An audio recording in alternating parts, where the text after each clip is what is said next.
Under Fire, The Story of a Squad, by Henri Barbusse, read by Isaac Darlan. This is not just a novel, it is a testimony, born in the trenches of the First World War. Henri Barbusse was not writing from imagination, he was writing from experience. A French soldier on the Western Front, he lived what he describes. For the men of the 6th Battalion, ordinary men, brought together from every corner of France, war is not about glory, it is about survival. Day after day, they endure the same reality, waiting, watching, fearing. Their only comforts are small, fragile moments, a warm ration, a fleeting encounter, or a few days away from the front. Barbusse began writing Under Fire while still serving as a soldier. He took notes in the trenches themselves, between bombardments, between moments of terror. After being wounded and reassigned, he completed the book in 1916. What he created is one of the most powerful portrayals of war ever written, a world of mud, of stench, of endless waiting, a battlefield that feels eternal, a place where fear never leaves. This is life in the trenches, unfiltered, relentless, and deeply human. Chapter 1. The Vision. Mont Blanc, the Dent du Midi, or white, from which those wasted cheeks and shining eyes protrude, are quite still. No sound comes from the long couches, except when someone coughs, or that of the pages of a book turned over at long and regular intervals, or the undertone of question and quiet answer between neighbours, or white from which those wasted cheeks and shining eyes protrude, are quite still.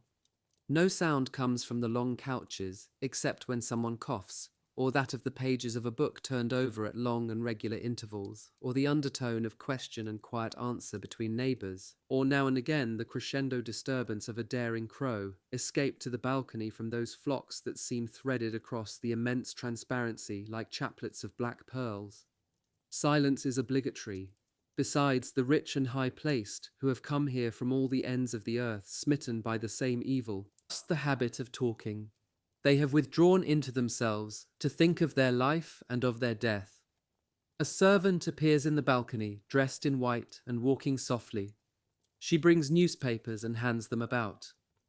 "It's decided," says the first to unfold his paper. "War is declared." Expected as the news is, its effect is almost dazing, for this audience feels that its portent is without measure or limit. These men of culture and intelligence, detached from the affairs of the world and almost from the world itself, whose faculties are deepened by suffering and meditation, as far remote from their fellow men as if they were already of the future, these men look deeply into the distance towards the unknowable land of the living and the insane. "Austria's act is a crime," says the Austrian. "France must win," says the Englishman. "I hope Germany will be beaten," says the German. They settle down again under the blankets and on the pillows, looking to heaven and the high peaks. But in spite of that vast purity, the silence is filled with the dire disclosure of a moment before. War. Some of the invalids break the silence and say the word again under their breath, reflecting that this is the greatest happening of the age, and perhaps of all ages. Even on the lucid landscape at which they gaze, the news casts something like a vague and sombre mirage. The tranquil expanses of the valley, adorned with soft and smooth pastures and hamlets rosy as the rose, with the sable shadow stains of the majestic mountains and the black lace and white of pines and eternal snow, become alive with the movements of men, whose multitudes swarm in distinct masses. Attacks develop, wave by wave, across the fields and then stand still. Houses are eviscerated like human beings, and towns like houses. Villages appear in crumpled whiteness, as though fallen from heaven to earth. The very shape of the plain is changed by the frightful heaps of wounded and slain. Each country whose frontiers are consumed by carnage is seen tearing from its heart ever more warriors of full blood and force. One's eyes follow the flow of these living tributaries to the river of death. To north and south and west ajar there are battles on every side. Turn where you will, there is war in every corner of that vastness. One of the pale-faced clairvoyants lifts himself on his elbow, reckons and numbers the fighters present and to come, 30 millions of soldiers. Another stammers, his eyes full of slaughter, 2 armies at death grips, that is one great army committing suicide. It should not have been, says the deep and hollow voice of the first in the line. But another says, it is the French Revolution beginning again. Let thrones beware, says another's undertone. The third adds, perhaps it is the last war of all. A silence follows. Then some heads are shaken in dissent, whose faces have been blanched anew by the stale tragedy of sleepless night. Stop war! Stop war! Impossible! There is no cure for the world's disease. Someone coughs, and then the vision is swallowed up in the huge sunlit peace of the lush meadows. In the rich colours of the glowing kine, the black forests, the green fields and the blue distance, dies the reflection of the fire where the old world burns and breaks. Infinite silence engulfs the uproar of hate and pain from the dark swarmings of mankind. They who have spoken retire one by one within themselves, absorbed once more in their own mysterious malady. But when evening is ready to descend within the valley, a storm breaks over the mass of Mont Blanc. One may not go forth in such peril, for the last waves of the storm wind roll even to the great veranda, to that harbour where they have taken refuge, and these victims of a great internal wound encompass with their gaze the elemental convulsion. They watch how the explosions of thunder on the mountain upheave the level clouds like a stormy sea, how each one hurls a shaft of fire and a column of cloud together into the twilight, and they turn their wan and sunken faces to follow the flight of the eagles that wheel in the sky, and look from their supreme height down through the wreathing mists, down to earth. Put an end to war, say the watchers, forbid the storm, cleansed from the passions of party and faction, liberated from prejudice and infatuation and the tyranny of tradition, these watchers on the threshold of another world are vaguely conscious of the simplicity of the present and the yawning possibilities of the future. The man at the end of the rank cries, I can see crawling things down there, yes, as though they were alive, some sort of plant perhaps, some kind of men. And there amid the baleful glimmers of the storm, below the dark disorder of the clouds that extend and unfurl over the earth like evil spirits, they seem to see a great livid plain unrolled, which to their seeing is made of mud and water, while figures appear and fast fix themselves to the surface of it, all blinded and borne down with filth, like the dreadful castaways of shipwreck. And it seems to them that these are soldiers. The streaming plain, seamed and seared with long parallel canals and scooped into waterholes, is an immensity, and these castaways who strive to exhume themselves from it are legion. But the 30 million slaves, hurled upon one another in the mud of war by guilt and error, uplift their human faces and reveal at last a bourgeoning will. The future is in the hands of these slaves, and it is clearly certain that the alliance to be cemented someday by those whose number and whose misery alike are infinite will transform the old world. Chapter 2. In the Earth. The great pale sky is alive with thunderclaps. Each detonation reveals together a shaft of red falling fire in what is left of the night, and a column of smoke in what has dawned of the day. Up there, so high and so far that they are heard unseen, a flight of dreadful birds goes circling up with strong and palpitating cries to look down upon the earth. The earth, it is a vast and waterlogged desert that begins to take shape under the long-drawn desolation of daybreak. There are pools and gullies where the bitter breath of earliest morning nips the water and sets it a shiver. Tracks traced by the troops and the convoys of the night in these barren fields, the lines of ruts that glisten in the weak light like steel rails, mud masses with broken stakes protruding from them, ruined trestles, and bushes of wire in tangled coils. With its slime beds and puddles, the plain might be an endless grey sheet that floats on the sea and has here and there gone under. Though no rain is falling, all is drenched, oozing, washed out and drowned, and even the wan light seems to flow. Now you can make out a network of long ditches where the lave of the night still lingers. It is the trench. It is carpeted at bottom with a layer of slime that liberates the foot at each step with a sticky sound, and by each dugout it smells of the night's excretions. The holes themselves, as you stoop to peer in, are foul of breath. I see shadows coming from these sidelong pits and moving about, huge and misshapen lumps, bear-like, that flounder and growl. They are us. We are muffled like Eskimos. Fleeces and blankets and sacking wrap us up, weigh us down, magnify us strangely. Some stretch themselves, yawning profoundly. Faces appear, ruddy or leaden, dirt disfigured, pierced by the little lamps of dull and heavy-lidded eyes, matted with uncut beards and foul with forgotten hair. Crack, crack, boom, rifle fire and cannonade. Above us and all around it crackles and rolls in long gusts or separate explosions. The flaming and melancholy storm never, never ends. For more than 15 months, for 500 days in this part of the world where we are, the rifles and the big guns have gone on from morning to night and from night to morning. We are buried deep in an everlasting battlefield, but like the ticking of the clocks at home in the days gone by, in the now almost legendary past you only hear the noise when you listen. A babyish face with puffy eyelids and cheekbones as lurid as if lozenge-shaped bits of crimson paper had been stuck on, comes out of the ground, opens one eye, then the other. It is Paradis. The skin of his fat cheeks is scored with the marks of the folds in the tent cloth that has served him for nightcap. The glance of his little eye wanders all round me. He sees me, nods, and says, "Another night gone, old chap." "Yes, sonny. How many more like it still?" He raises his two plump arms skywards. He has managed to scrape out by the steps of the dugout and is beside me. After stumbling over the dim obstacle of a man who sits in the shadows, fervently scratches himself and sighs hoarsely, Paradis makes off lamely splashing like a penguin through the flooded picture. One by one the men appear from the depths.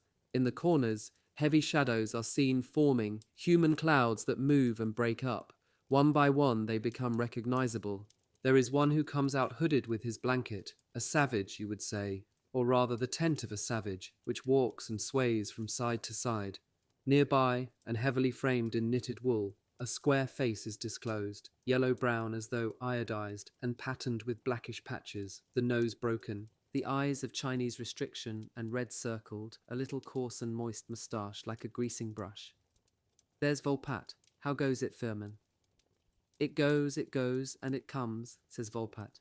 His heavy and drawling voice is aggravated by hoarseness. He coughs. "My number's up this time. Say, did you hear it last night, the attack? My boy, talk about a bombardment. Something very choice in the way of mixtures." He sniffles and passes his sleeve under his concave nose. His hand gropes within his greatcoat and his jacket till it finds the skin and scratches. "I've killed 30 of them in the candle," he growls. "In the big dugout by the tunnel, mon vieux, there are some like crumbs of metal bread. You can see them running about in the straw like I'm telling you." "Who's been attacking? The Boche?" "The Boche and us two out Vimy way. A counterattack, didn't you hear it?" "No," the big Lamuse, the oxman, replies on my account. "I was snoring, but I was on fatigue all night the night before." "I heard it," declares the little Breton, Biquet. "I slept badly, or rather didn't sleep. I've got a doss house all to myself. Look, see, there it is, the damn thing." He points to a trough on the ground level, where on a meagre mattress of muck, there is just body room for one. "Talk about home in a nutshell," he declares, wagging the rough and rock-hard little head that looks as if it had never been finished. "I hardly snoozed. I just got off, but was woke up by the relief of the 129th that went by, not by the noise, but the smell.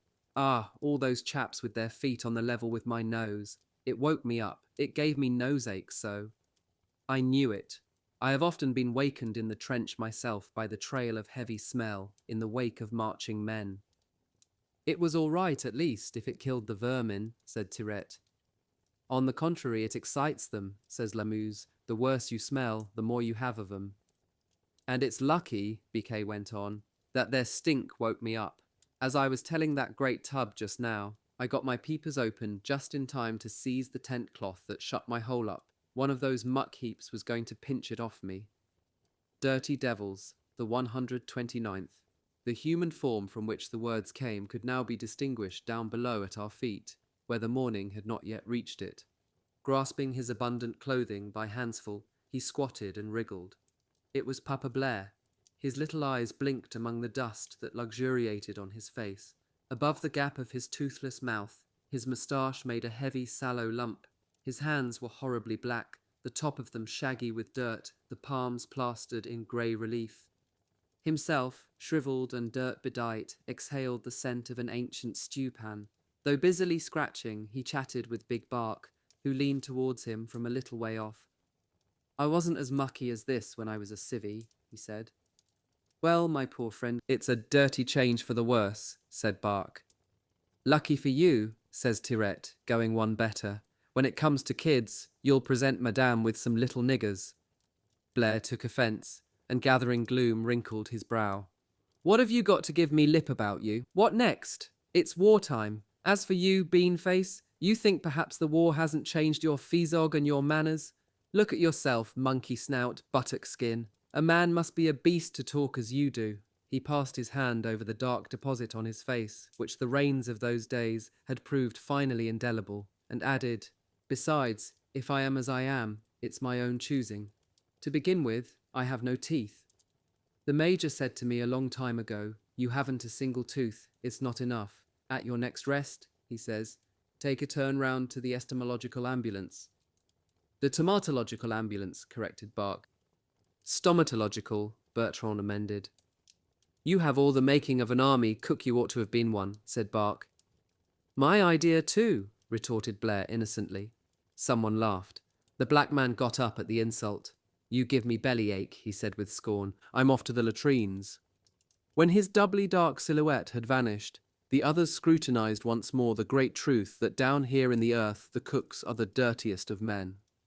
If you see a chap with his skin and toggery so smeared and stained that you wouldn't touch him with a barge pole, you can say to yourself, probably he's a cook. And the dirtier he is, the more likely to be a cook. "It's true, and true again," said Marthereau. "Tiens, there's Tirloir. Hey, Tirloir." He comes up busily, peering this way and that on an eager scent. His insignificant head, pale as chlorine, hops centrally about in the cushioning collar of a greatcoat that is much too heavy and big for him. His chin is pointed, and his upper teeth protrude. A wrinkle round his mouth is so deep with dirt that it looks like a muzzle. As usual, he is angry, and as usual, he rages aloud. "Someone cut my pouch in two last night." "It was the relief of the 129th. Where had you put it?" He indicates a bayonet stuck in the wall of the trench close to the mouth of a funk hole, there hanging on the toothpick there. "Ass!" comes the chorus. "Within reach of passing soldiers. Not dotty, are you?" "It's hard lines all the same," wails Tirloir. Then suddenly a fit of rage seizes him. His face crumples. His little fists clench in fury. He tightens them like knots in string and waves them about. "Alors quoi? Ah, if I had hold of the mongrel that did it. Talk about breaking his jaw. I'd stave in his bread pan. There was a whole camembert in there. I'll go and look for it." He massages his stomach with the little sharp taps of a guitar player and plunges into the grey of the morning, grinning yet dignified, with his awkward outlines of an invalid in a dressing gown. We hear him grumbling until he disappears. "Strange man that," says Pepin. The others chuckle. "He's daft and crazy," declares Marthereau, who is in the habit of fortifying the expression of his thought by using two synonyms at once. "Tiens, old man," says Toulac as he comes up. "Look at this." Toulac is magnificent. He is wearing a lemon-yellow coat made out of an oilskin sleeping sack. He has arranged a hole in the middle to get his head through and compelled his shoulder straps and belt to go over it. He is tall and bony. He holds his face in advance as he walks, a forceful face, with eyes that squint. He has something in his hand. I found this while digging last night at the end of the new gallery to change the rotten gratings. It took my fancy off-hand, that knick-knack. It's an old pattern of hatchet. It was indeed an old pattern, a sharpened flint hafted with an old brown bone, quite a prehistoric tool in appearance. "Very handy," said Toulac, fingering it. "Yes, not badly thought out. Better balanced than the regulation axe. That'll be useful to me, you'll see." As he brandishes that axe of post-tertiary man, he would himself pass for an ape man, decked out with rags and lurking in the bowels of the earth.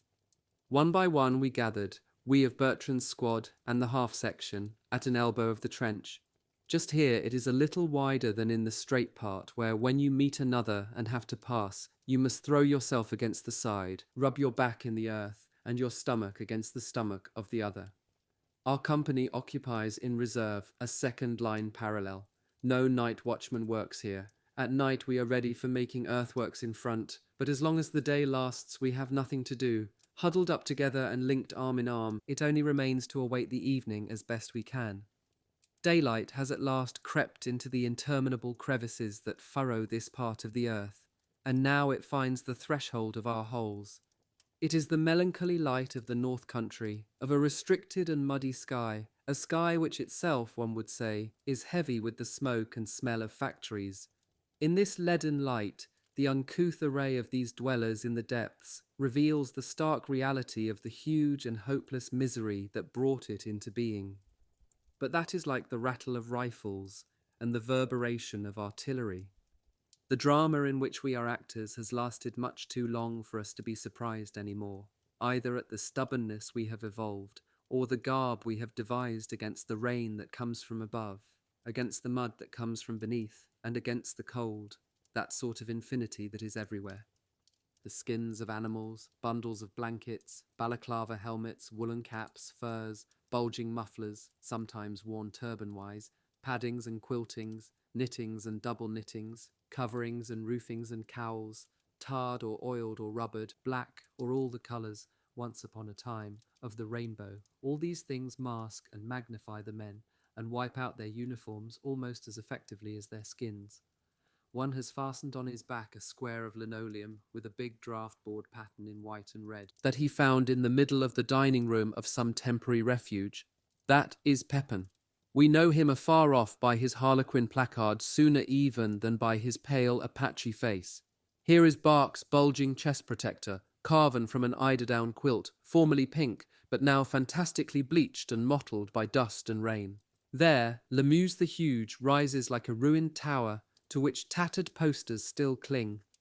A cuirass of moleskin, with the fur inside, adorns little Eudore with the burnished back of a beetle, while the golden corselet of Tulac the big chief surpasses all. The tin hat gives a certain sameness to the highest points of the beings that are there, but even then the divers ways of wearing it, on the regulation cap like Biquet, over a balaclava like Cadlehack, or on a cotton cap like Bark, produce a complicated diversity of appearance. And our legs. I went down just now, bent double, into our dugout, the little low cave that smells musty and damp, where one stumbles over empty jam pots and dirty rags, where 2 long lumps lay asleep, while in the corner a kneeling shape rummaged a pouch by candlelight. As I climbed out, the rectangle of entry afforded me a revelation of our legs. Flat on the ground, vertically in the air, or aslant, spread about, doubled up, or mixed together, blocking the fairway and cursed by passers-by, they present a collection of many colours and many shapes: gaiters, leggings black or yellow, long or short, in leather, in tawny cloth, in any sort of waterproof stuff, puttees in dark blue, light blue, black, sage green, khaki, and beige. Alone of all his kind, Volpatte has retained the modest gaiters of mobilisation. Ménilhandre has displayed for a fortnight a pair of thick woolen stockings, ribbed and green, and Tirette has always been known by his grey cloth puttees with white stripes, commandeered from a pair of civilian trousers that was hanging goodness knows where at the beginning of the war.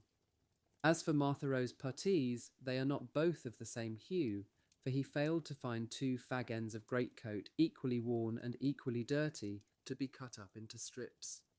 There are legs wrapped up in rags too, and even in newspapers, which are kept in place with spirals of thread, or much more practical telephone wire.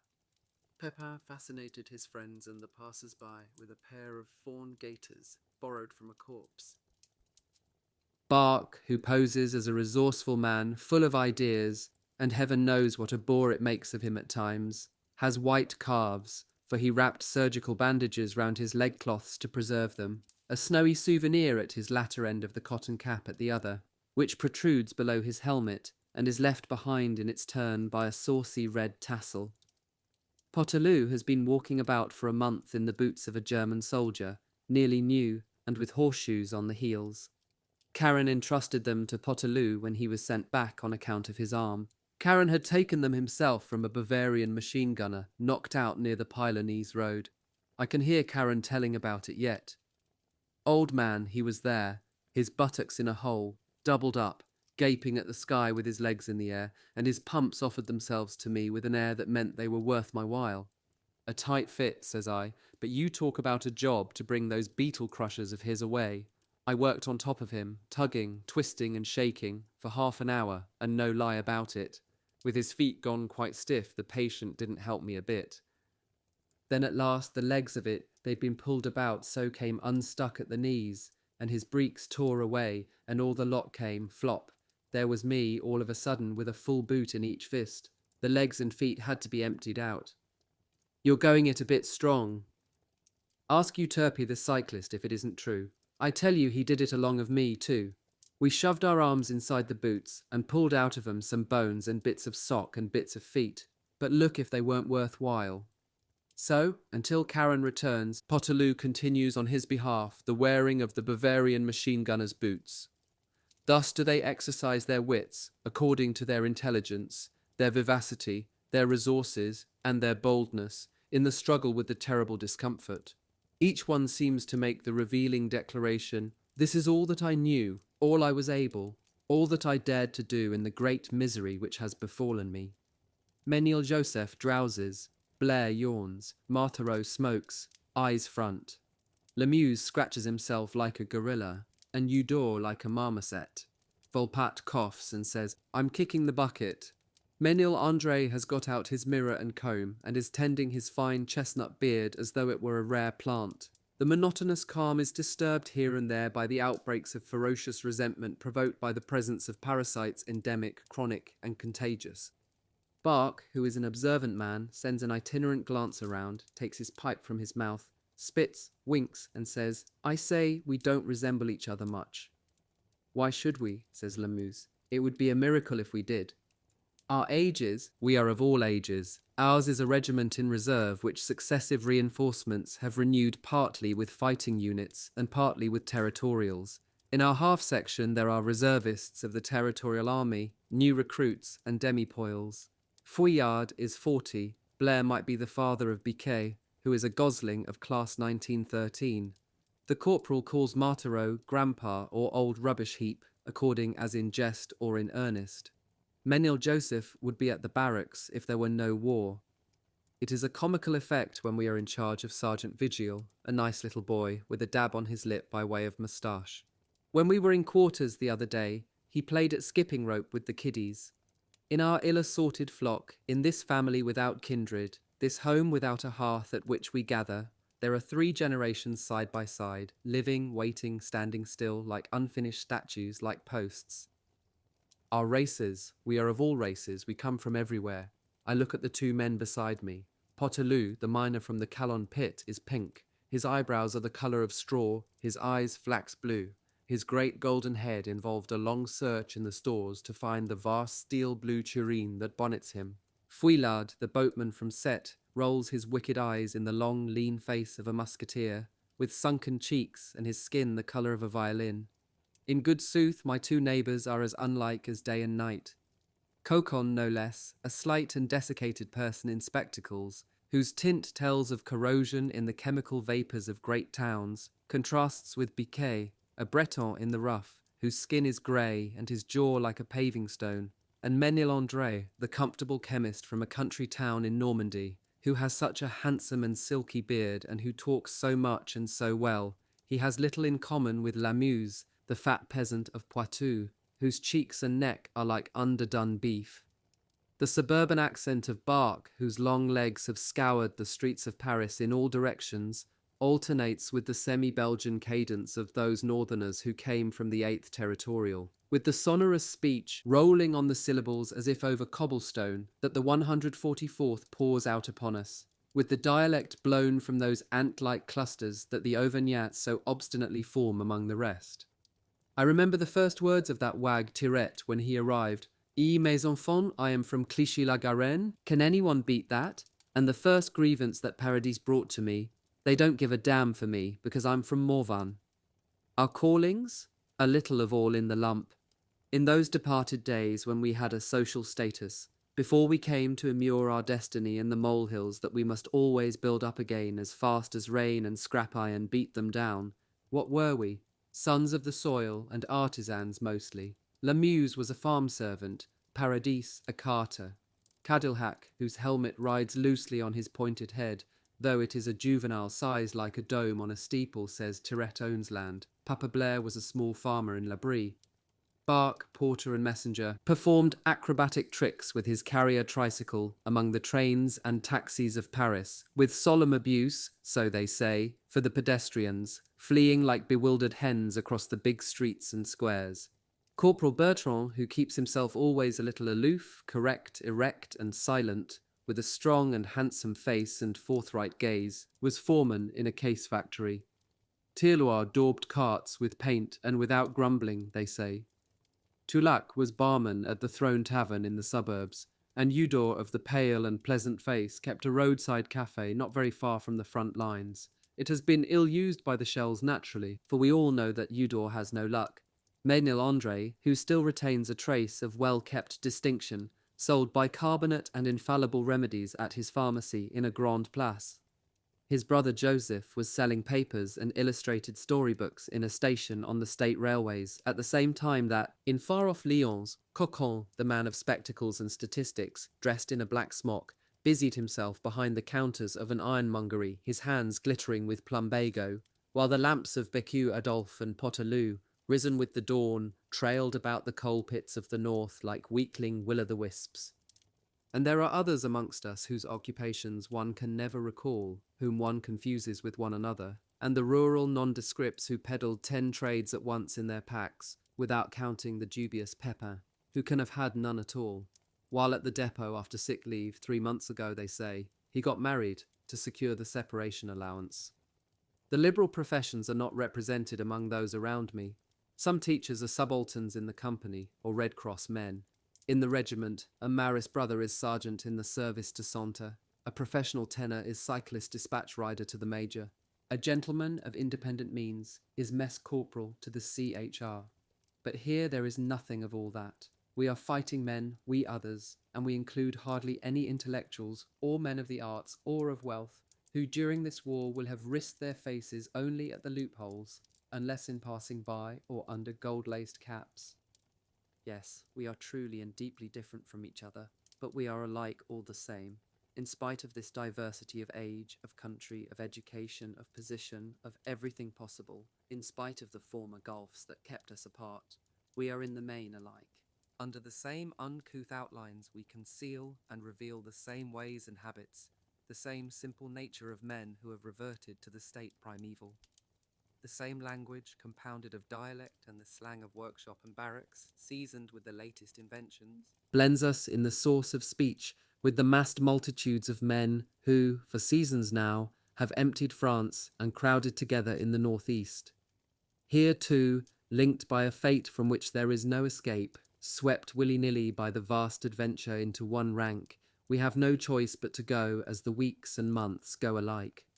The terrible narrowness of the common life binds us close, adapts us, merges us one in the other. It is a sort of fatal contagion, nor need you to see how alike we soldiers are, be afar off at that distance, say, when we are only specks of the dust clouds that roll across the plain. We are waiting. Weary of sitting, we get up, our joints creaking like warping wood or old hinges. Damp rusts men, as it rusts rifles, more slowly but deeper. And we begin again, but not in the same way, to wait. In a state of war, one is always waiting. We have become waiting machines. For the moment it is food we are waiting for, then it will be the post, but each in its turn. When we have done with dinner, we will think about the letters. After that, we shall set ourselves to wait for something else. Hunger and thirst are urgent instincts which formidably excite the temper of my companions. As the meal gets later, they become grumblesome and angry. Their need of food and drink snarls from their lips. That's 8 o'clock. Now why the hell doesn't it come?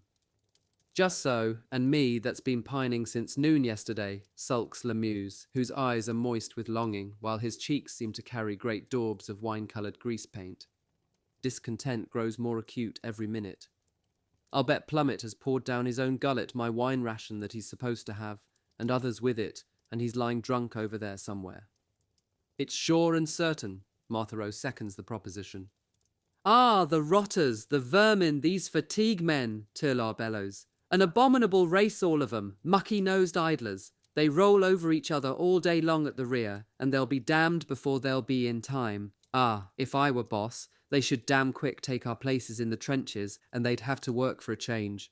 To begin with, I should say, every man in the section will carry grease and soup in turns. Those who were willing, of course. I'm confident, cries Cocon. It's that Pepere that's keeping the others back. He does it on purpose, firstly, and then, too, he can't finish plucking himself in the morning, poor lad. He wants 10 hours for his flea hunt. He's so finicking, and if he can't get 'em, Monsieur has the pip all day. Be damned to him, growls Lemuse. I'd shift him out of bed if only I was there. I'd wake him up with boot toe. I was reckoning the other day, Cocon went on.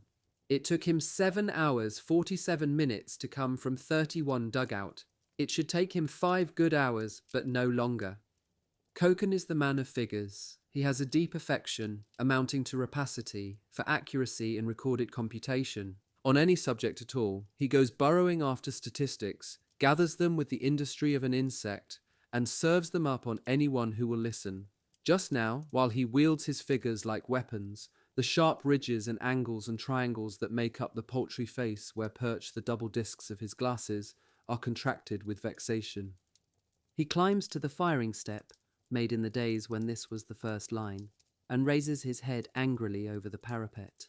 The light touch of a little shaft of cold sunlight that lingers on the land sets aglitter both his glasses and the diamond that hangs from his nose. And that Pepere too, talk about a drinking cup with the bottom out. You'd never believe the weight of stuff he can let drop on a single journey. With his pipe in the corner, Papa Blair fumes in 2 senses. You can see his heavy moustache trembling. It is like a comb made of bone, whitish and drooping. Do you want to know what I think? These dinner men, they're the dirtiest dogs of all. It's blast this and blast that. John Blast and Company, I call 'em. They have all the elements of a dunghill about them, says Eudore, with a sigh of conviction. He is prone on the ground, with his mouth half open and the air of a martyr. With one fading eye he follows the movements of Pepin, who prowls to and fro like a hyena. Their spiteful exasperation with the loiterers mounts higher and higher. Tirloir, the grumbler, takes the lead and expands. This is where he comes in. With his little pointed gesticulations, he goads and spurs the anger all around him. Ah, the devils, what? The sort of meat they threw at us yesterday.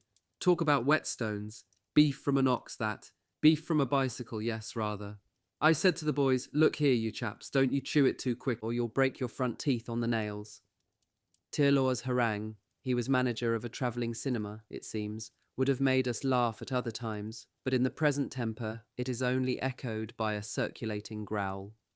Another time, so that you won't grumble about the toughness, they send you something soft and flabby that passes for meat, something with the look and the taste of a sponge or a poultice. When you chew that, it's the same as a cup of water, no more and no less. Totka, says Lemuse, has no substance. It gets no grip on your guts. You think you're full, but at the bottom of your tank you're empty. So, bit by bit, you turn your eyes up, poisoned for want of sustenance. The next time, Biquet exclaims in desperation, I shall ask to see the old man, and I shall say, Mon capitaine. And I, says Barque, shall make myself look sick, and I shall say, Monsieur le Major. And get Nix or the kick out, they're all alike, all in a band to take it out of the poor private. I tell you, they'd like to get the very skin off us. And the brandy too. We have a right to get it brought to the trenches, as long as it's been decided somewhere. I don't know when or where, but I know it. And in the 3 days that we've been here, there's 3 days that the brandy's been dealt out to us on the end of a fork. Ah, malheur. There's the grub, announces a poilu who was on the lookout at the corner. Time too. And the storm of reviling ceases as if by magic. Wrath is changed into sudden contentment. 3 breathless fatigue men, their faces streaming with tears of sweat, put down on the ground some large tins, a paraffin can, 2 canvas buckets, and a file of loaves skewered on a stick.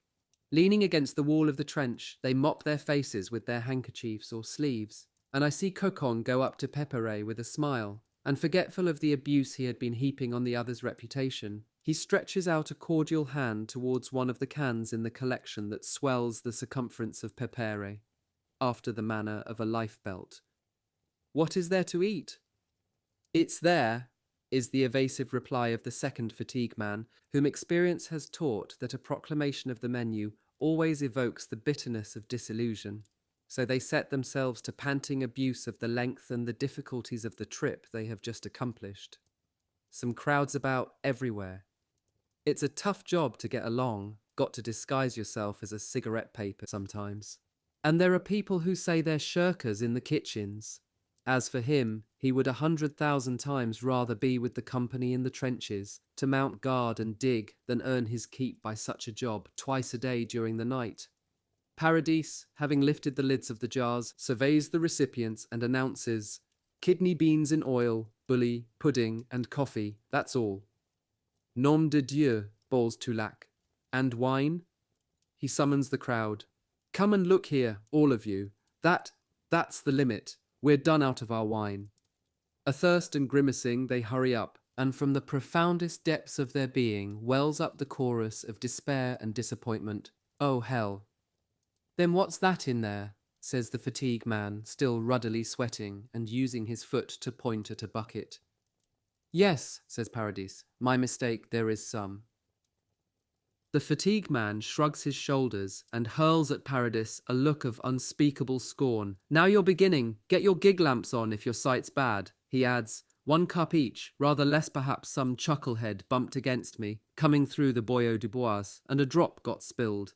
Ah," he hastens to add, raising his voice, "if I hadn't been loaded up, talk about the boot toe he'd have got in the rump, but he hopped it on his top gear, the brute." In spite of this confident assurance, the fatigue man makes off himself, curses overtaking him as he goes, maledictions charged with offensive reflections on his honesty and temperance, imprecations inspired by this revelation of a ration reduced. All the same, they throw themselves on the food and eat it standing, squatting, kneeling, sitting on tins, or on haversacks pulled out of the holes where they sleep, or even prone, their backs on the ground, disturbed by passers-by, cursed at and cursing. Apart from these fleeting insults and jests, they say nothing, the primary and universal interest being but to swallow, with their mouths and the circumference thereof as greasy as a rifle breech. Contentment is theirs. At the earliest cessation of their jawbones activity, they serve up the most ribald of raillery. They knock each other about, and clamour in riotous rivalry to have their say. One sees even Farfadet smiling, the frail municipal clerk, who in the early days kept himself so decent and clean amongst us all, that he was taken for a foreigner or a convalescent. One sees the tomato-like mouth of Lamuse dilate and divide, and his delight ooze out in tears. Potelou's face, like a pink peony, opens out wider and wider. Papa Blair's wrinkles flicker with frivolity as he stands up, pokes his head forward, and gesticulates with the abbreviated body that serves as a handle for his huge, drooping moustache. Even the corrugations of Cocon's poor little face are lighted up. Becue goes in search of firewood to warm the coffee. While we wait for our drink, we roll cigarettes and fill pipes. Pouches are pulled out. Some of us have shop-acquired pouches in leather or rubber, but they are a minority. Biquet extracts his tobacco from a sock, of which the mouth is drawn tight with string. Most of the others use the bags for anti-gas pads, made of some waterproof material, which is an excellent preservative of shag, be it coarse or fine, and there are those who simply fumble for it in the bottom of their greatcoat pockets. The smokers spit in a circle, just at the mouth of the dugout which most of the half-section inhabit, and flood with tobacco-stained saliva the place where they put their hands and feet when they flatten themselves to get in or out. But who notices such a detail? Now, apropos of a letter to Marthereau from his wife, they discuss produce. "La Mère Marthereau has written," he says, "that fat pig we've got at home, a fine specimen, guess how much she's worth now." But the subject of domestic economy degenerates suddenly into a fierce altercation between Pepin and Toulac. Words of quite unmistakable significance are exchanged. Then, "I don't care what you say or what you don't say, shut it up. I shall shut it when I want, midden." "A 7-pound thump would shut it up quick enough." "Who from? Who'll give it me?" "Come and find out." They grind their teeth and approach each other in a foaming rage. Tulak grasps his prehistoric axe, and his squinting eyes are flashing. The other is pale, and his eyes have a greenish glint. You can see in his blackguard face that his thoughts are with his knife. But between the two, as they grip each other in looks and mangle in words, Lamuse intervenes with his huge Pacific head, like a baby's, and his face of sanguinary hue. Allons, allons, you're not going to cut yourselves up, can't be allowed. The others also interpose, and the antagonists are separated, but they continue to hurl murderous looks at each other across the barrier of their comrades. Pepin mutters a residue of slander in tones that quiver with malice. The hooligan, the ruffian, the blackguard, but wait a bit, I'll see him later about this. On the other side, Tulak confides in the poilu who is beside him. That crab-louse, non, but you know what he is. You know there's no more to be said. Here, we've got to rub along with a lot of people that we don't know from Adam. We know 'em, and yet we don't know 'em. But that man, if he thinks he can mess me about, he'll find himself up the wrong street. You wait a bit. I'll smash him up one of these days, you'll see. Meanwhile, the general conversation is resumed, drowning the last twin echoes of the quarrel. It's every day alike, alors, says Paradis to me. Yesterday it was Plaisance who wanted to let Fumex have it heavy on the jaw about God knows what. A matter of opium pills, I think. First it's one, and then it's another that talks of doing someone in. Are we getting to be a lot of wild animals because we look like 'em? Mustn't take them too seriously, these men, Lamuse declares. They're only kids. True enough, seeing that they're men. The day matures. A little more light has trickled through the mists that enclose the earth, but the sky has remained overcast, and now it dissolves in rain. With a slowness which itself disheartens, the wind brings back its great wet void upon us. The rain haze makes everything clammy and dull, even the turkey red of Lamuse's cheeks, and even the orange armour that caparisons Tulak. The water penetrates to the deep joy with which dinner endowed us, and puts it out. Space itself shrinks, and the sky, which is a field of melancholy, comes closely down upon the earth, which is a field of death. We are still there, implanted and idle. It will be hard today to reach the end of it, to get rid of the afternoon. We shiver in discomfort, and keep shifting our positions, like cattle enclosed. Kokon is explaining to his neighbour the arrangement and intricacy of our trenches. He has seen a military map and made some calculations. In the sector occupied by our regiment, there are 15 lines of French trenches. Some are abandoned, invaded by grass and half-levelled, the others solidly upkept and bristling with men. These parallels are joined up by innumerable galleries which hook and crook themselves like ancient streets. The system is much more dense than we believe who live inside it. On the 25 kilometres width that form the army front, one must count on 1,000 kilometres of hollowed lines, trenches and saps of all sorts, and the French army consists of 10 such armies. There are then, on the French side, about 10,000 kilometres of trenches, and as much again on the German side, and the French front is only about 1/8 of the whole war front of the world. Thus speaks Kokon, and he ends by saying to his neighbour, "In all that lot you see what we are, us chaps." Poor Bark's head droops. His face, bloodless as a slum child's, is underlined by a red goatee that punctuates his hair like an apostrophe. Yes, it's true, when you come to think of it. What's a soldier, or even several soldiers? Nothing and less than nothing in the whole crowd. And so we see ourselves lost, drowned, like the few drops of blood that we are among all this flood of men and things.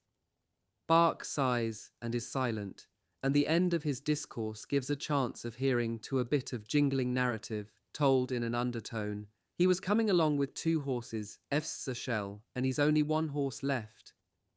You get fed up with it, says Volpat. But you stick it, growls Bark. You've got to, says Paradis. Why? asks Marthereau, without conviction. No need for a reason, as long as we've got to. There is no reason, Lamuse avers. Yes, there is, says Kokon. It's, or rather, there are several. Shut it up. Much better to have no reason, as long as we've got to stick it. All the same, comes the hollow voice of Blair, who lets no chance slip of airing his pet phrase. All the same, they'd like to steal the very skin off us. At the beginning of it, says Tourette, I used to think about a heap of things.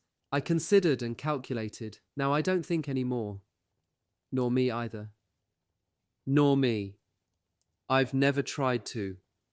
You're not such a fool as you look, flea-face, says the shrill and jeering voice of Mesnil Andre. Obscurely flattered, the other develops his theme. To begin with, you can't know anything about anything, says Corporal Bertrand. There's only one thing you need know, and it's this, that the Boches are here in front of us, deep dug in, and we've got to see that they don't get through, and we've got to put 'em out one day or another as soon as possible. They've got to leg it, and no mistake about it. What else is there? Not worthwhile to worry your head thinking about anything else, but it's a long job. An explosion of profane assent comes from Fouillard, and he adds, that's what it is. I've given up grousing, says Bark. At the beginning of it, I played hell with everybody, with the people at the rear, with the civilians, with the natives, with the shirkers. Yes, I played hell, but that was at the beginning of the war. I was young. Now I take things better. There's only one way of taking 'em as they come. Of course, otherwise you'd go crazy. We're dotty enough already, eh, Firmin? Volpat assents with a nod of profound conviction. He spits, and then contemplates his missile with a fixed and unseeing eye. You were saying? Insists Bark. Here, you haven't got to look too far in front. You must live from day to day and from hour to hour as well as you can. Certain sure, monkey face. We've got to do what they tell us to do until they tell us to go away. That's all, yawns Mesnil Joseph.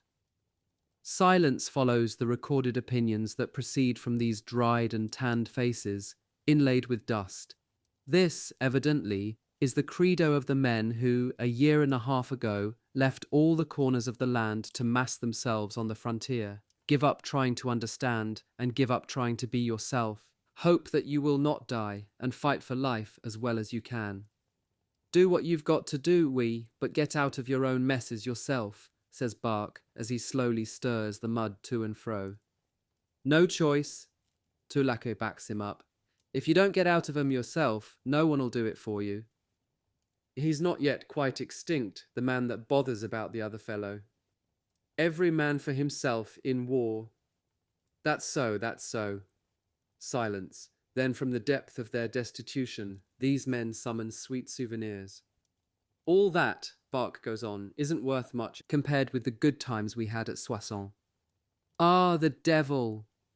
A gleam of paradise lost lights up their eyes, and seems even to redden their cold faces. Talk about a festival, sighs Tirloir as he leaves off scratching himself and looks pensively far away over trenchland. Ah, nom de Dieu! All that town, nearly abandoned, that used to be ours. The houses and the beds. And the cupboards. And the cellars.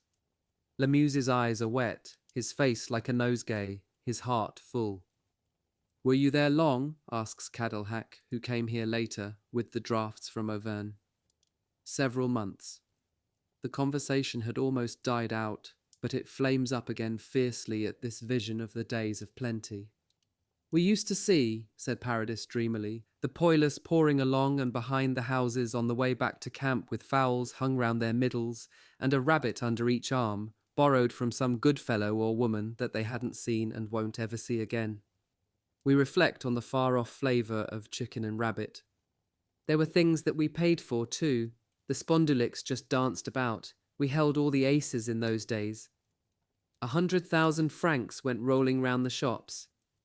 Millions, all the day, just a squandering that you've no idea of, a sort of devil's delight. Believe me or not, said Blair to Cadilhac, but in the middle of it all, what we had the least of was fires, just like here and everywhere else you go. You had to chase it and find it and stick to it. Ah, mon vieux, how we did run after the kindlings. Well, we were in the camp of the CHR. The cook there was the great Martin Caesar. He was the man for finding wood.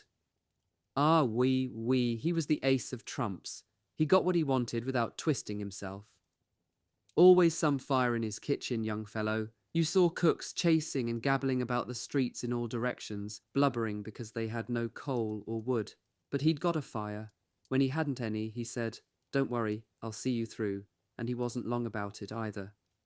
He went a bit too far, even. The first time I saw him in his kitchen, you'd never guess what he'd got the stew going with a violin that he'd found in the house. Rotten, all the same, says Mesnil André. One knows well enough that a violin isn't worth much when it comes to utility, but all the same. Other times, he used billiard cues. Zizi just succeeded in pinching one for a cane, but the rest into the fire. Then the armchairs in the drawing room went by degrees mahogany they were. He did 'em in and cut them up by night, case some NCO had something to say about it. He knew his way about, said Peppa. As for us, we got busy with an old suite of furniture that lasted us a fortnight. And what for should we be without? You've got to make dinner, and there's no wood or coal. After the grub's served out, there you are, with your jaws empty, with a pile of meat in front of you, and in the middle of a lot of pals that chaff and bullyrag you. It's the War Office's doing, it isn't ours. Hadn't the officers a lot to say about the pinching? They damn well did it themselves, I give you my word. Des Maisons, do you remember Lieutenant Vervin's trick, breaking down a cellar door with an axe? And when a poilu saw him at it, he gave him the door for firewood, so that he wouldn't spread it about. And poor old Saladin, the transport officer, he was found coming out of a basement in the dusk, with 2 bottles of white wine in each arm, the sport, like a nurse with 2 pairs of twins. When he was spotted, they made him go back down to the wine cellar and serve out bottles for everybody. But Corporal Bertrand, who is a man of scruples, wouldn't have any. Ah, you remember that, do you, sausage foot? Where's that cook now that always found wood? Asked Cadlehack. He's dead. A bomb fell in his stove. He didn't get it, but he's dead all the same. Died of shock when he saw his macaroni with its legs in the air. Heart seizure, so the doc said. His heart was weak. He was only strong on wood. They gave him a proper funeral, made him a coffin out of the bedroom floor, and got the picture nails out of the walls to fasten them together, and used bricks to drive them in. While they were carrying him off, I thought to myself, good thing for him he's dead. If he saw that, he'd never be able to forgive himself for not having thought of the bedroom floor for his fire. Ah, what the devil are you doing, son of a pig? Volpatte offers philosophy on the rude intrusion of a passing fatigue party. The private gets along on the back of his pals. When you spin your yarns in front of a fatigue gang, or when you take the best bit or the best place, it's the others that suffer. I've often, says Lamuse, put up dodges so as not to go into the trenches, and it's come off no end of times. I own up to that. But when my pals are in danger, I'm not a dodger anymore. I forget discipline and everything else. I see men and I go, but otherwise, my boy, I look after my little self. Lamuse's claims are not idle words. He's an admitted expert at loafing, but all the same he has brought wounded in under fire and saved their lives. Without any brag, he relates the deed. We were all lying on the grass and having a hot time. Crack, crack, whiz, whiz. When I saw them downed, I got up, though they yelled at me, get down. Couldn't leave 'em like that. Nothing to make a song about, seeing I couldn't do anything else. Nearly all the boys of the squad have some high deed of arms to their credit, and the croix de guerre has been successively set upon their breasts. I haven't saved any Frenchmen, says Biquet, but I've given some Boche the bitter pill. In the May attacks, he ran off in advance, and was seen to disappear in the distance, but came back with 4 fine fellows in helmets. I too, says Toulac, I've killed some. 2 months ago, with quaint vanity, he laid out 9 in a straight row in front of the taken trench. But, he adds, it's always the Boche officer that I'm after. Ah, the beasts! The curse comes from several men at once, and from the bottom of their hearts. Ah, mon vieux, says Tirloir, we talk about the dirty Boche race, but as for the common soldier, I don't know if it's true, or whether we're codded about that as well, and if at bottom they're not men pretty much like us. Probably they're men like us, says Eudore. Perhaps, cries Cocon, and perhaps not. Anyway, Tirloir goes on, we've not got a dead set on the men, but on the German officers. Non, non, non, they're not men, they're monsters. I tell you, they're really a specially filthy sort of vermin. One might say that they're the microbes of the war. You ought to see them close to the infernal great stiffbacks, thin as nails, though they've got calf heads. And snouts like snakes. Tirloir continues, I saw one once, a prisoner, as I came back from liaison, the beastly bastard. A Prussian colonel that wore a prince's crown, so they told me, and a gold coat of arms. He was mad because we took leave to graze against him when they were bringing him back along the communication trench, and he looked down on everybody like that. I said to myself, "Wait a bit, old cock, I'll make you rattle directly." I took my time and squared up behind him and kicked into his tailpiece with all my might. I tell you, he fell down half strangled. Strangled? Yes, with rage, when it dawned on him that the rump of an officer and nobleman had been bussed in by the hobnailed socks of a poor private. He went off chattering like a woman and wriggling like an epileptic. "I'm not spiteful myself," says Blair. "I've got kiddies, and it worries me too, at home, when I've got to kill a pig that I know, but those, I shall run 'em through Bing, full in the linen cupboard." "I too." "Not to mention," says Pepper, "that they've got silver hats, and pistols that you can get 4 quid for whenever you like, and field glasses that simply haven't got a price. Ah, bad luck. What a lot of chances I let slip in the early part of the campaign. I was too much of a beginner then, and it serves me right. But don't worry, I shall get a silver hat. Mark my words, I swear I'll have one. I must have not only the skin of one of Wilhelm's red tabs, but his togs as well. Don't fret yourself, I'll fasten on to that before the war ends." "You think it'll have an end then?" asks someone. "Don't worry," replies the other. Meanwhile, a hubbub has arisen to the right of us, and suddenly a moving and buzzing group appears, in which dark and bright forms mingle. What's all that? BK has ventured on a reconnaissance and returns contemptuously, pointing with his thumb towards the motley mass. "Hey, boys, come and have a squint at them. Some people." Some people. "We, some gentlemen, look you, civvies, with staff officers." "Civilians, let's hope they'll stick it." It is the sacramental saying and evokes laughter, although we have heard it 100 times, and although the soldier has rightly or wrongly perverted the original meaning, and regards it as an ironical reflection on his life of privations and peril.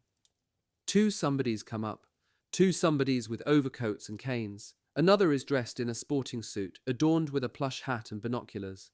Pale blue tunics with shining belts of fawn colour or patent leather follow and steer the civilians. With an arm where a brassard glitters in gold-edged silk and golden ornament, a captain indicates the firing step in front of an old emplacement and invites the visitors to get up and try it. The gentleman in the touring suit clambers up with the aid of his umbrella. Says Bark, "You've seen the station master at the Gare du Nord, all in his Sunday best, and opening the door of a first-class compartment for a rich sportsman on the first day of the shooting. With his Montez, Monsieur le Proprietaire, you know, when the toffs are all togged up in brand new outfits and leathers and ironmongery, and showing off with all their paraphernalia for killing poor little animals. 3 or 4 poilus who were quite without their accoutrements have disappeared underground. The others sit as though paralysed. Even the pipes go out, and nothing is heard but the babble of talk exchanged by the officers and their guests. Trench tourists, says Bark in an undertone, and then louder, this way, mesdames et messieurs, in the manner of the moment. Chuck it, whispers Farfadet, fearing that Bark's malicious tongue will draw the attention of the potent personages. Some heads in the group are now turned our way. One gentleman who detaches himself and comes up wears a soft hat and a loose tie. He has a white billy-goat beard and might be an artiste. Another follows him, wearing a black overcoat, a black bowler hat, a black beard, a white tie and an eyeglass. Ah, there are some poilus, says the first gentleman. These are real poilus, indeed.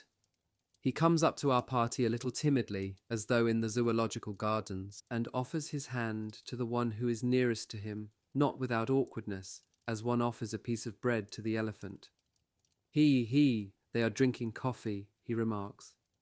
They call it the juice, corrects the magpie man. Is it good, my friends? The soldier, abashed in his turn by this alien and unusual visitation, grunts, giggles, and reddens, and the gentleman says, he. Then, with a slight motion of the head, he withdraws backwards. The assemblage, with its neutral shades of civilian cloth, and its sprinkling of bright military hues like geraniums and hortensias in the dark soil of a flower bed, oscillates, then passes, and moves off the opposite way it came. One of the officers was heard to say, "We have yet much to see, messieurs les journalistes." When the radiant spectacle has faded away, we look at each other. Those who had fled into the funk holes now gradually and head first disinter themselves. The group recovers itself and shrugs its shoulders. They're journalists, says Tirette. Journalists? Why, yes, the individuals that lay the newspapers. You don't seem to catch on, fathead. Newspapers must have chaps to write 'em. Then it's those that stuff up our craniums, says Marthereau.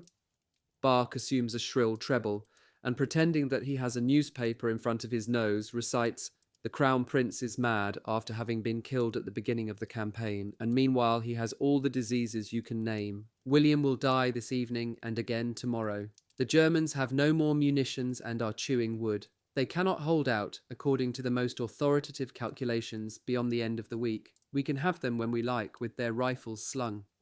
If one can wait a few days longer, there will be no desire to forsake the life of the trenches. One is so comfortable there, with water and gas laid on, and shower baths at every step.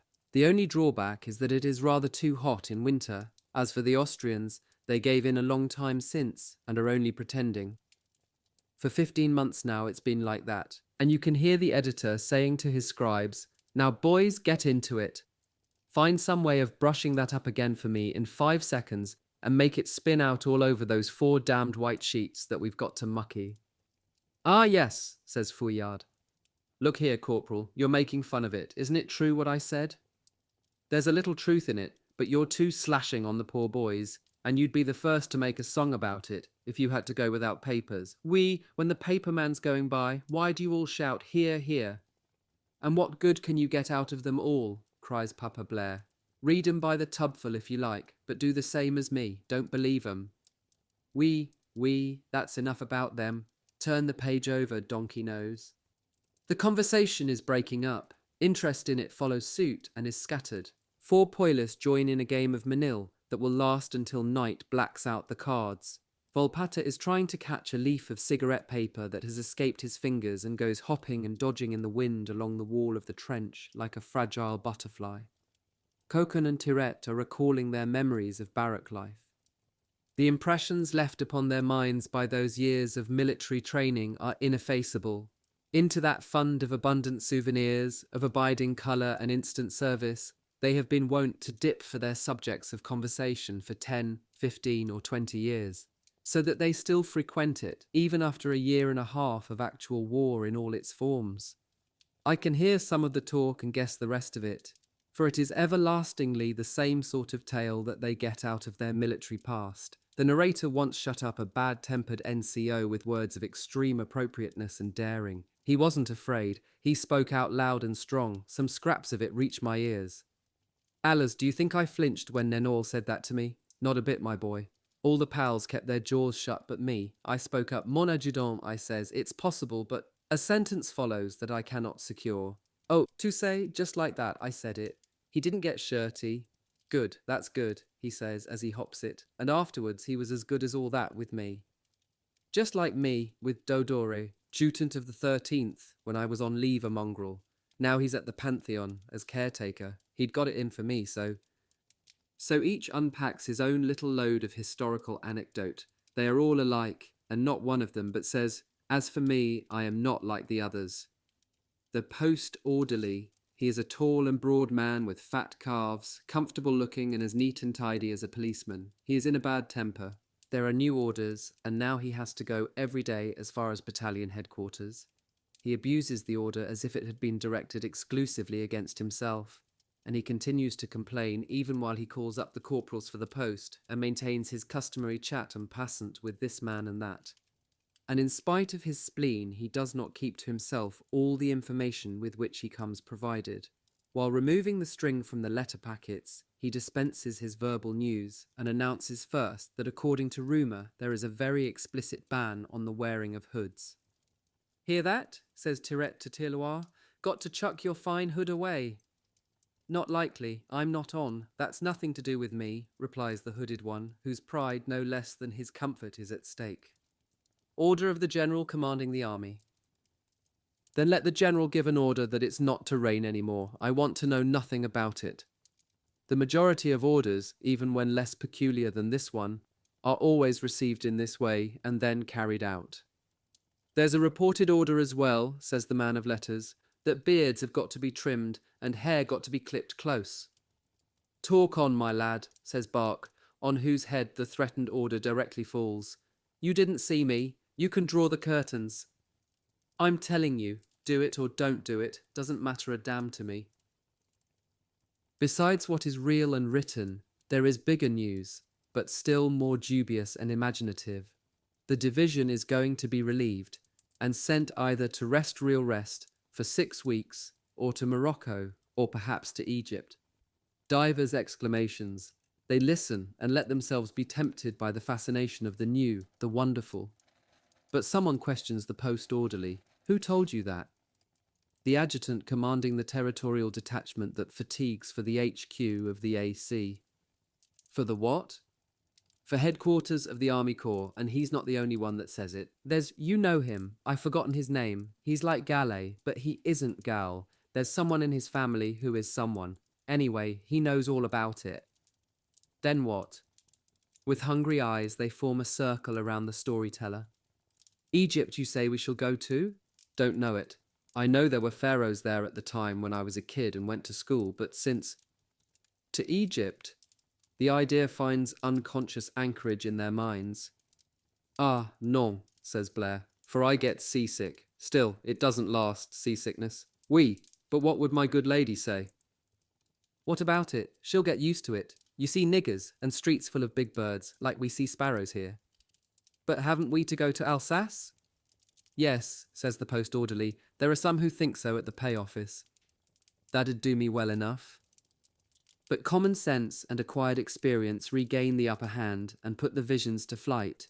We have been told so often that we were going a long way off. So often have we believed it, so often been undeceived, so as if at a moment arranged we wake up. It's all my eye. They've done it on us too often. Wait before believing, and don't count a crumb's worth on it. We reoccupy our corner. Here and there a man bears in his hand the light, momentous burden of a letter. Ah, says Tirloir, I must be writing. Can't go 8 days without writing. Me too, says Eudore. I must write to my petite femme. Is she all right, Mariette? Oui, don't fret about Mariette. A few have already settled themselves for correspondence. Bark is standing up. He stoops over a sheet of paper flattened on a notebook upon a jutting crag in the trench wall. Apparently in the grip of an inspiration, he writes on and on, with his eyes in bondage and the concentrated expression of a horseman at full gallop. When once Lamuse, who lacks imagination, has sat down, placed his little writing block on the padded summit of his knees, and moistened his copying ink pencil, he passes the time in reading again the last letters received, in wondering what he can say that he has not already said, and in fostering a grim determination to say something else. A sentimental gentleness seems to have overspread little Eudore, who is curled up in a sort of niche in the ground. He is lost in meditation, pencil in hand, eyes on paper. Dreaming, he looks and stares and sees. It is another sky that lends him light, another to which his vision reaches. He has gone home. In this time of letter writing, the men reveal the most and the best that they ever were. Several others surrender to the past, and its first expression is to talk once more of fleshly comforts. Through their outer crust of coarseness and concealment, other hearts venture upon murmured memories, and the rekindling of bygone brightness. The summer morning, when the green freshness of the garden steals in upon the purity of the country bedroom, or when the wind in the wheat of the level lands sets it slowly stirring or deeply waving, and shakes the square of oats hard by into quick little feminine tremors, or the winter evening with women and their gentleness around the shaded lustre of the lamp. But Papa Blair resumes work upon the ring he has begun. He has threaded the still formless disc of aluminium over a bit of rounded wood, and rubs it with the file. As he applies himself to the job, 2 wrinkles of mighty meditation deepen upon his forehead. Anon he stops, straightens himself, and looks tenderly at the trifle, as though she also were looking at it. You know, he said to me once, speaking of another ring, it's not a question of doing it well or not well. The point is that I've done it for my wife, do you see? When I had nothing to do but scratch myself, I used to have a look at this photo. He showed me a photograph of a big, chubby-faced woman, and then it was quite easy to set about this damned ring. You might say that we've made it together, see? The proof of that is that it was company for me, and that I said adieu to it when I sent it off to Mother Blair. He is making another just now, and this one will have copper in it too. He works eagerly. His heart would fain express itself to the best advantage in this, the sort of penmanship upon which he is so tenaciously bent. As they stoop reverently in their naked earth holes over the slender rudimentary trinkets, so tiny that the great hide-bound hands hold them with difficulty or let them fall, these men seem still more wild, more primitive and more human than at all other times. You are set thinking of the first inventor, the father of all craftsmen, who sought to invest enduring materials with the shapes of what he saw and the spirit of what he felt. People coming along, announces BK the Mobile, who acts as hall porter to our section of the trench, buckets of 'em. Immediately an adjutant appears, with straps round his belly and his chin, and brandishing his sword scabbard. Out of the way, you! Out of the way, I tell you! You loafers there, out of it! Let me see you quit! Hey! We make way indolently. Those at the sides push back into the earth by slow degrees. It is a company of territorials, deputed to our sector for the fortification of the second line and the upkeep of its communication trenches. They come into view, miserable bundles of implements, and dragging their feet. We watch them, one by one, as they come up, pass, and disappear.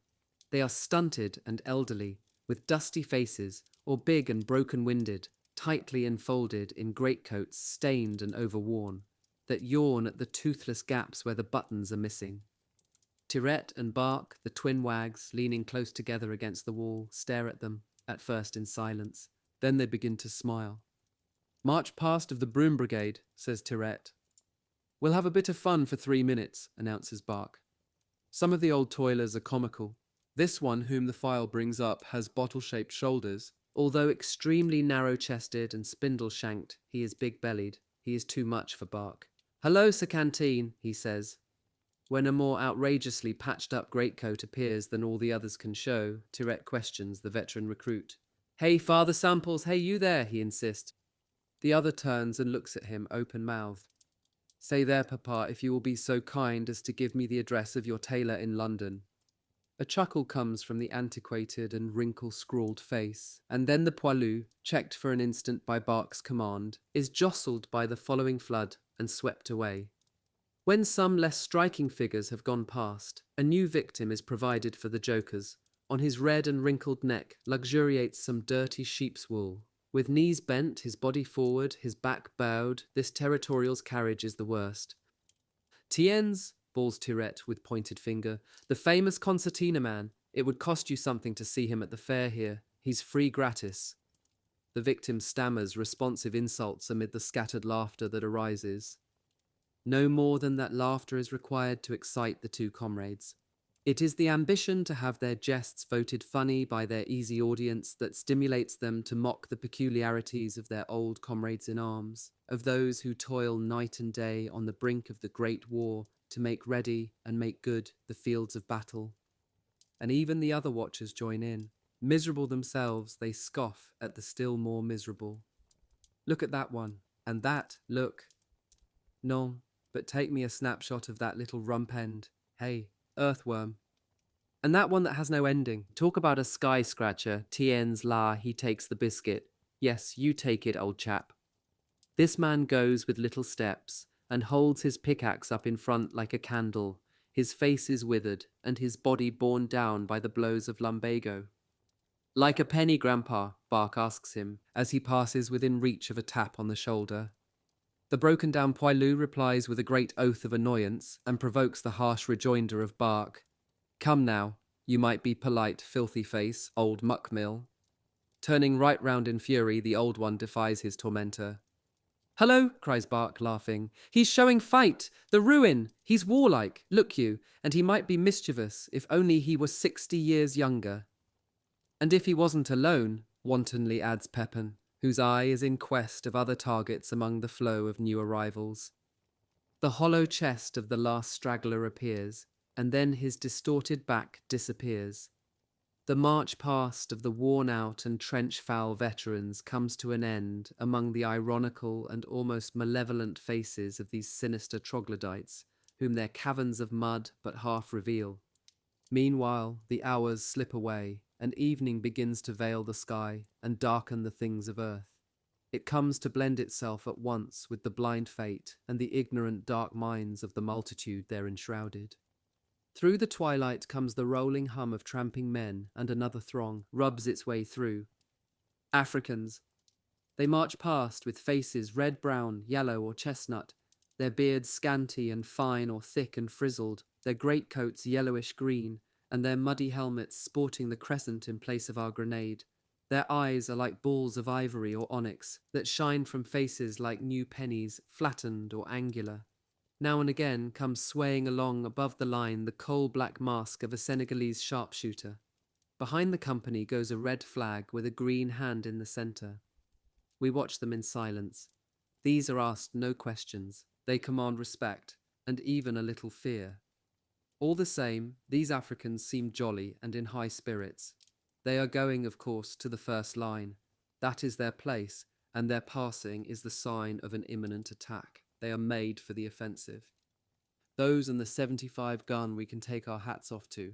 They're everywhere sent ahead at big moments, the Moroccan division. They can't quite fit in with us. They go too fast, and there's no way of stopping them. Some of these diabolical images in yellow wood, or bronze or ebony, are serious of mien, uneasy, and taciturn. Their faces have the disquieting and secret look of the snare suddenly discovered. The others laugh with a laugh that jangles like fantastic foreign instruments of music, a laugh that bares the teeth. We talk over the characteristics of these Africans, their ferocity in attack, their devouring passion to be in with the bayonet, their predilection for no quarter. We recall those tales that they themselves willingly tell, all in much the same words and with the same gestures. They raise their arms over their heads, camarade, camarade, non pas camarade. And in pantomime they drive a bayonet forward at belly height, drawing it back then with the help of a foot. One of the sharpshooters overhears our talk as he passes. He looks upon us, laughs abundantly in his helmeted turban, and repeats our words with significant shakes of his head. Pas camarade, non pas camarade, never, cut head off. No doubt they're a different race from us, with their tent-cloth skin, Bark confesses, though he does not know himself what cold feet are. It worries them to rest, you know. They only live for the minute when the officer puts his watch back in his pocket and says, "Off you go." In fact, they're real soldiers. "We are not soldiers," says Big Lamuse. "We're men." Though the evening has grown darker now, that plain true saying sheds something like a glimmering light on the men who are waiting here, waiting since the morning, waiting since months ago. They are men, good fellows of all kinds, rudely torn away from the joy of life. Like any other men whom you take in the mass, they are ignorant and of narrow outlook, full of a sound common sense, which sometimes gets off the rails, disposed to be led and to do as they are bid, enduring under hardships, long-suffering. They are simple men further simplified, in whom the merely primitive instincts have been accentuated by the force of circumstances, the instinct of self-preservation, the hard-gripped hope of living through, the joy of food, of drink, and of sleep. And at intervals they are cries and dark shudders of humanity that issue from the silence and the shadows of their great human hearts. When we can no longer see clearly, we hear down there the murmur of a command, which comes nearer and rings loud. "Second half section, muster." We fall in, it is the call. "Gee up," says the corporal. We are set in motion. In front of the tool depot there is a halt and trampling. To each is given a spade or pickaxe. An NCO presents the handles in the gloom. "You, a spade? There, hop it. You a spade too. You a pick. Allons, hurry up and get off." We leave by the communication trench at right angles to our own and straight ahead towards the changeful frontier, now alive and terrible. Up in the sombre sky, the strong staccato panting of an invisible aeroplane circles in wide descending coils and fills infinity. In front, to right and left, everywhere, thunderclaps roll with great glimpses of short-lived light in the dark blue sky. Literal meaning is hairy, shaggy, but the word has conveyed for over a century the idea of the virility of a Samson whose strength lay in his locks. It was a common French saying that victory was certain if the civilians hold out. Chapter 3.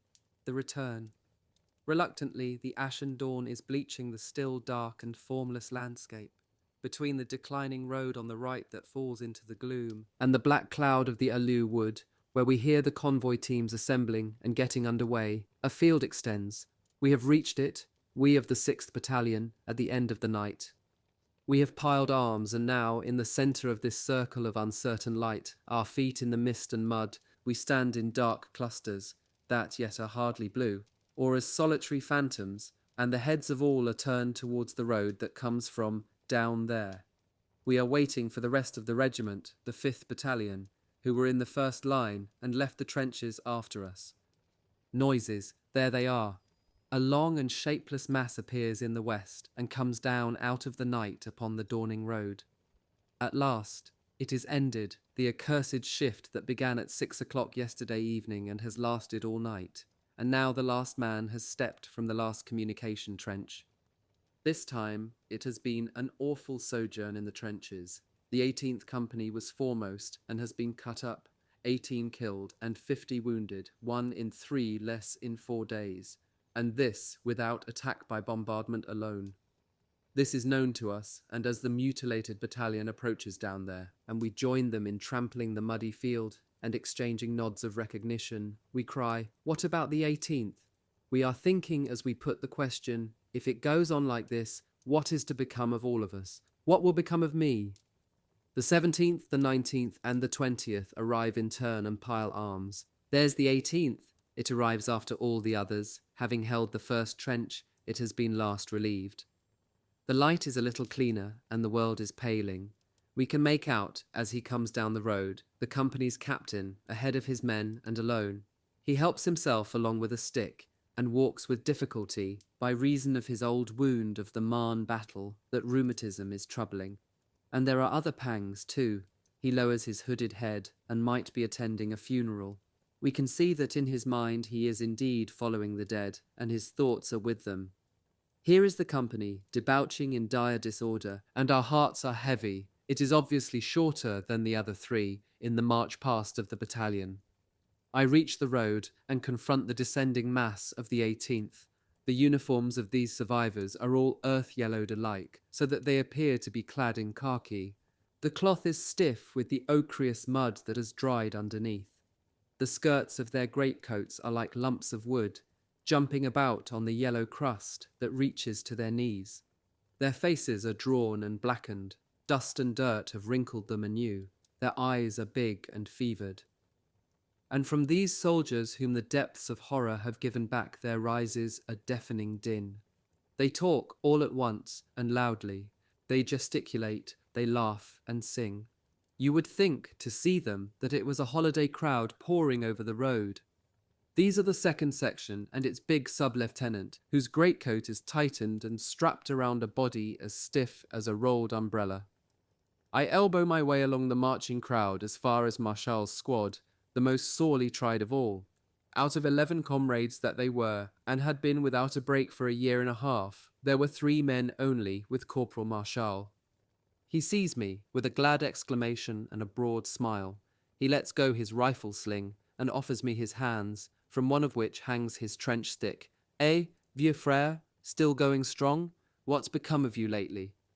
I turn my head away and say, almost under my breath, "So, old chap, it's happened badly." His smile dies at once, and he is serious. "Eh, oui, old man, it can't be helped. It was awful this time. Barbier is killed." They told us. Barbier. Saturday night it was, at 11 o'clock. He had the top of his back taken away by a shell, says Marchal, cut off like a razor. Bessie got a bit of shell that went clean through his belly and stomach. Bartholomew and Bobex got it in the head and neck. We passed the night skedaddling up and down the trench at full speed to dodge the showers. And little Godefroy, did you know him? Middle of his body blown away. He was emptied of blood on the spot in an instant, like a bucket kicked over. Little as he was, it was remarkable how much blood he had. It made a stream at least 50 meters long. Guignard got his legs cut up by one explosion. They picked him up, not quite dead. That was at the listening post. I was there on duty with them. But when that shell fell, I had gone into the trench to ask the time.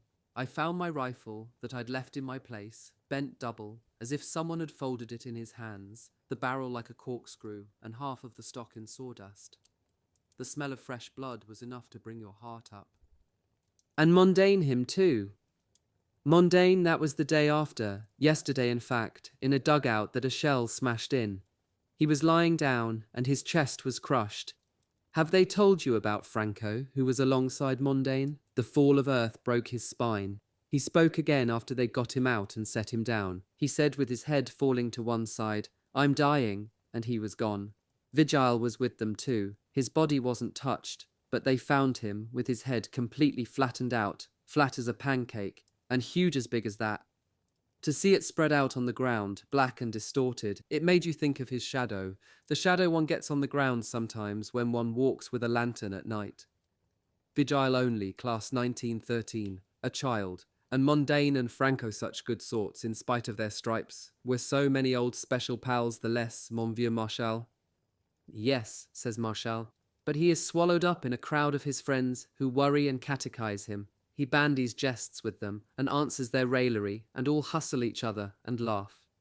I look from face to face. They are merry, and in spite of the contractions of weariness and the earth stains, they look triumphant.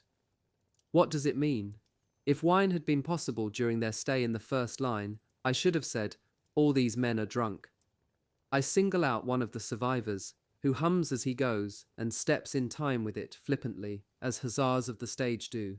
It is Vanderborn, the drummer. "Hullo, Vanderborn, you look pleased with yourself." Vanderborn, who is sedate in the ordinary, cries, "It's not me yet, you see. Here I am." With a mad gesticulation, he serves me a thump on the shoulder. I understand. If these men are happy in spite of all, as they come out of hell, it is because they are coming out of it. They are returning, they are spared. Once again the death that was there has passed them over. Each company in its turn goes to the front once in 6 weeks. 6 weeks. In both great and minor matters, fighting soldiers manifest the philosophy of the child. They never look afar, either ahead or around. Their thought strays hardly farther than from day to day. Today, every one of those men is confident that he will live yet a little while. And that is why, in spite of the weariness that weighs them down and the new slaughter with which they are still bespattered, though each has seen his brothers torn away from his side, in spite of all and in spite of themselves, they are celebrating the feast of the survivors. The boundless glory in which they rejoice is this: they still stand straight. Chapter 4. Volpatte and Fouillade. As we reached quarters again, someone cried, "But where's Volpatte? And Fouillade, where's he?" They had been requisitioned and taken off to the front line by the 5th Battalion. No doubt we should find them somewhere in quarters. No success. 2 men of the squad lost. "That's what comes of lending men," said the sergeant with a great oath. The captain, when apprised of the loss, also cursed and swore and said, "I must have those men. Let them be found at once. Allez." Farfadet and I are summoned by Corporal Bertrand from the barn, where at full length we have already immobilized ourselves, and are growing torpid. "You must go and look for Volpatte and Fouillade." Quickly we got up and set off with a shiver of uneasiness. Our 2 comrades have been taken by the 5th and carried off to that infernal shift. Who knows where they are and what they may be by now? We climb up the hill again. Again we begin, but in the opposite direction, the journey done since the dawn and the night. Though we are without our heavy stuff and only carry rifles and accoutrements, we feel idle, sleepy and stiff, and the country is sad, and the sky all wisped with mist. Farfadet is soon panting. He talked a little at first, till fatigue enforced silence on him. He is brave enough, but frail, and during all his pre-war life, shut up in the town hall office, where he scribbled since the days of his first sacrament between a stove and some aging cardboard files, he hardly learned the use of his legs. Just as we emerge from the wood, slipping and floundering, to penetrate the region of communication trenches, 2 faint shadows are outlined in front. 2 soldiers are coming up. We can see the protuberance of their burdens and the sharp lines of their rifles. The swaying double shape becomes distinct. It's them. One of the shadows has a great white head, all swathed. "One of them's wounded! It's Volpatte!" We run up to the spectres, our feet making the sounds of sinking in sponge and of sticky withdrawal. and our shaken cartridges rattle in their pouches. They stand still and wait for us. When we are close up, "It's about time," cries Volpat. "You're wounded, old chap." "What?" he says. The manifold bandages all round his head make him deaf, and we must shout to get through them. So we go close and shout. Then he replies, "That's nothing. We're coming from the hole where the 5th Battalion put us on Thursday." "You've stayed there ever since," yells Farfadet, whose shrill and almost feminine voice goes easily through the quilting that protects Volpat's ears. "Of course we stayed there, you blithering idiot," says Fouillade. "You don't suppose we'd got wings to fly away with, and still less that we should have legged it without orders?" Both of them let themselves drop to a sitting position on the ground, Volpat's head enveloped in rags with a big knot on the top and the same dark yellowish stains as his face.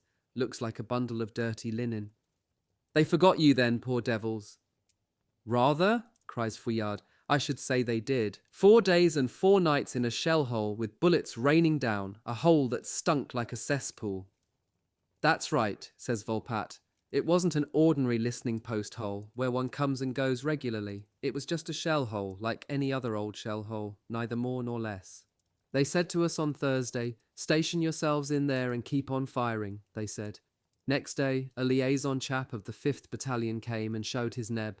'What the hell are you doing there?' 'Why, we're firing. They told us to fire, so we're firing,' I says. 'If they told us to do it, there must be some reason at the back of it. We're wanting for them to tell us to do something else.' The chap made tracks. He looked a bit uneasy and suffering from the effects of being bombed. 'It's 22, he says. 'To us too,' says Fouillade. 'There was a loaf of bread and a bucket of wine that the 18th gave us when they planted us there, and a whole case of cartridges, my boy. We fired off the cartridges and drank the booze, but we had sense to keep a few cartridges and a hunch of bread, though we didn't keep any wine.' 'That's where we went wrong,' says Volpat, seeing that it was a thirsty job. 'Say, boys, you haven't got any gargle?' 'I've still nearly half a pint of wine,' replies Farfadet. 'Give it to him,' says Fouillade, pointing to Volpat. 'Seeing that he's been losing blood, I'm only thirsty.' Volpat was shivering, and his little strapped-up eyes burned with fever in the enormous dump of rags set upon his shoulders. 'That's good,' he says, drinking. 'Ah, and then too,' he added, emptying, as politeness requires, the drop of wine that remained at the bottom of Farfadet's cup. 'We got 2 Boches. They were crawling about outside and fell into our holes as blindly as moles into a spring snare, those chaps did. We tied 'em up, and see us then, after firing for 36 hours, we'd no more ammunition. So we filled our magazines with the last and waited in front of the parcels of Boche. The liaison chap forgot to tell his people that we were there. You, the 6th, forgot to ask for us. The 18th forgot us too. And as we weren't in a listening post where you're relieved as regular as if at HQ, I could almost see us staying there till the regiment came back. In the long run, it was the loafers of the 204th come to skulk about looking for fuses that mentioned us. So then we got the order to fall back immediately, they said. That immediately was a good joke, and we got into harness at once. We untied the legs of the Boche, led them off and handed them over to the 204th, and here we are. We even fished out, in passing, a sergeant who was piled up in a hole and didn't dare come out, seeing he was shell-shocked. We slanged him, and that set him up a bit, and he thanked us. Sergeant Sacerdote, he called himself. 'But your wound, old chap?' 'It's my ears. 2 shells, a little one and a big one, my lad, went off while you're saying it. My head came between the 2 bursts, as you might say, but only just. A very close shave, and my lugs got it.' 'You should have seen him,' says Fouillade. 'It was disgusting, those 2 ears hanging down. We had 2 packets of bandages, and the stretcher men fired us one in. That makes 3 packets he's got rolled round his nut. Give us your traps. We're going back.' Farfadet and I divide Volpat's equipment between us. Fouillade, sullen with thirst and racked by stiff joints, growls, and insists obstinately on keeping his weapons and bundles. We stroll back, finding diversion as always in walking without ranks. It is so uncommon that one finds it surprising and profitable. So it is a breach of liberty which soon enlivens all 4 of us. We are in the country as though for the pleasure of it. 'We are pedestrians,' says Volpat proudly. When we reach the turning at the top of the hill, He relapses upon rosy visions. Old man, it's a good wound after all. I shall be sent back, no mistake about it. His eyes wink and sparkle in the huge white clump that dithers on his shoulders, a clump reddish on each side where the ears were. From the depth where the village lies, we hear 10 o'clock strike. To hell with the time, says Volpatte. It doesn't matter to me any more what time it is. He becomes loquacious. It is a low fever that inspires his dissertation and condenses it to the slow swing of our walk, in which his step is already jaunty. They'll stick a red label on my greatcoat, you'll see, and take me to the rear. I shall be bossed this time by a very polite sort of chap, who'll say to me, "That's one side, now turn the other way, so, my poor fellow." Then the ambulance, and then the sick train, with the pretty little ways of the Red Cross ladies all the way along, like they did to Crapely Jules, then the base hospital. Beds with white sheets, a stove that snores in the middle of us all. People with the special job of looking after you, and that you watch doing it. Regulation slippers, sloppy and comfortable, and a chamber cupboard. Furniture, and it's in those big hospitals that you're all right for grub. I shall have good feeds and baths. I shall take all I can get hold of. And there'll be presents that you can enjoy without having to fight the others for them and get yourself into a bloody mess. I shall have my 2 hands on the counterpane, and they'll do damn well nothing. Like things to look at, like toys, what? And under the sheets my legs'll be white hot all the way through, and my trotters'll be expanding like bunches of violets. Volpatte pauses, fumbles about, and pulls out of his pocket, along with his famous pair of Soissons scissors, something that he shows to me. Tiens, have you seen this? It is a photograph of his wife and 2 children. He has already shown it to me many a time. I look at it and express appreciation. I shall go on sick leave, says Volpatte, and while my ears are sticking themselves on again, the wife and the little ones will look at me, and I shall look at them. And while they're growing again like lettuces, my friends, the war, it'll make progress. The Russians one doesn't know what. He is thinking aloud, lulling himself with happy anticipations, already alone with his private festival in the midst of us. "Robber!" Feuillade shouts at him. "You've too much luck, by God!" How could we not envy him? He would be going away for 1, 2, or 3 months, and all that time, instead of our wretched privations, he would be transformed into a man of means. At the beginning, says Farfadet, it sounded comic when I heard them wish for a good wound. But all the same, and whatever can be said about it, I understand now that it's the only thing a poor soldier can hope for if he isn't daft. We were drawing near to the village and passing round the wood. At its corner, the sudden shape of a woman arose against the sportive sunbeams that outlined her with light. Alertly erect she stood before the faintly violet background of the wood's marge and the cross-hatched trees. She was slender, her head all afire with fair hair, and in her pale face we could see the night-dark caverns of great eyes. The resplendent being gazed fixedly upon us, trembling, then plunged abruptly into the undergrowth and disappeared like a torch. The apparition and its flight so impressed Volpatte that he lost the thread of his discourse. "She's something like that woman there." "No," said Fouillade, who had misunderstood. "She's called Eudoxie. I knew her because I've seen her before. A refugee. I don't know where she comes from, but she's at Gamblin, in a family there." "She's thin and beautiful," Volpatte certified. "One would like to make her a little present. She's good enough to eat tender as a chicken. And look at the eyes she's got." "She's queer," says Fouillade. "You don't know when you've got her. You see her here, there, with her fair hair on top, then off. Nobody about. And you know she doesn't know what danger is. Marching about, sometimes, almost in the front line. And she's been seen knocking about in no man's land. She's queer." "Look, there she is again. The spook. She's keeping an eye on us. What's she after?" The shadow figure, traced in lines of light, this time adorned the other end of the spinney's edge. "To hell with women," Volpatte declared, whom the idea of his deliverance has completely recaptured. "There's one in the squad anyway that wants her pretty badly. See, when you speak of the wolf. You see its tail. Not yet, but almost look." From some bushes on our right we saw the red snout of Lamuse appear peeping like a wild boar's. He was on the woman's trail. He had seen the alluring vision, dropped to the crouch of a setting dog, and made his spring. But in that spring he fell upon us.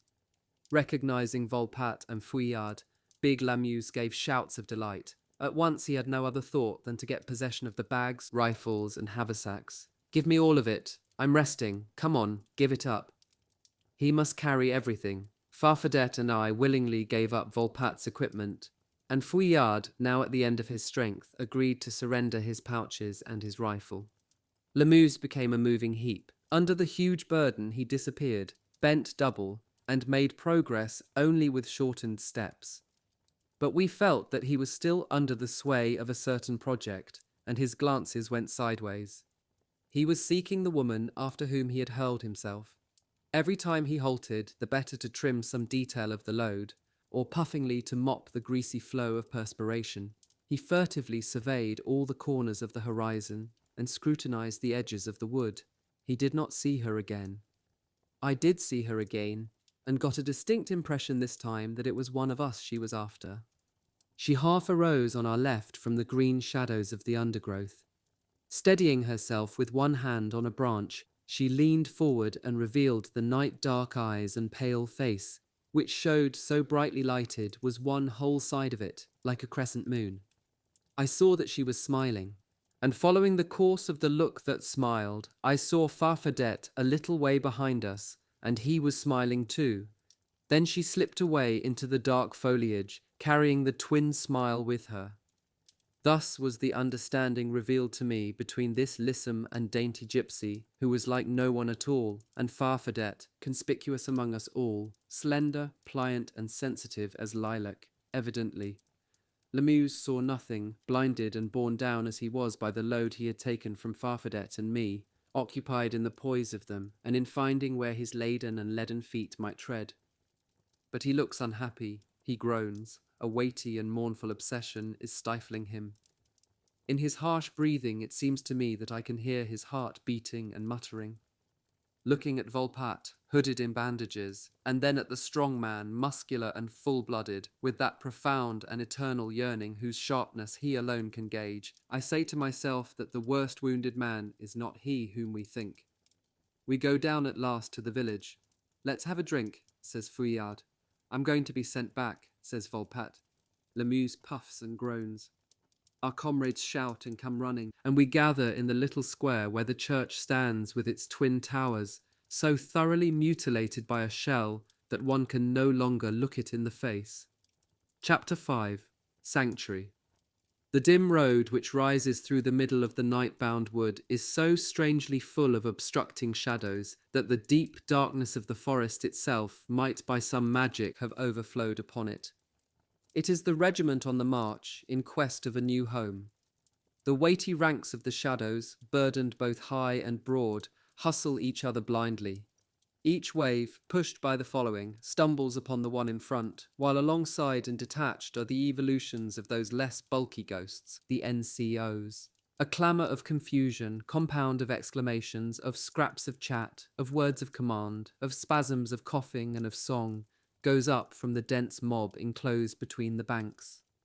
To the vocal commotion is added the tramping of feet, the jingling of bayonets in their scabbards, of cans and drinking cups, the rumbling and hammering of the 60 vehicles of the two convoys, fighting and regimental, that follow the two battalions. And such a thing is it that trudges and spreads itself over the climbing road that, in spite of the unbounded dome of night, one welters in the odour of a den of lions. In the ranks one sees nothing. Sometimes, when one can lift his nose up, by grace of an eddy in the tide, one cannot help seeing the whiteness of a mess tin, the blue steel of a helmet, the black steel of a rifle. Anon, by the dazzling jet of sparks that flies from a pocket flint and steel, or the red flame that expands upon the Lilliputian stem of a match, one can see beyond the vivid near relief of hands and faces, to the silhouetted and disordered groups of helmeted shoulders, swaying like surges that would storm the sable stronghold of the night. Then all goes out, and while each tramping soldier's legs swing to and fro, his eye is fixed inflexibly upon the conjectural situation of the back that dwells in front of him. After several halts, when we have allowed ourselves to collapse on our haversacks at the foot of the stacked rifles, stacks that form on the call of the whistle with feverish haste and exasperating delay, through our blindness in that atmosphere of ink dawn reveals itself, extends, and acquires the domain of space. The walls of the shadow crumble in vague ruin. Once more we pass under the grand panorama of the days unfolding upon the ever-wandering horde that we are.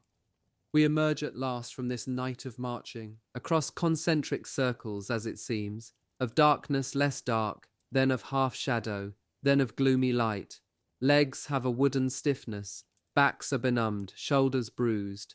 Faces are still so grey or so black, one would say they had but half rid themselves of the night. Now indeed, one never throws it off altogether.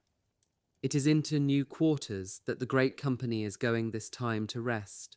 What will the place be like that we have to live in for 8 days? It is called, they say, but nobody is certain of anything, Gauchin l'Abbe. We have heard wonders about it. It appears to be just it. In the ranks of the companies whose forms and features one begins to make out in the birth of morning, and to distinguish the lowered heads and yawning mouths, some voices are heard in still higher praise. There never were such quarters. The brigade's there, and the court-martial. You can get anything in the shops. If the brigade's there, we're all right. Think we can find a table for the squad? Everything you want, I tell you. A pessimist prophet shakes his head. What these quarters will be like where we never been, I don't know, he says. What I do know is that it'll be like the others. But we don't believe him, and emerging from the fevered turmoil of the night, it seems to all that it is a sort of promised land we are approaching by degrees. The light brings us out of the east, and the icy air towards the unknown village. At the foot of a bill in the half-light, we reach some houses, still slumbering and wrapped in heavy greyness. There it is. Poof! We've done 28 kilometers in the night, but what of that? There is no halt. We go past the houses, and they sink back again into their vague vapours and their mysterious shroud. Seems we've got to march a long time yet. It's always there, there. We march like machines, our limbs invaded by a sort of petrified torpor. Our joints cry aloud and force us to make echo. Day comes slowly, for a blanket of mist covers the earth. It is so cold that the men dare not sit down during the halts, though overborne by weariness, and they pace to and fro in the damp obscurity like ghosts. The besom of a biting wintry wind whips our skin, sweeps away and scatters our words and our sighs. At last the sun pierces the reek that spreads over us and soaks what it touches, and something like a fairy glade opens out in the midst of this gloom terrestrial. The regiment stretches itself and wakes up in truth, with slow lifted faces to the gilded silver of the earliest rays. Quickly then the sun grows fiery, and now it is too hot. In the ranks we pant and sweat, and our grumbling is louder even than just now, when our teeth were chattering and the fog wet-sponged our hands and faces. It is a chalk country through which we are passing on this torrid forenoon. They mend this road with lime, the dirty devils. The road has become blinding, a long-drawn cloud of desiccated chalk and dust that rises high above our columns and powders us as we go. Faces turn red and shine as though varnished. Some of the full-blooded ones might be plastered with Vaseline. Cheeks and foreheads are coated with a rusty paste which agglutinates and cracks. Feet lose their dubious likeness to feet and might have paddled in a mason's mortar trough. Haversacks and rifles are powdered in white, and our legion leaves to left and right a long milky track on the bordering grass, and to crown all, to the right, a convoy. We bear to the right, hurriedly, and not without bumpings. The convoy of lorries, a long chain of 4 square and huge projectiles, rolling up with diabolical din, hurls itself along the road. Curse it! One after another, they gather up the thick carpet of white powder that upholsters the ground, and send it broadcast over our shoulders. Now we are garbed in a stuff of light grey, and our faces are pallid masks, thickest on the eyebrows and moustaches, on beards and the cracks of wrinkles. Though still ourselves, we look like strange old men. When we're old buffers, we shall be as ugly as this, says Tirette. Tout crashes blanc, declares Biquet. When a halt puts us out of action, you might take us for rows of plaster statues, with some dirty indications of humanity showing through. We move again, silent and chagrined. Every step becomes hard to complete. Our faces assume congealed and fixed grimaces under the wan leprosy of dust. The unending effort contracts us and quite fills us with dismal weariness and disgust. We espy at last the long-sought oasis. Beyond a hill, on a still higher one, some slated roofs peep from clusters of foliage as brightly green as a salad. The village is there, and our looks embrace it, but we are not there yet. For a long time it seems to recede as fast as the regiment crawls towards it. At long last, on the stroke of noon, we reach the quarters that had begun to appear a pretense and a legend. In regular step and with rifles on shoulders, the regiment floods the street of Gauchin-l'Abbé right to its edges. Most of the villages of the Pas du Calais are composed of a single street, but such a street, it is often several kilometres long. In this one, the street divides in front of the mairie and forms two others, so that the hamlet becomes a big Y, brokenly bordered by low-built dwellings. The cyclists, the officers, the orderlies break away from the long-moving mass. Then, as they come up, a few of the men at a time are swallowed up by the barns, the still available houses being reserved for officers and departments. Our half-company is led at first to the end of the village, and then, by some misunderstanding among the quartermasters, back to the other end, the one by which we entered. This oscillation takes up time, and the squad, dragged thus from north to south and from south to north, heavily fatigued and irritated by wasted walking, evinces feverish impatience. For it is supremely important to be installed and set free as early as possible if we are to carry out the plan we have cherished so long, to find a native with some little place to let, and a table where the squad can have its meals. We have talked a good deal about this idea and its delightful advantages. We have taken counsel, subscribed to a common fund, and decided that this time we will take the header into the additional outlay. But will it be possible? Very many places are already snapped up. We are not the only ones to bring our dream of comfort here, and it will be a race for that table. 3 companies are coming in after ours, but 4 were here before us, and there are the officers, the cooks of the hospital staff for the section, and the clerks, the drivers, the orderlies and others, official cooks of the sergeant's mess, and I don't know how many more. All these men are more influential than the soldiers of the line. They have more mobility and more money and can bring off their schemes beforehand. Already, while we march 4 abreast towards the barn assigned to the squad, we see some of these jokers across the conquered thresholds, domestically busy. Tirette imitates the sounds of lowing and bleating. There's our cattle shed. A fairly big barn. The chopped straw smells of night soil, and our feet stir up clouds of dust. But it is almost enclosed. We choose our places and cast off our equipment. Those who dreamed yet once again of a special sort of paradise sing low yet once again. Look now, it seems as ugly as the other places. It's something like the same, naturally. But there is no time to waste in talking. The thing is to get clear and be after the others with all strength and speed. We hurry out. In spite of broken backs and aching feet, we set ourselves savagely to this last effort, on which the comfort of a week depends. The squad divides into 2 patrols, and sets off at the double, one to left and one to right along the street, which is already obstructed by busy questing poilus, and all the groups see and watch each other, and hurry. In places there are collisions, jostlings, and abuse. Let's begin down there at once, or our goose'll be cooked. I have an impression of a kind of fierce battle between all the soldiers in the streets of the village they have just occupied. For us, says Marthereau, war is always struggling and fighting, always, always. We knock at door after door, we show ourselves timidly, we offer ourselves like undesirable goods. A voice arises among us. You haven't a bit of a corner, madame, for some soldiers. We would pay. No, you see, I've got officers under officers, that is. You see, it's the mess for the band, and the secretaries, and the gentlemen of the ambulance. Vexation after vexation.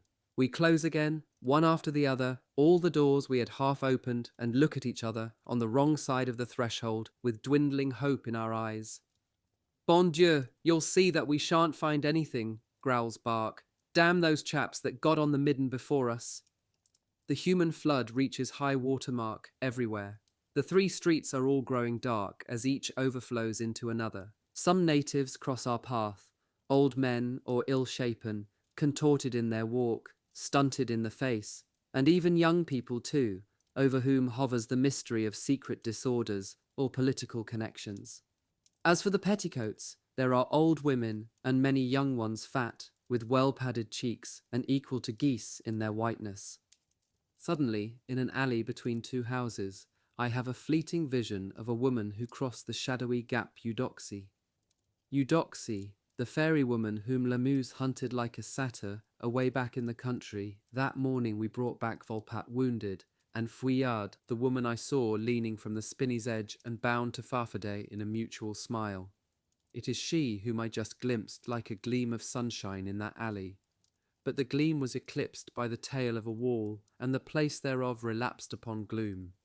She here already, then she has followed our long and painful trek, she is attracted, and she looks like one allured too. Brief glimpse though it was of her face and its crown of fair hair, plainly I saw that she was serious, thoughtful, absent-minded. Lamuse, following close on my heels, saw nothing, and I do not tell him. He will discover quite soon enough the bright presence of that lovely flame where he would fain cast himself bodily, though it evades him like a will-o'-the-wisp. For the moment, besides, we are on business bent. The coveted corner must be won. We resume the hunt with the energy of despair. Bark leads us on. He has taken the matter to heart. He is trembling. You can see it in his dusty scalp. He guides us, nose to the wind. He suggests that we make an attempt on that yellow door over there. Forward. Near the yellow door, we encounter a shape down-bent. Blair, his foot on a milestone, is reducing the bulk of his boot with his knife, and plaster-like debris is falling fast. He might be engaged in sculpture. You never had your feet so white before, jeers Bark. Rotting apart, says Blair. You don't know where it is, that special van, he goes on to explain. I've got to look up the dentist van so they can grapple with my ivories and strip off the old grinders that's left. Seems it's stationed here, the chop caravan. He folds up his knife, pockets it, and goes off alongside the wall, possessed by the thought of his jawbone's new lease of life. Once more we put up our beggar's petition. Good day, madame. You haven't got a little corner where we could feed. We would pay, of course. We would pay. Through the glass of the low window we see lifted the face of an old man, like a fish in a bowl. It looks, a face curiously flat and lined with parallel wrinkles like a page of old manuscript. You've the little shed there. There's no room in the shed, and when the washing's done there... Bark seizes the chance. It'll do, very likely. May we see it? We do the washing there, mutters the woman, continuing to wield her broom. You know, says Bark, with a smile and an engaging air, we're not like those disagreeable people who get drunk and make themselves a nuisance. May we have a look? The woman has let her broom rest. She is thin and inconspicuous. Her jacket hangs from her shoulders as from a valise. Her face is like cardboard, stiff and without expression. She looks at us and hesitates, then grudgingly leads the way into a very dark little place, made of beaten earth and piled with dirty linen. It's splendid, cries Lamuse in all honesty. Isn't she a darling, the little kiddie, says Bark, as he pats the round cheek, like painted India rubber, of a little girl who is staring at us with her dirty little nose uplifted in the gloom. Is she yours, madame? And that one too, risks Marthereau, as he espies an overripe infant on whose bladder-like cheeks are shining deposits of jam for the ensnaring of the dust in the air. He offers a half-hearted caress in the direction of the moist and bedaubed countenance. The woman does not deign an answer. So there we are, trifling and grinning, like beggars whose plea still hangs fire.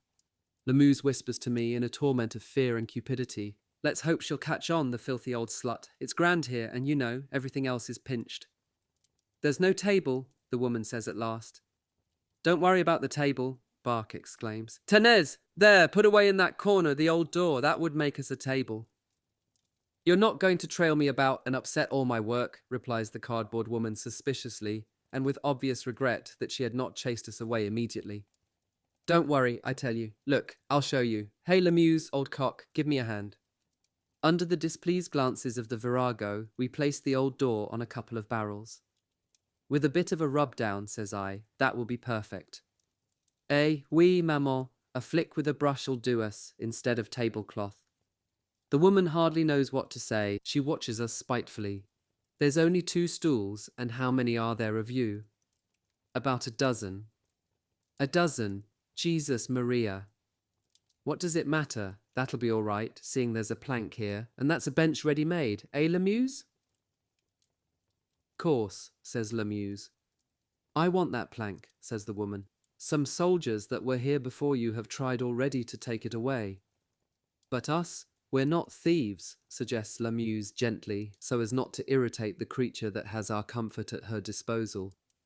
I don't say you are, but soldiers, vous savez, they smash everything up. Oh, the misery of this war. Well then, how much'll it be to hire the table and to heat up a thing or two on the stove? It'll be 20 sous a day, announces the hostess with restraint, as though we were wringing that amount from her. It's dear, says Lamuse. It's what the others gave me that were here, and they were very kind too, those gentlemen, and it was worth my while to cook for them. I know it's not difficult for soldiers. If you think it's too much, it's no job to find other customers for this room and this table and the stove, and who wouldn't be in 12s? They're coming along all the time, and they'd pay still more, if I wanted, a dozen. Lamuse hastens to add, I said, it's dear, but still, it'll do, eh, you others? On this downright question, we record our votes. We could do well with a drop to drink, says Lamuse. Do you sell wine? No, said the woman, but added, shaking with anger, you see, the military authority forces them that's got wine to sell it at 15 sous. 15 sous! The misery of this cursed war. One loses at it, at 15 sous, monsieur. So I don't sell any wine. I've got plenty for ourselves. I don't say, but sometimes, and just to oblige, I don't allow some to people that one knows. People that knows what things are. But of course, messieurs, not at 15 sous. Lamuse is one of those people that knows what things are. He grabs at his water bottle, which is hanging as usual on his hip. Give me a litre of it. That'll be what? That'll be 22 sous, same as it cost me. But you know it's just to oblige you, because you're soldiers. Bark, losing patience, mutters an aside. The woman throws him a surly glance, and makes as if to hand Lamuse's bottle back to him. But Lamuse, launched upon the hope of drinking wine at last, so that his cheeks redden, as if the draught already pervaded them with its grateful hue, hastens to intervene. Don't be afraid, it's between ourselves, la mère. We won't give you away. She raves on, rigid and bitter, against the limited price on wine, and overcome by his lusty thirst, Lamuse extends the humiliation and surrender of conscience so far as to say, no help for it, madame. It's a military order, so it's no use trying to understand it. She leads us into the storeroom. 3 fat barrels occupy it in impressive rotundity. Is this your little private store? She knows her way about, the old lady, growls Bark. The shrew turns on her heel, truculent. Would you have me ruin myself by this miserable war? I've about enough of losing money all ways at once. How? Insists Bark. I can see you're not going to risk your money. That's right, we only risk our skins. We intervene, disturbed by the tone of menace for our present concern that the conversation has assumed. But the door of the wine cellar is shaken, and a man's voice comes through. Hey, Palmyra, it calls. The woman hobbles away, discreetly leaving the door open. That's all right, we've taken root, Lamuse says. What dirty devils these people are, murmurs Bark, who finds his reception hard to stomach. It's shameful and sickening, says Marthereau. One would think it was the first time you'd had any of it. And you, old gabbler, chides Bark, that says prettily to the wine robber, can't be helped, it's a military order. Gad, old man, you're not short of cheek. What else could I do or say? We should have had to go into mourning for our table and our wine. She could make us pay 40 sous for the wine, and we should have had it all the same, shouldn't we? Very well then, got to think ourselves jolly lucky. I'll admit I'd no confidence, and I was afraid it was no go. I know, it's the same tale everywhere and always, but all the same. Damn the thieving natives. Some of them must be making fortunes. Everybody can't go and get killed. Ah, the gallant people of the East. Yes, and the gallant people of the North, who welcome us with open arms. With open hands, yes. I tell you, Marthereau says again, it's a shame and it's sickening. Shut it up, there's the she-beast coming back. We took a turn round to quarters to announce our success, and then went shopping. When we returned to our new dining room, we were hustled by the preparations for lunch. Bark had been to the rations distribution and had managed, thanks to personal relations with the cook, who was a conscientious objector to fractional divisions, to secure the potatoes and meat that formed the rations for all the 15 men of the squad.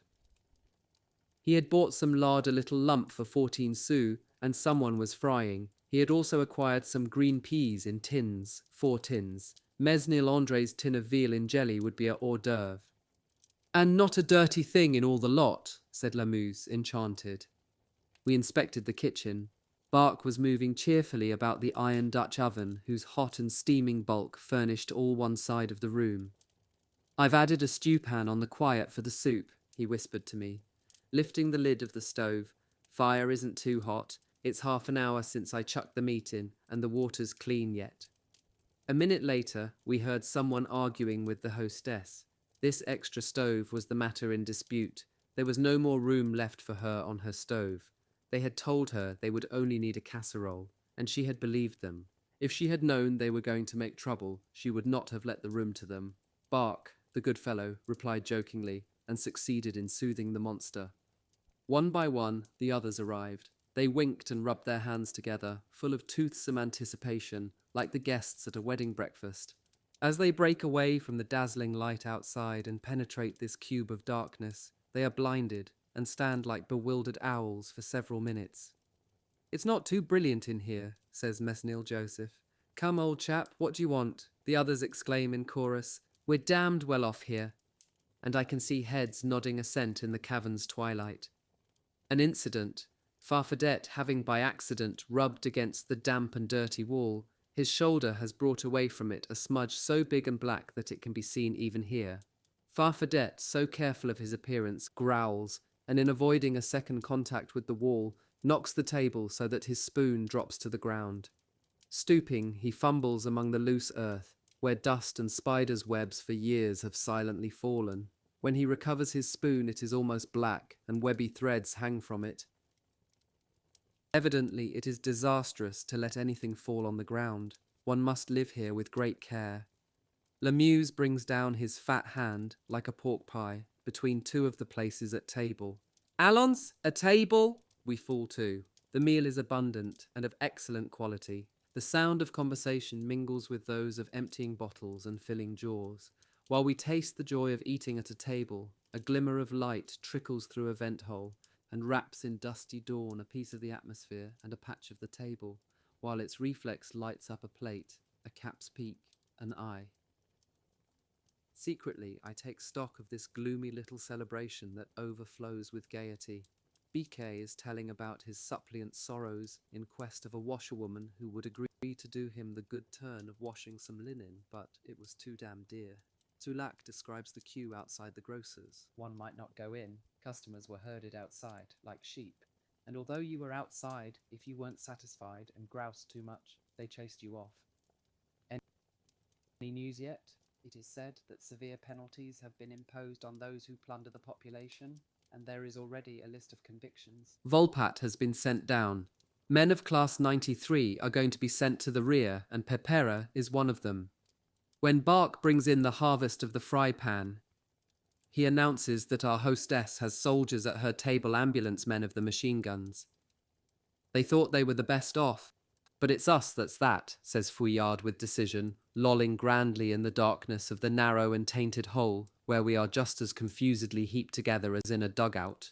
But who would think of making the comparison? Vous savez pas, says Pepin. The chaps of the 9th, they're in clover. An old woman has taken them in for nothing because of her old man that's been dead 50 years and was a rifleman once on a time. Seems she's even given them a rabbit for nix, and they're just worrying it jugged. There's good sorts everywhere, but the boys of the 9th had famous luck to fall into the only shop of good sorts in the whole village. Palmyra comes with the coffee, which she supplies. She thaws a little, listens to us, and even asks questions in a supercilious way. Why do you call the adjutant le jouteur? Jouteur. Bark replies sententiously, 'Twas ever thus. When she has disappeared, we criticize our coffee. Talk about clear.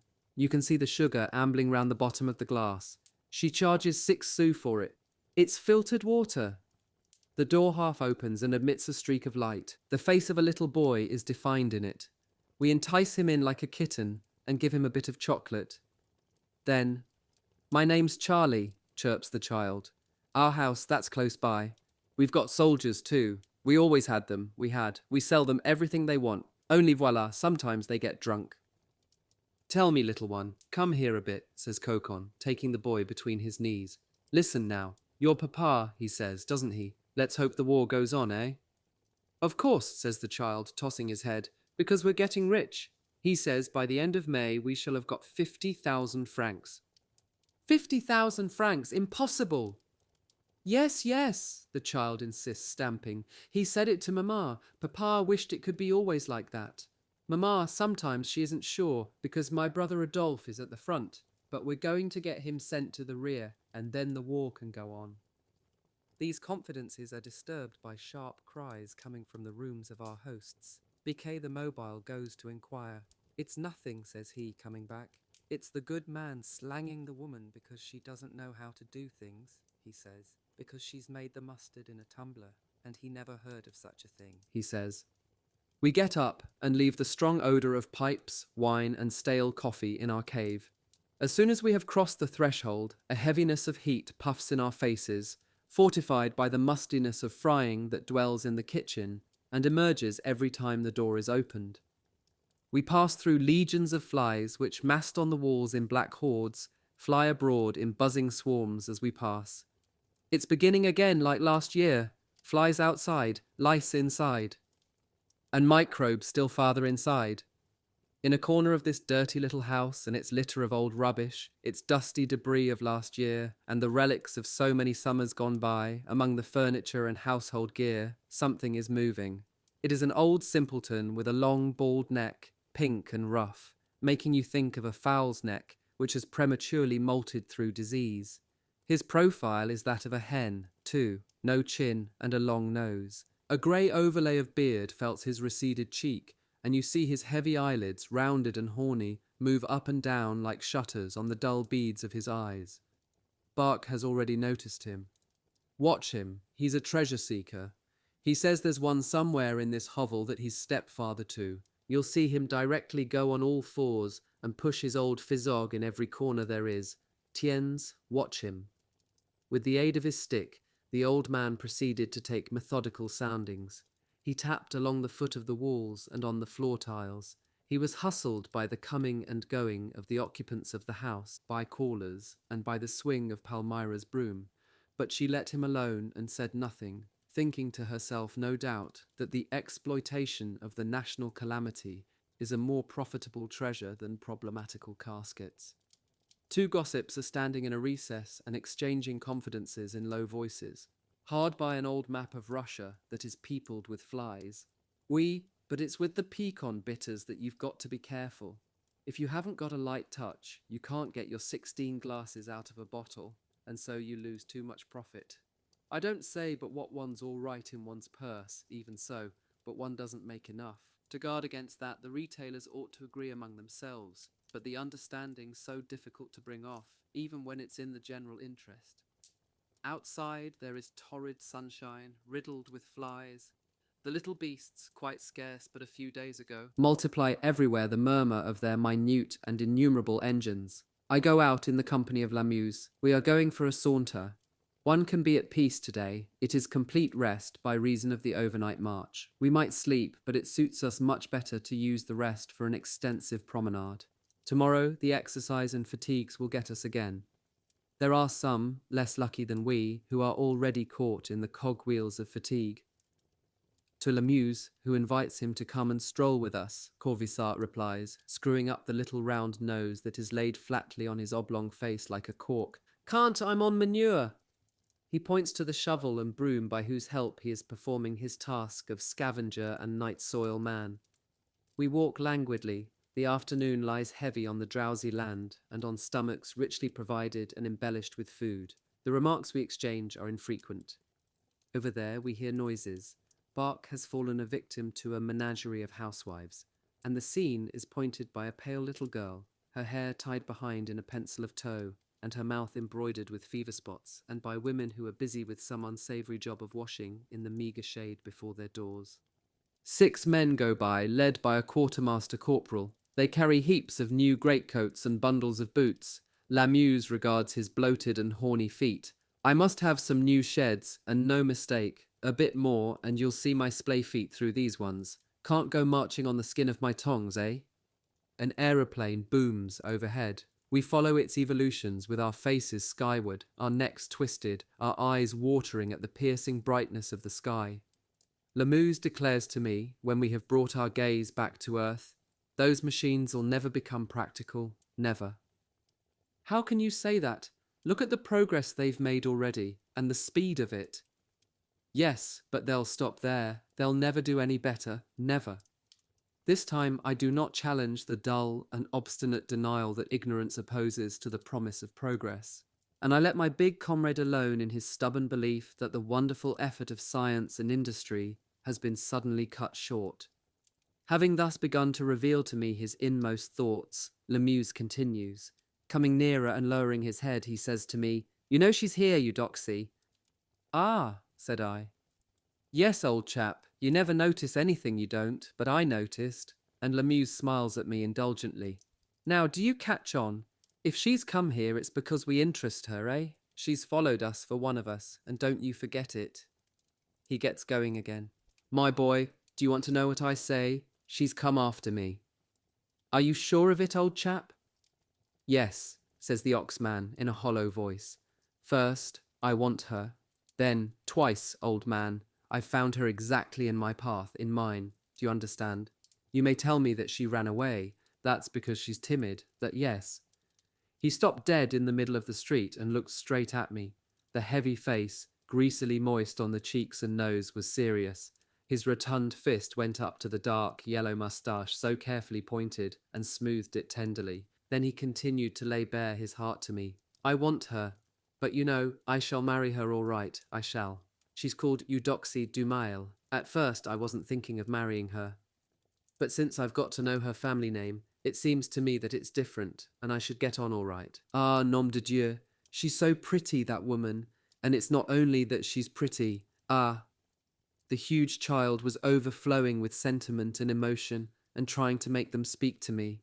"Ah, my boy, there are times when I've just got to hold myself back with a hook," came the strained and gloomy tones, while the blood flushed to the fleshy parts of his cheeks and neck. "She's so beautiful. She's so unlike, you'll have noticed it, surely, you that notices. She's a country girl, oui? Eh bien, she's got a God knows what that's better than a Parisienne, even a toffed up and stylish Parisienne pass. She, as for me, He puckered his red eyebrows. He would have liked to tell me all the splendour of his thoughts, but he knew not the art of expressing himself, so he was silent.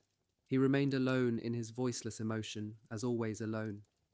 We went forward side by side between the rows of houses. In front of the doors, drays laden with casks were drawn up. The front windows blossomed with many-hued heaps of jam pots, stacks of tinder pipe lighters, everything that the soldier is compelled to buy. Nearly all the natives had gone into grocery. Business had been getting out of gear locally for a long time, but now it was booming. Everyone, smitten with the fever of sum totals and dazzled by the multiplication table, plunged into trade. Bells tolled, and the procession of a military funeral came out. A forage wagon, driven by a transport man, carried a coffin wrapped in a flag. Following were a detachment of men, an adjutant, a padre, and a civilian. "The poor little funeral with its tail lopped off," said Lamuse. "Ah, those that are dead are very happy, but only sometimes, not always, voilà." We have passed the last of the houses. In the country, beyond the end of the street, the fighting convoy and the regimental convoy have settled themselves, the travelling kitchens and jingling carts that follow them with odds and ends of equipment, the Red Cross wagons, the motor lorries, the forage carts, the baggage master's gig. The tents of drivers and conductors swarm around the vehicles. On the open spaces, horses lift their metallic eyes to the sky's emptiness, with their feet on barren earth. 4 poilers are setting up a table. The open-air smithy is smoking. This heterogeneous and swarming city, planted in ruined fields whose straight or winding ruts are stiffening in the heat, is already broadly valanced with rubbish and dung. On the edge of the camp, a big white-painted van stands out from the others in its tidy cleanliness. Had it been in the middle of a fair, one would have said it was the stylish show where one pays more than at the others. This is the celebrated stomatological van that Blair was asking about. In point of fact, Blair is there in front, looking at it. For some long time, no doubt, he has been going round it and gazing. Field hospital orderly Sombre Meuse of the division, returning from errands, is climbing the portable stair of painted wood which leads to the van door. In his arms he carries a bulky box of biscuits, a loaf of fancy bread, and a bottle of champagne. Blair questions him. "Tell me, Sir Rump, this horse box, is it the dentist's?" "It's written up there," replies Sombre Meuse, a little corpulent man, clean, close-shaven, and his chin starch white. "If you can't see it, you don't want the dentist to look after your grinders, you want the vet to clean your eyesight." Blair comes nearer and scrutinizes the establishment. "It's a queer shop," he says. He goes nearer yet, draws back, hesitates to risk his gums in that carriage. At last he decides, puts a foot on the stair, and disappears inside the caravan. We continue our walk and turn into a footpath where are high, dusty bushes, and the noises are subdued. The sunshine blazes everywhere. It heats and roasts the hollow of the way, spreading blinding and burning whiteness in patches and shimmers in the sky of faultless blue. At the first turning, almost before we had heard the light grating of a footstep, we are face to face with Eudoxie. Lemuse utters a deep exclamation. Perhaps he fancies once more that she is looking for him, and believes that she is the gift of his destiny. He goes up to her, all the bulk of him. She looks at him and stops, framed by the hawthorn. Her strangely slight and pale face is apprehensive. The lids tremble on her magnificent eyes. She is bareheaded, and in the hollowed neck of her linen corsage there is the dawning of her flesh. So near, she is truly enticing in the sunshine, this woman crowned with gold, and one's glance is impelled and astonished by the moonlight purity of her skin. Her eyes sparkle, her teeth, too, glisten white in the living wound of her half-open mouth, red as her heart. "Tell me, I am going to tell you," pants Lemuse. "I like you so much." He outstretches his arm towards the motionless, beloved wayfarer. She starts and replies to him, "Leave me alone. You disgust me." The man's hand is thrown over one of her little ones. She tries to draw it back and shakes it to free herself. Her intensely fair hair falls loose, flaming. He draws her to him. His head bends towards her and his lips are ready. His desire, the wish of all his strength and all his life, is to caress her. He would die that he might touch her with his lips, but she struggles and utters a choking cry. She is trembling, and her beautiful face is disfigured with abhorrence. I go up and put my hand on my friend's shoulder, but my intervention is not needed. Lemuse recoils and growls, vanquished. "Are you taken that way often?" cries Eudoxie. "No," groans the miserable man, baffled, overwhelmed, bewildered. "Don't do it again, vous savez," she says, and goes off panting, and he does not even watch her go. He stands with his arms hanging, gazing at the place whence she has gone, tormented to the quick, torn from his dreams of her, and nothing left him to desire. I lead him away, and he comes in dumb agitation, sniffling and out of breath, as though he had run a long way. The mass of his big head is bent. In the pitiless light of eternal spring, he is like the poor Cyclops who roamed the shores of ancient Sicily in the beginnings of time, like a huge toy, a thing of derision that a child's shining strength could subdue. The itinerant wine seller, whose barrow is hunchbacked with a barrel, has sold several litres to the men on guard duty. He disappears round the bend in the road with his face flat and yellow as a camembert, his scanty, thin hair frayed into dusty flakes, and so emaciated himself that one could fancy his feet were fastened to his trunk by strings through his flopping trousers. And among the idle poilus of the guardroom at the end of the place, under the wing of the shaking and rattling signboard which serves as advertisement of the village, a conversation is set up on the subject of this wandering buffoon. "He has a dirty neb," says Bigornot, "and I'll tell you what I think. They've no business to let civvies mess about at the front with their pretty ringlets, and especially individuals that you don't know where they come from." "You're quite crushing, you portable louse," replies Cornet. "Never mind, shoe-sole face," Bigornot insists. "We trust 'em too much. I know what I'm saying when I open it." "You don't," says Canard. "Pepper is going to the rear." The women here, murmurs Lamollette. They're ugly. They're a lot of frights. The other men on guard, their concentrated gaze roaming in space, watch two enemy aeroplanes and the intricate skeins they are spinning. Around the stiff mechanical birds up there that appear now black like crows and now white like gulls, according to the play of the light, clouds of bursting shrapnel stipple the azure and seem like a long flight of snowflakes in the sunshine. As we are going back, two strollers come up Carassus and Chassier. They announce that Messman Pepera is going to the rear to be sent to a territorial regiment, having come under the operation of the Dalbiez Act. That's a hint for Blair, says Carassus, who has a funny big nose in the middle of his face that suits him ill. In the village, groups of poilus go by, or in twos, joined by the crossing bonds of converse. We see the solitary ones unite in couples separate, then come together again with a new inspiration of talk, drawn to each other as if magnetized. In the middle of an excited crowd, white papers are waving. It is the newspaper hawker who is selling for 2 sou papers, which should be 1 sou. Fouillade is standing in the middle of the road, thin as the legs of a hare. At the corner of a house, Paradis shows to the sun face pink as ham. Biquet joins us again, in undress, with a jacket and cap of the police. He is licking his chops. I met some pals and we've had a drink. You see, tomorrow one starts scratching again and cleaning his old rags and his catapult. But my greatcoat, going to be some job to filter that. It isn't a greatcoat any longer, it's armor plate. Montreuil, a clerk at the office, appears and hails Biquet. Hey, riffraff, a letter. Been chasing you an hour. You're never to be found, rotter. Can't be both here and there, loony. Give us a squint. He examines the letter, balances it in his hand, and announces as he tears the envelope, "It's from the old woman." We slacken our pace. As he reads, he follows the lines with his finger, wagging his head with an air of conviction, and his lips moving like a woman's in prayer. The throng increases the nearer we draw to the middle of the village. We salute the commandant and the black-skirted padre, who walks by the other's side like his nurse. We are questioned by Pigeon, Guignon, young Escutenaire, and Chasseur Clodor. Lamuse appears blind and deaf and concerned only to walk. Bizouane, Chanrion, and Roquette arrive excitedly to announce big news. Do you know, Pepère's going to the rear. Funny, says Biquet, raising his nose from his letter. How people kid themselves. The old woman's bothered about me. He shows me a passage in the maternal epistle.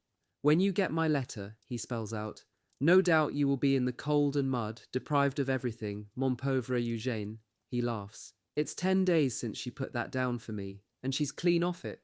We're not cold, because it's been fine since this morning, and we're not miserable, because we've got a room that's good enough. We've had hard times, but we're all right now. As we reach the kennel in which we are lodgers, we are thinking that sentence over. Its touching simplicity affects me, shows me a soul, a host of souls. Because the sun has shown himself, because we have felt a gleam and a similitude of comfort, suffering exists no longer, either of the past or the terrible future. We're all right now. There is no more to say. Biquet establishes himself at the table, like a gentleman, to write a reply. Carefully he lays abroad his pen, ink, and paper, and examines each, then smilingly traces the strictly regular lines of his big handwriting across the meagre page. You'd laugh, he says, if you knew what I've written to the old woman. He reads his letter again, fondles it, and smiles to himself. Meaning was, you're cross because you've a throat like a lime kiln. His secondary or literal meaning is obvious. Tra. Famous phrase, pourvu que les civils tiennent. Try. On each road of approach, giving its name and the distance to the next. Tra. Chapter 6. Habits. We are enthroned in the backyard. The big hen, white as a cream cheese, is brooding in the depths of a basket near the coop, whose imprisoned occupant is rummaging about. But the black hen is free to travel. She erects and withdraws her elastic neck in jerks, and advances with a large and affected gait. One can just see her profile and its twinkling spangle, and her talk appears to proceed from a metal spring. She marches, glistening black and glossy like the love-locks of a gypsy. And as she marches, she unfolds here and there upon the ground a faint trail of chickens. these trifling little yellow balls, kept always by a whispering instinct on the ebb tide to safety, hurry along under the maternal march in short, sharp jerks, pecking as they go. Now the train comes to a full stop, for two of the chickens are thoughtful and immobile, careless of the parental clucking. A bad sign, says Paradis. The hen that reflects is ill. And Paradis uncrosses and recrosses his legs. Beside him on the bench, Blair extends his own, lets loose a great yawn that he maintains in placid duration, and sets himself again to observe, for of all of us he most delights in watching fowls during the brief life when they are in such a hurry to eat. And we watch them in unison, not forgetting the shabby old cock, worn threadbare. Where his feathers have fallen appears the naked India rubber leg, lurid as a grilled cutlet. He approaches the white sitter, which first turns her head away in tart denial, with several no's in a muffled rattle, and then watches him with the little blue enamel dials of her eyes. "We're all right," says Bark. "Watch the little ducks," says Blair, going along the communication trench.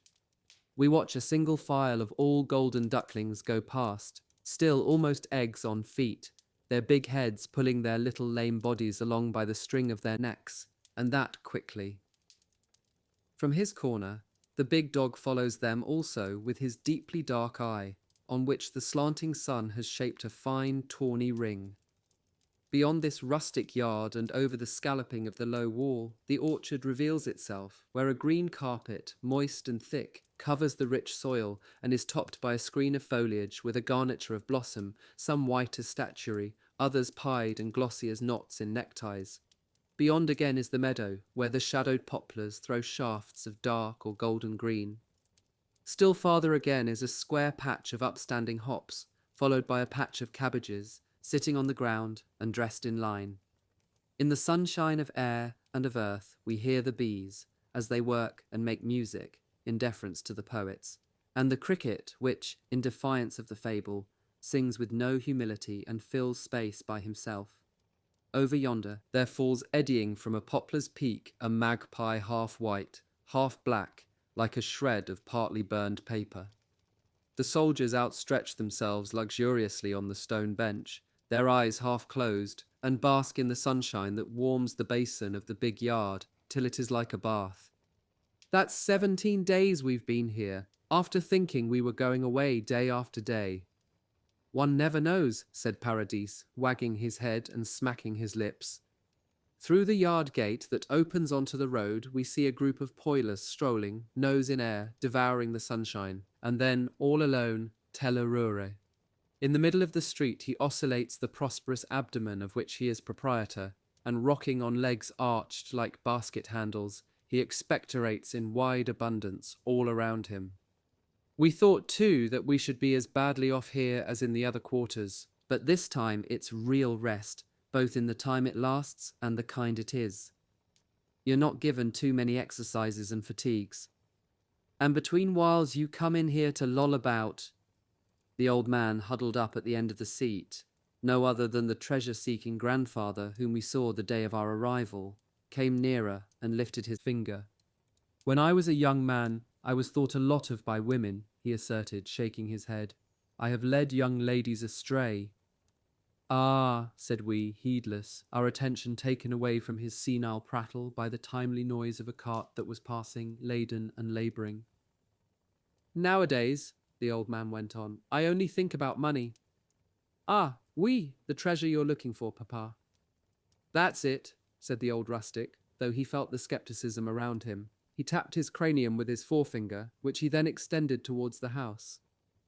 "Take that insect there," he said, indicating a little beast that ran along the plaster. "What does it say? It says, 'I am the spider that spins the virgin's thread.'" And the archaic simpleton added, "One must never judge what people do, for one can never tell what may happen." "That's true," replied Paradis politely. "He's funny," said Mesnil André between his teeth, while he sought the mirror in his pocket to look at the facial benefit of fine weather. "He's crazy," murmured Bark in his ecstasy. "I leave you," said the old man, yielding in annoyance. He got up to go and look for his treasure again, entered the house that supported our backs, and left the door open, where beside the huge fireplace in the room we saw a little girl, so seriously playing with a doll that Blair fell considering, and said, "She's right." The games of children are a momentous preoccupation. Only the grown-ups play. After we have watched the animals and the strollers go by, we watch the time go by, we watch everything. We are seeing the life of things, we are present with nature, blended with climates, mingled even with the sky, colored by the seasons. We have attached ourselves to this corner of the land where chance has held us back from our endless wanderings in longer and deeper peace than elsewhere. And this closer intercourse makes us sensible of all its traits and habits. September, the morrow of August and eve of October, most affecting of months, is already sprinkling the fine days with subtle warnings. Already one knows the meaning of the dead leaves that flit about the flat stones like a flock of sparrows. In truth, we have got used to each other's company, we in this place.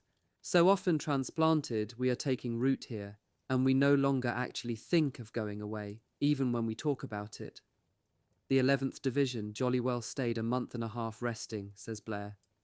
And the 375th too, 9 weeks, replies Bark in a tone of challenge. I think we shall stay here at least as long, at least, I say. We could finish the war here all right. Bark is affected by the words, nor very far from believing them. After all, it will finish some day, what? After all, repeat the others. To be sure, one never knows, says Paradis. He says this weakly, without deep conviction. It is, however, a saying which leaves no room for reply. We say it over again, softly, lulling ourselves with it, as with an old song. Farfadet rejoined us a moment ago. He took his place near us, but a little withdrawn all the same, and sits on an overturned tub, his chin on his fists. This man is more solidly happy than we are. We know it well, and he knows it well. Lifting his head, he has looked in turn, with the same distant gaze, at the back of the old man who went to seek his treasure, and at the group that talks of going away no more. There shines over our sensitive and sentimental comrade a sort of personal glamour, which makes of him a being apart, which gilds him and isolates him from us, in spite of himself, as though an officer's tabs had fallen on him from the sky. His idyll with Eudoxie has continued here. We have had the proofs, and once indeed he spoke of it. She is not very far away, and they are very near to each other. Did I not see her the other evening passing along the wall of the parsonage, her hair but half quenched by a mantilla, as she went obviously to a rendezvous? Did I not see that she began to hurry and to lean forward, already smiling? Although there is no more between them yet than promises and assurances, she is his, and he is the man who will hold her in his arms. Then, too, he is going to leave us, called to the rear, to Brigade HQ, where they want a weakling who can work a typewriter. It is official, it is in writing, he is saved. That gloomy future at which we others dare not look is definite and bright for him.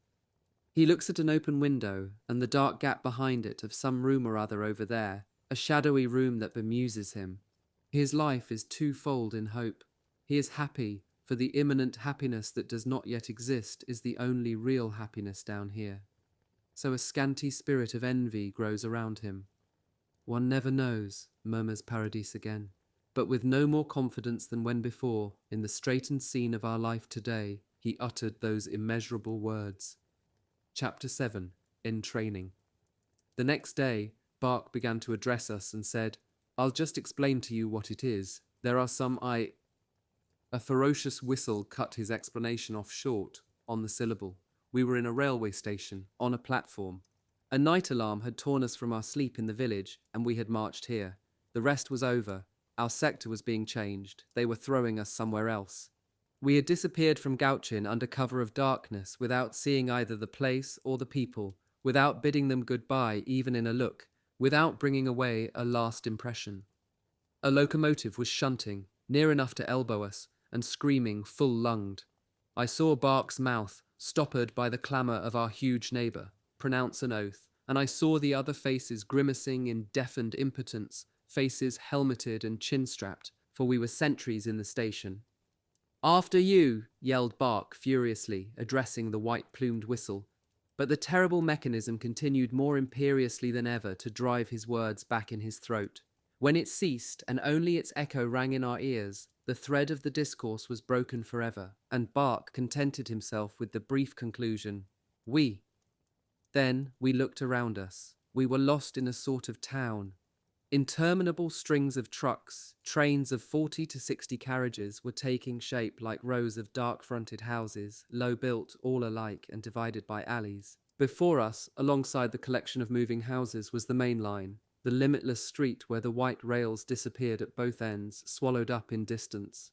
Sections of trains and complete trains were staggering in great horizontal columns, leaving their places, then taking them again. On every side one heard the regular hammering on the armoured ground, piercing whistles, the ringing of warning bells, the solid metallic crash of the colossal cubes telescoping their steel stumps, with the counterblows of chains and the rattle of the long carcasses' vertebrae. On the ground floor of the building that arises in the middle of the station like a town ball, the hurried bell of telegraph and telephone was at work, punctuated by vocal noises. All about on the dusty ground were the goods sheds, the low stores through whose doors one could dimly see the stacked interiors, the pointsmen's cabins, the bristling switches, the hydrants, the latticed iron posts whose wires ruled the sky like music paper. Here and there the signals, and rising naked over this flat and gloomy city, 2 steam cranes like steeples.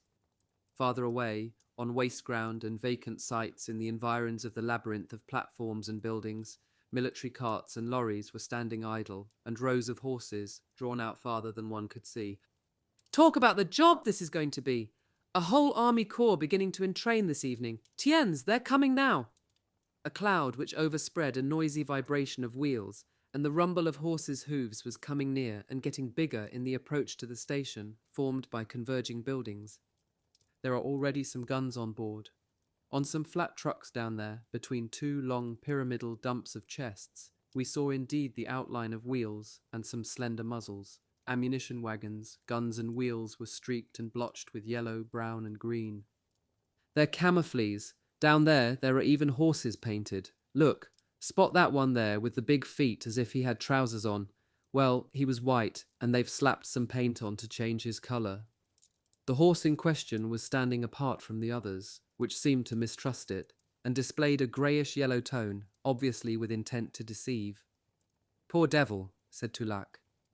"You see," said Paradis, "we not only take 'em to get killed, but mess them about first. It's for their good, anyway. We and us too, it's for our good." Towards evening soldiers arrived. From all sides they flowed towards the station. Deep-voiced non-coms ran in front of the files. They were stemming the tide of men and massing them along the barriers or in railed squares, pretty well everywhere. The men piled their arms, dropped their knapsacks, and not being free to go out, waited, buried side by side in shadow. The arrivals followed each other in volume that grew as the twilight deepened. Along with the troops, the motors flowed up, and soon there was an unbroken roar. Limousines glided through an enormous sea of lorries, little, middling, and big. All these cleared aside, wedged themselves in, subsided in their appointed places. A vast hum of voices and mingled noises arose from the ocean of men and vehicles that beat upon the approaches to the station and began in places to filter through.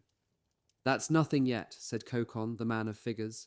"At Army Corps headquarters alone there are 30 officers' motors.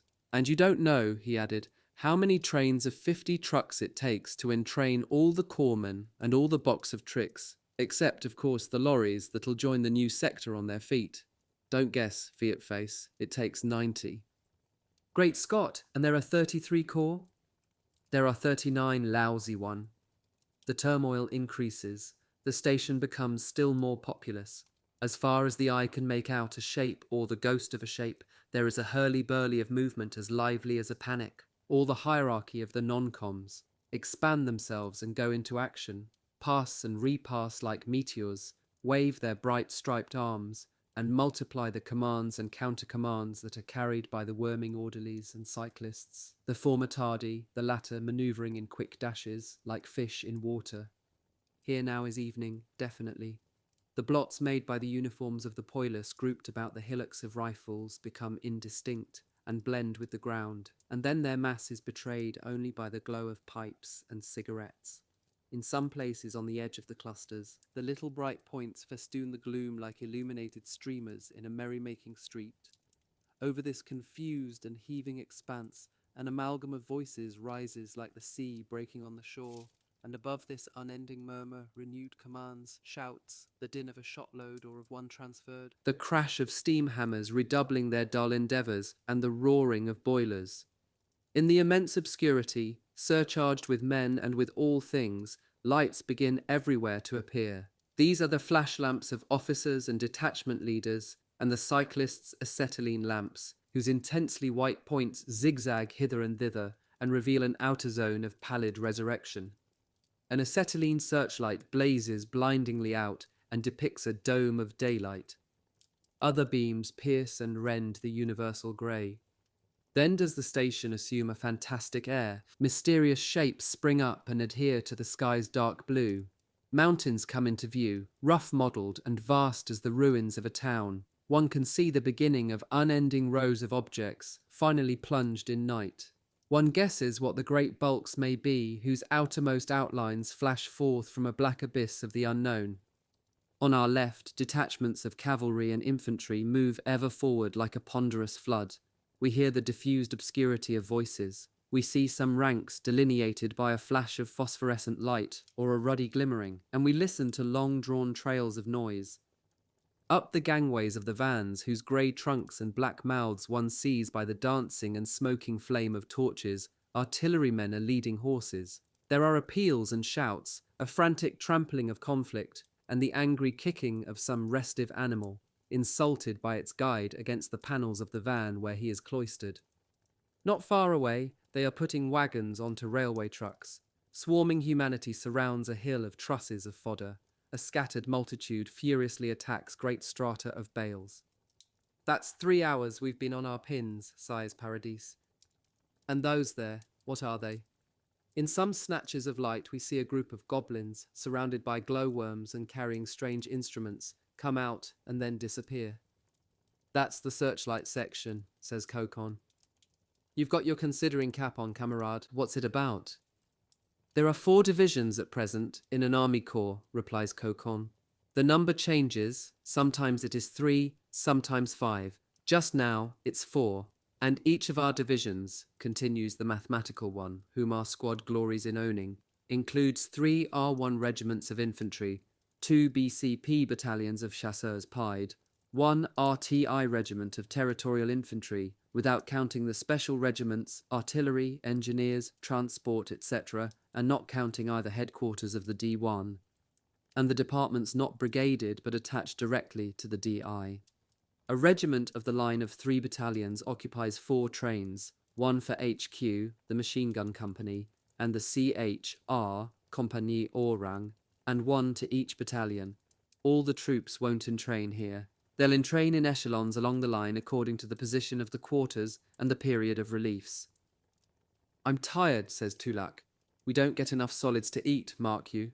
We stand up because it's the fashion, but we've no longer either force or freshness." "I've been getting information," Kokon goes on. The real troops will only entrain as from midnight. They are still mustered here and there in the villages 10 kilometers round about. All the departments of the Army Corps will first set off, and the ENE elements non-en division, Kokon obligingly explains, that is, attached directly to the AC. Among the ENE, you won't see the balloon department nor the squadron. They're too big goods, and they navigate on their own with their staff and officers and hospitals. The Chasseurs Regiment is another of these ENE. "There's no regiment of chasseurs," says Bark thoughtlessly. "It's battalions. One says such and such a battalion of chasseurs." We can see Kokon shrugging his shoulders in the shadows, and his glasses cast a scornful gleam. "Think so, Duckneb?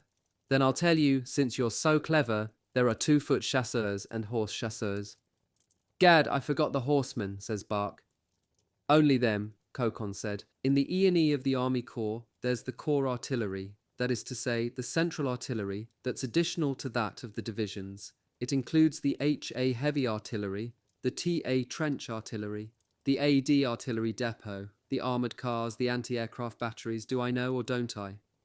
There's the engineers, the military police to wit, the service of cops on foot and slops on horseback, the medical department, the veterinary ditto, a squadron of the draft corps, a territorial regiment for the guards and fatigues at HQ, headquarters, the service de l'intendance, and the supply column.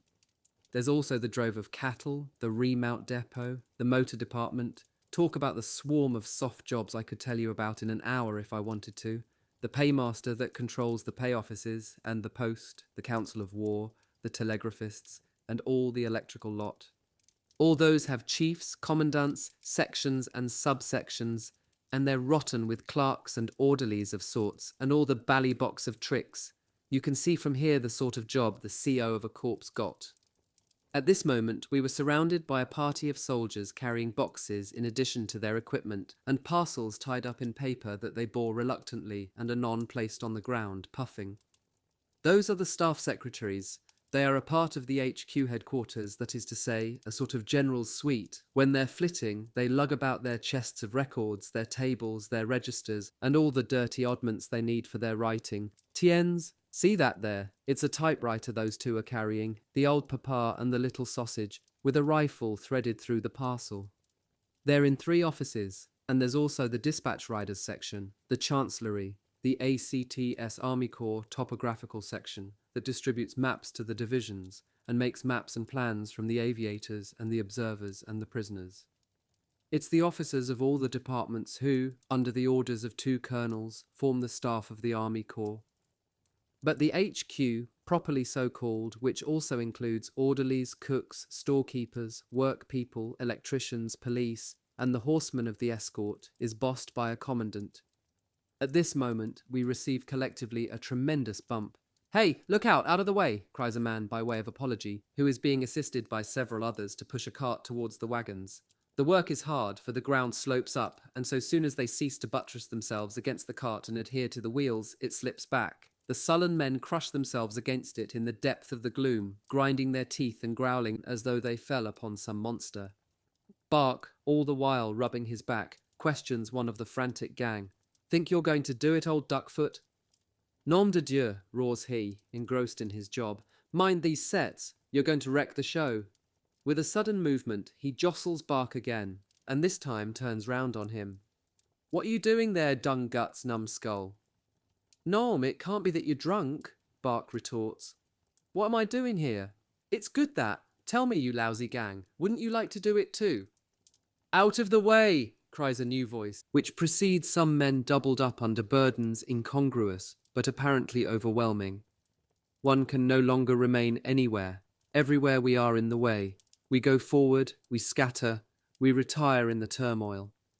"In addition, I tell you," continues Cocon, tranquil as a scientist, "there are the divisions, each organized pretty much like an army corps. We know it, miss the deal. He makes a fine to-do about it all, that mountebank in the horse box on casters. What a mother-in-law he'd make.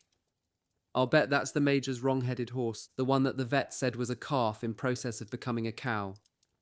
It's well organised all the same, all that, no doubt about it," says Lamuse admiringly, forced back by a wave of artillerymen carrying boxes.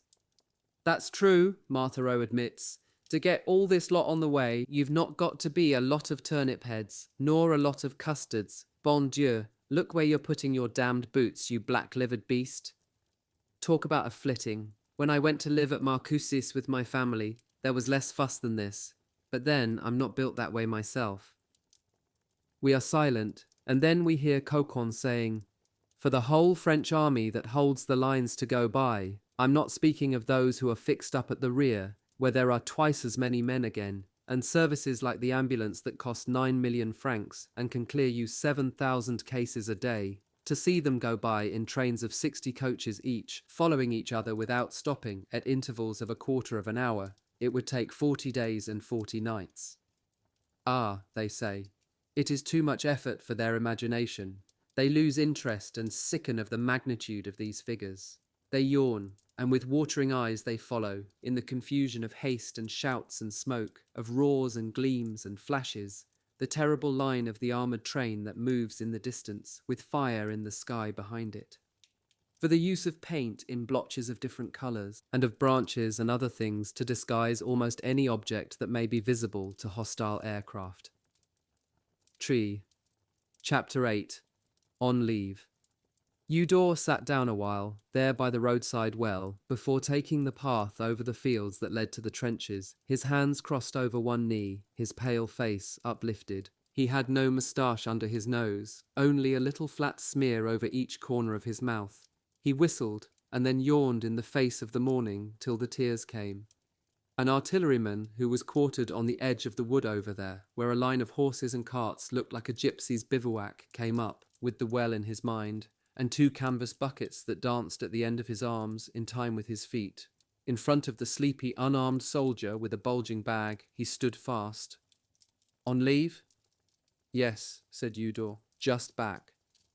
Good for you, said the gunner as he made off. You've nothing to grumble at, with 6 days' leave in your water bottle. And here, see, are 4 more men coming down the road, their gait heavy and slow, their boots turned into enormous caricatures of boots by reason of the mud. As one man they stopped on espying the profile of Eudor. There's Eudor. Hello, Eudor. Hello, the old sport. You're back then, they cried together as they hurried up and offered him hands as big and ruddy as if they were hidden in woolen gloves. Morning, boys, said Eudor. Had a good time? What have you got to tell us, my boy? Yes, replied Eudor. Not so bad. We've been on wine fatigue and we've finished. Let's go back together, Puss. In single file they went down the embankment of the road. Arm in arm they crossed the field of grey mud, where their feet fell with the sound of dough being mixed in the kneading trough.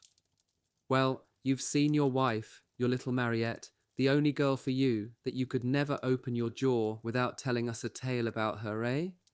Eudor's wan face winced. My wife? Yes, I saw her sure enough, but only for a little while. There was no way of doing any better, but no luck, I admit, and that's all about it. How's that? How? You know that we live at Villers-l'Abbé, a hamlet of 4 houses, neither more nor less, a straddle over the road. One of those houses is our café, and she runs it, or rather she is running it again since they gave up shelling the village. Now then, with my leave coming along, she asked for a permit to Mont Saint-Éloi, where my old folks are, and my permit was for Mont Saint-Éloi too. See the move? Being a little woman with a headpiece, you know, she had applied for her permit long before the date when my leave was expected. All the same, my leave came before her permit. Spite of that, I set off, for one doesn't let his turn in the company go by, eh? So I stayed with the old people and waited. I like 'em well enough, but I got down in the mouth all the same. As for them, it was enough that they could see me, and it worried them that I was bored by their company. How else could it be? At the end of the 6th day, at the finish of my leave, and the very evening before returning, a young man on a bicycle, son of the Florence family, brings me a letter from Mariette to say that her permit had not yet come. Ah, rotten luck, cried the audience. And that, continued Eudor, there was only one thing to do. I was to get leave from the mayor of Mont Saint-Éloi, who would get it from the military, and go myself at full speed to see her at Villers. You should have done that the 1st day, not the 6th. So it seems, but I was afraid we should cross and me miss her. You see, as soon as I landed, I was expecting her all the time, and every minute I fancied I could see her at the open door, so I did as she told me. After all, you saw her? Just one day, or rather, just one night.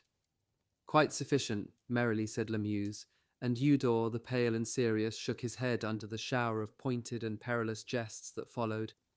Shut your great mouths for 5 minutes, chaps. Get on with it, Petit. There isn't a great lot of it, said Eudor. Well then, you were saying you had got a hump with your old people?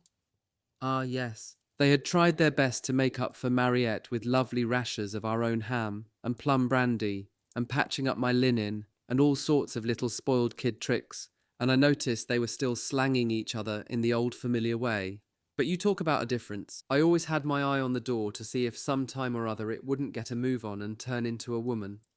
So I went and saw the mayor, and set off yesterday towards 2 in the afternoon, towards 14 o'clock, I might well say, seeing that I had been counting the hours since the day before. I had just 1 day of my leave left then. As we drew near in the dusk, through the carriage window of the little railway that still keeps going down there on some fag ends of line, I recognized half the country, and the other half I didn't. Here and there I got the sense of it all at once, and it came back all fresh to me and melted away again, just as if it was talking to me. Then it shut up. In the end we got out, and I found the limit that was, that we had to pad the hoof to the last station. Never, old man, have I been in such weather. It had rained for 6 days. For 6 days the sky washed the earth and then washed it again. The earth was softening and shifting and filling up the holes and making new ones. Same here, it only stopped raining this morning. It was just my luck, and everywhere there were swollen new streams washing away the borders of the fields as though they were lines on paper. There were hills that ran with water from top to bottom. Gusts of wind sent the rain in great clouds flying and whirling about and lashing our hands and faces and necks. So you bet, when I had tramped to the station, if someone had pulled a really ugly face at me, it would have been enough to make me turn back. But when we did get to the place, there were several of us, some more men on leave. They weren't bound for villas, but they had to go through it to get somewhere else. So it happened that we got there in a lump 5 old cronies that didn't know each other. I could make out nothing of anything. They've been worse shelled over there than here, and then there was the water everywhere and it was getting dark. I told you there are only 4 houses in the little place, only they're a good bit off from each other. You come to the lower end of a slope. I didn't know too well where I was, no more than my pals did, though they belonged to the district and had some notion of the lay of it, and all the less because of the rain falling in bucketsful. It got so bad that we couldn't keep from hurrying and began to run. We passed by the farm of the Allo, that's the first of the houses, and it looked like a sort of stone ghost, bits of walls like splintered pillars standing up out of the water. The house was shipwrecked. The other farm, a little further, was as good as drowned dead. Our house is the third. It's on the edge of the road that runs along the top of the slope. We climbed up, facing the rain that beat on us in the dusk and began to blind us. The cold and wet fairly smacked us in the eye, flop, and broke our ranks like machine guns.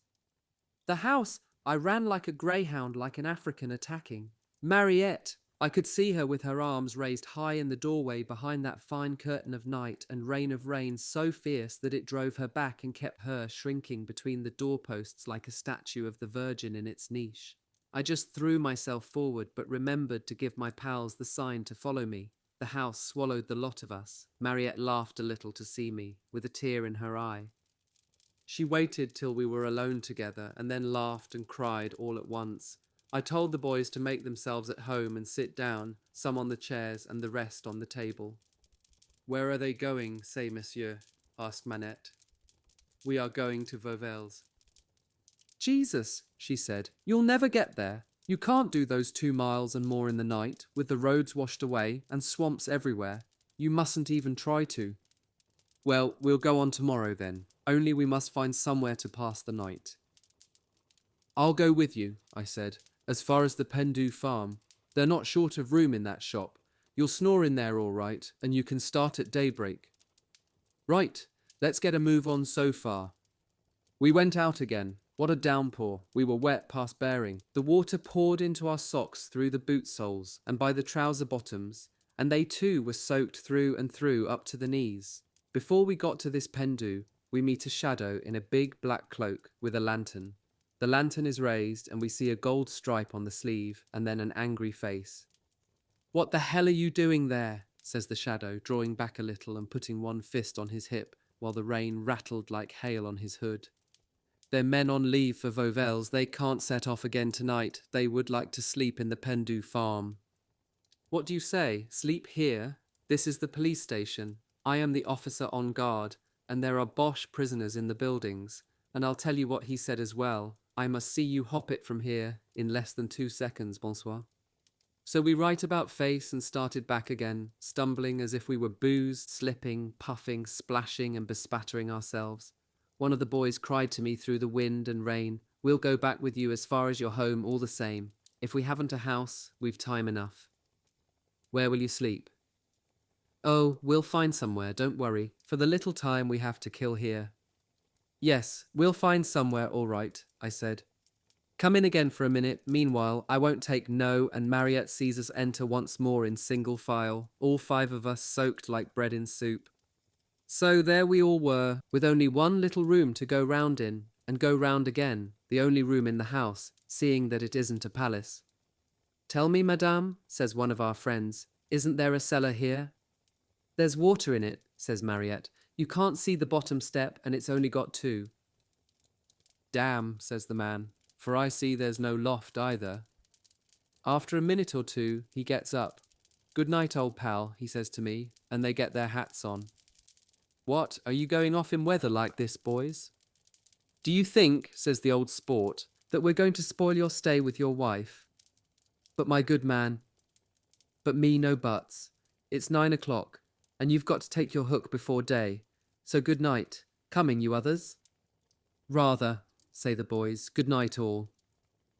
There they are at the door and opening it. Mariette and me, we look at each other, but we don't move.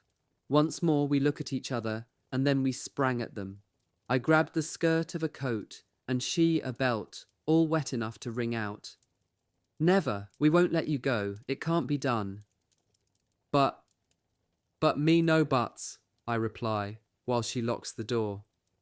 Then what? Asked Lamuse. Then? Nothing at all, replied Eudore. We just stayed like that, very discreetly, all the night sitting, propped up in the corners, yawning like the watchers over a dead man. We made a bit of talk at first. From time to time someone said, "Is it still raining?" and went and had a look and said, "It's still raining." We could hear it, by the way. A big chap who had a moustache like a Bulgarian fought against sleeping like a wild man. Sometimes 1 or 2 among the crowd slept, but there was always one to yawn and keep an eye open for politeness, who stretched himself or half got up so that he could settle more comfortably. Mariette and me, we never slept. We looked at each other, but we looked at the others as well, and they looked at us, and there you are. Morning came and cleaned the window. I got up to go and look outside. The rain was hardly less. In the room I could see dark forms that began to stir and breathe hard. Mariette's eyes were red with looking at me all night. Between her and me a soldier was filling his pipe and shivering. Someone beats a tattoo on the window, and I half open it. A silhouette with a streaming hat appears, as though carried and driven there by the terrible force of the blast that came with it, and asks, "Hey, in the cafe there, is there any coffee to be had?" "Coming, sir, coming," cried Mariette. She gets up from her chair, a little benumbed. Without a word she looks at herself in our bit of a mirror, touches her hair lightly, and says quite simply, "The good lass. I am going to make coffee for everybody." When that was drunk off, we had all of us to go. Besides, customers turned up every minute. "Hey, la petite mère," they cried, shoving their noses in at the half-open window. "Let's have a coffee or 3 or 4, and 2 more again," says another voice. We go up to Mariette to say goodbye. They knew they had played gooseberry that night most damnably, but I could see plainly that they didn't know if it would be the thing to say something about it or just let it drop altogether. Then the Bulgarian made up his mind. "We've made a hell of a mess of it for you, eh, ma petite dame?" He said that to show he'd been well brought up, the old sport. Mariette thanks him and offers him her hand. "That's nothing at all, sir. I hope you'll enjoy your leave." And me, I held her tight in my arms and kissed her as long as I could. Half a minute discontented, my God, there was reason to be, but glad that Mariette had not driven the boys out like dogs, and I felt sure she liked me too for not doing it. "But that isn't all," said one of the leave men, lifting the skirt of his cape and fumbling in his coat pocket. "That's not all. What do we owe you for the coffees?" "Nothing, for you stayed the night with me. You are my guests." "Oh, madame, we can't have that." And how they set to make protests and compliments in front of each other. "Old man, you can say what you like. We may be only poor devils, but it was astonishing, that little palaver of good manners. Come along, let's be hopping it, eh?" They go out one by one. I stay till the last. Just then another passerby begins to knock on the window, another who was dying for a mouthful of coffee. Mariette by the open door leaned forward and cried, "1 second." Then she put into my arms a parcel that she had ready. I had bought a knuckle of ham. It was for supper, for us 2 and a litre of good wine. But ma foi, when I saw there were 5 of you, I didn't want to divide it out so much, and I want still less now. There's the ham, the bread, and the wine. I give them to you so that you can enjoy them by yourself, my boy. As for them, we have given them enough, she says. Poor Mariette, sighs Eudore. 15 months since I'd seen her. And when shall I see her again? Ever? It was jolly, that idea of hers. She crammed all that stuff into my bag. He half opens his brown canvas pouch. Look, here they are. The ham here and the bread, and there's the booze. Well, seeing it's there, you don't know what we're going to do with it? We're going to share it out between us, eh, old pals? Chapter 9. The Anger of Volpatte. When Volpatte arrived from his sick leave after 2 months' absence, we surrounded him, but he was sullen and silent and tried to get away. Well, what about it? Volpatte, have you nothing to tell us? Tell us all about the hospital and the sick leave, old cock, from the day when you set off in your bandages, with your snout in parenthesis. You must have seen something of the official shops. Speak then, nom de Dieu. I don't want to say anything at all about it, said Volpatte. What's that? What are you talking about? I'm fed up, that's what I am. The people back there, I'm sick of them. They make me spew, and you can tell 'em so. What have they done to you? A lot of sods they are, says Volpatte. There he was, with his head as of yore, his ears stuck on again, and his Mongolian cheekbones stubbornly set in the middle of the puzzled circle that besieged him. Amid we felt that the mouth fast closed on ominous silence meant high pressure of seething exasperation in the depth of him. Some words overflowed from him at last. He turned round facing towards the rear and the bases, and shook his fist at infinite space. There are too many of them, he said between his teeth. There are too many. He seemed to be threatening and repelling a rising sea of phantoms. A little later, we questioned him again, knowing well that his anger could not thus be retained within, and that the savage silence would explode at the first chance. It was in a deep communication trench, away back, where we had come together for a meal after a morning spent in digging. Torrential rain was falling. We were muddled and drenched and hustled by the flood, and we ate standing in single file without shelter under the dissolving sky. Only by feats of skill could we protect the bread and bully from the spouts that flowed from every point in space, and while we ate, we put our hands and faces as much as possible under our cowls. The rain rattled and bounced and streamed on our limp woven armour, and worked with open brutality or sly secrecy into ourselves and our food.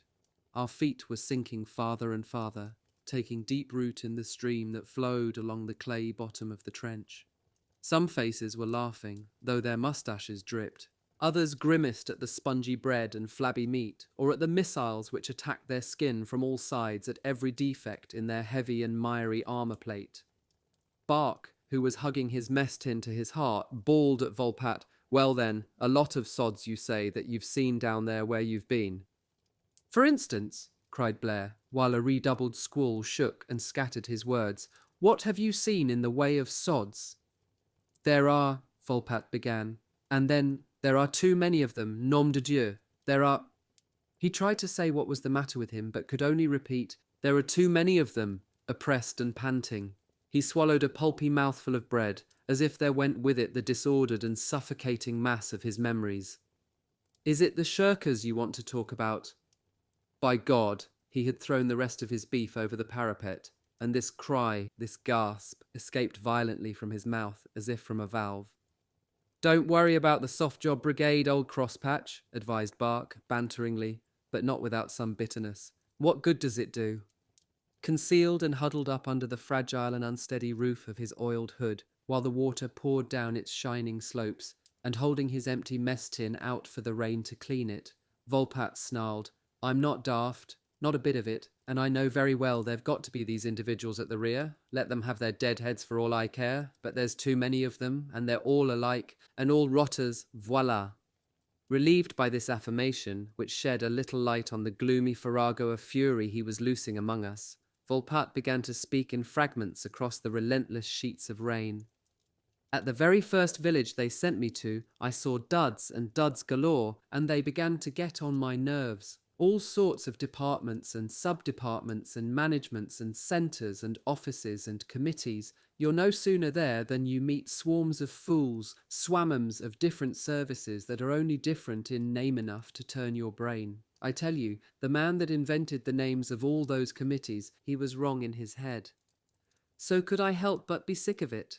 Ah, mon vieux, said our comrade musing, all those individuals fiddle-faddling and making believe down there, all spruced up with their fine caps and officers' coats and shameful boots, that gulp dainties and can put a dram of best brandy down their gullets whenever they want, and wash themselves oftener twice than once, and go to church and never stop smoking, and pack themselves up in feathers at night to read the newspaper, and then they say afterwards, I've been in the war.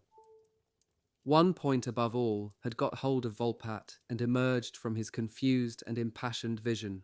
All those soldiers, they haven't to run away with their table tools and get a bite any old way. They've got to be at their ease. They'd rather go and sit themselves down with some tart in the district, at a special reserved table, and guzzle vegetables, and the fine lady puts their crockery out all square for them on the dining table, and their pots of jam and every other blasted thing to eat. In short, the advantages of riches and peace in that doubly damned hell they call the rear.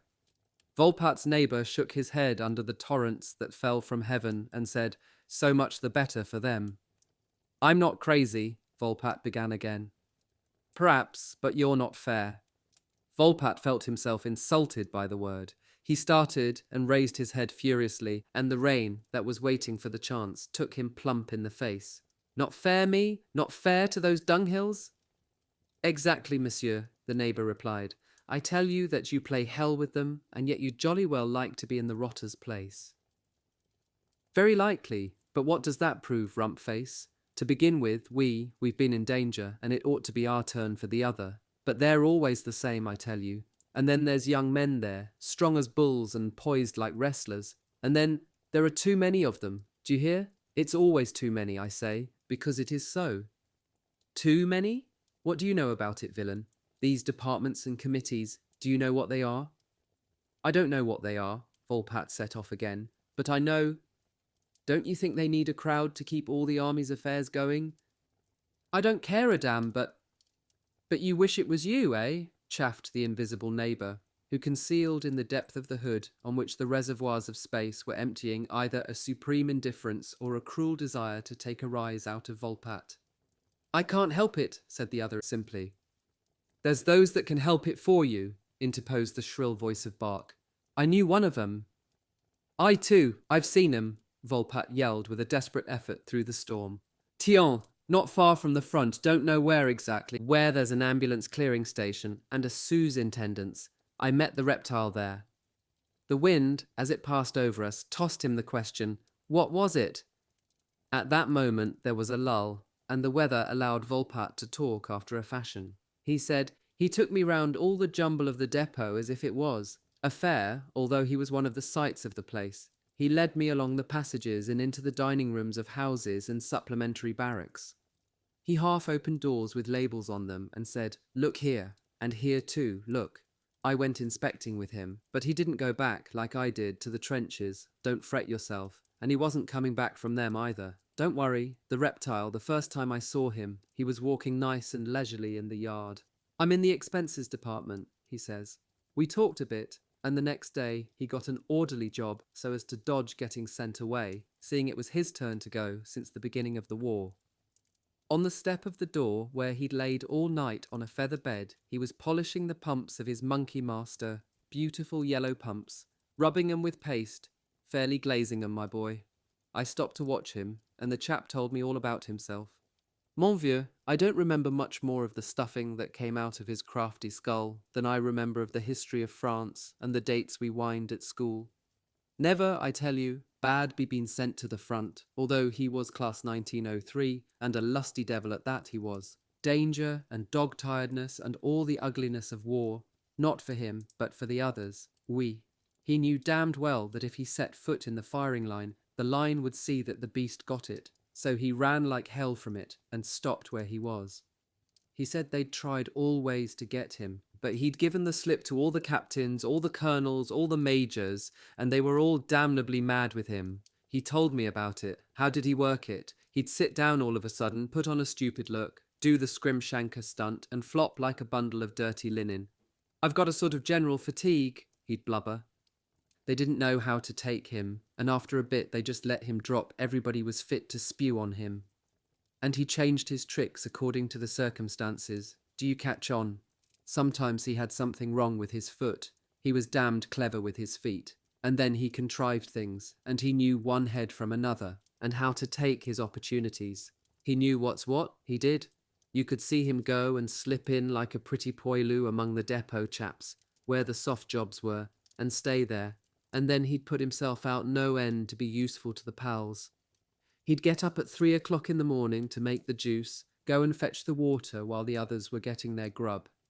At last he'd wormed himself in everywhere. He came to be one of the family, the rotter, the carry-on.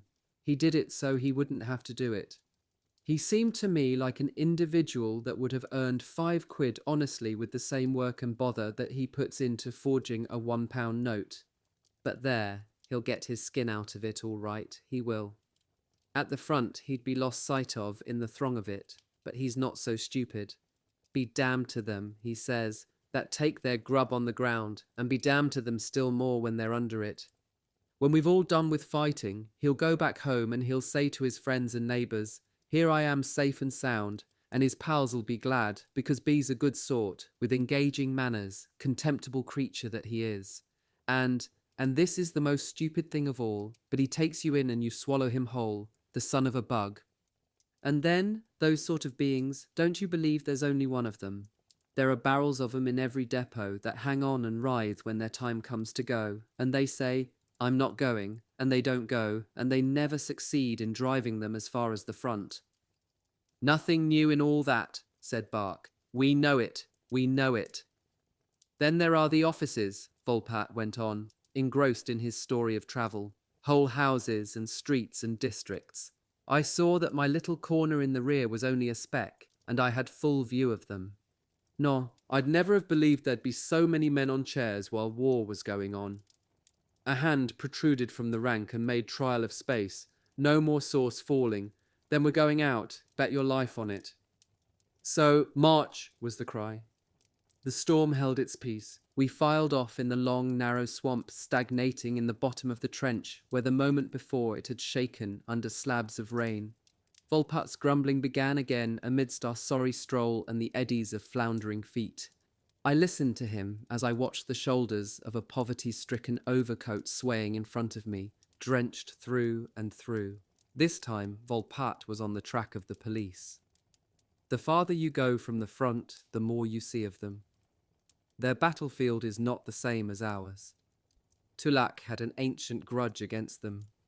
Look, he said, how the bobbies spread themselves about to get good lodgings and good food, and then, after the drinking regulations, they dropped on the secret wine cellars. You saw them lying in wait, with a corner of an eye on the shop doors, to see if there weren't any poilus slipping quietly out, two-faced that they are, leering to left and to right and licking their moustaches. There are good ones among 'em. I knew one in my country, the Côte d'Or, where I— "Shut up," was Tulac's peremptory interruption. "They're all alike. There isn't one that can put another right." "Yes, they're lucky," said Volpatte. "But do you think they're contented? Not a bit. They grouse. At least," he corrected himself, "there was one I met, and he was a grouser. He was devilish bothered by the drill manual. It isn't worthwhile to learn the drill instruction," he said. "They're always changing it. For instance, take the Department of Military Police. Well, as soon as you've got the gist of it, it's something else. When will this war be over?" he says. "They do what they're told to do, those chaps," ventured Eudor. "Surely, it isn't their fault at all. It doesn't alter the fact that these professional soldiers, pensioned and decorated in the time when we're only civvies, will have made war in a damned funny way." "That reminds me of a forester that I saw as well," said Volpatte, "who played hell about the fatigues they put him to. 'It's disgusting,' the fellow said to me, 'what they do with us. We're old non-coms, soldiers that have done 4 years of service at least. We're paid on the higher scale, it's true, but what of that? We are officials, and yet they humiliate us. At HQ, they set us to cleaning and carrying the dung away. The civilians see the treatment they inflict on us, and they look down on us. And if you look like grousing, they'll actually talk about sending you off to the trenches like foot soldiers. What's going to become of our prestige? When we go back to the parishes as rangers after the war, if we do come back from it, the people of the villages and forests will say, "Ah, it was you that was sweeping the streets at X." To get back our prestige, compromised by human injustice and ingratitude, I know well, he says, that we shall have to make complaints, and make complaints, and make 'em with all our might, to the rich and to the influential, he says. I knew a gendarme who was all right, said Lamuse. The police are temperate enough in general, he says, but there are always dirty devils everywhere, Pa. The civilian is really afraid of the gendarme, says he, and that's a fact. And so, I admit it, there are some who take advantage of it, and those ones, the tag rag of the gendarmerie, know where to get a glass or two. If I was chief or brigadier, I'd screw 'em down. Not half I wouldn't, he says. For public opinion, he says again. Lays the blame on the whole force when a single one with a grievance makes a complaint. As for me, says Paradis, one of the worst days of my life was once when I saluted a gendarme, taking him for a lieutenant with his white stripes. Fortunately, I don't say it to console myself, but because it's probably true. Fortunately, I don't think he saw me. A silence. Oui, vidently, the men murmured. But what about it? No need to worry.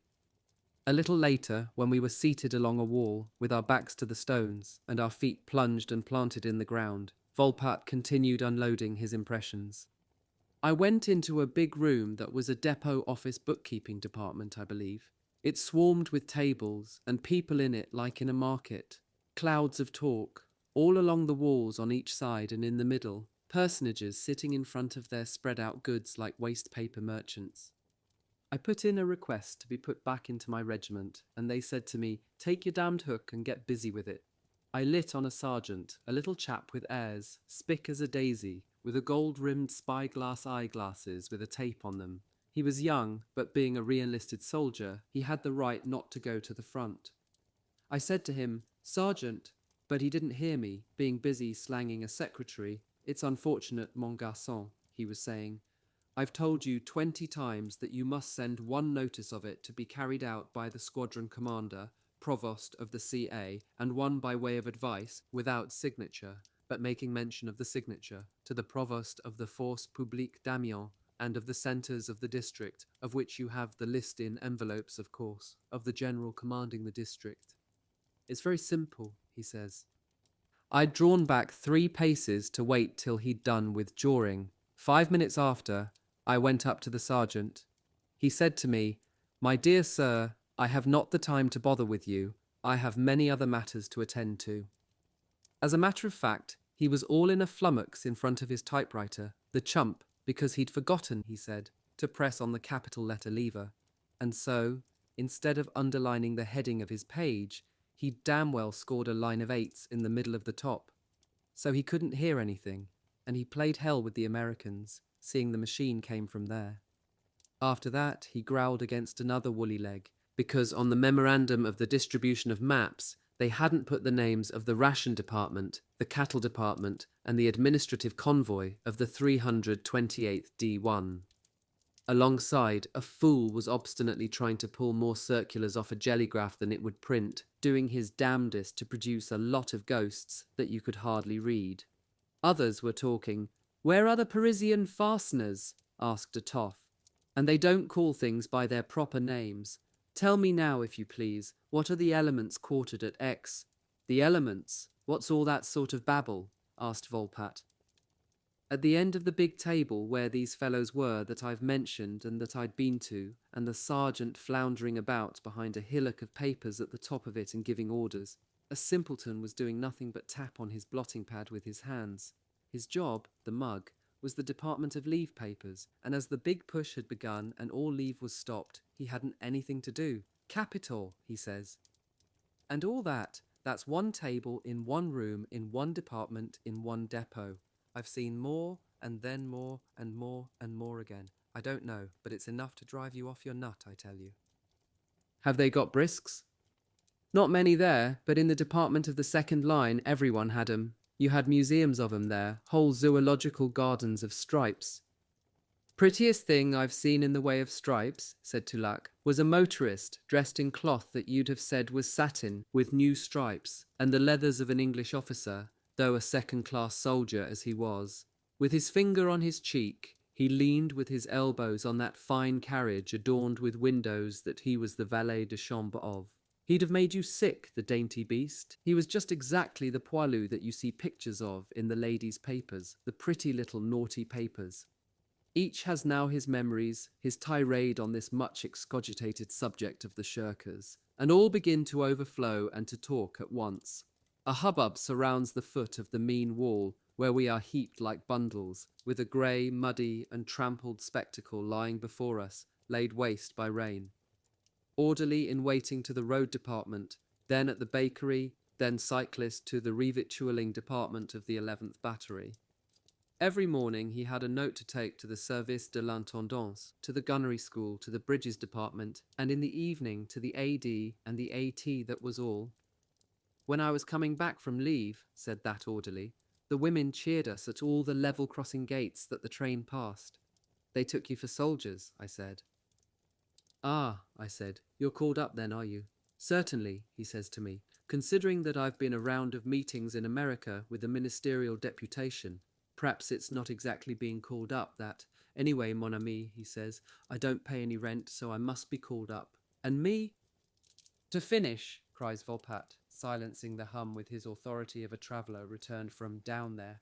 To finish, I saw a whole legion of 'em all together at a blowout. For 2 days I was a sort of helper in the kitchen of one of the centres of the COA, because they couldn't let me do nothing while waiting for my reply. Which didn't hurry, seeing they'd sent another inquiry and a super-inquiry after it, and the reply had too many halts to make in each office, going and coming.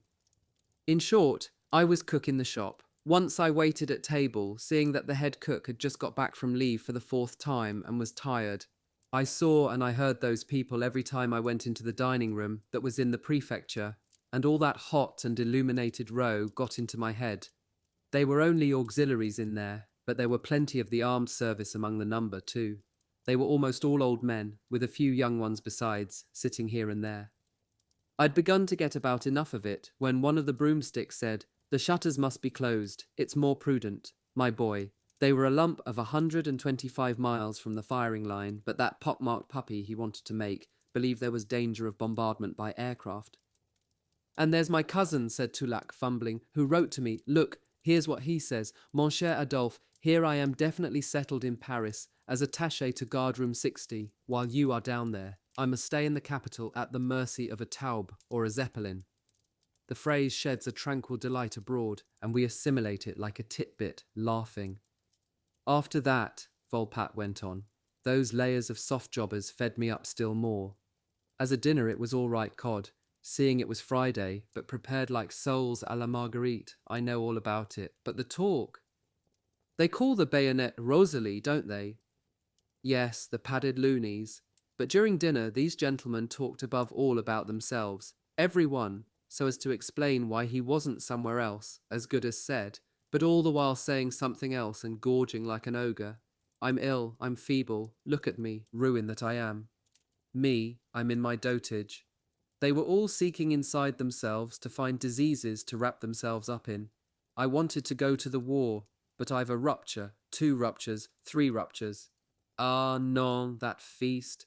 The orders that speak of sending everybody away, explained a funny man. They're like the comedies, he explained. There's always a last act to clear up all the jobbery of the others. That 3rd act is this paragraph, unless the requirements of the department stand in the way.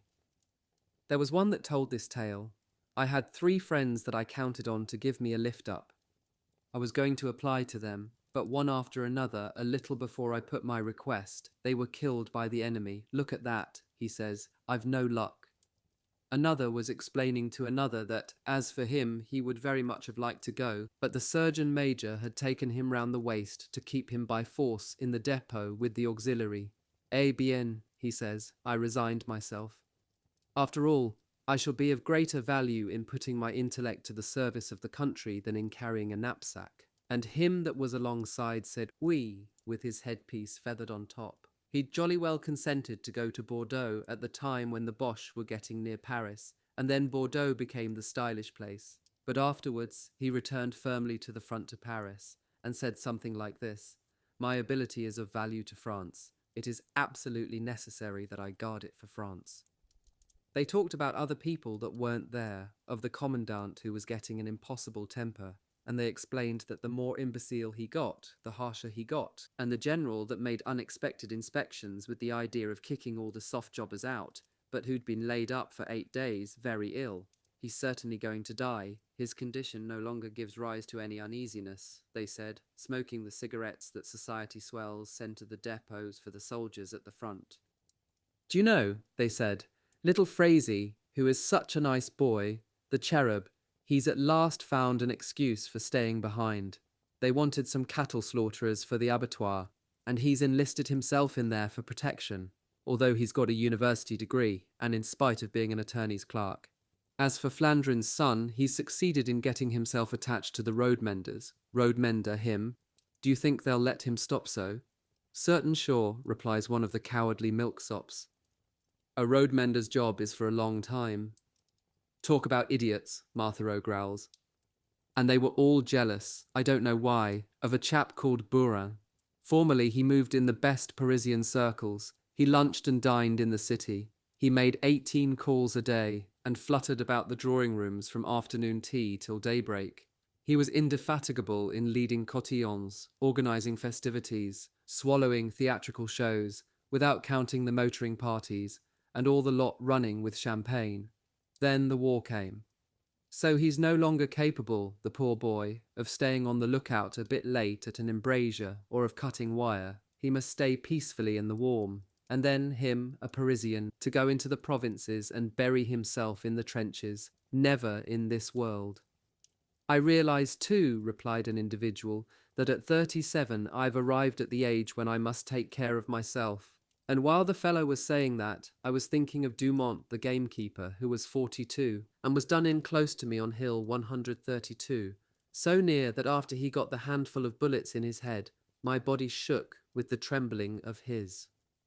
And what were they like with you, these thieves? To hell with me it was, but they didn't show it too much, only now and again when they couldn't hold themselves in. They looked at me out of the corner of their eyes and took damn good care not to touch me in passing, for I was still war-mucky. It disgusted me a bit to be in the middle of that heap of good-for-nothings, but I said to myself, "Come, it's only for a bit, Firmin." There was just one time that I very near broke out with the itch, and that was when one of them said, "Later, when we return, if we do return." No, he had no right to say that. Sayings like that, before you let them out of your gob, you've got to earn them. It's like a decoration. Let them get cushy jobs if they like, but not play at being men in the open when they've damned well run away. And you hear 'em discussing the battles, for they're in closer touch than you with the big bugs and with the way the war's managed. And afterwards, when you return, if you do return, it's you that'll be wrong in the middle of all that crowd of humbugs with the poor little truth that you've got. Ah, that evening, I tell you, all those heads in the reek of the light, the foolery of those people enjoying life and profiting by peace. It was like a ballet at the theatre, or the make-believe of a magic lantern. There are 100,000 more of them, Volpat at last concluded in confusion. But the men who were paying for the safety of the others with their strength and their lives enjoyed the wrath that choked him, that brought him to bay in his corner, and overwhelmed him with the apparitions of shirkers. Lucky he doesn't start talking about the factory hands who've served their apprenticeship in the war, and all those who've stayed at home under the excuse of national defence. That was put on its feet in 5 seconds, murmured Tourette. He'd keep us going with them till doomsday. You say there are 100,000 of them, Fleabite, chaffed Bark. Well, in 1914, do you hear me? Millerand, the war minister, said to the MPs, there are no shirkers. Millerand, growled Volpat. I tell you, I don't know the man, but if he said that, he's a dirty sloven, sure enough. One is always, said Bertrand, a shirker to someone else. That's true. No matter what you call yourself, you'll always find worse blackguards and better blackguards than yourself. All those that never go up to the trenches, or those who never go into the first line, and even those who only go there now and then. They're shirkers, if you like to call them so, and you'd see how many there are if they only gave stripes to the real fighters. There are 250 to each regiment of 2 battalions, said Koken. There are the orderlies, and a bit since there were even the servants of the adjutants, the cooks and the undercooks, the sergeant majors and the quartermaster sergeants, as often as not, the mess corporals and the mess fatigues, some office props and the guard of the colours, the baggage masters, the drivers, the labourers, and all the section, with all its non-coms, and even the sappers, the cyclists, not all of them, nearly all the Red Cross service. Not the stretcher bearers, of course, for they've not only got a devilish rotten job, but they live with the companies, and when attacks are on, they charge with their stretchers, but the hospital attendants. Nearly all parsons, especially at the rear, for, parsons with knapsacks on, I haven't seen a devil of a lot of 'em, have you? Nor me either, in the papers, but not here. There are some, it seems. Anyway, the common soldier's taken something on in this war. There are others that are in the open. We're not the only ones. We are, said Tulak sharply. We're almost the only ones. He added, You may say, I know well enough what you'll tell me, that it was the motor lorries and the heavy artillery that brought it off at Verdun. It's true, but they've got a soft job all the same by the side of us. We're always in danger, against their wants, and we've got the bullets and the bombs too, that they haven't. The heavy artillery reared rabbits near their dugouts, and they've been making themselves omelettes for 18 months. We are really in danger. Those that only get a bit of it, or only once, aren't in it at all. Otherwise, everybody would be. The nursemaids strolling the streets of Paris would be too, since there are the Taubes and the Zeppelins, as that pudding-head said that the pal was talking about just now. In the first expedition to the Dardanelles, there was actually a chemist wounded by a shell. You don't believe me, but it's true all the same. An officer with green facings, wounded. That's Chance, as I wrote to Mangouste, driver of a remount horse for the section, that got wounded, but it was done by a motor lorry. That's it. It's like that. After all, a bomb can tumble down on a pavement, in Paris or in Bordeaux. So it's too easy to say, don't let's make distinctions in danger. Wait a bit. Since the beginning, there are some of those others who've got killed by an unlucky chance. Among us, there are some that are still alive by a lucky chance. It isn't the same thing that seeing that when you're dead, it's for a long time. Yes, says Tirette, but you're getting too venomous with your stories of shirkers. As long as we can't help it, it's time to turn over. I'm thinking of a retired forest ranger at Cherry, where we were last month, who went about the streets of the town spying everywhere to rout out some civilian of military age, and he smelled out the dodgers like a mastiff. Behold him pulling up in front of a sturdy goodwife that had a moustache, and he only sees her moustache, so he bullyrags her. Why aren't you at the front, you? For my part, says Pepin, I don't fret myself about the shirkers or the semi-shirkers. It's wasting one's time. But where they get on my nerves, it's when they swank. I'm of Volpat's opinion. Let 'em shirk. Good, that's human nature. But afterwards they shouldn't say, I've been a soldier. Take the engagé, for instance. That depends on the engagé. Those who have offered for the infantry without conditions. I look up to those men as much as to those that have got killed. But the engagé in the departments or special arms, even in the heavy artillery, they begin to get my back up. We know 'em. When they're doing the agreeable in their social circle, they'll say, I've offered for the war. Ah, what a fine thing you have done. Of your own free will you have defied the machine guns. Well, yes, Madame la Marquise, I'm built like that. Get out of it, humbug. Oui, it's always the same tale. They wouldn't be able to say in the drawing rooms afterwards, Tenez, here I am, look at me for a voluntary engage. I know a gentleman who enlisted in the aerodromes. He had a fine uniform. He'd have done better to offer for the Opera Comique. What am I saying? He'd have done better. He'd have done a damn sight better, oui. At least he'd have made other people laugh honestly, instead of making them laugh with the spleen in it. They're a lot of cheap china, fresh painted and plastered with ornaments and all sorts of folderols, but they don't go under fire. If there'd only been people like those, the Boche would be at Bayonne. When war's on, one must risk his skin, eh, Corporal? Yes, said Bertrand. There are some times when duty and danger are exactly the same thing. When the country, when justice and liberty are in danger, it isn't in taking shelter that you defend them. On the contrary, war means danger of death and sacrifice of life for everybody, for everybody. No one is sacred. One must go for it, upright, right to the end, and not pretend to do it in a fanciful uniform. These services at the bases, and they're necessary, must be automatically guaranteed by the really weak and the really old. Besides, there are too many rich and influential people who have shouted, "Let us save France," and begin by saving ourselves. On the declaration of war, there was a big rush to get out of it. That's what there was, and the strongest succeeded. I noticed myself, in my little corner, it was especially those that jawed most about patriotism previously. Anyway, as the others were saying just now, if they get into a funk hole, the worst filthiness they can do is to make people believe they've run risks. 'Cause those that have really run risks, they deserve the same respect as the dead.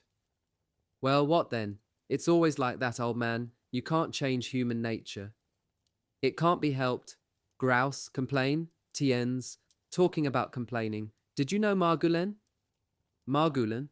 The good sort that was with us, that they left to die at Le Crassier because they thought he was dead. Well, he wanted to make a complaint. Every day he talked about protesting against all those things to the captain and the commandant. He'd say after breakfast, "I'll go and say it as sure as that pint of wine's there." And a minute later, if I don't speak, there's never a pint of wine there at all. And if you were passing later, you'd hear him again, "Tiens, is that a pint of wine there? Well, you'll see if I don't speak." Result, he said nothing at all. You'll say, "But he got killed."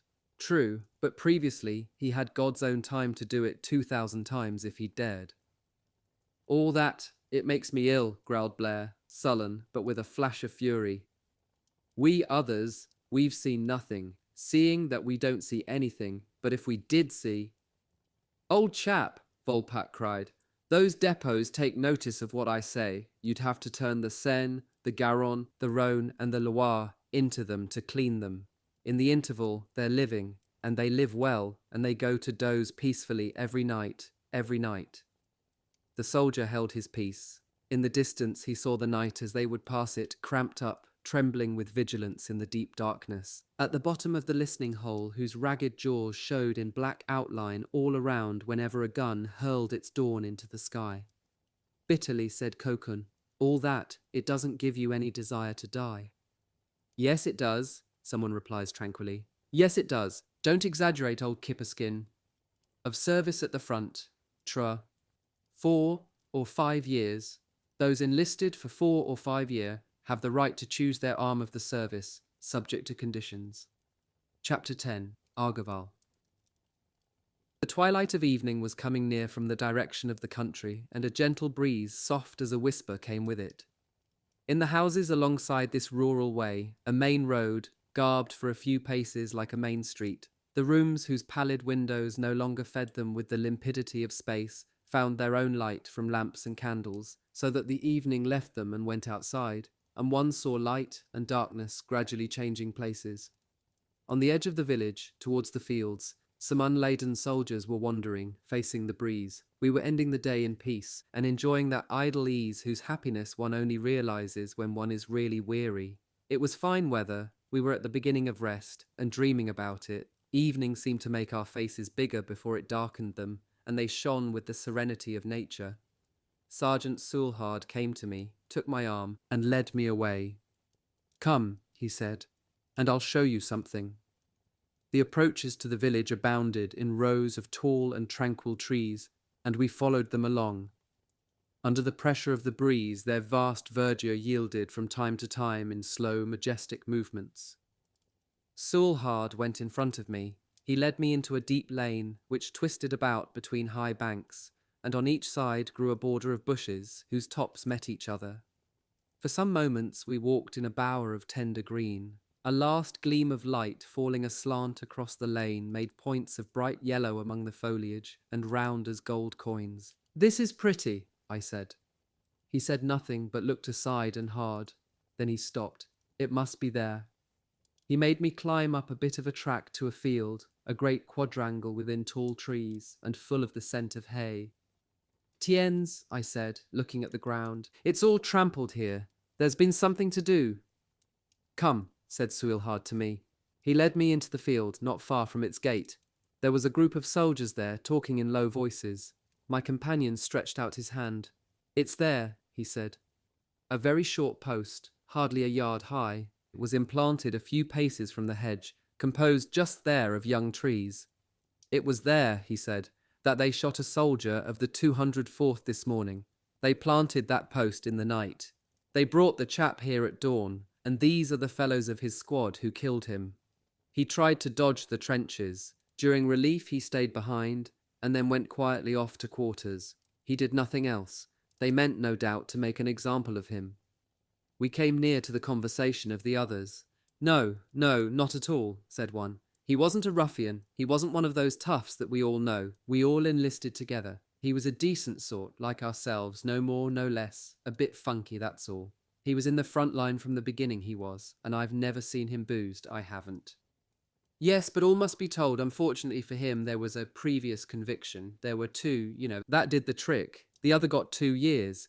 But Kajard, because of the sentence he got in civil life, couldn't benefit by extenuating circumstances. He'd done some giddy goat trick in civil life when he was drunk. You can see a little blood on the ground if you look, said a stooping soldier. There was the whole ceremonial, another went on, from A to Z, the colonel on horseback, the degradation. Then they tied him to the little post, the cattle stoop. He had to be forced to kneel or sit on the ground with a similar post.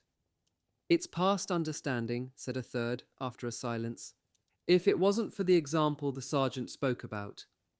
On the post, the soldiers had scrawled inscriptions and protests. A croix de guerre, cut clumsily of wood, was nailed to it, and read, A. Kajard, mobilized in August 1914, in gratitude to France. Returning to quarters, I met Volpat, still surrounded and talking. He was relating some new anecdotes of his journey among the happy ones. Village HB. Chapter 11. The Dog. The weather was appalling. Water and wind attacked the passers-by, riddled, flooded, and upheaved the roads. I was returning from fatigue to our quarters at the far end of the village. The landscape that morning showed dirty yellow through the solid rain, and the sky was dark as a slated roof. The downpour flogged the horse trough as with birchen rods. Along the walls, human shapes went in shrinking files, stooping, abashed, splashing. In spite of the rain and the cold and bitter wind, a crowd had gathered in front of the door of the barn where we were lodging. All close together and back to back, the men seemed from a distance like a great moving sponge. Those who could see over shoulders and between heads opened their eyes wide and said, "He has a nerve, the boy." Then the inquisitive ones broke away, with red noses and streaming faces, into the downpour that lashed and the blast that bit, and letting the hands fall that they had upraised in surprise, they plunged them in their pockets. In the centre, and running with rain, abode the cause of the gathering fouillard, bare to the waist and washing himself in abundant water. Thin as an insect, working his long slender arms in riotous frenzy, he soaped and splashed his head, neck and chest, down to the upstanding gridirons of his sides. Over his funnel-shaped cheeks the brisk activity had spread a flaky beard like snow, and piled on the top of his head a greasy fleece that the rain was puncturing with little holes. By way of a tub, the patient was using 3 mess tins, which he had filled with water, no one knew how, in a village where there was none. And as there was no clean spot anywhere to put anything down in that universal streaming of earth and sky, he thrust his towel into the waistband of his trousers, while the soap went back into his pocket every time he used it. They who still remained wondered at this heroic gesticulation in the face of adversity, and said again, as they wagged their heads, "It's a disease of cleanliness he's got." You know he's going to be carpeted, they say, for that affair of the shell hole with Volpat. And they mixed the two exploits together in a muddled way, that of the shell hole and the present, and looked on him as the hero of the moment, while he puffed, sniffled, grunted, spat, and tried to dry himself under the celestial shower bath with rapid rubbing and as a measure of deception. Then at last he resumed his clothes. After his wash, Fouillard feels cold. He turns about and stands in the doorway of the barn that shelters us.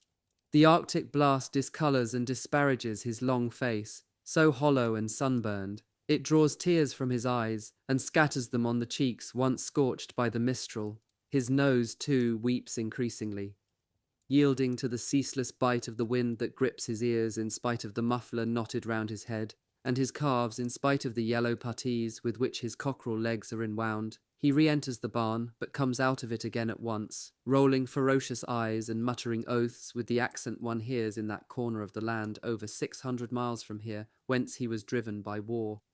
So he stands outside, erect, more truly excited than ever before in these northern scenes, and the wind comes and steals into him, and comes again roughly, shaking and maltreating his scarecrow's slight and fleshless figure.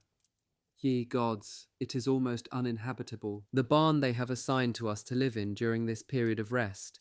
It is a collapsing refuge, gloomy and leaky, confined as a well. One half of it is under water. We see rats swimming in it, and the men are crowded in the other half. The walls, composed of laths stuck together with dried mud, are cracked, sunken, holed in all their circuit, and extensively broken through above. The night we got here until the morning, we plugged as well as we could the openings within reach, by inserting leafy branches and hurdles, but the higher holes, and those in the roof, still gaped, and always. When dawn hovers there, weakling and early, the wind for contrast rushes in and blows round every side with all its strength, and the squad endures the hustling of an everlasting draught. When we are there, we remain upright in the ruined obscurity, groping, shivering, complaining. Fouillade, who has come in once more, goaded by the cold, regrets his ablutions. He has pains in his loins and back. He wants something to do, but what? Sit down. Impossible. It is too dirty inside there. The ground and the paving stones are plastered with mud. The straw scattered for our sleeping is soaked through by the water that comes through the holes and by the boots that wipe themselves with it. Besides, if you sit down, you freeze. And if you lie on the straw, you are troubled by the smell of manure and sickened by the vapours of ammonia. Fouillade contents himself by looking at his place, and yawning wide enough to dislocate his long jaw, further lengthened by a goatee beard where you would see white hairs if the daylight were really daylight. "The other pals and boys," said Marthereau, "they're no better off than we are. After breakfast I went to see a jailbird of the 11th on the farm near the hospital. You've to clamber over a wall by a ladder that's too short talk about a scissor cut," says Marthereau, who is short in the leg, "and when once you're in the hen run and rabbit hutch you're shoved and poked by everybody and a nuisance to 'em all. You don't know where to put your pasties down. I vamoosed from there, and sharp." "For my part," says Koken, "I wanted to go to the blacksmith's when we'd got quit of grubbing to imbibe something hot and pay for it. Yesterday he was selling coffee, but some bobbies called there this morning, so the good man's got the shakes and he's locked his door. Lemuse has tried to clean his rifle, but one cannot clean his rifle here, even if he squats on the ground near the door, nor even if he takes away the sodden tent cloth, hard and icy, which hangs across the doorway like a stalactite. It is too dark. And then, old chap, if you let a screw fall, you may as well hang yourself as try to find it, especially when your fists are frozen silly. As for me, I ought to be sewing some things, but what cheer. One alternative remains to stretch oneself on the straw, covering the head with handkerchief or towel to isolate it from the searching stench of fermenting straw, and sleep. Fouillade, master of his time today, being on neither guard nor fatigues, decides. He lights a taper to seek among his belongings and unwinds the coils of his comforter, and we see his emaciated shape, sculptured in black relief, folding and refolding it. "Potato fatigue inside there, my little lambs!" a sonorous voice bellows at the door. The hooded shape from which it comes is Sergeant Henriot. He is a malignant sort of simpleton, and though all the while joking in clumsy sympathy, he supervises the evacuation of quarters with a sharp eye for the evasive malingerer. Outside, on the streaming road in the perpetual rain, the second section is scattered, also summoned and driven to work by the adjutant. The two sections mingle together. We climb the street and the hillock of clayey soil where the travelling kitchen is smoking. "Now then, my lads, get on with it. It isn't a long job when everybody sets to. Come, what have you got to grumble about, you? That does no good." 20 minutes later, we return at a trot. As we grope about in the barn, we cannot touch anything but what is sodden and cold, and the sour smell of wet animals is added to the vapour of the liquid manure that our beds contain. We gather again, standing around the props that hold the barn up, and around the rills that fall vertically from the holes in the roof-faint columns which rest on vague bases of splashing water. "Here we are again," we cry. 2 lumps in turn block the doorway, soaked with the rain that drains from them, Lamuse and Bark, who have been in quest of a brazier and now return from the expedition empty-handed, sullen and vicious. Not a shadow of a fire bucket, and what's more, no wood or coal either, not for a fortune. It is impossible to have any fire. "If I can't get any, no one can," says Bark, with a pride which 100 exploits justify. We stay motionless, or move slowly in the little space we have, aghast at so much misery. "Whose is the paper?" "It's mine," says Becu. "What does it say?" "Ah, zut, one can't read in this darkness." "It says they've done everything necessary now for the soldiers, to keep them warm in the trenches. They've got all they want, and blankets and shirts and braziers and fire buckets and buckets full of coal, and that it's like that in the first-line trenches." "Ah, damnation," growl some of the poor prisoners of the barn, and they shake their fists at the emptiness without and at the newspaper itself. But Fouillade has lost interest in what they say. He has bent his long Don Quixote carcass down in the shadow and outstretched the lean neck that looks as if it were braided with violin strings. There is something on the ground that attracts him. It is Labri, the other squad's dog, an uncertain sort of mongrel sheepdog with a lopped tail, curled up on a tiny litter of straw dust. Fouillade looks at Labri, and Labri at him. Becu comes up and says, with the intonation of the Lille district, "He won't eat his food. The dog isn't well." "Hey, Labri, what's the matter with you? There's your bread and meat. Eat it up. It's good when it's in your bucket. He's poorly. One of these mornings we shall find him dead." Labri is not happy. The soldier to whom he is entrusted is hard on him, and usually ill-treats him when he takes any notice of him at all. The animal is tied up all day. He is cold and ill, and left to himself. He only exists. From time to time, when there is movement going on around him, he has hopes of going out, rises and stretches himself, and bestirs his tail to incipient demonstration. But he is disillusioned, and lies down again, gazing past his nearly full mess tin. He is weary and disgusted with life. Even if he has escaped the bullet or bomb to which he is as much exposed as we, he will end by dying here. Fouillade puts his thin hand on the dog's head, and it gazes at him again. Their 2 glances are alike. The only difference is that one comes from above and the other from below. Fouillade sits down also, the worse for him. In a corner, his hands covered by the folds of his greatcoat, his long legs doubled up like a folding bed. He is dreaming, his eyes closed under their bluish lids. There is something that he sees again. It is one of those moments when the country from which he is divided assumes in the distance the charms of reality, the perfumes and colours of l'Hérault, the streets of Sète. He sees so plainly and so near that he hears the noise of the shallops in the Canal du Midi and the unloading at the docks, and their call to him is distinctly clear. Above the road, where the scent of thyme and immortelles is so strong that it is almost a taste in the mouth, in the heart of the sunshine, whose winging shafts stir the air into a warmed and scented breeze, on Mont Saint-Clair blossoms and flourishes the home of his folks. Up there, one can see with the same glance where the Lake of Thau, which is green like glass, joins hands with the Mediterranean Sea, which is azure, and sometimes one can make out as well, in the depths of the indigo sky, the carven phantoms of the Pyrenees. There was he born, there he grew up, happy and free. There he played, on the golden or ruddy ground, played even at soldiers. The eager joy of wielding a wooden sabre flushed the cheeks now sunken and seamed. He opens his eyes, looks about him, shakes his head, and falls upon regret for the days when glory and war to him were pure, lofty, and sunny things. The man puts his hand over his eyes to retain the vision within. Nowadays it is different. It was up there in the same place later that he came to know Clémence. She was just passing the first time, sumptuous with sunshine, and so fair that the loose sheaf of straw she carried in her arms seemed to him nut brown by contrast. The second time she had a friend with her, and they both stopped to watch him. He heard them whispering and turned towards them. Seeing themselves discovered, the two young women made off with a sibilance of skirts and giggles like the cry of a partridge. And it was there, too, that he and she together set up their home. Over its front travels a vine, which he coddled under a straw hat, whatever the season. By the garden gate stands the rose tree that he knows so well it never used its thorns except to try to hold him back a little as he went by. Will he return again to it all?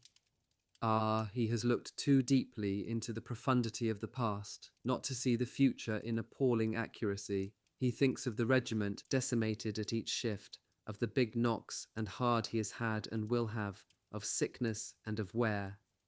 He gets up and snorts, as though to shake off what was and what will be. He is back in the middle of the gloom, and is frozen and swept by the wind, among the scattered and dejected men who blindly await the evening. He is back in the present, and he is shivering still. 2 paces of his long legs make him butt into a group that is talking, by way of diversion or consolation of good cheer. At my place, says one, they make enormous loaves, round ones, big as cartwheels they are, and the man amuses himself by opening his eyes wide, so that he can see the loaves of the homeland. Where I come from, interposes the poor southerner, holiday feasts last so long that the bread that's new at the beginning is stale at the end. There's a jolly wine. It doesn't look much, that little wine where I come from, but if it hasn't 15 degrees of alcohol, it hasn't anything. Fouillade speaks then of a red wine which is almost violet, which stands dilution as well as if it had been brought into the world to that end. We've got the Jurançon wine, said a Béarnais, the real thing, not what they sell you for Jurançon, which comes from Paris. Indeed, I know one of the makers. If it comes to that, said Fouillade, in our country we've got muscatels of every sort, all the colours of the rainbow, like patterns of silk stuff. You come home with me sometime, and every day you shall taste a none-such, my boy. Sounds like a wedding feast, said the grateful soldier. So it comes about that Fouillade is agitated by the vinous memories into which he has plunged, which recall to him as well the dear perfume of garlic on that far-off table, the vapours of the blue wine in big bottles, and the liqueur wines so delicately varied, mount to his head amid the sluggish and mournful storm that fills the barn. Suddenly he calls to mind that there is settled in the village where they are quartered a tavern-keeper who is a native of Béziers, called Magnac. Magnac had said to him, "Come and see me, mon camarade, one of these mornings, and we'll drink some wine from down there, we will. I've several bottles of it, and you shall tell me what you think of it." This sudden prospect dazzles Fouillade. Through all his length runs a thrill of delight, as though he had found the way of salvation. Drink the wine of the south of his own particular south, even drink much of it. It would be so good to see life rosy again, if only for a day. Ah yes, he wants wine, and he gets drunk in a dream. But as he goes out, he collides at the entry with Corporal Breuer, who is running down the street like a peddler, and shouting at every opening, "Morning parade!"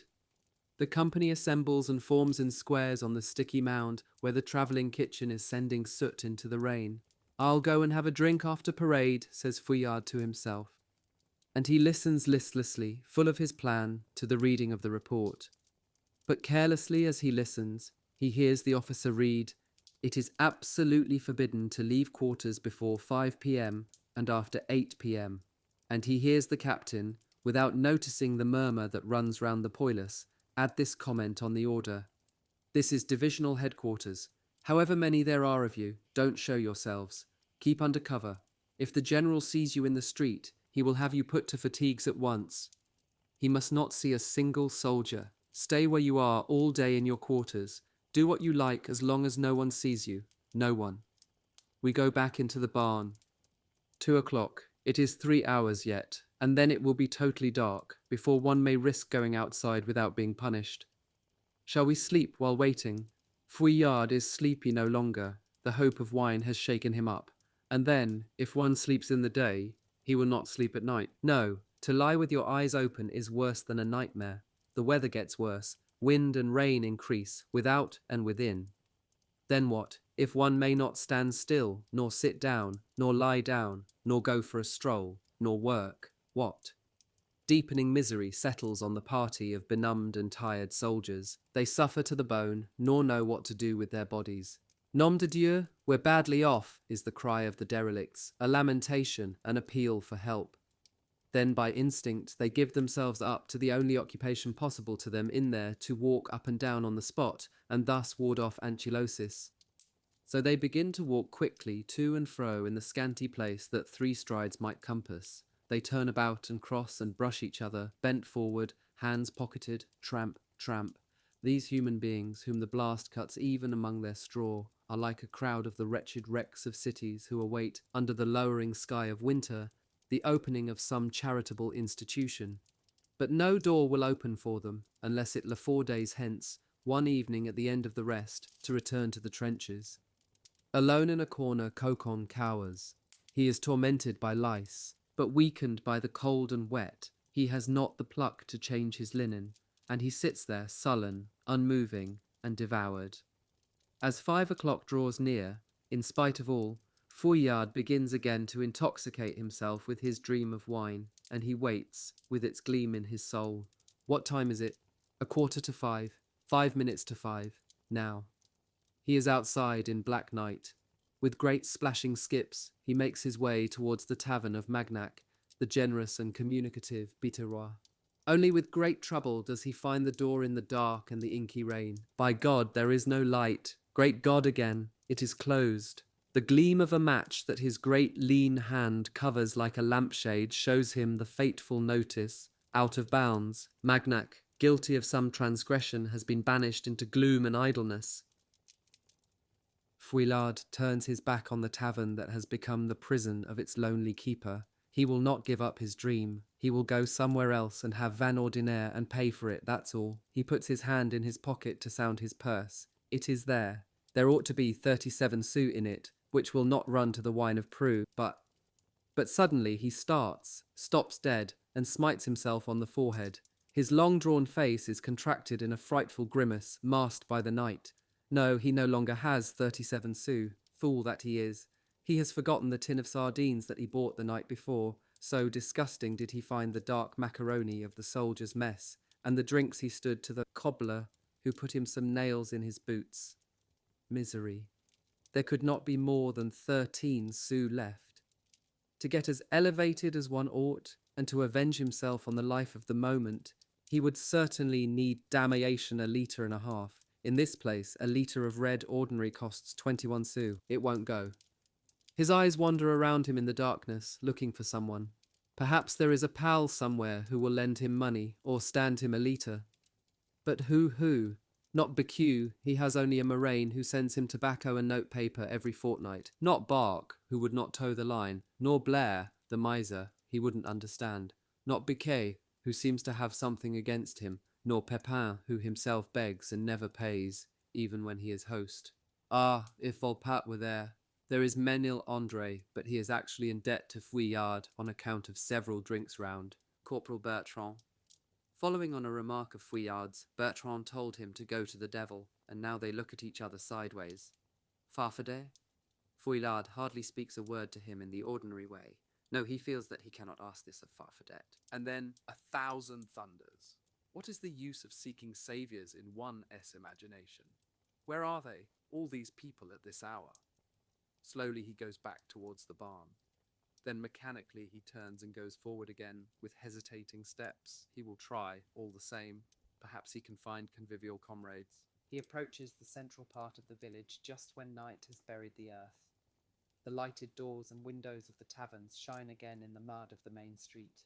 There are taverns every 20 paces. One dimly sees the heavy spectres of soldiers, mostly in groups, descending the street. When a motor car comes along, they draw aside to let it pass, dazzled by the headlights and bespattered by the liquid mud that the wheels hurl over the whole width of the road. The taverns are full. Through the steamy windows one can see they are packed with compact clouds of helmeted men. Fouillade goes into one or two, on chance. Once over the threshold, the dram shop's tepid breath, the light, the smell and the hubbub affect him with longing. This gathering at tables is at least a fragment of the past in the present. He looks from table to table and disturbs the groups as he goes up to scrutinize all the merrymakers in the room. Alas, he knows no one. Elsewhere, it is the same. He has no luck. In vain he has extended his neck and sent his desperate glances in search of a familiar head among the uniformed men who in clumps or couples drink and talk or in solitude write. He has the air of a cadger, and no one pays him heed. Finding no soul to come to his relief, he decides to invest at least what he has in his pocket. He slips up to the counter. A pint of wine and good. White? Oui. You, mon garçon, you're from the south, says the landlady, handing him a little full bottle and a glass, and gathering his 12 sous. He places himself at the corner of a table, already overcrowded by 4 drinkers who are united in a game of cards. He fills the glass to the brim and empties it, then fills it again. Hey, good health to you. Don't drink the tumbler, yelps in his face a man who arrives in the dirty blue jumper of fatigues and displays a heavy crossbar of eyebrows across his pale face, a conical head, and 1/2 pound's weight of ears. It is Harling, the armourer. It is not very glorious to be seated alone before a pint in the presence of a comrade who gives signs of thirst, but Fouillade pretends not to understand the requirements of the gentleman who dallies in front of him with an engaging smile, and he hurriedly empties his glass. The other turns his back, not without grumbling that they're not very generous, but on the contrary greedy, these southerners. Fouillade has put his chin on his fists and looks unseeing at a corner of the room where the crowded poilus elbow, squeeze and jostle each other to get by. It was pretty good, that swig of white wine, but of what use are those few drops in the Sahara of Fouillade? The blues did not far recede, and now they return. The southerner rises and goes out with his 2 glasses of wine in his stomach and 1 sou in his pocket. He plucks up courage to visit one more tavern, to plumb it with his eyes, and by way of excuse to mutter as he leaves the place, "Curse him, he's never there, the animal." Then he returns to the barn, which still, as always, whistles with wind and water. Fouillade lights his candle, and by the glimmer of the flame that struggles desperately to take wing and fly away, he sees Labri. He stoops low with his light over the miserable dog. Perhaps it will die first. Labri is sleeping, hut feebly, for he opens an eye at once, and his tail moves. The southerner strokes him, and says to him in a low voice, "It can't be helped, He will not say more to sadden him." But the dog signifies appreciation by jerking his head before closing his eyes again. Fouillade rises stiffly by reason of his rusty joints and makes for his couch. For only one thing more he is now hoping to sleep, that the dismal day may die, that wasted day, like so many others that there will be to endure stoically and to overcome before the last day arrives of the war or of his life. Corresponding with French women whom they do not know from Eve and whose acquaintance they usually make through newspaper advertisements. As typical of the latter, I copy the following. Officier artilleur, 31, desire correspondance discrète avec jeune marraine, femme du monde, écrire, etc. The lonely soldier movement in this country is similar. Troyes. Chapter 12. The Doorway. It's foggy. Would you like to go? It is Poterloo who asks, as he turns towards me and shows eyes so blue that they make his fine fair head seem transparent. Poterloo comes from Souchez, and now that the chasseurs have at last retaken it, he wants to see again the village where he lived happily in the days when he was only a man. It is a pilgrimage of peril, not that we should have far to go. Souchez is just there. For 6 months we have lived and worked in the trenches almost within hail of the village. We have only to climb straight from here onto the Bethune road, along which the trench creeps, the road honeycombed underneath by our shelters, and descend it for 400 or 500 yards as it dips down towards Souchez. But all that ground is under regular and terrible attention. Since their recoil, the Germans have constantly sent huge shells into it. Their thunder shakes us in our caverns from time to time, and we see, high above the scarps, now here, now there, the great black geysers of earth and rubbish, and the piled columns of smoke as high as churches. Why do they bombard Souchez? One cannot say why, for there is no longer anybody or anything in the village so often taken and retaken that we have so fiercely wrested from each other.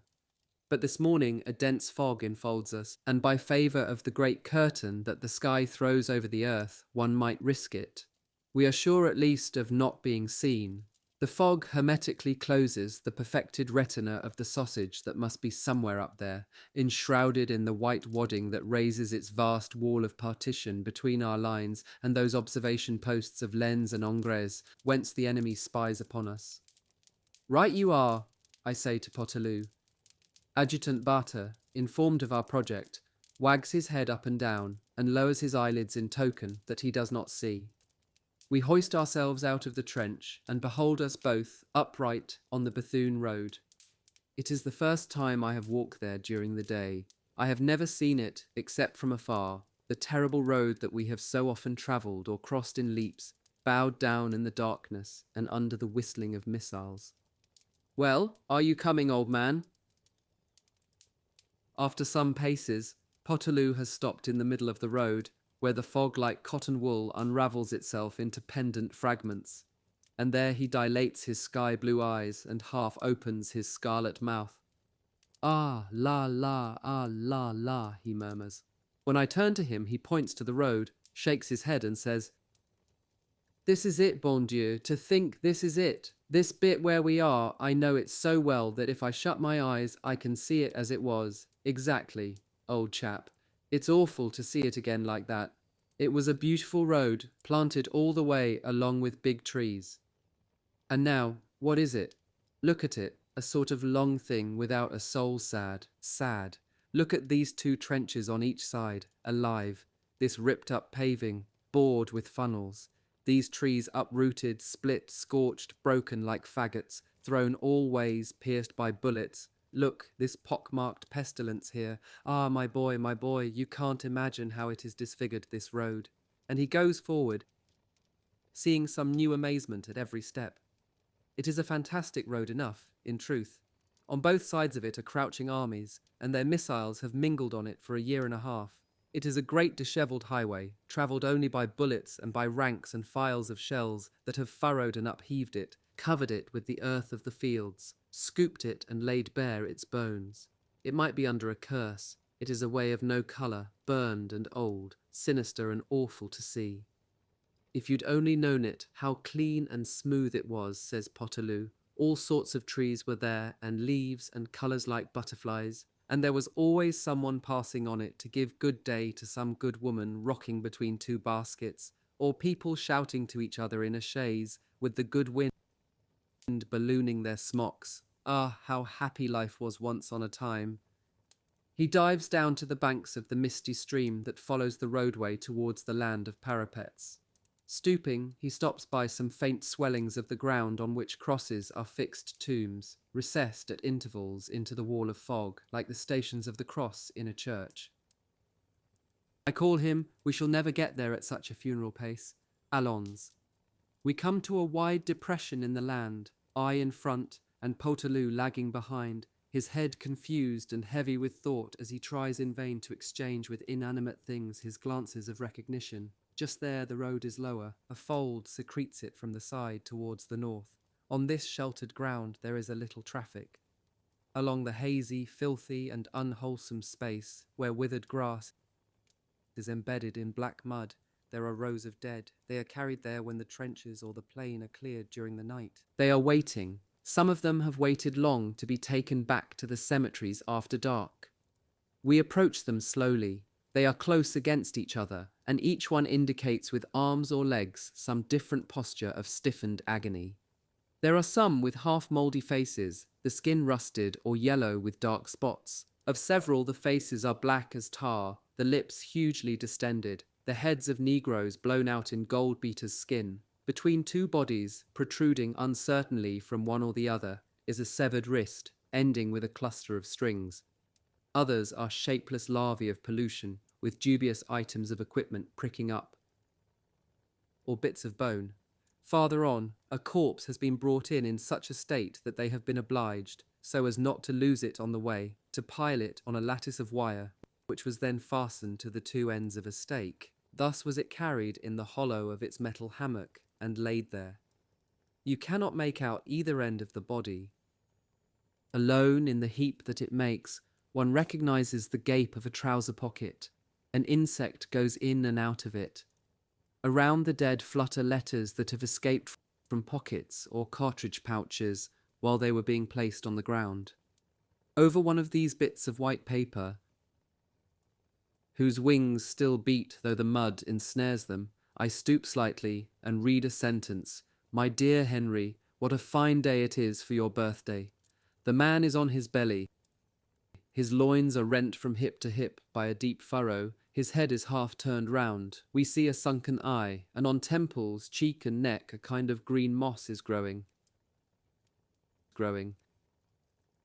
A sickening atmosphere roams with the wind around these dead and the heaped up debris that lies about them, tent cloth or clothing in stained tatters, stiff with dried blood, charred by the scorch of the shell, hardened, earthy and already rotting, quick with swarming and questing things. It troubles us.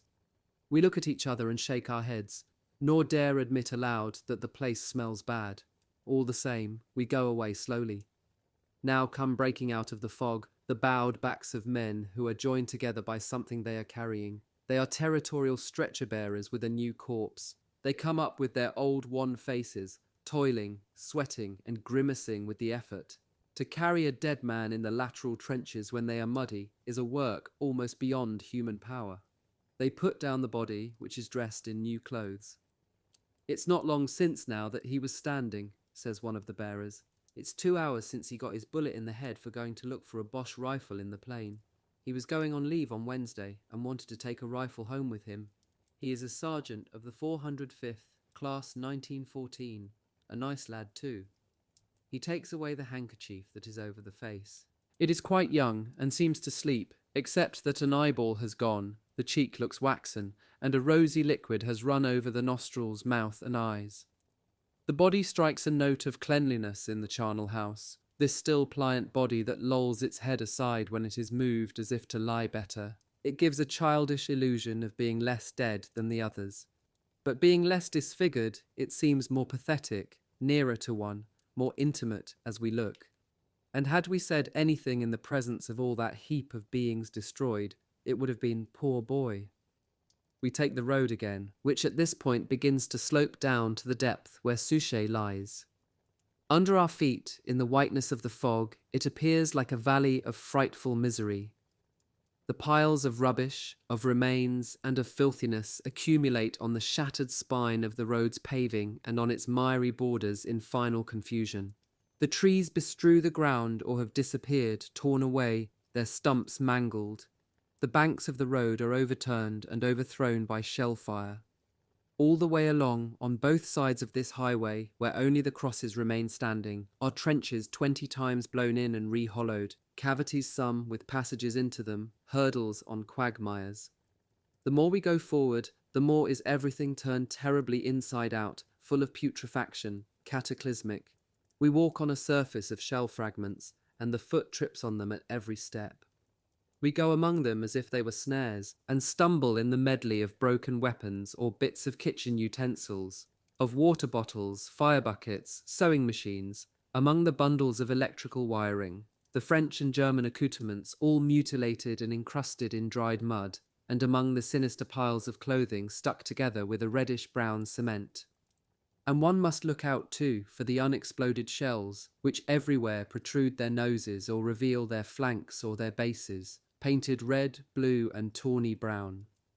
That's the old Bosch trench that they cleared out of in the end. It is choked up in some places, in others riddled with shell holes. The sandbags have been torn asunder and gutted. They are crumbled, emptied, scattered to the wind. The wooden props and beams arc splintered and point all ways. The dugouts are filled to the brim with earth and with no one knows what. It is all like the dried bed of a river, smashed, extended, slimy, that both water and men have abandoned. In one place the trench has been simply wiped out by the guns. The wide fosse is blocked and remains no more than a field of new-turned earth, made of holes symmetrically bored side by side, in length and in breadth. I point out to Potelou this extraordinary field that would seem to have been traversed by a giant plough, but he is absorbed to his very vitals in the metamorphosis of the country's face. He indicates a space in the plain with his finger, and with a stupefied air, as though he came out of a dream. The Red Tavern. It is a flat field, carpeted with broken bricks. And what is that there? A milestone? No, it is not a milestone. It is a head, a black head, tanned and polished. The mouth is all askew, and you can see something of the moustache bristling on each side. The great head of a carbonized cat. The corpse, it is German, is underneath, buried upright. And that? It is a ghastly collection containing an entirely white skull, and then 6 feet away a pair of boots, and between the two a heap of frayed leather and of rags cemented by brown mud. Come on, there's less fog already, we must hurry. 100 yards in front of us, among the more transparent waves of fog that are changing places with us and hide us less and less, a shell whistles and bursts. It has fallen in the spot we are just nearing. We are descending, and the gradient is less steep. We go side by side. My companion says nothing, but looks to right and to left. Then he stops again, as he did at the top of the road. I hear his faltering voice, almost inaudible. What's this? We're there. This is it. In point of fact, we have not left the plain, the vast plain, seared and barren, but we are in Souchez. The village has disappeared, nor have I seen a village go so completely. Ablain Saint-Nazaire and Carency. These still retained some shape of a place, with their collapsed and truncated houses, their yards heaped high with plaster and tiles. Here, within the framework of slaughtered trees that surrounds us as a spectral background in the fog, there is no longer any shape. There is not even an end of wall, fence, or porch that remains standing. And it amazes one to discover that there are paving stones under the tangle of beams, stones, and scrap iron. This here was a street. It might have been a dirty and boggy waste near a big town, whose rubbish of demolished buildings and its domestic refuse had been shot here for years, till no spot was empty. We plunge into a uniform layer of dung and debris, and make but slow and difficult progress. The bombardment has so changed the face of things that it has diverted the course of the mill stream, which now runs haphazard and forms a pond on the remains of the little place where the cross stood. Here are several shell holes where swollen horses are rotting. In others, the remains of what were once human beings are scattered, distorted by the monstrous injury of shells. Here, athwart the track we are following, that we ascend as through an avalanche or inundation of ruin, under the unbroken melancholy of the sky, here is a man stretched out as if he slept, but he has that close flattening against the ground which distinguishes a dead man from a sleeper. He is a dinner-fatigue man, with a chaplet of loaves threaded over a belt, and a bunch of his comrades' water bottles slung on his shoulder by a skein of straps. It must have been only last night that the fragment of a shell caught him in the back. No doubt we are the first to find him, this unknown soldier secretly dead. Perhaps he will be scattered before others find him. So we look for his identity. It is stuck in the clotted blood where his right hand stagnates. I copy down the name that is written in letters of blood. Poterloo lets me do it by myself. He is like a sleepwalker. He looks and looks in despair, everywhere. He seeks endlessly among those evanished and eviscerated things. Through the void he gazes to the haze of the horizon. Then he sits down on a beam, having first sent flying with a kick a saucepan that lay on it, and I sit by his side. A light drizzle is falling. The fog's moisture is resolving in little drops that cover everything with a slight gloss. He murmurs, "Ah, la, la." He wipes his forehead and raises imploring eyes to me.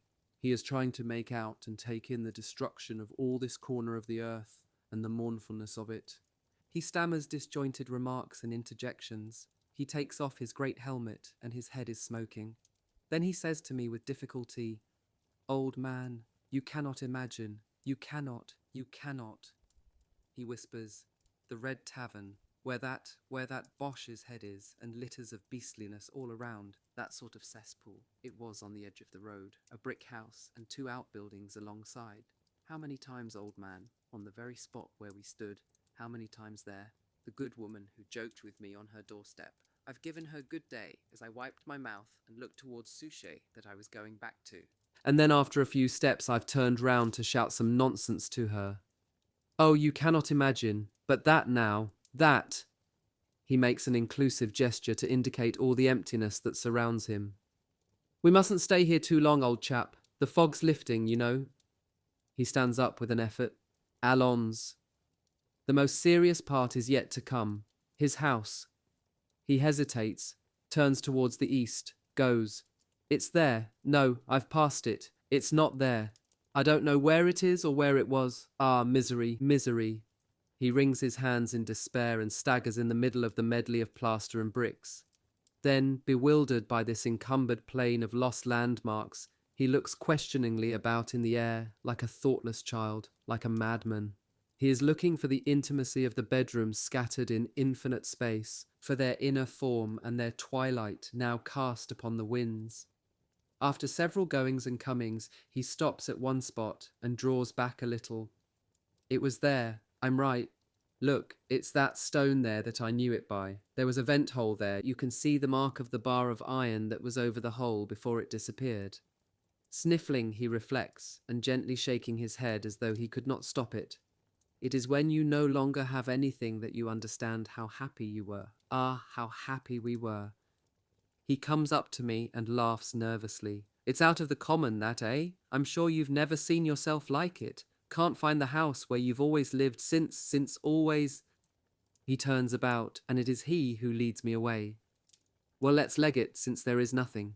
Why spend a whole hour looking at places where things were? Let's be off, old man. We depart, the only two living beings to be seen in that unreal and miasmal place, that village which bestrews the earth and lies under our feet. We climb again. The weather is clearing and the fog scattering quickly. My silent comrade, who is making great strides with lowered head, points out a field. The cemetery, he says. It was there before it was everywhere, before it laid hold on everything without end, like a plague. Halfway, we go more slowly and Potaloo comes close to me. You know, it's too much, all that. It's wiped out too much, all my life up to now. It makes me afraid it is so completely wiped out. Come, your wife's in good health, you know, your little girl too. He looks at me comically. My wife, I'll tell you something, my wife. Well? Well, old chap, I've seen her again. You've seen her? I thought she was in the occupied country. Yes, she's at Lens with my relations. Well, I've seen her. Ah, and then, after all, zut, I'll tell you all about it. Well, I was at Lens 3 weeks ago. It was the 11th. That's 20 days since. I look at him astounded, but he looks like one who is speaking the truth. He talks in sputters at my side as we walk in the increasing light. They told us, you remember perhaps, but you weren't there. I believe they told us the wire had got to be strengthened in front of the Billard Trench. You know what that means, eh? They hadn't been able to do it till then. As soon as one gets out of the trench, he's on a downward slope. That's got a funny name. The toboggan. Yes, that's it. And the place is as bad by night or in fog as in broad daylight, because of the rifles trained on it beforehand on trestles, and the machine guns that they point during the day. When they can't see any more, the Boche sprinkle the lot. They took the pioneers of the CHR, hut there were some missing, and they replaced them with a few poilus. I was one of them. Good. We climb out, not a single rifle shot. What does it mean, we says, and behold, we see a Boche, 2 Boches, 3 Boches, coming out of the ground, the grey devils, and they make signs to us and shout, "Camarade, we're Alsatians," they says, coming more and more out of their communication trench the International. They won't fire on you up there, they says. Don't be afraid, friends, just let us bury our dead. And behold us working aside of each other, and even talking together since they were from Alsace. And to tell the truth, they groused about the war and about their officers. Our sergeant knew all right that it was forbidden to talk with the enemy, and they'd even read it out to us that we were only to talk to them with our rifles. But the sergeant, he says to himself that this is God's own chance to strengthen the wire, and as long as they were letting us work against them, we'd just got to take advantage of it. Then behold one of the Boche that says, "There isn't perhaps one of you that comes from the invaded country and would like news of his family." Old chap, that was a bit too much for me. Without thinking if I did right or wrong, I went up to him and I said, "Yes, there's me." The Boche asks me questions. I tell him my wife's at Lens with her relations and the little one too. He asks where she's staying. I explain to him, and he says he can see it from there. "Listen," he says, "I'll take her a letter, and not only that, but I'll bring you an answer." Then all of a sudden he taps his forehead, the Bosch, and comes close to me. Listen, my friend, to a lot better still. If you like to do what I say, you shall see your wife, and your kids as well, and all the lot, sure as I see you. He tells me, to do it, I've only got to go with him at a certain time with a Bosch greatcoat and a shako that he'll have for me. He'd mix me up in a coal fatigue in Lens, and we'd go to our house. I could go and have a look on condition that I laid low and didn't show myself, and he'd be responsible for the chaps of the fatigue, but there were non-coms. In the house that he wouldn't answer for, an old chap, I agreed. That was serious. Yes, for sure it was serious. I decided all at once. Without thinking and without wishing to think, seeing I was dazzled with the idea of seeing my people again, and if I got shot afterwards, well, so much the worse, but give and take. The supply of law and demand they call it, don't they? My boy, it all went swimmingly. The only hitch was they had such hard work to find a shako big enough, for as you know, I'm well off for head. But even that was fixed up. They raked me out in the end a louse box big enough to hold my head. I've already some Bosch boots, those that were Karen's, you know. So, behold us setting off in the Bosch trenches, and they're most damnably like ours, with these good sorts of Bosch comrades, who told me in very good French, same as I'm speaking, not to fret myself. There was no alarm, nothing. Getting there came off all right. Everything went off so sweet and simple that I fancied I must be a defaulting Boche. We got to Lens at nightfall. I remember we passed in front of La Perche and went down the Rue du 14 Juillet. I saw some of the townsfolk walking about in the streets like they do in our quarters. I didn't recognize them because of the evening, nor them me because of the evening too, and because of the seriousness of things. It was so dark you couldn't put your finger into your eye when I reached my folks' garden. My heart was going top speed. I was all trembling from head to foot, as if I were only a sort of heart myself, and I had to hold myself back from carrying on aloud, and in French too. I was so happy and upset. The camarade says to me, "You go, pass once, then another time, and look in at the door and the window. Don't look as if you were looking. Be careful." So I get hold of myself again, and swallow my feelings all at a gulp. Not a bad sort, that devil, seeing he'd have had a hell of a time if I'd got nailed. At our place, you know, same as everywhere in the Pas de Calais, the outside doors of the houses are cut in two. At the bottom, it's a sort of barrier halfway up your body, and above you might call it a shutter, so you can shut the bottom half and be one half private. The top half was open, and the room, that's the dining room, and the kitchen as well, of course, was lighted up, and I heard voices. I went by with my neck twisted sideways. There were heads of men and women with a rosy light on them, round the round table and the lamp. My eyes fell on her, on Clotilde. I saw her plainly. She was sitting between two chaps, non-coms, I believe, and they were talking to her. And what was she doing? Nothing. She was smiling, and her face was prettily bent forward and surrounded with a light little framework of fair hair, and the lamp gave it a bit of a golden look. She was smiling, she was contented. She had a look of being well off by the side of the Bosch officer, and the lamp, and the fire that puffed an unfamiliar warmth out on me. I passed, and then I turned round and passed again. I saw her again, and she was always smiling. Not a forced smile, not a debtor's smile, a real smile that came from her, that she gave. And during that time of illumination that I passed in two senses, I could see my baby as well, stretching her hands out to a great striped simpleton and trying to climb on his knee. And then, just by, who do you think I recognized? Madeleine Van Dert's wife, my pal of the 19th that was killed at the Main, at Montion. She knew he'd been killed because she was in mourning, and she was having good fun and laughing outright, I tell you, and she looked at one and the other as much as to say, "I'm all right here." Ah, my boy, I cleared out of that and butted into the camarades that were waiting to take me back. How I got back I couldn't tell you. I was knocked out. I went stumbling like a man under a curse, and if anybody had said a wrong word to me just then, I should have shouted out loud. I should have made a row so as to get killed and be done with this filthy life. Do you catch on? She was smiling, my wife, my Clotilde, at this time in the war. And why? Have we only got to be away for a time for us not to count any more? You take your damned hook from home to go to the war, and everything seems finished with, and they worry for a while that you're gone, but bit by bit you become as if you didn't exist. They can do without you to be as happy as they were before, and to smile, ah, Christ. I'm not talking of the other woman that was laughing, but my Clotilde, mine, who at that chance moment when I saw her, whatever you may say, was getting on damned well without me. And then, if she'd been with friends or relations, but no, actually with Bosch officers. Tell me, shouldn't I have had good reason to jump into the room, fetch her a couple of swipes, and wring the neck of the other old hen in mourning? Yes, I thought of doing it. I know all right I was getting violent, I was getting out of control. Mark me, I don't want to say more about it than I have said. She's a good lass, Clotilde. I know her, and I've confidence in her. I'm not far wrong, you know. If I were done in, she'd cry all the tears in her body to begin with. She thinks I'm alive, I admit, but that isn't the point. She can't prevent herself from being well off and contented and letting herself go when she's a good fire, a good lamp and company, whether I'm there or not. I led Potelou away. You exaggerate, old chap. You're getting absurd notions. Come. We had walked very slowly and were still at the foot of the hill. The fog was becoming like silver as it prepared for departure. Sunshine was very near. Potelou looked up and said, "We'll go round by the Carency Road and go in at the back."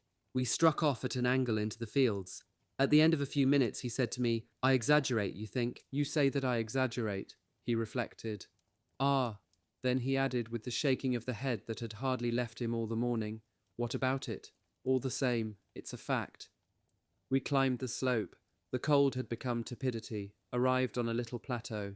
"Let's sit here again before going in," he proposed. He sat down, heavy with the world of thought that entangled him. His forehead was wrinkled. Then he turned towards me with an awkward air, as if he were going to beg some favour. "Tell me, mate, I'm wondering if I'm right." But after looking at me, he looked at everything else, as though he would rather consult them than me. A transformation was taking place in the sky and on the earth. The fog was hardly more than a fancy. Distances revealed themselves. The narrow plain, gloomy and grey, was getting bigger, chasing its shadows away and assuming colour. The light was passing over it from east to west like sails. And down there at our very feet, by the grace of distance and of light, we saw Souchez among the trees. The little place arose again before our eyes, newborn in the sunshine. "Am I right?" repeated Potelou, more faltering, more dubious. Before I could speak, he replied to himself, at first almost in a whisper, as the light fell on him. "She's quite young, you know. She's 26. She can't hold her youth in. It's coming out of her all over. And when she's resting in the lamplight and the warmth, she's got to smile. And even if she burst out laughing, it would just simply be her youth singing in her throat. It isn't on account of others, if truth were told. It's on account of herself. It's life. She lives. Ah, yes, she lives, and that's all. It isn't her fault if she lives. You wouldn't have her die? Very well. What do you want her to do? Cry all day on account of me and the Bosch? Grouse? One can't cry all the time, nor grouse for 18 months. Can't be done. It's too long, I tell you. That's all there is to it." He stopped speaking to look at the view of Notre Dame de Lorette, now wholly illuminated. "Same with the kid. When she found herself alongside a simpleton that doesn't tell her to go and play with herself, she ends by wanting to get on his knee. Perhaps she'd prefer that it was her uncle or a friend or her father. Perhaps, but she tries it on all the same with the only man that's always there, even if it's a great hog in spectacles. "Ah," he cries, as he gets up and comes gesticulating before me. "There's a good answer one could give me. If I didn't come back from the war, I should say, 'My lad, you've gone to smash. No more Clotilde, no more love. You'll be replaced in her heart sooner or later. No getting round it. Your memory, the portrait of you that she carries in her, that'll fade bit by bit and another'll come on top of it, and she'll begin another life again. Ah, if I didn't come back." He laughs heartily. "But I mean to come back. Ah, yes, one must be there, otherwise I must be there. Look you," he says again, more seriously. "Otherwise, if you're not there, even if you're dealing with saints and angels, you'll be at fault in the end. That's life, but I am there." He laughs. "Well, I'm a little there, as one might say." I get up too, and tap him on the shoulder. "You're right, old pal. It'll all come to an end." He rubs his hands and goes on talking. "Yes, by God. It'll all finish. Don't worry. Oh, I know well there'll be hard graft before it's finished, and still more after. We've got to work, and I don't only mean work with the arms." It'll be necessary to make everything over again. Very well, we'll do it. The house, gone. The garden, nowhere. All right, we'll rebuild the house, we'll remake the garden. The less there is, the more we'll make over again. After all, it's life, and we're made to remake, eh? And we'll remake our life together, and happiness. We'll make the days again, we'll remake the nights. And the other side, too. They'll make their world again. Do you know what I say? Perhaps it won't be as long as one thinks. Tiens, I can see Madeleine Van Der marrying another chap. She's a widow, but, old man, she's been a widow 18 months. Do you think it's not a big slice, that 18 months? They even leave off wearing mourning, I believe, about that time. People don't remember that when they say what a strumpet she is, and when, in effect, they ask her to commit suicide. But mon vieux, one forgets. One is forced to forget. It isn't the people that make you forget. You do it yourself. It's just forgetfulness, mind you. I find Madeleine again all of a sudden, and to see her frivoling there, it broke me up as much as if her husband had been killed yesterday. It's natural, but it's a devil of a long time since he got spiked, poor lad. It's a long time since. It's too long since. People are no longer the same. But mark you, one must come back, one must be there. We shall be there, and we shall be busy with beginning again. On the way he looks and winks, cheered up by finding a peg on which to hang his ideas. He says, I can see it from here after the war, all the Souchez people setting themselves again to work and to life. What a business. Tien's, Papa Ponce, for example, the back number. He was so pernickety that you could see him sweeping the grass in his garden with a horsehair brush, or kneeling on his lawn and trimming the turf with a pair of scissors. Very well, he'll treat himself to that again. And Madame Imaginaire, that lived in one of the last houses towards the Chateau de Carlot, a large woman who seemed to roll along the ground as if she'd got casters under her big circular petticoats. She had a child every year, regular, punctual, a proper machine gun of kids. Very well, she'll take that occupation up again with all her might. He stops and ponders, and smiles a very little almost within himself. Tiens, I'll tell you, I noticed it isn't very important, this, he insists, as though suddenly embarrassed by the triviality of this parenthesis. But I noticed, you notice it in a glance when you're noticing something else, that it was cleaner in our house than in my time. We come on some little rails in the ground, climbing almost hidden in the withered grass underfoot. Potelou points out with his foot this bit of abandoned track, and smiles. That's our railway. It was a cripple, as you may say. That means something that doesn't move. It didn't work very quickly. A snail could have kept pace with it. We shall remake it, but certainly it won't go any quicker. That can't be allowed. When we reached the top of the hill, Potelou turned round and threw a last look over the slaughtered places that we had just visited. Even more than a minute ago, distance recreated the village across the remains of trees, shortened and sliced, that now looked like young saplings. Better even than just now, the sun shed on that white and red accumulation of mingled material and appearance of life, and even an illusion of meditation. Its very stones seemed to feel the vernal revival. The beauty of sunshine heralded what would be, and revealed the future. The face of the watching soldier, too, shone with a glamour of reincarnation, and the smile on it was born of the springtime and of hope. His rosy cheeks and blue eyes seemed brighter than ever. We go down into the communication trench, and there is sunshine there. The trench is yellow, dry, and resounding. I admire its finely geometrical depth, its shovel-smoothed and shining flanks, and I find it enjoyable to hear the clean, sharp sound of our feet on the hard ground, or on the Kylobotis little gratings of wood, placed end to end and forming a plankway. I look at my watch. It tells me that it is 9 o'clock, and it shows me, too, a dial of delicate colour where the sky is reflected in rose pink and blue, and the fine fretwork of bushes that are planted there above the marges of the trench. And Potelou and I look at each other with a kind of confused delight. We are glad to see each other, as though we were meeting after absence. He speaks to me, and though I am quite familiar with the sing-song accent of the north, I discover that he is singing. We have had bad days and tragic nights in the cold and the rain and the mud. Now, although it is still winter, the first fine morning shows and convinces us that it will soon be spring once more. Already the top of the trench is graced by green young grass, and amid its newborn quivering some flowers are awakening.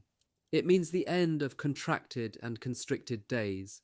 Spring is coming from above and from below. We inhale with joyful hearts. We are uplifted. Yes, the had days are ending. The war will end too, que diable, and no doubt it will end in the beautiful season that is coming, that already illumines us, whose zephyrs already caress us. A whistling sound tiens, a spent bullet. A bullet? Nonsense, it's a blackbird. Curious how similar the sound was. The blackbirds and the birds of softer song, the countryside and the pageant of the seasons, the intimacy of dwelling rooms arrayed in light. Oh, the war will end soon. We shall go back for good to our own, wife, children, or to her who is at once wife and child, and we smile towards them in this young glory that already unites us again. At the forking of the two trenches, in the open and on the edge, here is something like a doorway. Two posts lean one upon the other, with a confusion of electric wires between them, hanging down like tropical creepers. It looks well. You would say it was a theatrical contrivance or scene. A slender climbing plant twines round one of the posts, and as you follow it with your glance, you see that it already dares to pass from one to the other. Soon, passing along this trench whose grassy slopes quiver like the flanks of a fine horse, we come out into our own trench on the Bethune Road, and here is our place. Our comrades are there, in clusters. They are eating and enjoying the goodly temperature. The meal finished, we clean our aluminium mess tins or plates with a morsel of bread. Tiens, the sun's going. It is true, a cloud has passed over and hidden it. It's going to splash, my little lads, says Lamuse. That's our luck all over, just as we are going off. A damned country, says Fouillade. In truth, this northern climate is not worth much.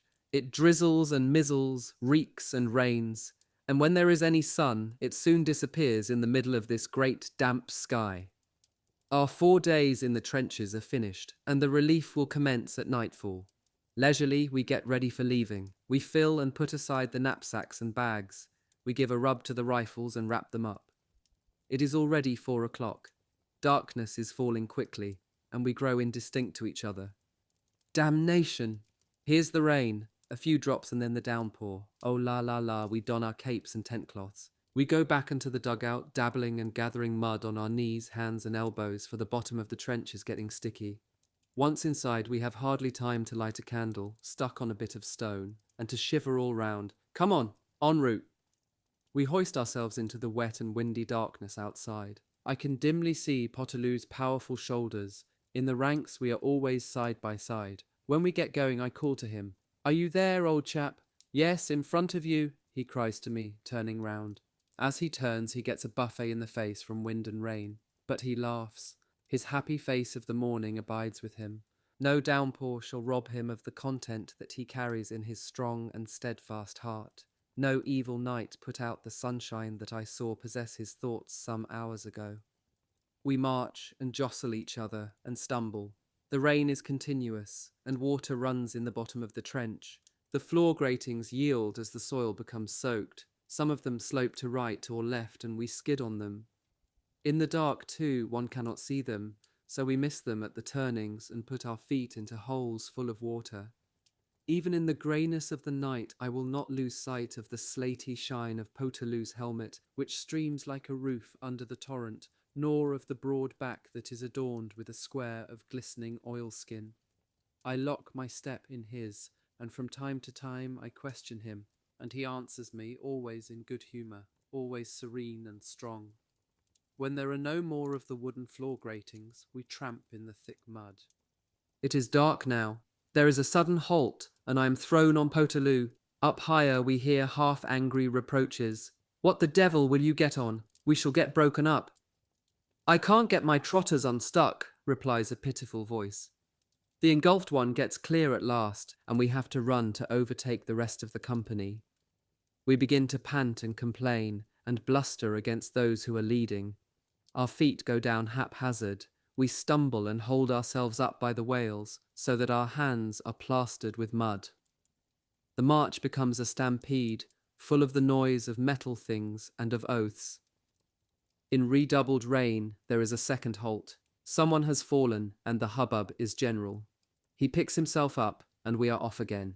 I exert myself to follow Potelou's helmet closely, that gleams feebly in the night before my eyes, and I shout from time to time, "All right? Yes, yes, all right," he replies, puffing and blowing, and his voice always sing-song and resonant. Our knapsacks, tossed in this rolling race under the assault of the elements, drag and hurt our shoulders. The trench is blocked by a recent landslide, and we plunge unto it. We have to tear our feet out of the soft and clinging earth, lifting them high at each step. Then, when this crossing is laboriously accomplished, we topple down again into the slippery stream, in the bottom of which are two narrow ruts, boot-worn, which hold one's foot like a vice, and there are pools into which it goes with a great splash. In one place we must stoop very low to pass under a heavy and glutinous bridge that crosses the trench, and we only get through with difficulty. It obliges us to kneel in the mud, to flatten ourselves on the ground, and to crawl on all fours for a few paces. A little farther there are evolutions to perform as we grasp a post that the sinking of the ground has set a slope across the middle of the fairway. We come to a trench crossing. "Allons forward! Look out for yourselves, boys," says the adjutant, who has flattened himself in a corner to let us pass and to speak to us. "This is a bad spot." "We're done up," shouts a voice so hoarse that I cannot identify the speaker. "Damn, I've enough of it, I'm stopping here," groans another, at the end of his wind and his muscle. "What do you want me to do?" replies the adjutant. "No fault of mine, eh? Allons, get a move on, it's a bad spot. It was shelled at the last relief." We go on through the tempest of wind and water. We seem to be going ever down and down, as in a pit. We slip and tumble, butt into the wall of the trench, into which we drive our elbows hard, so as to throw ourselves upright again. Our going is a sort of long slide, on which we keep up just how and where we can. What matters is to stumble only forward, and as straight as possible. Where are we? I lift my head, in spite of the billows of rain, out of this gulf where we are struggling. Against the hardly discernible background of the buried sky, I can make out the rim of the trench, and there, rising before my eyes all at once, and towering over that rim, is something like a sinister doorway, made of two black posts that lean one upon the other, with something hanging from the middle like a torn-off scalp. It is the doorway. "Forward!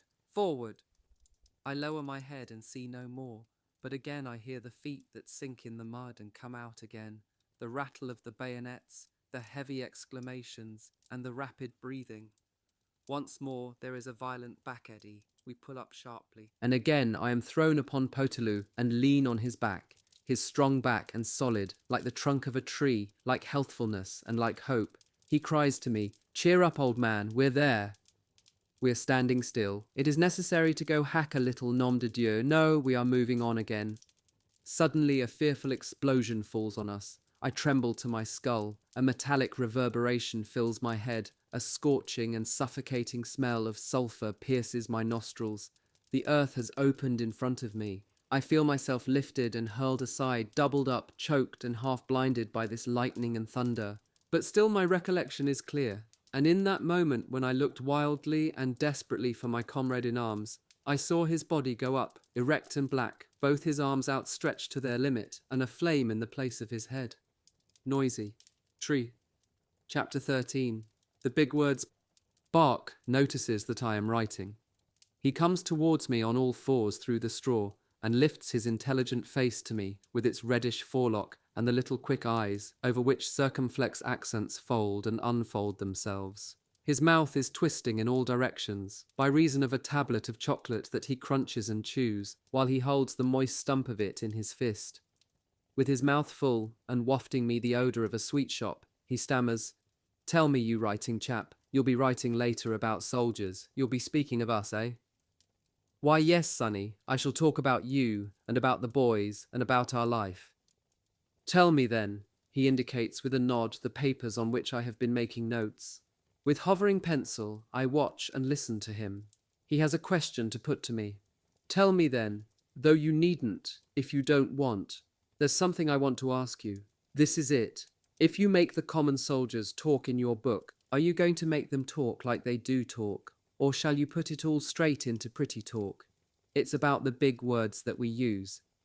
For after all, now, besides falling out sometimes and blackguarding each other, you'll never hear two poilus open their heads for a minute without saying and repeating things that the printers wouldn't much like to print. Then what? If you don't say 'em, Your portrait won't be a lifelike one. It's as if you were going to paint them and then left out one of the gaudiest colours wherever you found it. All the same, it isn't usually done. I shall put the big words in their place, Dada, for they're the truth. But tell me, if you put 'em in, won't the people of your sort say you're swine, without worrying about the truth? Very likely, but I shall do it all the same, without worrying about those people. Do you want my opinion? Although I know nothing about books, it's brave to do that, because it isn't usually done, and it'll be spicy if you dare do it, but you'll find it hard when it comes to it. You're too polite. That's just one of the faults I've found in you since we've known each other. That, and also that dirty habit you've got when they're serving brandy out to us, you pretend it'll do you harm, and instead of giving your share to a pal, you go and pour it on your head to wash your scalp. Chapter 14 of Burdens. At the end of the yard of the Mouette's farm, among the outbuildings, the barn gapes like a cavern. It is always caverns for us, even in houses. When you have crossed the yard, where the manure yields underfoot with a spongy sound, or have gone round it instead on the narrow paved path of difficult equilibrium, and when you have arrived at the entrance to the barn, you can see nothing at all. Then, if you persist, you make out a misty hollow where equally misty and dark lumps are asquat or prone or wandering from one corner to another.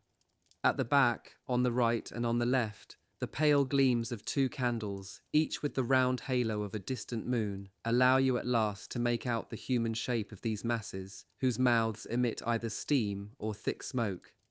Our hazy retreat, which I allow carefully to swallow me whole, is a scene of excitement this evening. We leave for the trenches tomorrow morning, and the nebulous tenants of the barn are beginning to pack up. Although darkness falls on my eyes and chokes them as I come in from the pallid evening, I still dodge the snares spread over the ground by water bottles, mess tins and weapons, but I butt full into the loaves that are packed together exactly in the middle, like the paving of a yard. I reach my corner. Something alive is there with a huge back, fleecy and rounded, squatting and stooping over a collection of little things that glitter on the ground, and I tap the shoulder upholstered in sheepskin.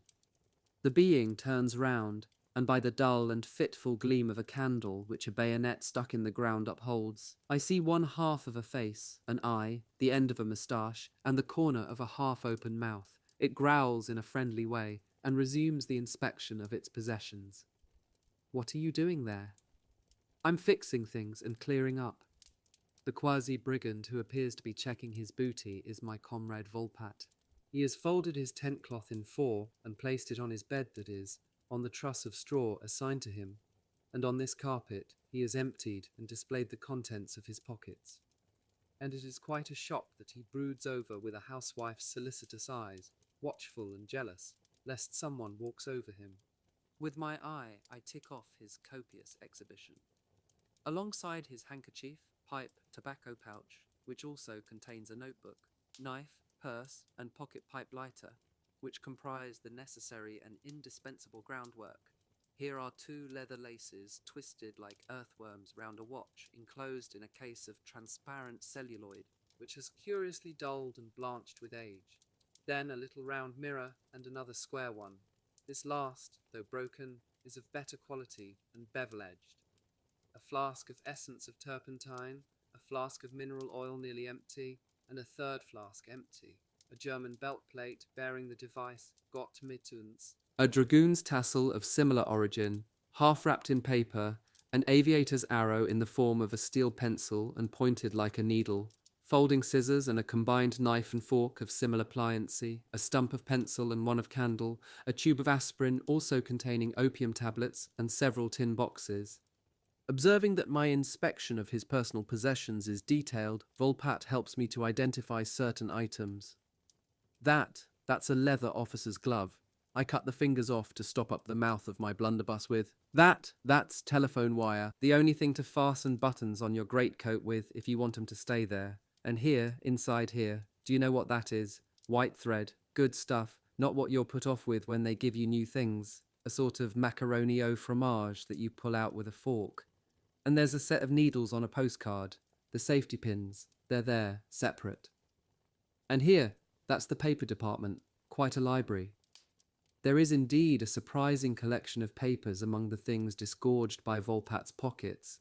the violet packet of writing paper, whose unworthy printed envelope is out at heels, an army squad book, of which the dirty and desiccated binding, like the skin of an old tramp, has perished and shrunk all over, a notebook with a chafed moleskin cover and packed with papers and photographs, those of his wife and children enthroned in the middle. Out of this bundle of yellowed and darkened papers, Volpatte extracts this photograph and shows it to me once more. I renew acquaintance with Madame Volpatte and her generous bosom, her mild and mellow features, and with the two little boys in white collars, the elder slender, the younger round as a ball. I've only got photos of old people, says BK, who is 20 years old. He shows us a portrait holding it close to the candle of two aged people who look at us with the same well-behaved air as Volpatte's children. I've got mine with me too, says another. I always stick to the photo of the nestlings. Course, every man carries his crowd along, adds another. It's funny, Bark declares. A portrait wears itself out just with being looked at. You haven't got to gape at it too often or be too long about it. In the long run, I don't know what happens, but the likeness mizzles. You're right, says Blair. I found it like that too, exactly. I've got a map of the district as well, among my papers, Volpatte continues. He unfolds it to the light. Illegible and transparent at the creases, it looks like one of those window blinds made of squares sewn together. I've some newspaper too. He unfolds a newspaper article upon Poilus, and a book, a twopence halfpenny novel called Twice a Maid Tiens, another newspaper cutting from the Étampes Bee. Don't know why I've kept that, but there must be a reason somewhere. I'll think about it when I have time. And then my pack of cards and a set of drafts, with a paper board and the pieces made of sealing wax. Bark comes up, regards the scene, and says, I've a lot more things than that in my pockets. He addresses himself to Volpatte. Have you got a Bosch paybook, Lousehead, some files of iodine, and a Browning? I've all that, and 2 knives. I've no revolver, says Volpatte, nor a Bosch paybook, but I could have had 2 knives or even 10 knives, but I only need 1. That depends, says Bark. And have you any mechanical buttons, fathead? I haven't any, cries Becue. The private can't do without 'em, Lemuse asserts. Without them to make your braces stick to your breeches, the game's up. And I've always got in my pocket, says Blair, so's they're within reach, my case of rings. He brings it cut, wrapped up in a gas mask bag, and shakes it. The files ring inside, and we hear the jingle of aluminium rings in the rough. I've always got string, says Biquet. That's the useful stuff. Not so useful as nails, says Pepin, and he shows 3 in his hand, big, little, and average. One by one the others come to join in the conversation, to chaffer and cadge. We are getting used to the half-darkness, but Corporal Salivert, who has a well-earned reputation for dexterity, makes a banging lamp with a candle and a tray, the latter contrived from a camembert box and some wire. We light up, and around its illumination each man tells what he has in his pockets, with parental preferences and bias. To begin with, how many have we? How many pockets? 18, says someone Cocon, of course, the man of figures.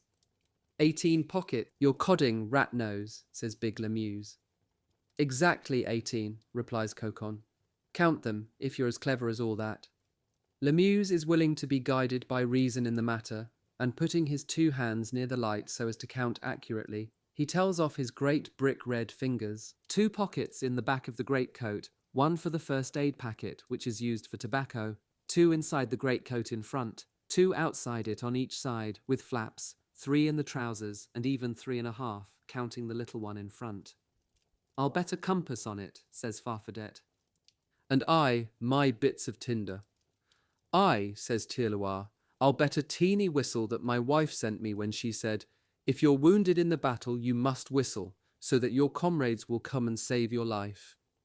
We laugh at the artless words. Tulac intervenes and says indulgently to Tirloir, they don't know what war is back there, and if you started talking about the rear, it'd be you that'd talk rot. We won't count that pocket, says Salivert. It's too small, that makes 10. In the jacket, 4, that only makes 14 after all. There are the 2 cartridge pockets, the 2 new ones that fasten with straps. 16, says Salivert. Now, blockhead and son of misery, turn my jacket back. You haven't counted those 2 pockets. Now then, what more do you want? And yet they're just in the usual place. They're your civilian pockets, where you shoved your nose rag, your tobacco, and the address where you'd got to deliver your parcel when you were a messenger. 18, says Salavert, as grave as a judge. There are 18, and no mistake. That's done it. At this point in the conversation, someone makes a series of noisy stumbles on the stones of the threshold, with the sound of a horse pawing the ground and blaspheming.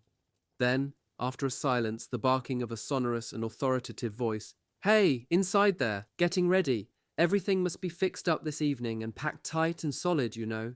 Going into the first line this time, and we may have a hot time of it. Right you are, mon adjutant, heedless voices answer.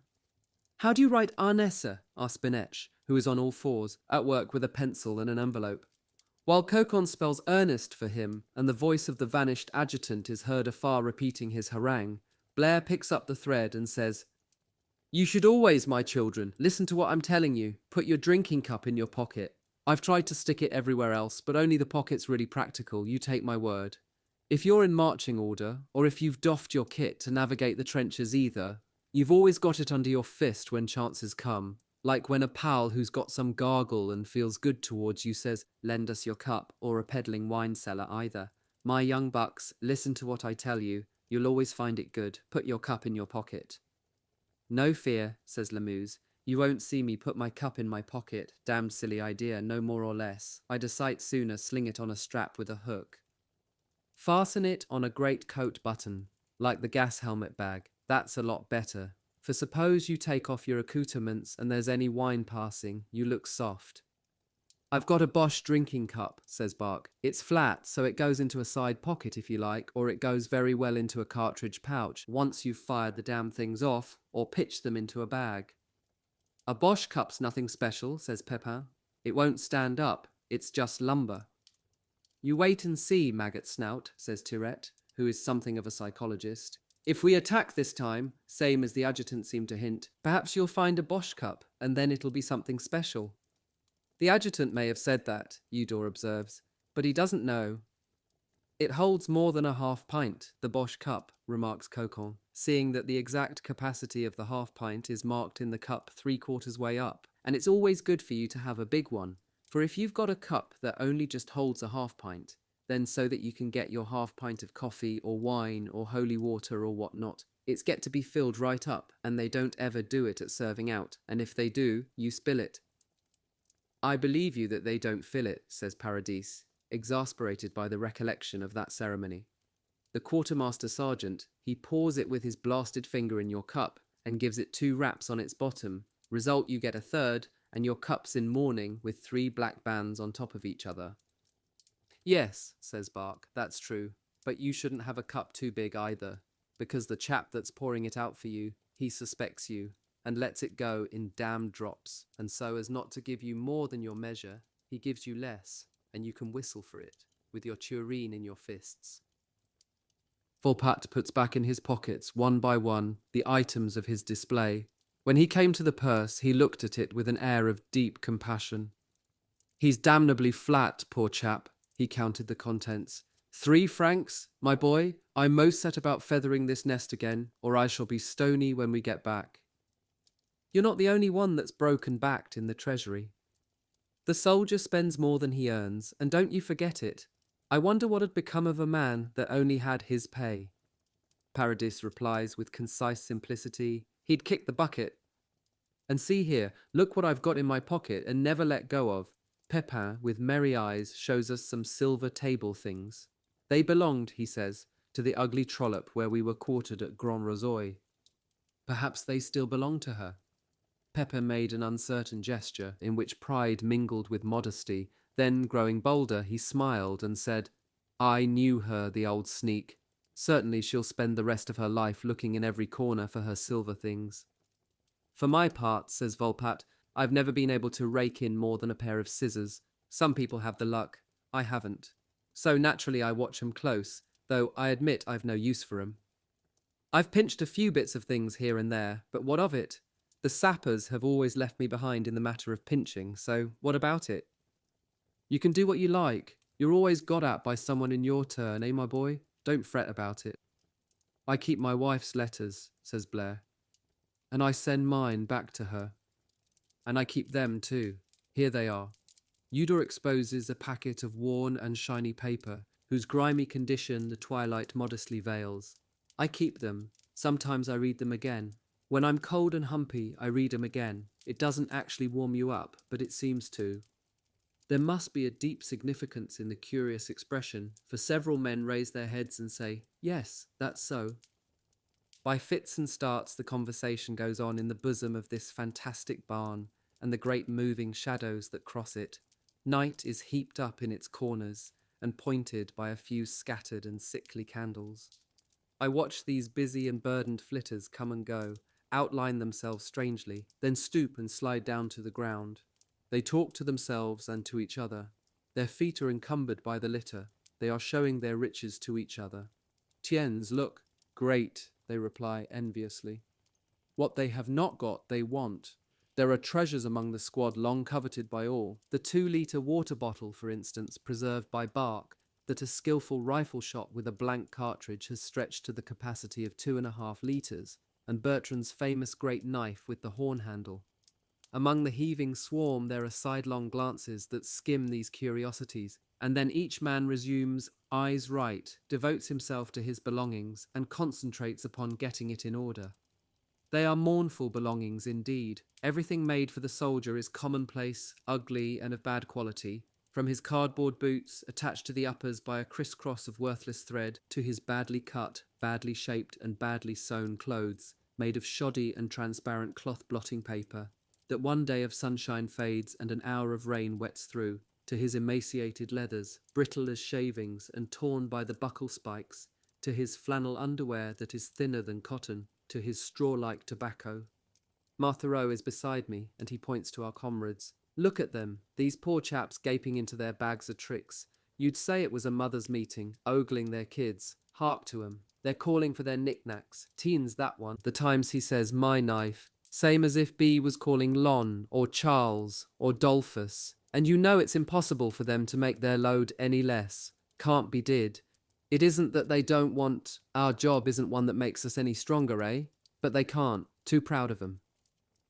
The burdens to be borne are formidable, and one knows well enough, parbleu, that every item makes them more severe. Each little addition is one bruise more. For it is not merely a matter of what one buries in his pockets and pouches. To complete the burden, there is what one carries on his back. The knapsack is the trunk, and even the cupboard, and the old soldier is familiar with the art of enlarging it almost miraculously by the judicious disposal of his household goods and provisions. Besides the regulation and obligatory contents, 2 tins of pressed beef, a dozen biscuits, 2 tablets of coffee, and 2 packets of dried soup, the bag of sugar, fatigue smock, and spare boots. We find a way of getting in some pots of jam, tobacco, chocolate, candles, soft-soled shoes, and even soap, a spirit lamp, some solidified spirit, and some woolen things. With the blanket, sheet, tent cloth, trenching tool, water bottle, and an item of the field cooking kit, the burden gets heavier and taller and wider, monumental and crushing. And my neighbour says truly that every time he reaches his goal after some miles of highway and communication trenches, the poilu swears hard that the next time he'll leave a heap of things behind and give his shoulders a little relief from the yoke of the knapsack. But every time he is preparing for departure, he assumes again the same overbearing and almost superhuman load. He never lets it go, though he curses it always. "There are some bad boys," says Lamuse, "among the shirkers, that find a way of keeping something in the company wagon or the medical van. I know one that's got 2 shirts and a pair of drawers in an adjutant's canteen. But you see, there's 250 chaps in the company, and they're all up to the dodge, and not many of 'em can profit by it. It's chiefly the non-coms. The more stripes they've got, the easier it is to plant their luggage, not forgetting that the commandant visits the wagons sometimes without warning, and fires your things into the middle of the road if he finds them in a horse box where they've no business. Be off with you, not to mention the bully-ragging and the clink. In the early days it was all right, my boy. There were some chaps, I've seen 'em, who stuck their bags, and even their knapsacks in baby carts, and pushed them along the road. Ah, not half. Those were the good times of the war, but all that's changed. Volpat, deaf to all the talk, muffled in his blanket, as if in a shawl which makes him look like an old witch, revolves round an object that lies on the ground. I'm wondering, Lise says, addressing no one, whether to take away this damned tin stove. It's the only one in the squad, and I've always carried it. Oui, but it leaks like a colander. He cannot decide, and makes a really pathetic picture of separation. Bark watches him obliquely and makes fun of him. We hear him say, "Senile dodderer," but he pauses in his chaffing to say, after all, if we were in his shoes, we should be equally fat-headed. Volpat postpones his decision till later. I'll see about it in the morning when I'm loading the camels back. After the inspection and recharging of pockets, it is the turn of the bags, and then of the cartridge pouches, and Bark holds forth on the way to make the regulation. 200 cartridges go into the 3 pouches. In the lump, it is impossible. They must be unpacked and placed side by side upright, head against foot. Thus can one cram each pouch without leaving any space, and make himself a waistband that weighs over 12 pounds. Rifles have been cleaned already. One looks to the swathing of the breech and the plugging of the muzzle, precautions which trench dirt renders indispensable. How every rifle can easily be recognized is discussed. I've made some nicks in the sling, see? I've cut into the edge. I've twisted a bootlace round the top of the sling, and that way I can tell it by touch as well as seeing. I use a mechanical button, no mistake about that. In the dark I can find it at once and say, "That's my pea shooter," because there are some boys that don't bother themselves. They just roll around while the pals are cleaning theirs, and then they're devilish quick at putting a quiet fist on a pop gun that's been cleaned. And then after they've even the cheek to go and say, "Mon capitaine, I've got a rifle that's a bit of all right." I'm not on in that act. It's the D system, my old wonder a damn dirty dodge, and there are times when I'm fed up with it, and more. And thus, though their rifles are all alike, they are as different as their handwriting. "It's curious and funny," says Marthereau to me. "We're going up to the trenches tomorrow, and there's nobody drunk yet, nor that way inclined." "Ah, I don't say," he concedes at once, "but what those two there aren't a bit fresh, nor a little elevated. Without being absolutely blind, they're somewhat boozed, p'raps. It's Poitron and Poilpot of Breuer's squad. They are lying down and talking in a low voice. We can make out the round nose of one, which stands out equally with his mouth, close by a candle, and with his hand, whose lifted finger makes little explanatory signs, faithfully followed by the shadow it casts. "I know how to light a fire, but I don't know how to light it again when it's gone out," declares Poitron. "Ass," says Poilpot, "if you know how to light it, you know how to relight it, seeing that if you light it, it's because it's gone out, and you might say that you're relighting it when you're lighting it." "That's all rot. I'm not mathematical, and to hell with the gibberish you talk. I tell you, and I tell you again, that when it comes to lighting a fire, I'm there, but to light it again when it's gone out, I'm no good. I can't speak any straighter than that." I do not catch the insistent retort of Poilpot, but you damned numbskull, gurgles Poitron. "Haven't I told you 30 times that I can't? You must have a pig's head anyway." Marthereau confides to me, "I've heard about enough of that." Obviously, he spoke too soon just now. A sort of fever, provoked by farewell libations, prevails in the wretched straw-spread hole, where our tribe, some upright and hesitant, others kneeling and hammering like colliers, is mending, stacking and subduing its provisions, clothes and tools. There is a wordy growling, a riot of gesture. From the smoky glimmers, rubicund faces start forth in relief, and dark hands move about in the shadows like marionettes. In the barn next to ours, and separated from it only by a wall of a man's height, arise tipsy shouts. 2 men in there have fallen upon each other with fierce violence and anger. The air is vibrant with the coarsest expressions the human ear ever hears. But one of the disputants, a stranger from another squad, is ejected by the tenants, and the flow of curses from the other grows feebler and expires. "Same as us," says Marthereau with a certain pride. "They hold themselves in."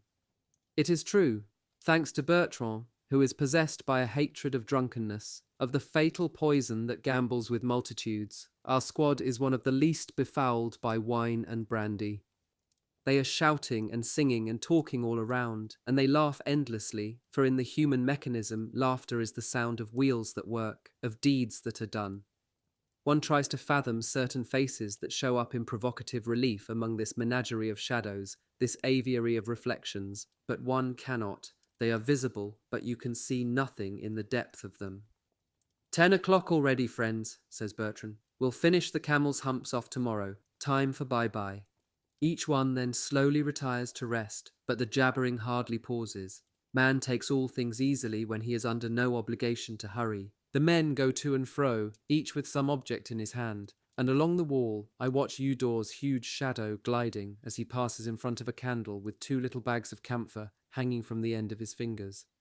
Lemuse is throwing himself about in search of a good position. He seems ill at ease. Today, obviously, and whatever his capacity may be, he has eaten too much.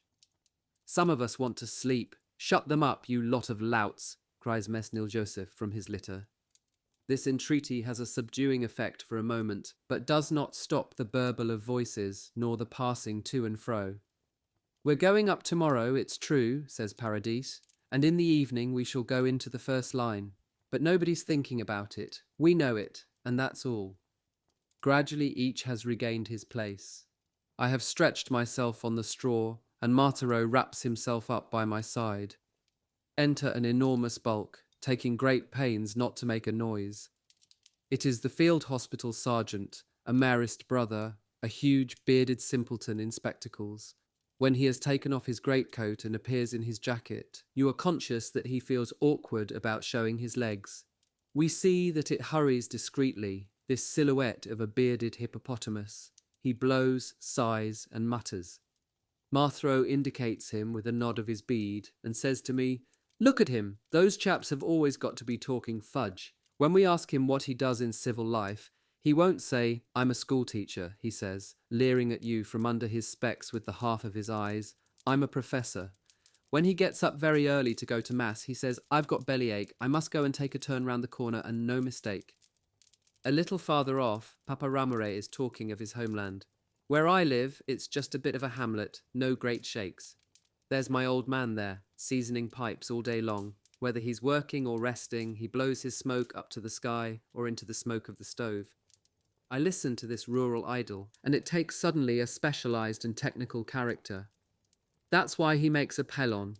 Do you know what a pelon is? You take a stalk of green corn and peel it. You split it in two, and then in two again, and you have different sizes. Then with a thread and the 4 slips of straw, he goes round the stem of his pipe. The lesson ceases abruptly, there being no apparent audience. There are only 2 candles alight. A wide wing of darkness overspreads the prostrate collection of men.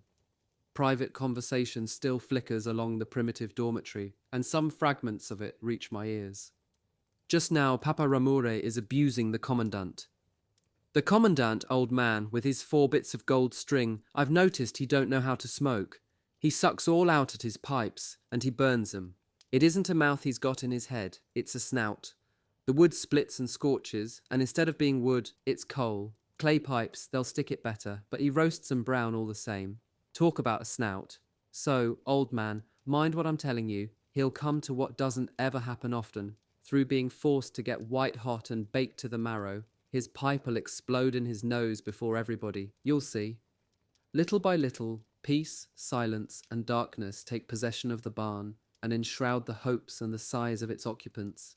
The lines of identical bundles formed by these beings rolled up side by side in their blankets seem a sort of huge organ which sends forth diversified snoring.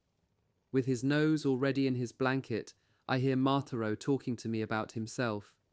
"I'm a buyer of rags, you know," he says, or to put it better, a rag merchant. "But me, I'm wholesale. I buy from the little rag and bone men of the streets, and I have a shop, a warehouse, mind you, which I use as a depot. I deal in all kinds of rags, from linen to jam pots, but principally brush handles, sacks, and old shoes, and naturally I make a specialty of rabbit skins." And a little later, I still hear him. "As for me, little and queer-shaped as I am, all the same I can carry a bin of 200 pounds weight to the warehouse, up the steps, and my feet in sabots. Once I had a to-do with a person." What I can't abide, cries Fouillade all of a sudden, is the exercises and marches they give us when we're resting. My back's mincemeat, and I can't get a snooze even, I'm that cramped. There is a metallic noise in Volpat's direction. He has decided to take the stove, though he chides it constantly for the fatal fault of its perforations. One who is but half asleep groans, "Oh la la, when will this war finish?"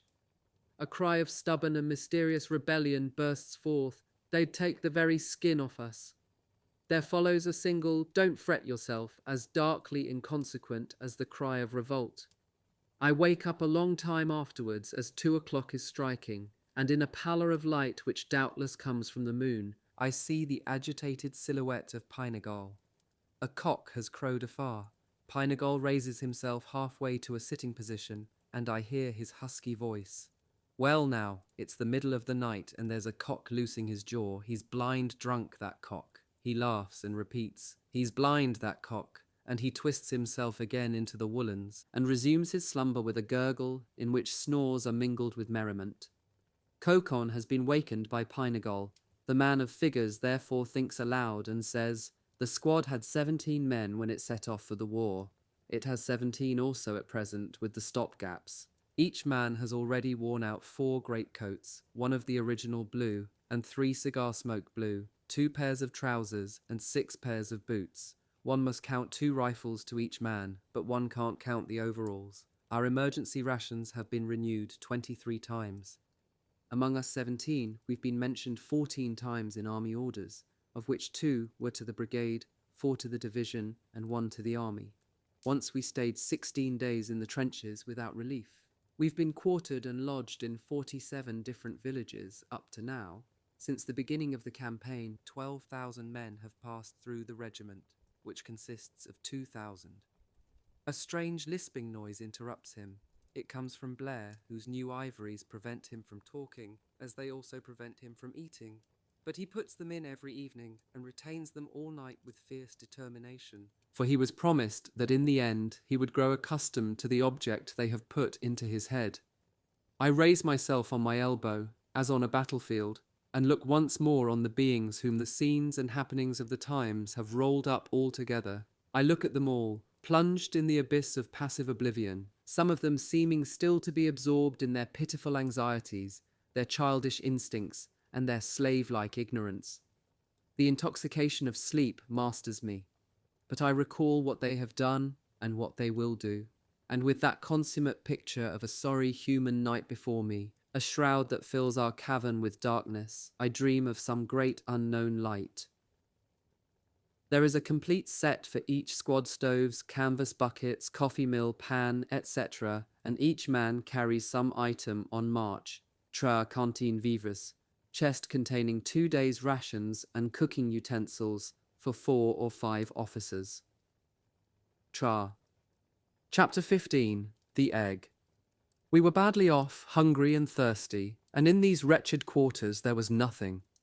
Something had gone wrong with the revictualling department, and our wants were becoming acute. Where the sorry place surrounded them, with its empty doors, its bones of houses, and its bald-headed telegraph posts, a crowd of hungry men were grinding their teeth and confirming the absence of everything. The juice has sloped, and the wine's up the spout, and the bully's zero, cheese, nix, napu jam, napu butter on skewers. We've nothing and no error, nothing, and play hell as you like, it doesn't help. Talk about rotten quarters. 3 houses with nothing inside but draughts and damp. No good having any of the filthy here. You might as well have only the skin of a bob in your purse, as long as there's nothing to buy. You might be a Rothschild, or even a military tailor, but what used your brass be? Yesterday there was a bit of a cat mewing round where the 7th are. I feel sure they've eaten it. Yes, there was. You could see its ribs like rocks on the seashore. There were some chaps, says Blair, who bustled about when they got here and managed to find a few bottles of common wine at the backer shop at the corner of the street. Ah, the swine. Lucky devils to be sliding that down their necks. It was muck all the same. It'd make your cup as black as your baccy pipe. There are some, they say, who've swallowed a fowl. Damn, says Fouillade. I've hardly had a bite.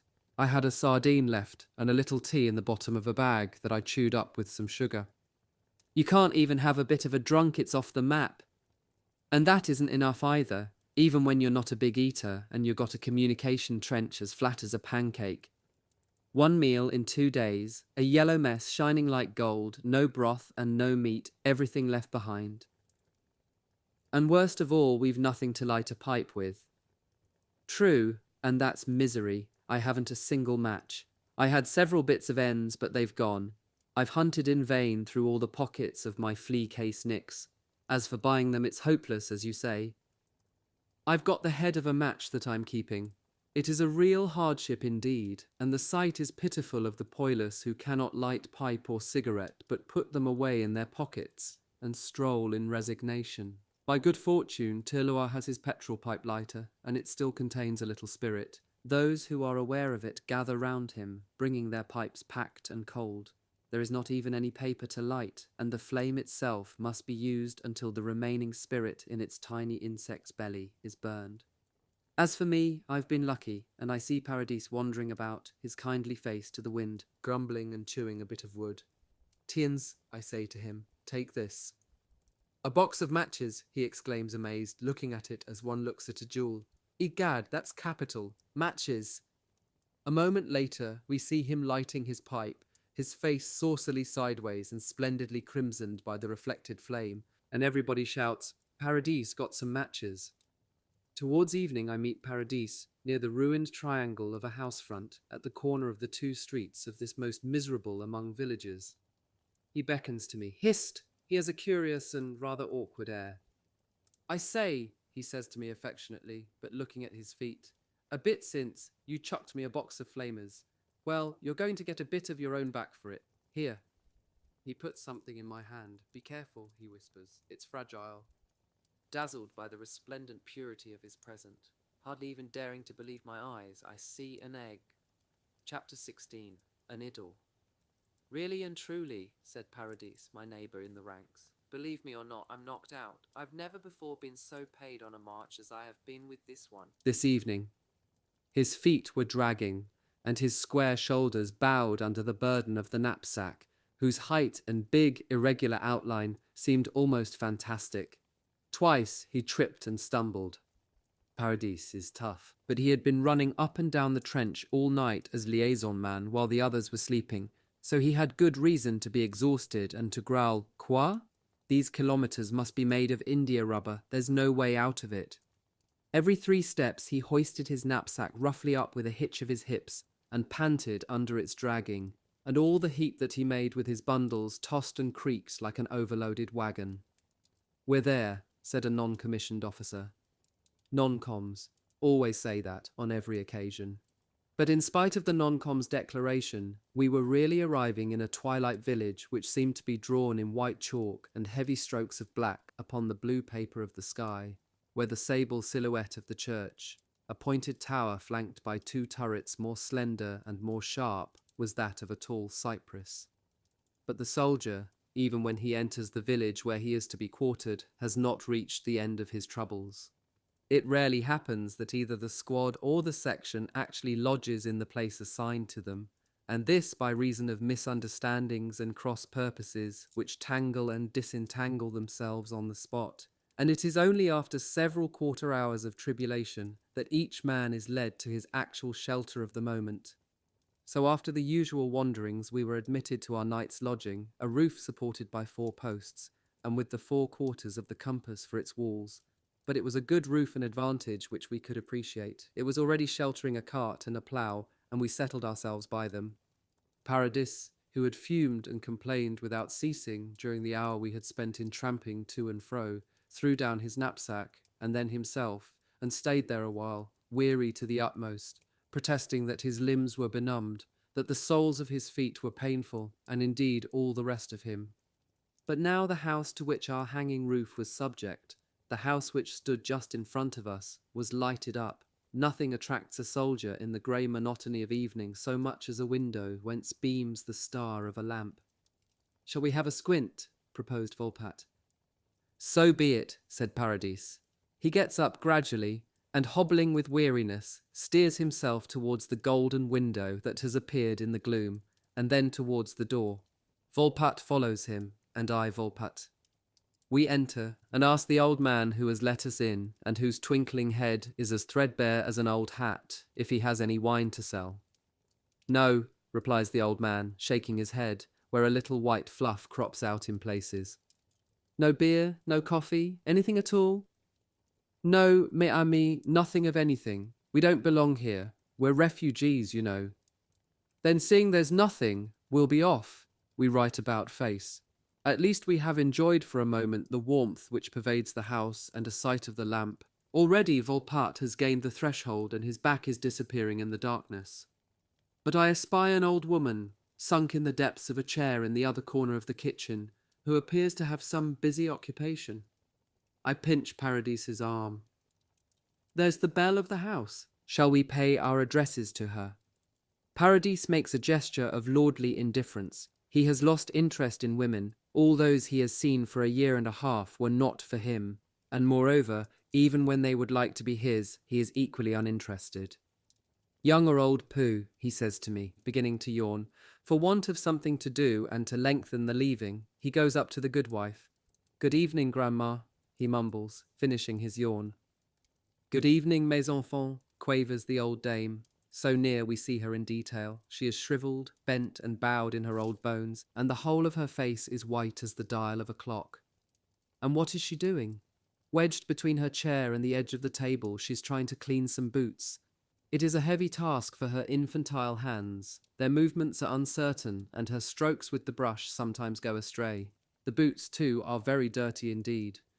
Seeing that we are watching her, she whispers to us that she must polish them well, and this evening too, for they are her little girl's boots, who is a dressmaker in the town and goes off first thing in the morning.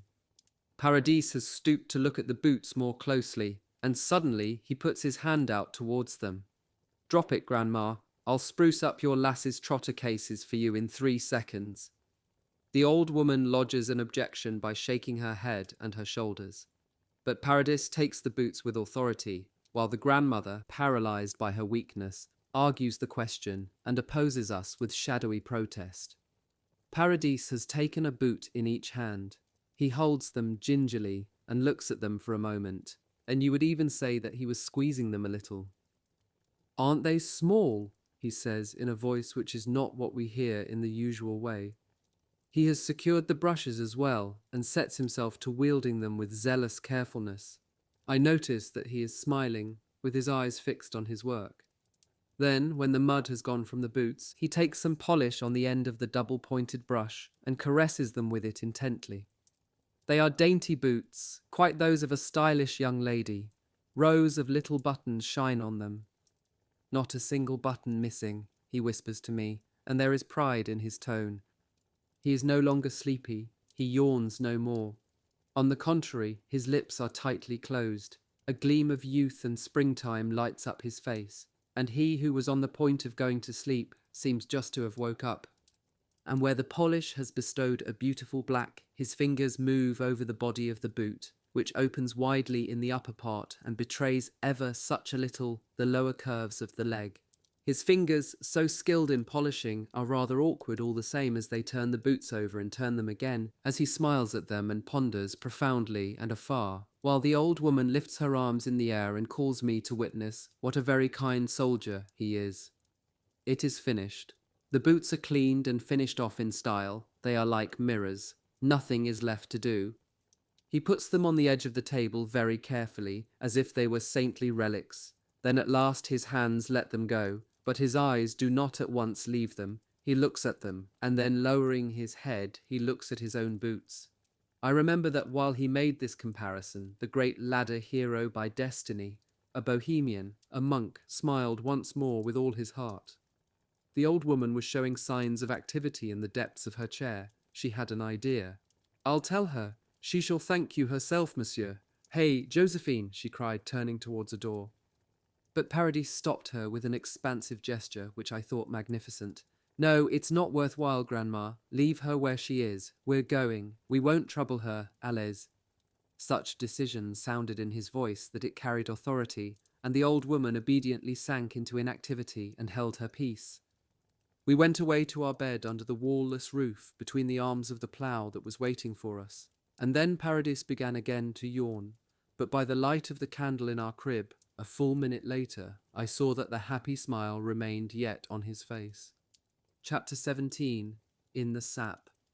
In the excitement of a distribution of letters from which the squad were returning, some with the delight of a letter, some with the semi-delight of a postcard, and others the semi-delight of a postcard, and others with a new load, speedily reassumed, of expectation and hope, a comrade comes with a brandished newspaper to tell us an amazing story, to say the weasel-faced ancient at Gauchen, the old boy who was treasure-seeking. Well, he's found it. Jeraway! It's just as I tell you, you great lump. What would you like me to say to you? Mass? Don't know it. Anyway, the yard of his place has been bombed, and a chest full of money was turned up out of the ground near a wall. He got his treasure full on the back. And now the parson's quietly cut in and talks about claiming credit for the miracle. We listen open-mouthed. A treasure well, the old bald head. The sudden revelation plunges us in an abyss of reflection. And to think how damned sick we were of the old cackler when he made such a song about his treasure and dinned it into our ears. We were right enough down there, you remember, when we were saying one never knows. Didn't guess how near we were to being right either. All the same, there are some things you can be sure of, says Farfadet, who as soon as Gauchen was mentioned had remained dreaming and distant, as though a lovely face was smiling on him. But as for this, he added, I'd never have believed it either. Shan't I find him stuck up, the old ruin, when I go back there after the war? They want a willing man to help the sappers with a job, says the big adjutant. Not likely, growl the men, without moving. It'll be of use in relieving the boys, the adjutant goes on. With that the grumbling ceases, and several heads are raised. Here, says Lemuse. Get into your harness, Biggin, and come with me. Lemuse buckles on his knapsack, rolls up his blanket, and fetters his pouches. Since his seizure of unlucky affection was allayed, he has become more melancholy than before, and although a sort of fatality makes him continually stouter, he has become engrossed and isolated, and rarely speaks. In the evening something comes along the trench, rising and falling according to the lumps and holes in the ground, a shape that seems in the shadows to be swimming, that outspreads its arms sometimes, as though appealing for help. It is Lemuse. He is among us again, covered with mould and mud. He trembles and streams with sweat, as one who is afraid. His lips stir, and he gasps, before they can shape a word. Well, what is there? We ask him vainly. He collapses in a corner among us, and prostrates himself. We offer him wine, and he refuses it with a sign. Then he turns towards me and beckons me with a movement of his head. When I am by him, he whispers to me, very low, and as if in church, I have seen Eudoxie again. He gasps for breath, his chest wheezes, and with his eyeballs fast fixed upon a nightmare, he says, she was putrid. It was the place we'd lost, Lemuse went on, and that the colonials took again with the bayonet 10 days ago. First we made a hole for the sap, and I was in at it. Since I was scooping more than the others, I found myself in front. The others were widening and making solid behind. But behold, I find a jumble of beams. I'd lit on an old trench, caved in, evidently, half caved in. There was some space and room. In the middle of those stumps of wood, all mixed together that I was lifting away one by one from in front of me, there was something like a big sandbag in height, upright, and something on the top of it hanging down. And behold, a plank gives way, and the queer sack falls on me with its weight on top. I was pegged down, and the smell of a corpse filled my throat. On the top of the bundle there was a head, and it was the hair that I'd seen hanging down. You understand, one couldn't see very well, but I recognized the hair 'cause there isn't any other like it in the world. And then the rest of the face, all stove in and mouldy, the neck pulped, and all the lot dead for a month perhaps. It was Eudoxie, I tell you. Yes, it was the woman I could never go near before, you know, that I only saw a long way off and couldn't ever touch, same as diamonds. She used to run about everywhere, you know. She used even to wander in the lines. One day she must have stopped a bullet and stayed there, dead and lost, until the chance of this sap. You clinch the position. I was forced to hold her up with one arm as well as I could and work with the other. She was trying to fall on me with all her weight. Old man, she wanted to kiss me, and I didn't want. It was terrible. She seemed to be saying to me, "You wanted to kiss me. Well then, come now." She had there, fastened on, the remains of a bunch of flowers, and that was rotten too. And the posy stank in my nose like the corpse of some little beast. I had to take her in my arms, in both of them, and turn gently round so that I could put her down on the other side. The place was so narrow and pinched that as we turned for a moment, I hugged her to my breast and couldn't help it, with all my strength, old chap, as I should have hugged her once on a time if she'd have let me. I've been half an hour cleaning myself from the touch of her and the smell that she breathed on me in spite of me and in spite of herself. Ah, lucky for me that I'm as done up as a wretched cart horse. He turns over on his belly, clenches his fists, and slumbers, with his face buried in the ground, and his dubious dream of passion and corruption. Chapter 18. A Box of Matches. It is 5 o'clock in the evening. 3 men are seen moving in the bottom of the gloomy trench. Around their extinguished fire in the dirty excavation they are frightful to see, black and sinister. Rain and negligence have put their fire out, and the 4 cooks are looking at the corpses of brands that are shrouded in ashes and the stumps of wood whence the flame has flown. Volpatte staggers up to the group and throws down the black mass that he had on his shoulder. I've pulled it out of a dugout where it won't show much. We have wood, says Blair, but we've got to light it. Otherwise, how are we going to cook this cab horse? It's a fine piece, wails a dark-faced man. Thin flank. In my belief, that's the best bit of the beast, the flank. Fire, Volpatte objects. There are no more matches, no more anything.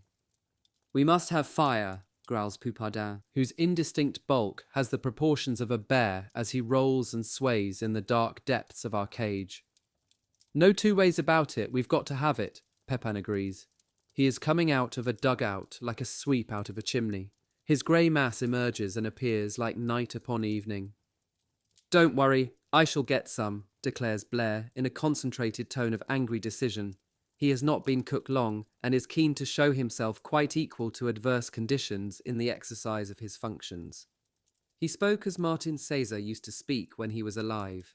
His aim is to resemble the great legendary figure of the cook who always found ways for a fire, just as others, among the non-coms, would fain imitate Napoleon. I shall go if it's necessary and fetch every bit of wood there is at Battalion HQ. I shall go and requisition the Colonel's matches. I shall go... Let's go and forage.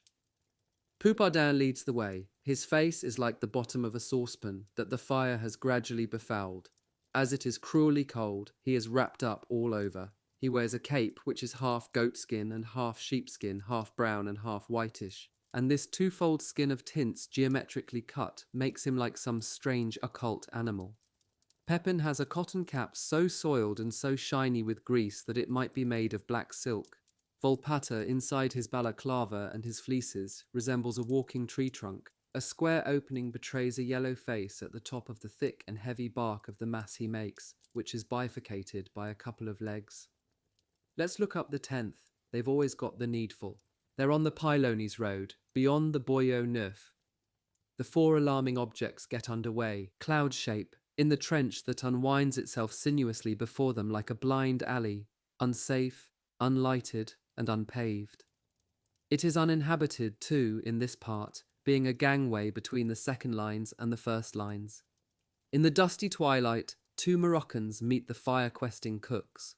One has the skin of a black boot and the other of a yellow shoe. Hope gleams in the depths of the cooks' hearts. Matches, boys? Napoo, replies the black one, and his smile reveals his long, crockery-like teeth in his cigar-coloured mouth of Moroccan leather. In his turn, the yellow one advances and asks, Tobacco, a bit of tobacco, and B holds out his greenish sleeve and his great hard paw, in which the cracks are full of brown dirt and the nails purplish. Pepin growls, rummages in his clothes, and pulls out a pinch of tobacco mixed with dust, which he hands to the sharpshooter. A little farther they meet a sentry who is half asleep in the middle of the evening, on a heap of loose earth. The drowsy soldier says, It's to the right, and then again to the right, and then straight forward. Don't go wrong about it. They march for a long time. We must have come a long way, says Volpatte, after half an hour of fruitless paces and encloistered loneliness. I say we're going downhill a hell of a lot, don't you think? Asks Blair. Don't worry, old duffer, scoffs Pepin. But if you've got cold feet, you can leave us to it. Still we tramp on in the falling night. The ever-empty trencher desert of terrible length has taken a shabby and singular appearance. The parapets are in ruins. Earth slides have made the ground undulate in hillocks. An indefinite uneasiness lays hold of the four huge fire hunters and increases as night overwhelms them in this monstrous road. Pepin, who is leading just now, stands fast and holds up his hand as a signal to halt. Footsteps, they say in a sobered tone. Then, and in the heart of them, they are afraid. It was a mistake for them all to leave their shelter for so long. They are to blame, and one never knows. Get in there, quick, quick, says Pepin, pointing to a right-angled cranny on the ground level. By the test of a hand, the rectangular shadow is proved to be the entry to a funk hole. They crawl in singly, and the last one, impatient, pushes the others. They become an involuntary carpet in the dense darkness of the hole. A sound of steps and of voices becomes distinct and draws nearer. From the mass of the four men who tightly hung up the burrow, tentative hands are put out at a venture. All at once Pepin murmurs in a stifled voice, "What's this?" "What?" ask the others, pressed and wedged against him. "Clips," says Pepin under his breath. "Bosch cartridge clips on the shelf. We're in the Bosch trench." "Let's hop it." 3 men make a jump to get out. "Look out, bon Dieu. Don't stir." Footsteps. They hear someone walking with the quick step of a solitary man. They keep still and hold their breath. With their eyes fixed on the ground level, they see the darkness moving on the right, and then a shadow with legs detaches itself, approaches, and passes. The shadow assumes an outline. It is topped by a helmet covered with a cloth and rising to a point. There is no other sound than that of his passing feet. Hardly has the German gone by when the 4 cooks, with no concerted plan and with a single movement, burst forth, jostling each other, run like madmen, and hurl themselves on him. "Camarades, messieurs," he says. But the blade of a knife gleams and disappears. The man collapses as if he would plunge into the ground. Pepin seizes the helmet as the Boche is failing and keeps it in his hand. "Let's leg it," growls the voice of Poupardin. "Got to search him first." They lift him and turn him over and set the soft, damp and warm body up again. Suddenly he coughs. "He isn't dead." "Yes, he is dead. That's the air." They shake him by the pockets. With hasty breathing, the 4 black men stoop over their task. "The helmet's mine," says Pepin. "It was me that knifed him. I want the helmet." They tear from the body its pocketbook of still warm papers, its field glass, purse and leggings. "Matches!" shouts Blair, shaking a box. "He's got some." "Ah, the fool that you are," hisses Volpatte. "Now let's be off like hell." They pile the body in a corner and break into a run, prey to a sort of panic, and regardless of the row their disordered flight makes. "It's this way! Hurry, lads, for all you're worth!" Without speaking, they dash across the maze of the strangely empty trench that seems to have no end. "My wind's gone," says Blair. He staggers and stops. "Come on, buck up, old chap," gasps Pepin, hoarse and breathless. He takes him by the sleeve and drags him forward like a stubborn shaft horse. "We're right," says Poupardin suddenly. "Yes, I remember that tree. It's the Pylones road." "Ah," wails Blair, whose breathing is shaking him like an engine. He throws himself forward with a last impulse and sits down on the ground. "Halt!" cries a sentry. "Good Lord," he stammers as he sees the 4 poilers. Where are you coming from, that way?" They laugh, jump about like puppets, full-blooded and streaming with perspiration, blacker than ever in the night. The German officer's helmet is gleaming in the hands of Pepin. "Oh, Christ," murmurs the sentry with gaping mouth, "but what's been up?" An exuberant reaction excites and bewitches them. All talk at once. In haste and confusion, they act again the drama which hardly yet they realize is over. They had gone wrong when they left the sleepy sentry and had taken the international trench, of which a part is ours and another part German. Between the French and German sections, there is no barricade or division. There is merely a sort of neutral zone, at the two ends of which sentries watch ceaselessly. No doubt the German watcher was not at his post, or likely he hid himself when he saw the four shadows, or perhaps be doubled back, and had not time to bring up reinforcements. Or perhaps, too, the German officer had strayed too far ahead in the neutral zone. In short, one understands what happened without understanding it. The funny part of it, says Pepin, is that we knew all about that, and never thought to be careful about it when we set off. We were looking for matches, says Volpatte. And we've got some, cries Pepin. You've not lost the flamers, old broomstick. No damned fear, says Blair. Bosch matches are better stuff than ours. Besides, they're all we've got to light our fire. Lose my box. Let anyone try to pinch it off me. We're behind time. The soup water will be freezing. Hurry up so far. Afterwards there'll be a good yarn to tell in the sewer where the boys are about what we did to the Boche. Chapter 19. Bombardment. We are in the flat country, a vast mistiness, but above it is dark blue. The end of the night is marked by a little falling snow which powders our shoulders and the folds in our sleeves. We are marching in fours, hooded. We seem in the turbid twilight to be the wandering survivors of one northern district who are trekking to another. We have followed a road and have crossed the ruins of Ablain-Saint-Nazaire. We have had confused glimpses of its whitish heaps of houses and the dim spiderwebs of its suspended roofs. The village is so long that although full night buried us in it, we saw its last buildings beginning to pale in the frost of dawn. Through the grating of a cellar on the edge of this petrified ocean's waves, we made out the fire kept going by the custodians of the dead town. We have paddled in swampy fields, lost ourselves in silent places where the mud seized us by the feet. We have dubiously regained our balance and our bearings again on another road, the one which leads from Carency to Souchez. The tall bordering poplars are shivered and their trunks mangled. In one place, the road is an enormous colonnade of trees destroyed. Then, marching with us on both sides, we see through the shadows ghostly dwarfs of trees, wide cloven like spreading palms, botched and jumbled into round blocks or long strips, doubled upon themselves, as if they knelt. From time to time our march is disordered and bustled by the yielding of a swamp. The road becomes a marsh which we cross on our heels, while our feet make the sound of sculling. Planks have been laid in it here and there.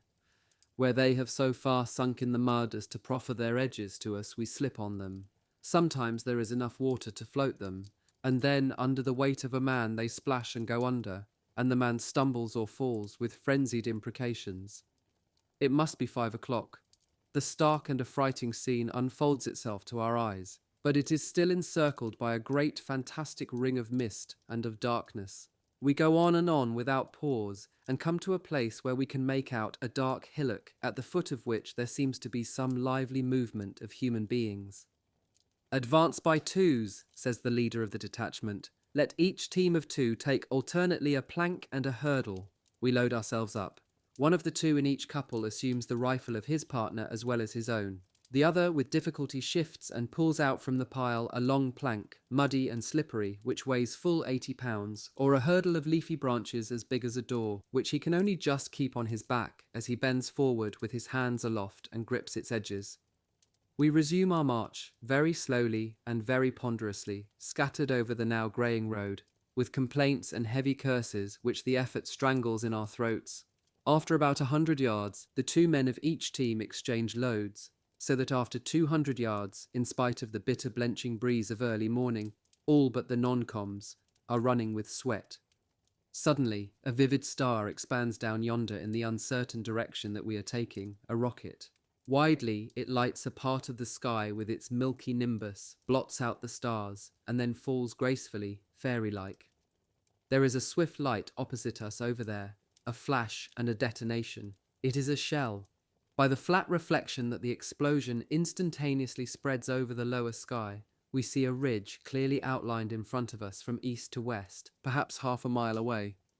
That ridge is ours, so much of it as we can see from here and up to the top of it where our troops are. On the other slope, 100 yards from our first line, is the first German line. The shell fell on the summit in our lines. It is the others who are firing. Another shell, another and yet another plant trees of faintly violet light on the top of the rise, and each of them dully illumines the whole of the horizon. Soon there is a sparkling of brilliant stars, and a sudden jungle of fiery plumes on the hill, and a fairy mirage of blue and white hangs lightly before our eyes in the full gulf of night. Those among us who must devote the whole buttressed power of their arms and legs to prevent their greasy loads from sliding off their backs and to prevent themselves from sliding to the ground, these neither see nor hear anything. The others, sniffing and shivering with cold, wiping their noses with limp and sodden handkerchiefs, watch and remark, cursing the obstacles in the way with fragments of profanity.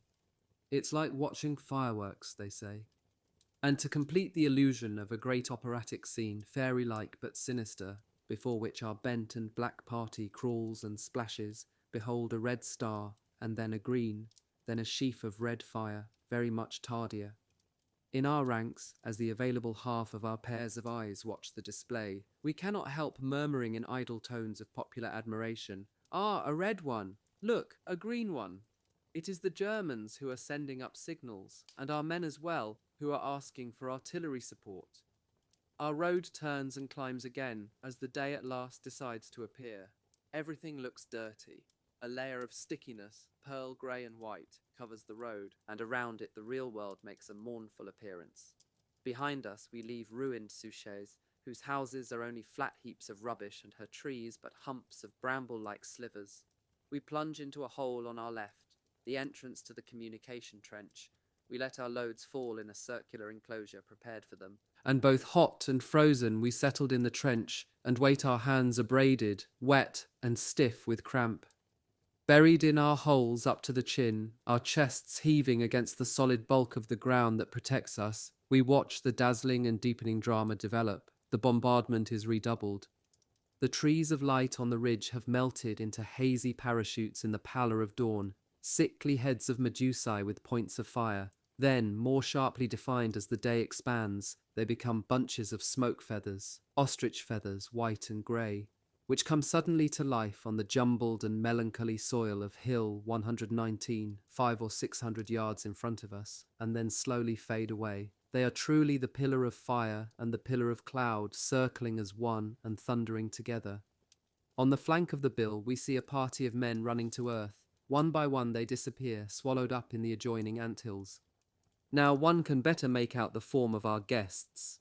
At each shot, a tuft of sulphurous white, underlined in black, forms 60 yards up in the air, unfolds and mottles itself, and we catch in the explosion the whistling of the charge of bullets that the yellow cloud hurls angrily to the ground. It bursts in sixfold squalls, one after another, bang, bang, bang, bang, bang, bang. It is the 77mm gun. We disdain the 77mm shrapnel, in spite of the fact that Blaibois was killed by one of them 3 days ago. They nearly always burst too high. Bark explains it to us, although we know it well. One's chamber pot protects one's nut well enough against the bullets, so they can destroy your shoulder and damn well knock you down, but they don't spread you about. Naturally, you've got to be fly, all the same. Got to be careful you don't lift your neb in the air as long as they're buzzing about, nor put your hand out to see if it's raining. Now, our 75mm. There aren't only the 77s, Mesnil Andre broke in. There's all damned sorts. Spell those out for me.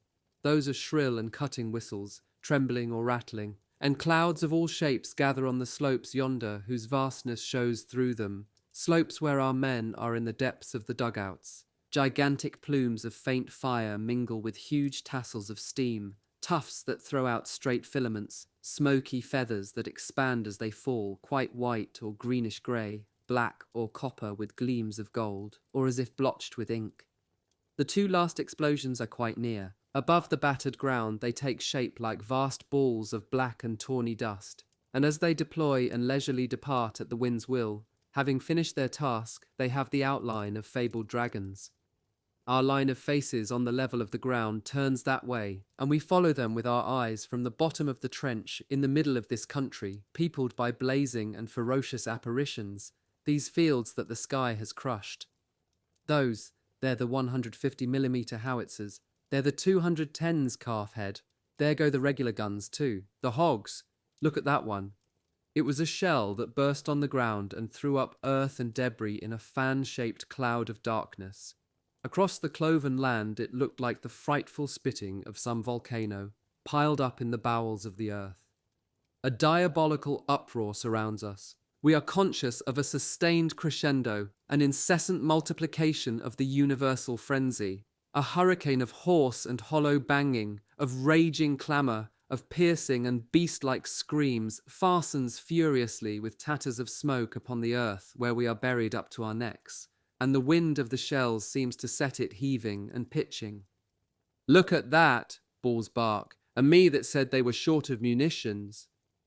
"Oh, la, la, we know all about that. That and the other fudge the newspapers squirt all over us." A dull crackle makes itself audible amidst the babble of noise. That slow rattle is of all the sounds of war the one that most quickens the heart. The coffee mill, one of ours, listen. The shots come regularly, while the Boches haven't got the same length of time between the shots. They go crack, crack, crack, crack, crack, crack, crack. Don't cod yourself, crackpate. It isn't an unsewing machine at all. It's a motorcycle on the road to 31 Dugout, away yonder. "Well, I think it's a chap up aloft there, having a look round from his broomstick," chuckles Pepin as he raises his nose and sweeps the firmament in search of an aeroplane. A discussion arises, but one cannot say what the noise is, and that's all. One tries in vain to become familiar with all those diverse disturbances. It even happened the other day in the wood that a whole section mistook for the hoarse howl of a shell the first notes of a neighbouring mule as he began his whinnying bray. "I say, there's a good show of sausages in the air this morning," says Lamuse. Lifting our eyes, we count them. "There are 8 sausages on our side and 8 on the Boche," says Cocon, who has already counted them. There are, in fact, at regular intervals along the horizon, opposite the distance dwindled group of captive enemy balloons, the 8 long hovering eyes of the army, buoyant and sensitive, and joined to the various headquarters by living threads. They see us as we see them. How the devil can one escape from that row of God Almighties up there? There's our reply. Suddenly, behind our backs, there bursts the sharp and deafening stridor of the 75s. Their increasing crackling thunder arouses and elates us. We shout with our guns and look at each other without hearing our shouts, except for the curiously piercing voice that comes from Bark's great mouth, amid the rolling of that fantastic drum, whose every note is the report of a cannon.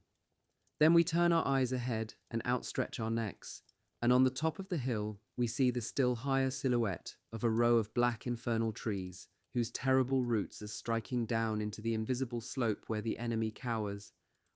While the 75 battery continues its barking 100 yards behind us, the sharp anvil blows of a huge hammer, followed by a dizzy scream of force and fury, a gigantic gurgling dominates the devilish oratorio. That also is coming from our side. It's a grandpa, that one. The shell cleaves the air at perhaps 1,000 yards above us. The voice of its gun covers all as with a pavilion of resonance. The sound of its travel is sluggish, and one divines a projectile bigger boweled, more enormous than the others. We can hear it passing and declining in front with the ponderous and increasing vibration of a train that enters a station under brakes. Then its heavy whine sounds fainter. We watch the hill opposite, and after several seconds it is covered by a salmon-pink cloud that the wind spreads over one half of the horizon. It's a 220 millimeters. "One can see them," declares Volpat. "Those shells when they come out of the gun. If you're in the right line, you can even see them a good long away from the gun." Another follows. "There, look, look. Did you see that one? You didn't look quick enough, you missed it. Get a move on. Look, another. Did you see it?" "I did not see it. Ass. Got to be a bedstead for you to see it. Look, quick, that one there. Did you see it? Unlucky good for nothing." "I saw it. Is that all?" Some have made out a small black object, slender and pointed as a blackbird with folded wings, pricking a wide curve down from the zenith. "That weighs 240 pounds, that one, my old bug," says Volpat proudly, "and when that drops on a funk hole, it kills everybody inside it. Those that aren't picked off by the explosion are struck dead by the wind of it, or they're gas poisoned before they can say oof." The 270mm shell can be seen very well, too. Talk about a bit of iron when the howitzer sends it up alley. Off you go. And the 155 Remilho too. But you can't see that one because it goes too straight and too far. The more you look for it, the more it vanishes before your eyes. In a stench of sulphur amid black powder, of burned stuffs and calcined earth which roams in sheets about the country, all the menagerie is let loose and gives battle. Bellowings, roarings, growlings, strange and savage, feline caterwaulings that fiercely rend your ears and search your belly, or the long-drawn piercing hoot like the siren of a ship in distress. At times even, something like shouts cross each other in the air currents, with curious variation of tone that make the sound human. The country is bodily lifted in places and falls back again. From one end of the horizon to the other it seems to us that the earth itself is raging with storm and tempest.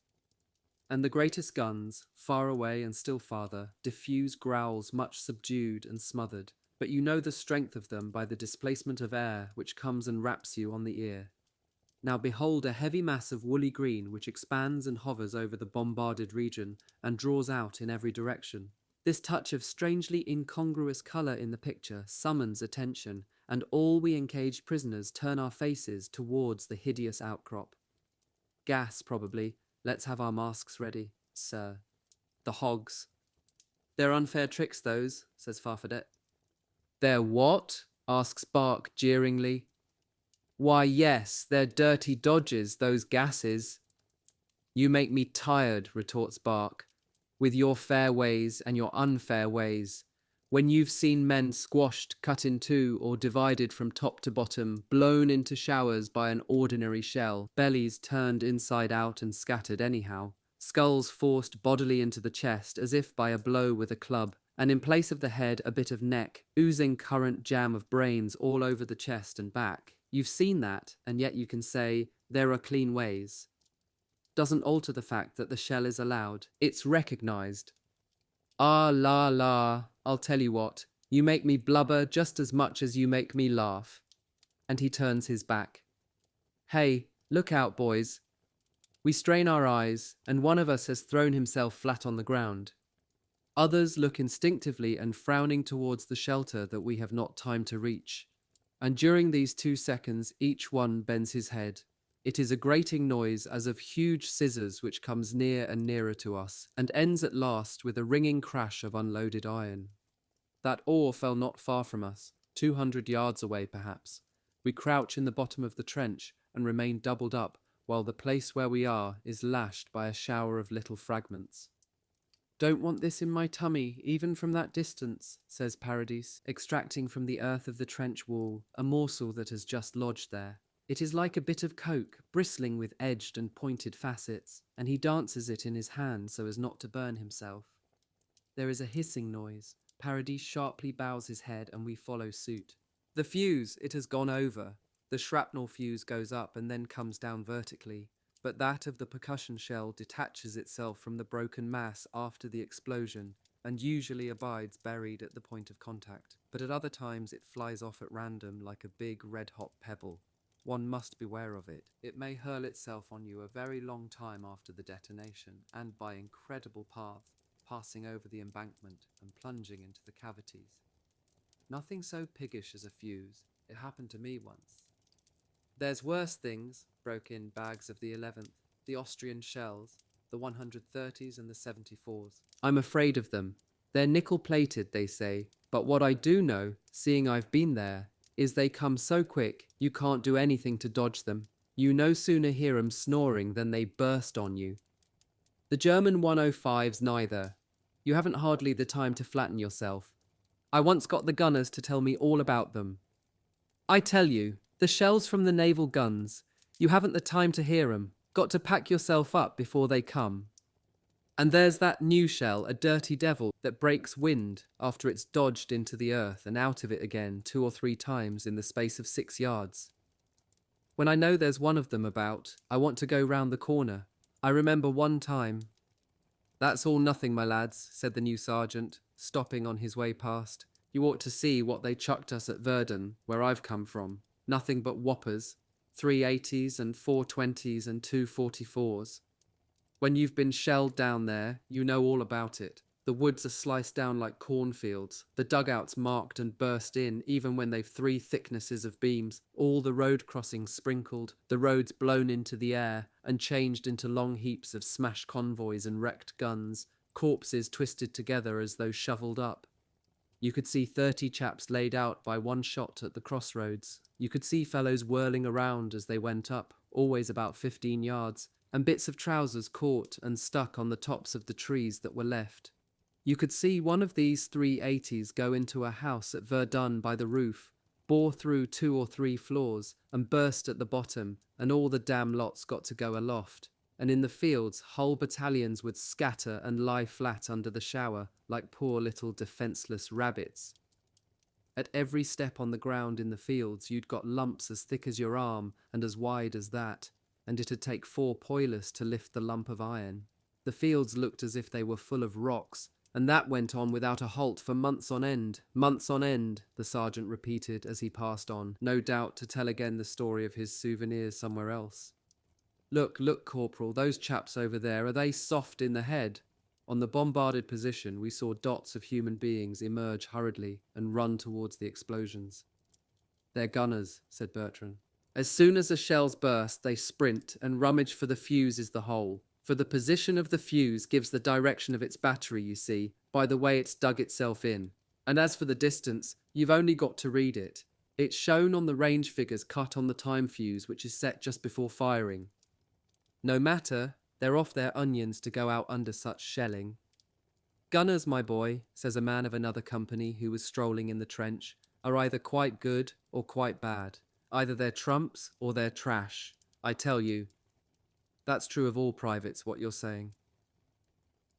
Possibly, but I'm not talking to you about all privates. I'm talking to you about gunners, and I tell you too that... Hey, my lads, better find a hole to dump yourselves in before you get one on the snitch. The strolling stranger carried his story away, and Kokon, who was in a perverse mood, declared, "We can be doing our hair in the dugout, seeing it's rather boring outside." "Look, they're sending torpedoes over there," said Paradis, pointing. Torpedoes go straight up, or very nearly so, like larks, fluttering and rustling. Then they stop, hesitate, and come straight down again, heralding their fall in its last seconds by a baby cry that we know well.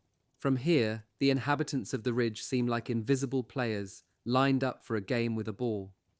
"In the Argonne," says Lamuse, "my brother says in a letter that they get turtle doves, as he calls them. They're big heavy things, fired off very close. They come in cooing, really they do, he says, and when they break wind, they don't half make a shindy, he says. There's nothing worse than the mortar toad that seems to chase after you and jump over the top of you, and it bursts in the very trench, just scraping over the bank. Tiens, did you hear it? A whistling was approaching us when suddenly it ceased. The contrivance has not burst. It's a shell that cried off, Paradis asserts, and we strain our ears for the satisfaction of hearing or of not hearing others. Lamuse says, all the fields and the roads and the villages about here, they're covered with dud shells of all sizes, ours as well, to say truth. The ground must be full of 'em that you can't see. I wonder how they'll go on later when the time comes to say, that's enough of it, let's start work again. And all the time, in a monotony of madness, the avalanche of fire and iron goes on, shrapnel with its whistling explosion and its overcharged heart of furious metal, and the great percussion shells, whose thunder is that of the railway engine which crashes suddenly into a wall, the thunder of loaded rails or steel beams, toppling down a declivity. The air is now glutted and viewless, it is crossed and recrossed by heavy blasts, and the murder of the earth continues all around, deeply and more deeply, to the limit of completion. There are even other guns which now join in, they are ours. Their report is like that of the 75s, but louder, and it has a prolonged and resounding echo, like thunder reverberating among mountains. They're the long 120s, they're on the edge of the wood, half a mile away. Fine guns, old man, like greyhounds. They're slender and fine-nosed, those guns you want to call them, madame. They're not like the 220s, they're all snout, like coal scuttles, and spit their shells out from the bottom upwards. The 120s get there just the same, but among the teams of artillery they look like kids in bassinets. Conversation languishes, here and there are yawns. The dimensions and weight of this outbreak of the guns fatigue the mind. Our voices flounder in it and are drowned. "I've never seen anything like this for a bombardment," shouts Bark. "We always say that," replies Paradis. "Just so," bawls Volpat. "There's been talk of an attack lately. I should say this is the beginning of something." The others say simply, "Ah." Volpat displays an intention of snatching a wink of sleep. He settles himself on the ground with his back against one wall of the trench and his feet buttressed against the other wall. We converse together on divers subjects. BK tells the story of a rat he has seen. "He was cheeky and comical, you know. I'd taken off my trotter cases, and that rat, he chewed all the edge of the uppers into embroidery. Of course, I'd greased 'em." Volpat, who is now definitely out of action, moves and says, "I can't get to sleep for your gabbling." "You can't make me believe, old fraud," says Marthereau, "that you can raise a single snore with a shindy like this all round you." Volpat replies with one. "Fall in. March. We are changing our spot. Where are they taking us to? We have no idea. The most we know is that we are in reserve, and that they may take us round to strengthen certain points in succession, or to clear the communication trenches, in which the regulation of passing troops is as complicated a job, if blocks and collisions are to be avoided, as it is of the trains in a busy station. It is impossible to make out the meaning of the immense manoeuvre in which the rolling of our regiment is only that of a little wheel, nor what is going on in all the huge area of the sector. But lost in the network of deeps where we go and come without end, weary, harassed, and stiff-jointed by prolonged halts, stupefied by noise and delay, poisoned by smoke, we make out that our artillery is becoming more and more active. The offensive seems to have changed places. Halt! A fire of intense and incredible fury was threshing the parapets of the trench where we were halted at the moment. Fritz is going it strong. He's afraid of an attack. He's going dotty. Ah, isn't he letting fly? A heavy hail was pouring over us, hacking terribly at atmosphere and sky, scraping and skimming all the plain. I looked through a loophole and saw a swift and strange vision.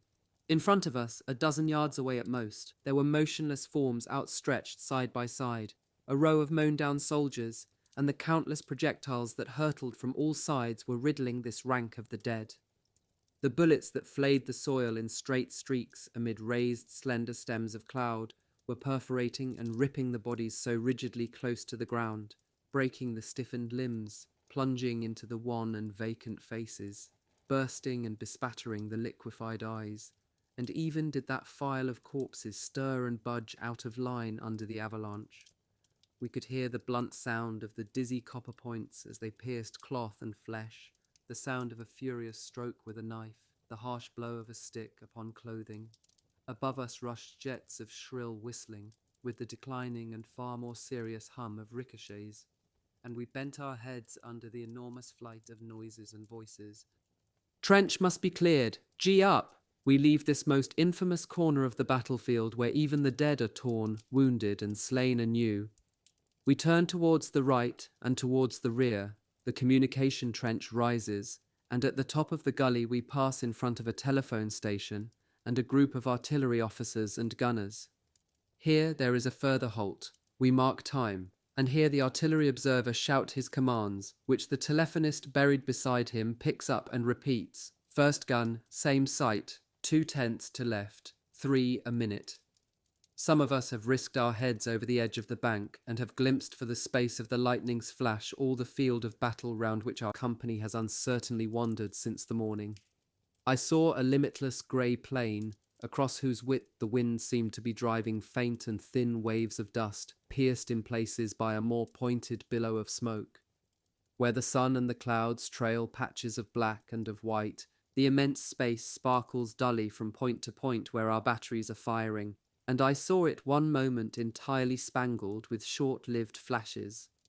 Another minute, part of the field grew dark under a steamy and whitish film, a sort of hurricane of snow. Afar, on the evil, endless and half-ruined fields, caverned like cemeteries, we see the slender skeleton of a church, like a bit of torn paper, and from one margin of the picture to the other, dim rows of vertical marks, close together and underlined, like the straight strokes of a written page. These are the roads and their trees. Delicate meandering lines streak the plain backward and forward and rule it in squares, and these windings are stippled with men. We can make out some fragments of lines made up of these human points who have emerged from the hollowed streaks and are moving on the plain in the horrible face of the flying firmament. It is difficult to believe that each of those tiny spots is a living thing with fragile and quivering flesh, infinitely unarmed in space, full of deep thoughts, full of far memories and crowded pictures. One is fascinated by this scattered dust of men as small as the stars in the sky. Poor unknowns, poor fellow men, it is your turn to give battle. Another time it will be ours. Perhaps tomorrow it will be ours to feel the heavens burst over our heads, or the earth open under our feet, to be assailed by the prodigious plague of projectiles, to be swept away by the blasts of a tornado 100,000 times stronger than the tornado. They urge us into the rearward shelters. For our eyes the field of death vanishes. To our ears the thunder is deadened on the great anvil of the clouds. The sound of universal destruction is still. The squad surrounds itself with the familiar noises of life and sinks into the fondling littleness of the dugouts. Military slang for machine gun trial. Chapter 20. Under fire. Rudely awakened in the dark, I open my eyes. What? What's up? Your turn on guard, it's 2 o'clock in the morning, says Corporal Bertrand at the opening into the hole where I am prostrate on the floor. I hear him without seeing him. I'm coming, I growl and shake myself and yawn in the little sepulchral shelter. I stretch my arms and my hands touch the soft and cold clay. Then I cleave the heavy odour that fills the dugout and crawl out in the middle of the dense gloom between the collapsed bodies of the sleepers. After several stumbles and entanglements among accoutrements, knapsacks and limbs stretched out in all directions, I put my hand on my rifle and find myself upright in the open air, half awake and dubiously balanced, assailed by the black and bitter breeze. Shivering, I follow the corporal. He plunges in between the dark embankments whose lower ends press strangely and closely on our march. He stops. The place is here. I make out a heavy mass halfway up the ghostly whale which comes loose and descends from it with a whinnying yawn, and I hoist myself into the niche which it had occupied. The moon is hidden by mist, but a very weak and uncertain light overspreads the scene, and one's sight gropes its way. Then a wide strip of darkness, hovering and gliding up aloft, puts it out. Even after touching the breastwork and the loophole in front of my face, I can hardly make them out, and my inquiring hand discovers, among an ordered deposit of things, a mass of grenade handles. "Keep your eyes skinned, old chap," says Bertrand in a low voice. "Don't forget that our listening post is in front there on the left. Allons, so long." His steps die away, followed by those of the sleepy sentry whom I am relieving. Rifle shots crackle all round. Abruptly a bullet smacks the earth of the wall against which I am leaning. I peer through the loophole. Our line runs along the top of the ravine, and the land slopes downward in front of me, plunging into an abyss of darkness where one can see nothing. One's sight ends always by picking out the regular lines of the stakes of our wire entanglements, planted on the shore of the waves of night, and here and there the circular funnel-like wounds of shells, little, larger, or enormous, and some of the nearest occupied by mysterious lumber. The wind blows in my face, and nothing else is stirring save the vast moisture that drained from it. It is cold enough to set one shivering in perpetual motion. I look upwards, this way and that. Everything is borne down by dreadful gloom. I might be derelict and alone in the middle of a world destroyed by a cataclysm. There is a swift illumination up above, a rocket. The scene in which I am stranded is picked out in sketchy incipients around me. The crest of our trench stands forth, jagged and dishevelled, and I see, stuck to the outer wall every 5 paces like upright caterpillars, the shadows of the watchers. Their rifles are revealed beside them by a few spots of light. The trench is shored with sandbags. It is widened everywhere, and in many places ripped up by landslides. The sandbags, piled up and dislodged, appear in the star-like light of the rocket, like the great dismantled stones of ancient ruined buildings. I look through the loophole and discern in the misty and pallid atmosphere, expanded by the meteor, the rows of stakes and even the thin lines of barbed wire which cross and recross between the posts. To my seeing, they are like strokes of a pen scratched upon the pale and perforated ground. Lower down, the ravine is filled with the motionless silence of the ocean of night. I come down from my lookout and steer at a guess towards my neighbour in vigil, and come upon him with outstretched hand. "Is that you?" I say to him in a subdued voice, though I don't know him. "Yes," he replies, equally ignorant who I am, blind like myself. "It's quiet at this time," he adds, "a bit since I thought they were going to attack, and they may have tried it on the right where they chucked over a lot of bombs. There's been a barrage of 75s for an old man," I said to myself. "Those 75s, perhaps they've good reason for firing. If they did come out the Boche, they must have found something. Tiens, listen, down there, the bullets buffing themselves." He opens his flask and takes a draught, and his last words, still subdued, smell of wine. "Ah la la, talk about a filthy war. Don't you think we should be a lot better at home? Hello, what's the matter with the ass?" A rifle is rung out beside us, making a brief and sudden flash of phosphorescence. Others go off here and there along our line. Rifle shots are catching after dark. We go to inquire of one of the shooters, guessing our way through the solid blackness that has fallen again upon us like a roof. Stumbling and thrown anon on each other, we reach the man and touch him. "Well, what's up?" He thought he saw something moving, but there is nothing more. We return through the density, my unknown neighbour and I, unsteady and labouring along the narrow way of slippery mud, doubled up, as if we each carried a crushing burden. At one point of the horizon, and then at another all around, a gun sounds, and its heavy din blends with the volleys of rifle fire, redoubled 1 minute and dying out the next, and with the clusters of grenade reports, of deeper sound than the crack of Lebel or Mauser, and nearly like the voice of the old classical rifles. The wind has again increased. It is so strong that one must protect himself against it in the darkness. Masses of huge cloud are passing in front of the moon. So, there we are, this man and I, jostling without knowing each other, revealed and then hidden from each other in sudden jerks by the flashes of the guns, oppressed by the opacity, the centre of a huge circle of fires that appear and disappear in the devilish landscape. "We're under a curse," says the man. We separate and go each to his own loophole to weary our eyes upon invisibility. Is some frightful and dismal storm about to break? But that night it did not. At the end of my long wait, with the first streaks of day, there was even a lull. Again I saw, when the dawn came down on us like a stormy evening, the steep banks of our crumbling trench as they came to life again under the sooty scarf of the low-hanging clouds, a trench dismal and dirty, infinitely dirty, humped with debris and filthiness. Under the livid sky the sandbags are taking the same hue, and their vaguely shining and rounded shapes are like the bowels and viscera of giants nakedly exposed upon the earth.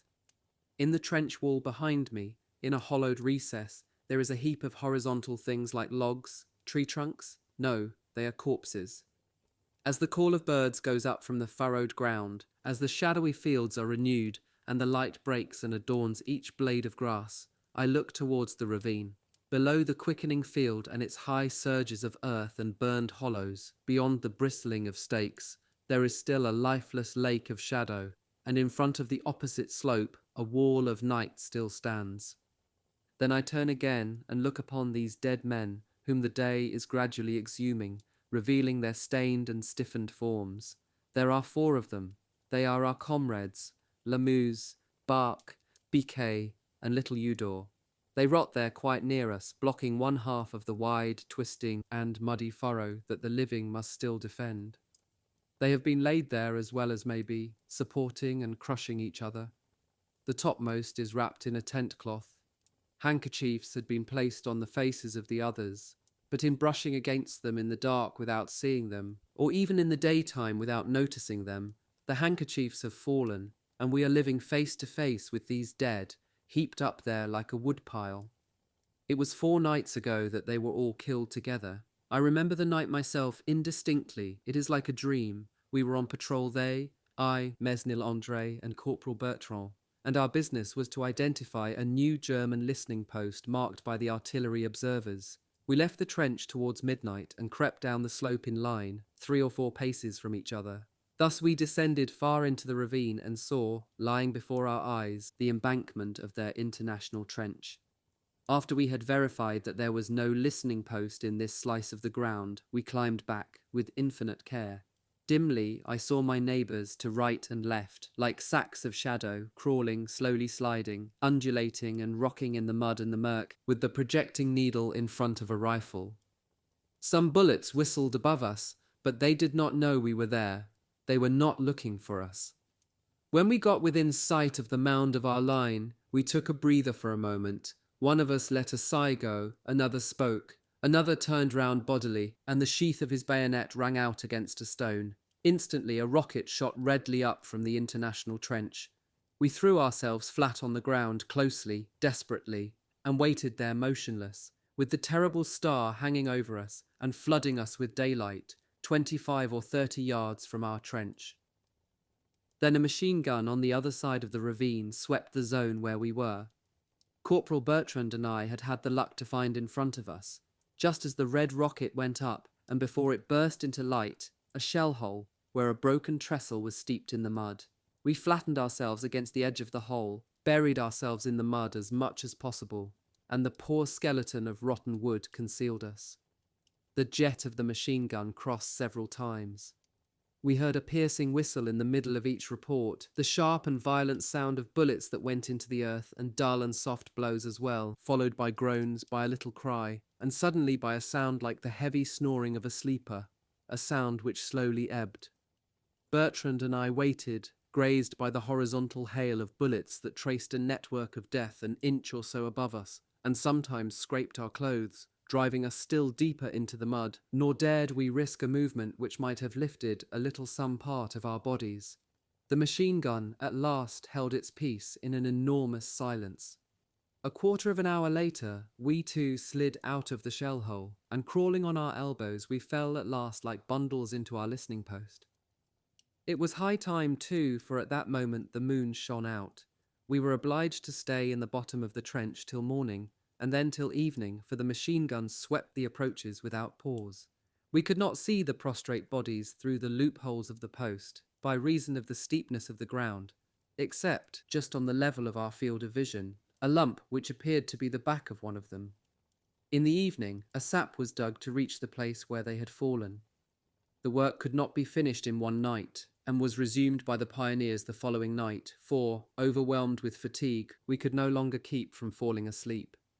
Awaking from a leaden sleep, I saw the 4 corpses that the sappers had reached from underneath, hooking and then hauling them into the sap with ropes. Each of them had several adjoining wounds, bullet holes an inch or so apart. The mitrailleuse had fired fast. The body of Mesnil André was not found, and his brother Joseph did some mad escapades in search of it. He went out quite alone into no man's land, where the crossed fire of machine guns swept it 3 ways at once and constantly. In the morning, dragging himself along like a slug, he showed over the bank a face black with mud and horribly wasted. They pulled him in again, with his face scratched by barbed wire, his hands bleeding, with heavy clods of mud in the folds of his clothes, and stinking of death. Like an idiot be kept on saying, "He's nowhere." He buried himself in a corner with his rifle, which he set himself to clean without hearing what was said to him, and only repeating, "He's nowhere." It is 4 nights ago since that night, and as the dawn comes once again to cleanse the earthly Gehenna, the bodies are becoming definitely distinct. Bark in his rigidity seems immoderately long. His arms lie closely to the body, his chest has sunk, his belly is hollow as a basin. With his head upraised by a lump of mud, he looks over his feet at those who come up on the left. His face is dark and polluted by the clammy stains of disordered hair, and his wide and scalded eyes are heavily encrusted with blackened blood. Eudor seems very small by contrast, and his little face is completely white, so white as to remind you of the bee-flowered face of a Pierrot, and it is touching to see that little circle of white paper among the grey and bluish tints of the corpses.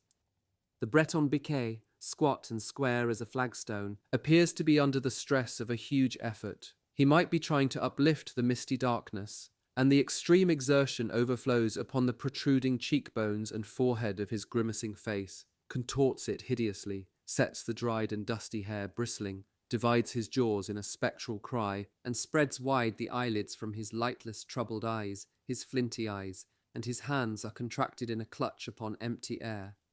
Bark and Biquet were shot in the belly, Eudore in the throat. In the dragging and carrying they were further injured. Big Lamuse, at last bloodless, had a puffed and creased face, and the eyes were gradually sinking in their sockets, one more than the other. They have wrapped him in a tent cloth, and it shows a dark stain where the neck is. His right shoulder has been mangled by several bullets, and the arm is held on only by strips of the sleeve and by threads that they have put in since. The first night he was placed there, this arm hung outside the heap of dead, and the yellow hand, curled up on a lump of earth, touched passers-by in the face, so they pinned the arm to the greatcoat. A pestilential vapour begins to hover about the remains of these beings, with whom we lived so intimately and suffered so long. When we see them, we say, they are dead, all four, but they are too far disfigured for us to say truly, it is they, and one must turn away from the motionless monsters to feel the void they have left among us, and the familiar things that have been wrenched away. Men of other companies or regiments, strangers who come this way by day by night, one leans unconsciously on everything within reach of the hand, dead or alive, give a start when faced by these corpses flattened one on the other in the open trench. Sometimes they are angry. What are they thinking about to leave those stiffs there? It's shameful. Then they add, it's true they can't be taken away from there, and they were only buried in the night. Morning has come. Opposite us we see the other slope of the ravine, Hill 119, an eminence scraped, stripped and scratched, veined with shaken trenches and lined with parallel cuttings that vividly reveal the clay and the chalky soil. Nothing is stirring there, and our shells that burst in places with wide spouts of foam like huge billows seem to deliver their resounding blows upon a great breakwater, ruined and abandoned. My spell of vigil is finished, and the other sentinels, enveloped in damp and trickling tent cloths, with their stripes and plasters of mud and their livid jaws, disengage themselves from the soil wherein they are moulded, bestir themselves, and come down. For us, it is rest until evening. We yawn and stroll. We see a comrade pass and then another. Officers go to and fro, armed with periscopes and telescopes. We feel our feet again and begin once more to live. The customary remarks cross and clash, and were it not for the dilapidated outlook, the sunken lines of the trench that buries us on the hillside, and the veto on our voices, we might fancy ourselves in the rear lines. But lassitude weighs upon all of us. Our faces are jaundiced and the eyelids reddened. Through long watching we look as if we had been weeping. For several days now we have all of us been sagging and growing old. One after another the men of my squad have made a confluence at a curve in the trench. They pile themselves where the soil is only chalky, and where above the crust that bristles with severed roots, the excavations have exposed some beds of white stones that had lain in the darkness for over 100,000 years. There in the widened fairway, Bertrand's squad beaches itself. It is much reduced this time, for beyond the losses of the other night, we no longer have Potelou, killed in a relief, nor Cadilhac, wounded in the leg by a splinter the same evening as Potelou, nor Thiriwa nor Toulac, who have been sent back, the one for dysentery and the other for pneumonia, which is taking an ugly turn, as he says in the postcards, which he sends us as a pastime from the base hospital, where he is vegetating. Once more I see gathered and grouped, soiled by contact with the earth and dirty smoke, the familiar faces and poses of those who have not been separated since the beginning, chained and riveted together in fraternity. But there is less dissimilarity than at the beginning in the appearance of the cavemen. Papa Blair displays in his well-worn mouth a set of new teeth, so resplendent that one can see nothing in all his poor face, except those gaily dight jaws.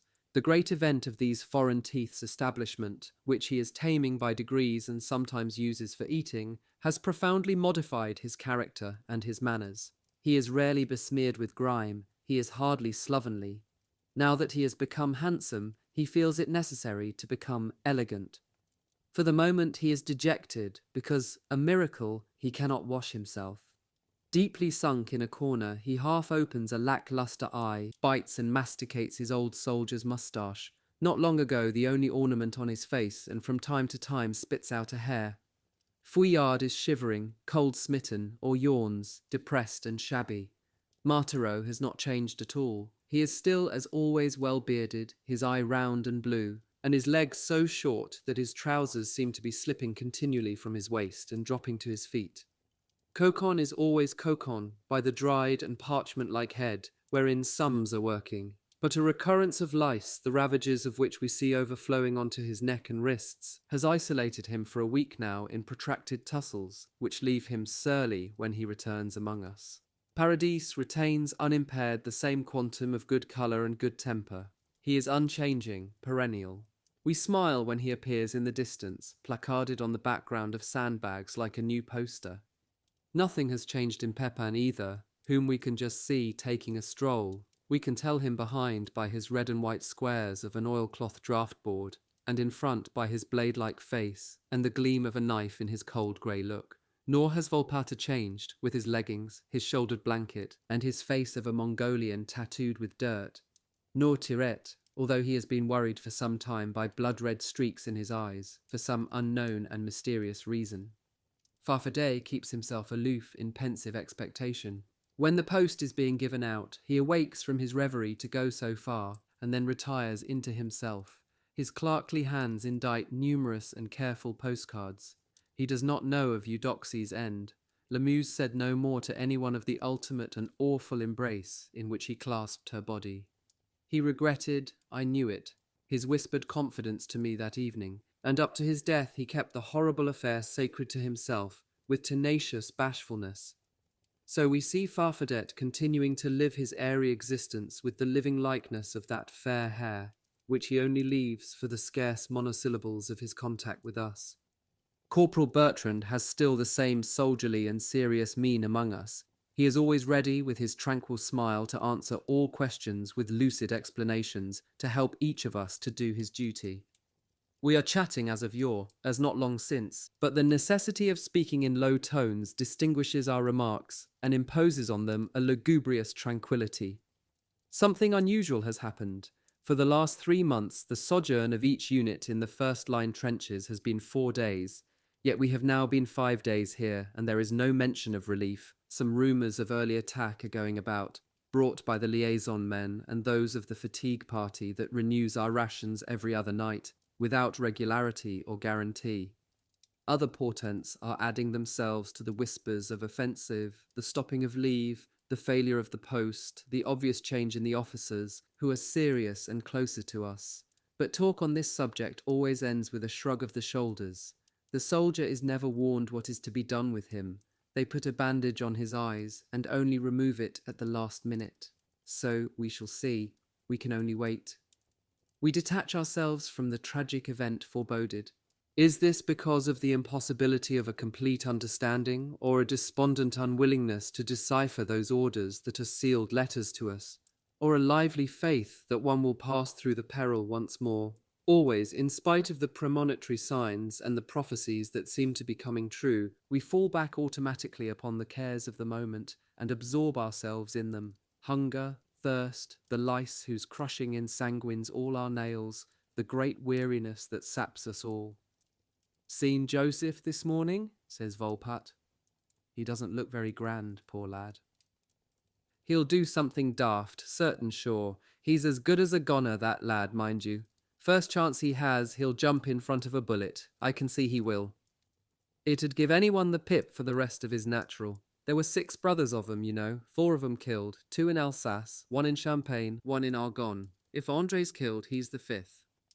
If he'd been killed, they'd have found his body. They'd have seen it from the observation post. You can't lose the rump and the thighs.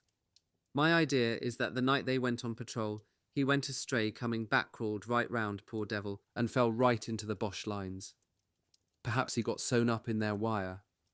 I tell you, they'd have found him if he'd been done in. You know jolly well the Boche wouldn't have brought the body in, and we looked everywhere. As long as he's not been found, you can take it from me that he's got away somewhere on his feet, wounded or unwounded. This zoological theory finds favour, and now it is known that Mesnil Andre is a prisoner, there is less interest in him, but his brother continues to be a pitiable object. Poor old chap, he's so young. And the men of the squad look at him secretly. I've got a twist, says Koken suddenly. The hour of dinner has gone past, and we are demanding it.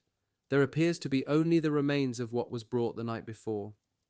What's the corporal thinking of to starve us? There he is. I'll go and get hold of him. Hey, corporal, why can't you get us something to eat? Yes, yes, something to eat, re-echoes the destiny of these eternally hungry men. I'm coming, says bustling Bertrand, who keeps going both day and night. What then, says Pepper, always hot-headed. I don't feel like chewing macaroni again. I shall open a tin of meat in less than 2 seconds. The daily comedy of dinner steps to the front again in this drama. Don't touch your reserve rations, says Bertrand. As soon as I'm back from seeing the captain, I'll get you something. When he returns, he brings and distributes a salad of potatoes and onions. And as mastication proceeds, our features relax and our eyes become composed. For the ceremony of eating, Paradis has hoisted a policeman's hat. It is hardly the right place or time for it, but the hat is quite new, and the tailor, who promised it for 3 months ago, only delivered it the day we came up. The pliant 2-cornered hat of bright blue cloth on his flourishing round head gives him the look of a pasteboard gendarme with red-painted cheeks. Nevertheless, all the while he's eating, Paradis looks at me steadily. I go up to him. You've a funny old face. Don't worry about it, he replies. I want to chat with you. Come with me and see something. His hand goes out to his half-full cup, placed beside his dinner things. He hesitates, and then decides to put his wine in a safe place down his gullet and the cup in his pocket. He moves off, and I follow him. In passing, he picks up his helmet that gapes on the earthen bench. After a dozen paces, he comes close to me and says in a low voice, and with a queer air, without looking at me, as he does when he is upset, I know where Mesnil Andre is. Would you like to see him? Come then. So saying, he takes off his police hat, folds and pockets it, and puts on his helmet. He sets off again, and I follow him without a word. He leads me 50 yards farther, towards the place where our common dugout is, and the footbridge of sandbags under which one always slides with the impression that the muddy arch will collapse on one's back. After the footbridge, a hollow appears in the wall of the trench, with a step made of a hurdle stuck fast in the clay. Paradis climbs there, and motions to me to follow him onto the narrow and slippery platform. There was recently a sentry's loophole here, and it has been destroyed and made again lower down with a couple of bullet screens. One is obliged to stoop low lest his head rise above the contrivance. Paradis says to me, still in the same low voice, it's me that fixed up those 2 shields. So as to see for, I'd got an idea, and I wanted to see. Put your eye to this. I don't see anything, the hole's stopped up. What's that lump of cloth? It's him, says Paradis. Ah, it was a corpse sitting in a hole, and horribly near. Having flattened my face against the steel plate and glued my eye to the hole in the bullet screen, I saw all of it. He was squatting, the head hanging forward between the legs, both arms placed on his knees, his hands hooked and half-closed. He was easily identifiable, so near, in spite of his squinting and lightless eyes, by the mass of his muddy beard and the distorted mouth that revealed the teeth. He looked as if he were both smiling and grimacing at his rifle, stuck straight up in the mud before him. His outstretched hands were quite blue above and scarlet underneath, crimsoned by a damp and hellish reflection. It was he, rain-washed and besmeared with a sort of scum, polluted and dreadfully pale, 4 days dead, and close up to our embankment into which the shell hole where he had burrowed had bitten. We had not found him because he was too near. Between this derelict dead in its unnatural solitude and the men who inhabited the dugout there was only a slender partition of earth, and I realized that the place in it where I lay my head corresponds to the spot buttressed by this dreadful body. I withdraw my face from the peephole and Paradis, and I exchange glances. Mustn't tell him yet, my companion whispers. No, we mustn't, not at once. I spoke to the captain about rooting him out, and he said, too, we mustn't mention it now to the lad. A light breath of wind goes by. I can smell it. Rather, the odor enters our thoughts and capsizes our very hearts. So now, says Paradis, Joseph's left alone, out of 6 brothers, and I'll tell you what, I don't think he'll stop long. The lad won't take care of himself, he'll get himself done in. A lucky wound's got to drop on him from the sky, otherwise he's corpsed. 6 brothers, it's too bad that. Don't you think it's too bad? He added, it's astonishing that he was so near us. His arm's just against the spot where I put my head. Yes, says Paradis, his right arm, where there's a wristwatch. The watch, I stop short. Is it a fancy, a dream? It seems to me, yes, I am sure now, that 3 days ago, the night when we were so tired out, before I went to sleep, I heard what sounded like the ticking of a watch, and even wondered where it could come from. It was very likely that watch you heard all the same, through the earth, says Paradis, whom I have told some of my thoughts. They go on thinking and turning round even when the chap stops. Damn, your own ticker doesn't know you, it just goes quietly on making little circles. I asked, there's blood on his hands, but where was he hit? Don't know, in the belly I think. I thought there was something dark underneath him, or perhaps in the face. Did you notice the little stain on the cheek? I recall the hairy and greenish face of the dead man. Yes, there was something on the cheek. Yes, perhaps it went in there. Look out, says Paradis hurriedly. There he is. We ought not to have stayed here.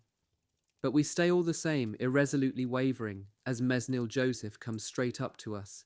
Never did he seem so frail to us. We can see his pallor afar off, his oppressed and unnatural expression. He is bowed as he walks, and goes slowly, borne down by endless fatigue and his immovable notion. What's the matter with your face? He asks me.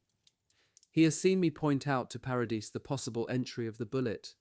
I pretend not to understand and then make some kind of evasive reply. All at once I have a torturing idea. The smell. It is there and there is no mistaking it. It reveals a corpse, and perhaps he will guess rightly. It seems to me that he has suddenly smelt the sign, the pathetic, lamentable appeal of the dead. But he says nothing, continues his solitary walk, and disappears round the corner. Yesterday, says Paradis to me, B came just here with his mess tin full of rice that he didn't want to eat. Just as if he knew what he was doing, the fool stops here and talks of pitching the rest of his food over the bank, just on the spot where the other was. I couldn't stick that old chap. I grabbed his arm just as he chucked the rice into the air, and it flopped down here in the trench. Old man, he turned round on me in a rage and all red in the face.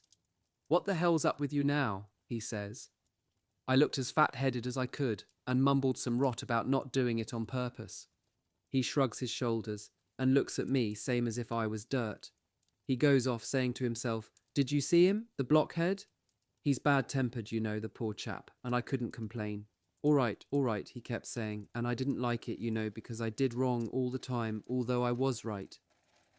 We go back together in silence and re-enter the dugout where the others are gathered. It is an old headquarters post and spacious. Just as we slide in, Paradis listens. Our batteries have been playing extra hell for the last hour, don't you think? I know what he means, and reply with an empty gesture. We shall see, old man, we shall see all right. In the dugout, to an audience of 3, Tirette is again pouring out his barrack life tales. Marthereau is snoring in a corner. He is close to the entry, and to get down we have to stride over his short legs, which seem to have gone back into his trunk. A group of kneeling men around a folded blanket are playing with cards. My turn.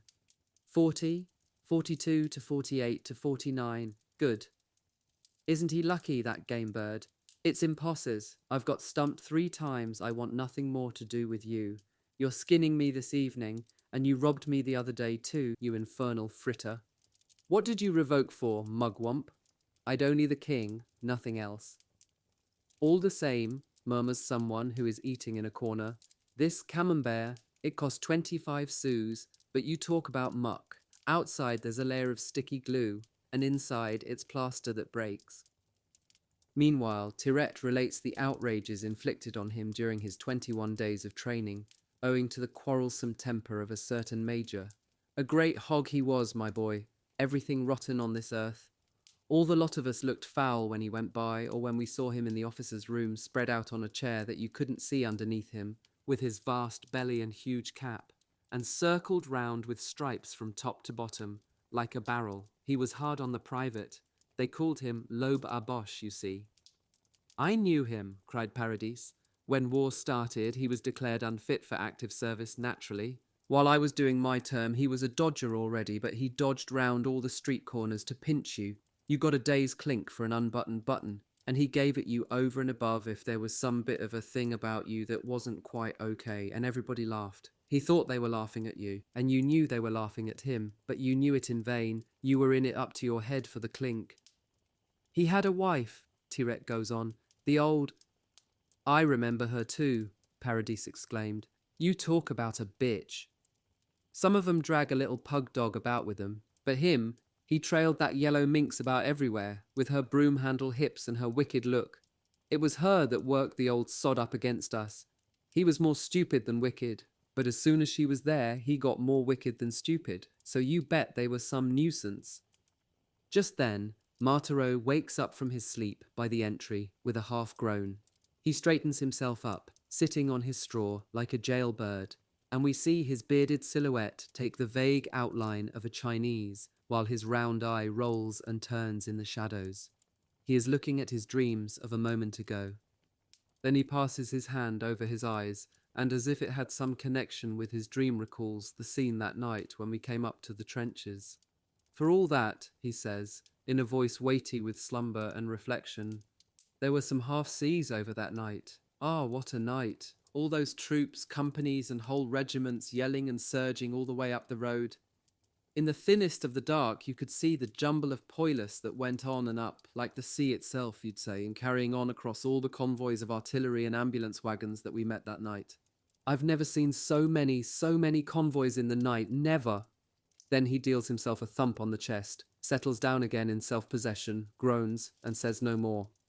Blair's voice rises, giving expression to the haunting thought that wakes in the depths of the men. It's 4 o'clock. It's too late for there to be anything from our side.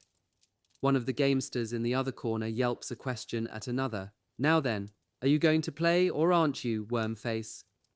Tirette continues the story of his major. Behold, one day they'd served us at the barracks with some sooty soup. Old man, a disease it was. So a chap asks to speak to the captain, and holds his mess tin up to his nose. Numbskull, someone shouts in the other corner. Why didn't you trump then? Ah, damn it, said the captain. Take it away from my nose, it positively stinks. It wasn't my game, quavers a discontented but unconvinced voice. And the captain, he makes a report to the major, but behold the major, mad as the devil, he butts in, shaking the paper in his paw. What's this, he says. Where's the soup that has caused this rebellion, that I may taste it? They bring him some in a clean mess tin, and he sniffs it. What now, he says, it smells good. They damned well shan't have it then, rich soup like this. Not your game, and he was leading too, bungler, it's unlucky you know. Then at 5 o'clock, as we were coming out of barracks, our two marvels butt in again and plank themselves in front of the swaddies coming out, trying to spot some little thing not quite so, and he said, Ah, my bucks, you thought you'd score off me by complaining of this excellent soup that I have consumed myself along with my partner here. Just wait and see if I don't get even with you. Hey, you with the long hair, the tall artist, come here a minute. And all the time the beast was jawing, his bag o' bones as straight and thin as a post went wee-wee with her head. That depends. If he hadn't a trump, it's another matter. But all of a sudden we see her go white as a sheet. She puts her fist on her tummy and she shakes like all that. And then suddenly, in front of all the fellows that filled the square, she drops her umbrella and starts spewing. Hey, listen, says Paradis sharply. They're shouting in the trench. Don't you hear? Isn't it alarm? They're shouting. Alarm! Are you mad? The words were hardly said when a shadow comes in through the low doorway of our dugout and cries, Alarm, 22nd! Stand to arms! A moment of silence and then several exclamations. I knew it, murmurs Paradis between his teeth, and he goes on his knees towards the opening into the molehill that shelters us. Speech then ceases and we seem to be struck dumb. Stooping or kneeling, we bestir ourselves. We buckle on our waist belts. Shadowy arms dart from one side to another. Pockets are rummaged. and we issue forth pell-mell, dragging our knapsacks behind us by the straps, our blankets and pouches. Outside we are deafened. The roar of gunfire has increased 100-fold, to left, to right, and in front of us. Our batteries give voice without ceasing. "Do you think they're attacking?" ventures a man. "How should I know?" replies another voice with irritated brevity. Our jaws are set, and we swallow our thoughts, hurrying, bustling, colliding, and grumbling without words. A command goes forth. "Shoulder your packs." "There's a counter-command," shouts an officer who runs down the trench with great strides, working his elbows, and the rest of his sentence disappears with him. A counter-command. A visible tremor has run through the files, a start which uplifts our heads and holds us all in extreme expectation.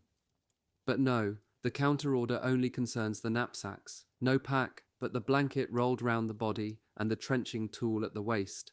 We unbuckle our blankets, tear them open, and roll them up. Still, no word is spoken. Each has a steadfast eye and the mouth forcefully shut. The corporals and sergeants go here and there, feverishly spurring the silent haste in which the men are bowed.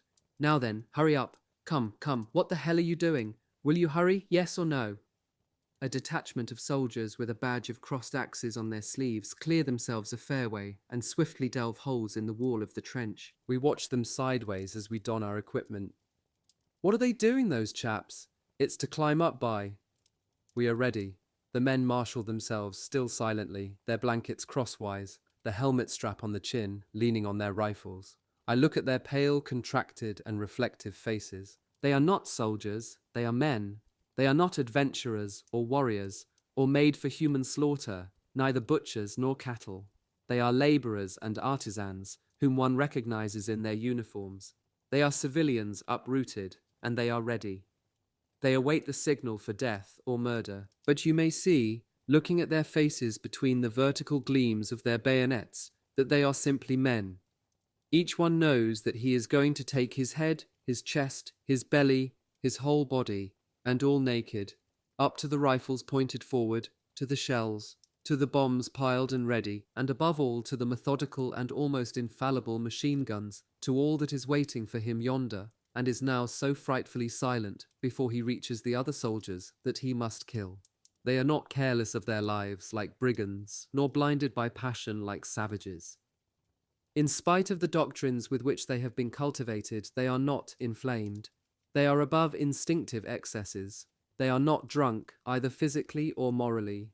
It is in full consciousness, as in full health and full strength, that they are massed there to hurl themselves once more into that sort of madman's part imposed on all men by the madness of the human race. One sees the thought and the fear and the farewell that there is in their silence, their stillness, in the mask of tranquility which unnaturally grips their faces. They are not the kind of hero one thinks of, but their sacrifice has greater worth than they who have not seen them will ever be able to understand. They are waiting, a waiting that extends and seems eternal. Now and then, one or another starts a little when a bullet, fired from the other side, skims the forward embankment that shields us and plunges into the flabby flesh of the rear wall. The end of the day is spreading a sublime but melancholy light on that strong, unbroken mass of beings of whom some only will live to see the night. It is raining. There is always rain in my memories of all the tragedies of the Great War. The evening is making ready, along with a vague and chilling menace. It is about to set for men that snare that is as wide as the world. New orders are peddled from mouth to mouth. Bombs strung on wire hoops are distributed. Let each man take 2 bombs. The major goes by. He is restrained in his gestures, in undress, girded, undecorated. We hear him say, "There's something good, mes enfants, the Boches are clearing out. You'll get along all right, eh?" News passes among us like a breeze. The Moroccans and the 21st Company are in front of us. The attack is launched on our right. The corporals are summoned to the captain and return with arms full of steel things. Bertrand is fingering me. He hooks something onto a button of my greatcoat. It is a kitchen knife. "I'm putting this onto your coat," he says. "Me too," says Pepin. "No," says Bertrand. "It's forbidden to take volunteers for these things." "Be damned to you," growls Pepin. We wait. in the great rainy and shot-hammered space that has no other boundary than the distant and tremendous cannonade. Bertrand has finished his distribution and returns. Several soldiers have sat down, and some of them are yawning. The cyclist Billet slips through in front of us, carrying an officer's waterproof on his arm and obviously averting his face. "Hello, aren't you going too?" Cocon cries to him. "No, I'm not going," says the other. "I'm in the 17th. The 5th Battalion's not attacking." "Ah, they've always got the luck, the 5th. They've never got to fight like we have." Billet is already in the distance, and a few grimaces follow his disappearance. A man arrives running and speaks to Bertrand, and then Bertrand turns to us. "Up you go," he says. "It's our turn." All move at once. We put our feet on the steps made by the sappers, raise ourselves, elbow to elbow, beyond the shelter of the trench, and climb onto the parapet. Bertrand is out on the sloping ground. He covers us with a quick glance, and when we are all there, he says, "Allons, forward." Our voices have a curious resonance. The start has been made very quickly, unexpectedly almost, as in a dream.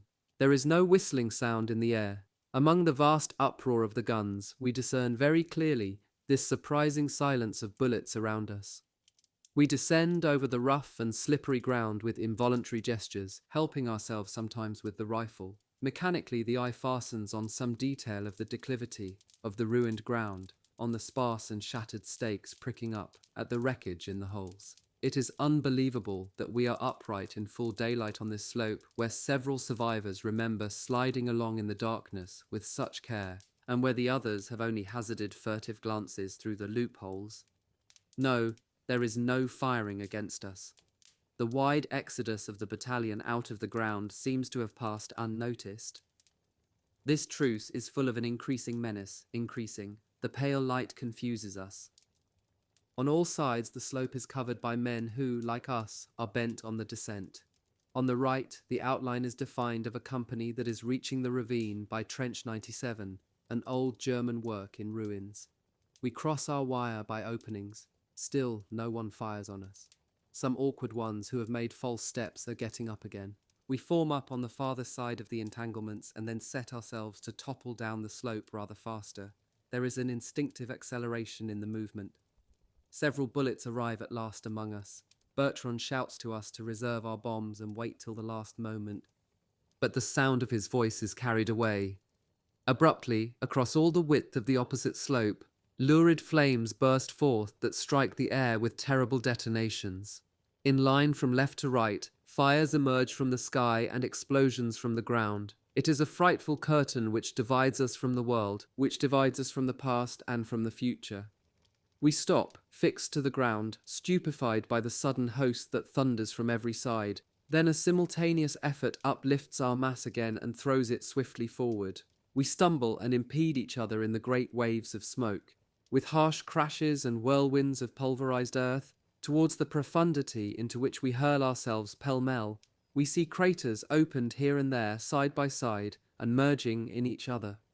Then one knows no longer where the discharges fall.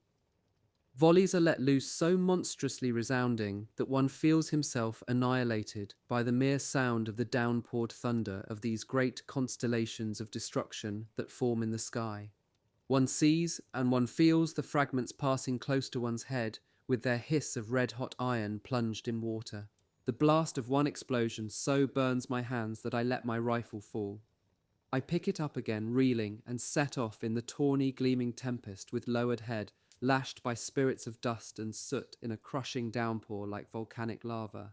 The stridor of the bursting shells hurts your ears, beats you on the neck, goes through your temples, and you cannot endure it without a cry. The gusts of death drive us on, lift us up, rock us to and fro. We leap and do not know whither we go. Our eyes are blinking and weeping and obscured. The view before us is blocked by a flashing avalanche that fills space. It is the barrage fire. We have to go through that whirlwind of fire and those fearful showers that vertically fall. We are passing through. We are through it, by chance. Here and there I have seen forms that spun round and were lifted up and laid down, illumined by a brief reflection from over yonder. I have glimpsed strange faces that uttered some sort of cry. You could see them without hearing them in the roar of annihilation.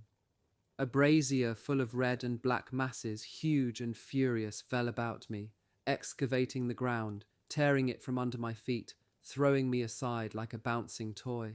I remember that I strode over a smouldering corpse, quite black, with a tissue of rosy blood shrivelling on him, and I remember, too, that the skirts of the great coat flying next to me had caught fire and left a trail of smoke behind. On our right, all along Trench 97, our glances were drawn and dazzled by a rank of frightful flames, closely crowded against each other like men. Forward. Now, we are nearly running. I see some who fall solidly flat, face forward, and others who founder meekly, as though they would sit down on the ground. We step aside abruptly to avoid the prostrate dead, quiet and rigid, or else offensive, and also more perilous snares, the wounded that hook onto you, struggling. The international trench. We are there. The wire entanglements have been torn up into long roots and creepers, thrown afar and coiled up, swept away and piled in great drifts by the guns. Between these big bushes of rain-damped steel, the ground is open and free. The trench is not defended. The Germans have abandoned it, or else a first wave has already passed over it. Its interior bristles with rifles placed against the bank. In the bottom are scattered corpses. From the jumbled litter of the long trench, hands emerge that protrude from grey sleeves with red facings and booted legs. In places, the embankment is destroyed and its woodwork splintered. All the flank of the trench collapsed and fallen into an indescribable mixture. In other places, round pits are yawning. And of all that moment, I have best retained the vision of a whimsical trench covered with many-coloured rags and tatters.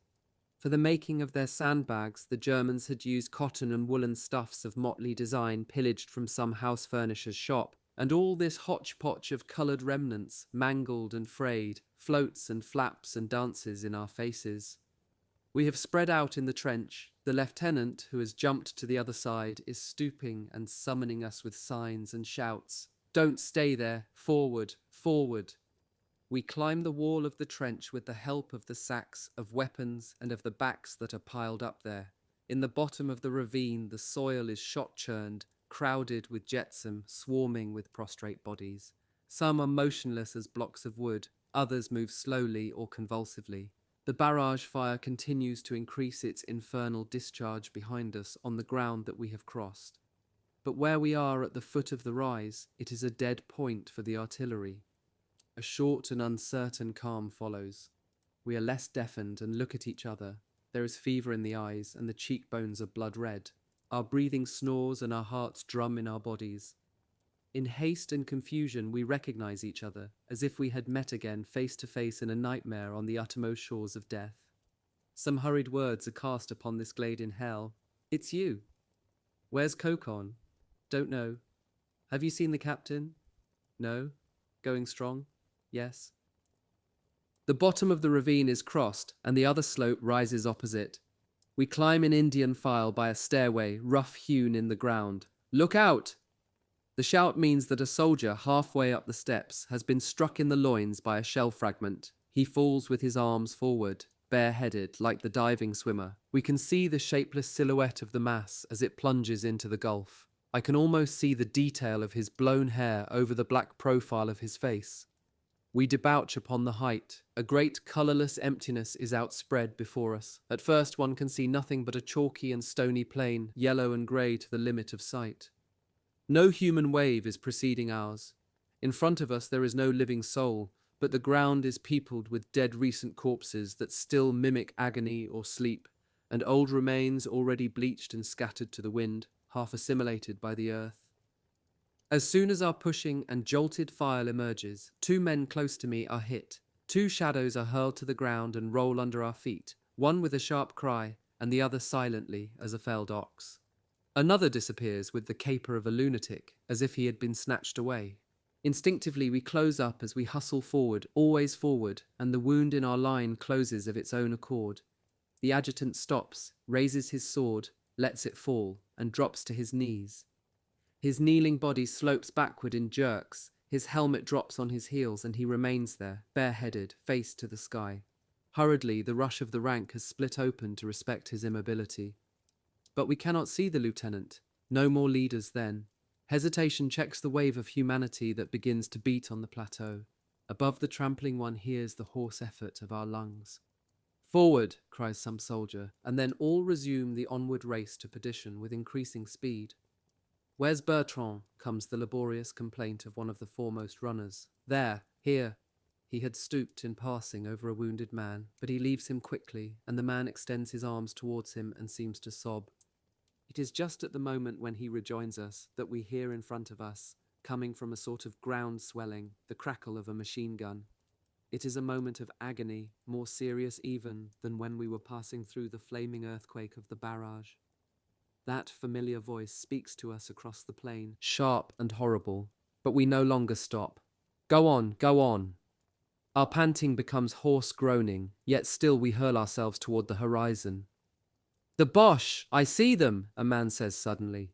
"Yes, their heads, they're above the trench. It's there, the trench, that line. It's close. Ah, the hogs."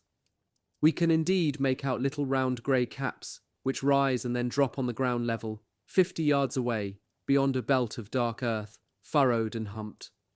Encouraged they spring forward, they who now form the group where I am. So near the goal, so far unscathed, shall we not reach it? Yes, we will reach it. We make great strides and no longer hear anything. Each man plunges straight ahead, fascinated by the terrible trench, bent rigidly forward, almost incapable of turning his head to right or to left. I have a notion that many of us missed their footing and fell to the ground. I jump sideways to miss the suddenly erect bayonet of a toppling rifle. Quite close to me, Farfadet jostles me with his face bleeding, throws himself on Volpatte, who is beside me, and clings to him.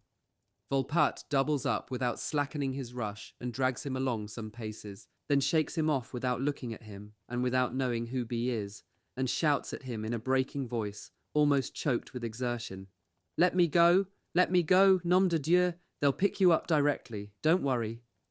The other man sinks to the ground, and his face, plastered with a scarlet mask and void of all expression, turns in every direction, while Volpatte, already in the distance, automatically repeats between his teeth, "Don't worry," with a steady forward gaze on the line. A shower of bullets spurts around me, increasing the number of those who suddenly halt, who collapse slowly, defiant and gesticulating, of those who dive forward solidly with all the body's burden, of the shouts, deep, furious, and desperate, and even of that hollow and terrible gasp when a man's life goes bodily forth in a breath. And we who are not yet stricken, we look ahead, we walk and we run among the frolics of the death that strikes at random into our flesh. The wire entanglements, and there is one stretch of them intact. We go along to where it has been gutted into a wide and deep opening. This is a colossal funnel hole, formed of smaller funnels placed together, a fantastic volcanic crater scooped there by the guns. The sight of this convulsion is stupefying. Truly, it seems that it must have come from the center of the earth. Such a rending of virgin strata puts new edge on our attacking fury, and none of us can keep from shouting with a solemn shake of the head, even just now, when words are but painfully torn from our throats. Ah, Christ, look what hell we've given him there. Ah, look. Driven as if by the wind, we mount or descend at the will of the hollows, and the earthy mounds in the gigantic fissure dug and blackened and burned by furious flames. The soil clings to the feet, and we tear them out angrily.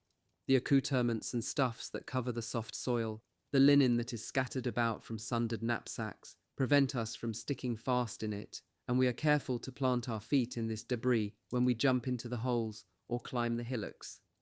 Behind us, voices urge us, "Forward, boys, forward, nom de Dieu!" "All the regiment is behind us," they cry. We do not turn round to see, but the assurance electrifies our rush once more. No more caps are visible behind the embankment of the trench we are nearing. Some German dead are crumbling in front of it, in pinnacled heaps or extended lines. We are there. The parapet takes definite and sinister shape and detail. The loopholes, we are prodigiously, incredibly close. Something falls in front of us. It is a bomb. With a kick, Corporal Bertrand returns it so well that it rises and bursts just over the trench. With that fortunate deed, the squad reaches the trench.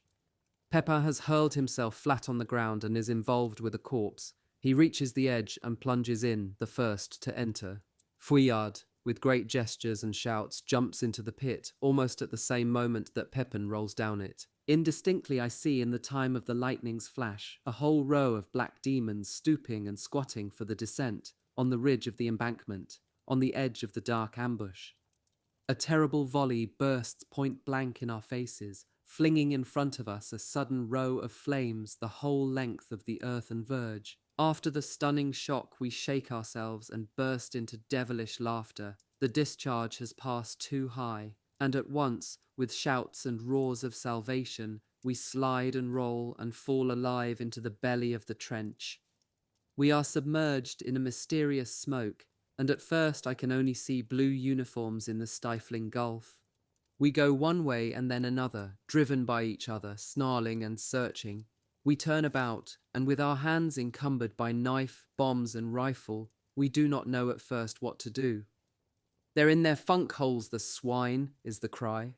Heavy explosions are shaking the earth underground in the dugouts. We are all at once divided by huge clouds of smoke so thick that we are masked and can see nothing more. We struggle like drowning men through the acrid darkness of a fallen fragment of night. One stumbles against barriers of cowering clustered beings who bleed and howl in the bottom.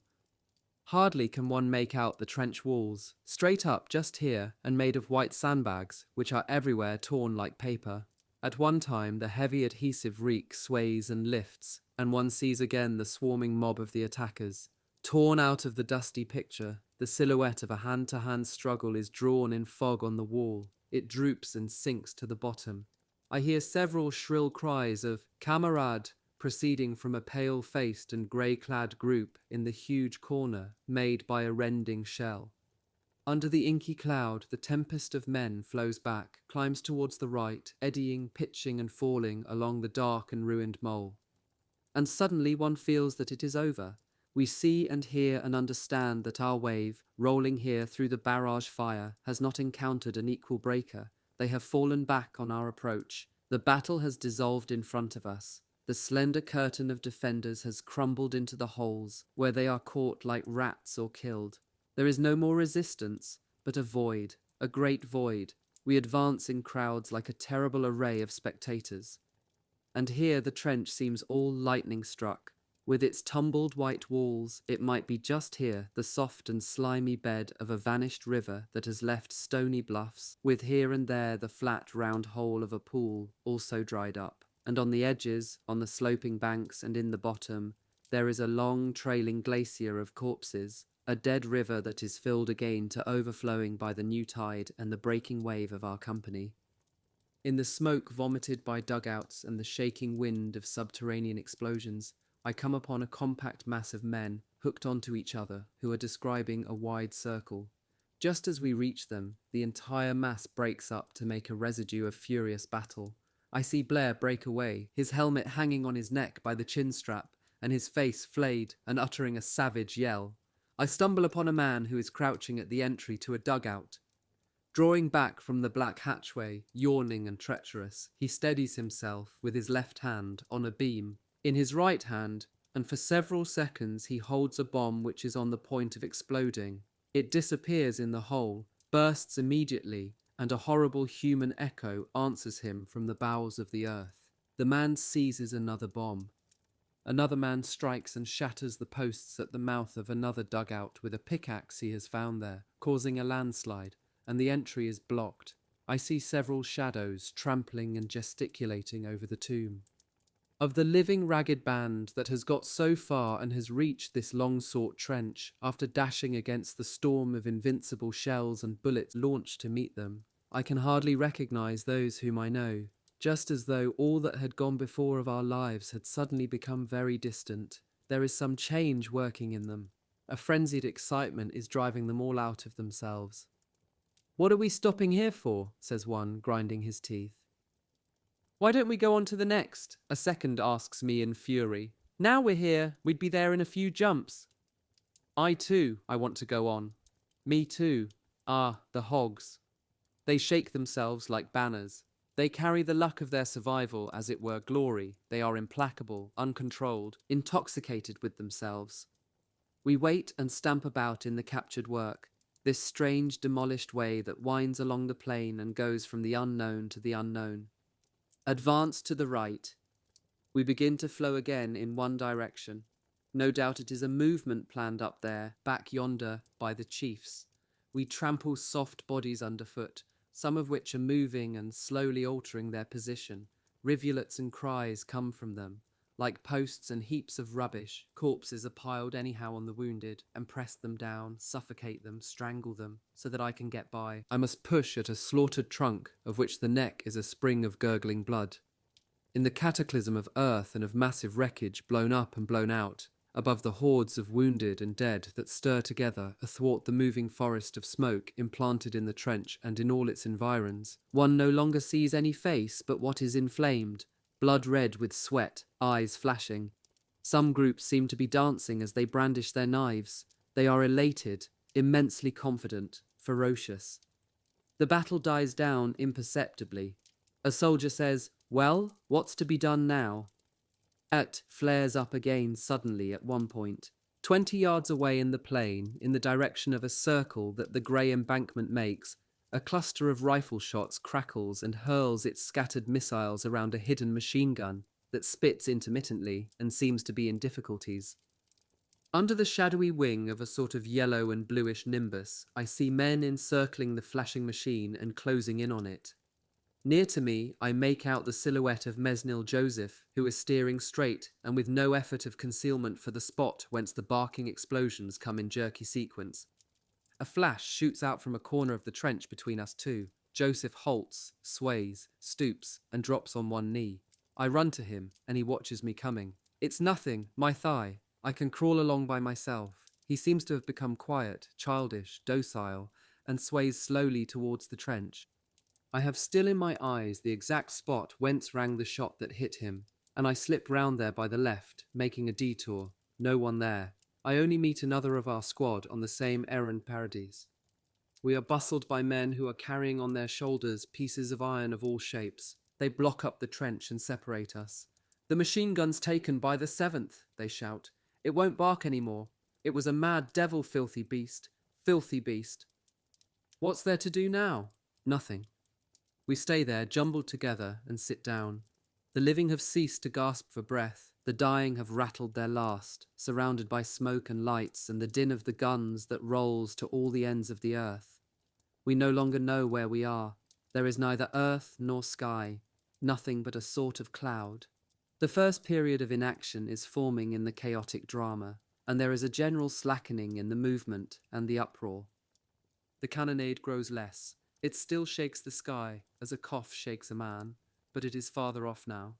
Enthusiasm is allayed, and there remains only the infinite fatigue that rises and overwhelms us, and the infinite waiting that begins over again. Where is the enemy? He has left his dead everywhere, and we have seen rows of prisoners. Yonder again there is, one, drab, ill-defined and smoky, outlined against the dirty sky, but the bulk seem to have dispersed afar. A few shells come to us here and there blunderingly, and we ridicule them. We are saved, we are quiet, we are alone, in this desert where an immensity of corpses adjoins a line of the living. Night has come, the dust has flown away, but has yielded place to shadow and darkness over the long-drawn multitude's disorder. Men approach each other, sit down, get up again and walk about, leaning on each other or hooked together. Between the dugouts, which are blocked by the mingled dead, we gather in groups and squat. Some have laid their rifles on the ground and wander on the rim of the trench with their arms balancing, and when they come near we can see that they are blackened and scorched, their eyes are red and slashed with mud. We speak seldom, but are beginning to think. We see the stretcher-bearers, whose sharp silhouettes stoop and grope. They advance linked two and two together by their long burdens. Yonder on our right, one hears the blows of pick and shovel.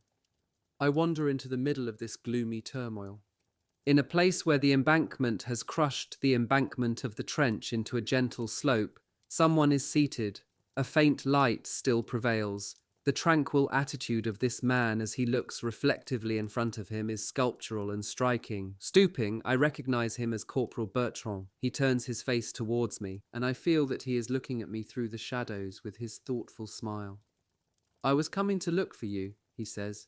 They're organizing a guard for the trench until we've got news of what the others have done and what's going on in front. I'm going to put you on double sentry with Paradis in a listening post that the sappers have just dug. We watch the shadows of the passers-by and of those who are seated, outlined in inky blots, bowed and bent in diverse attitudes under the grey sky, all along the ruined parapet.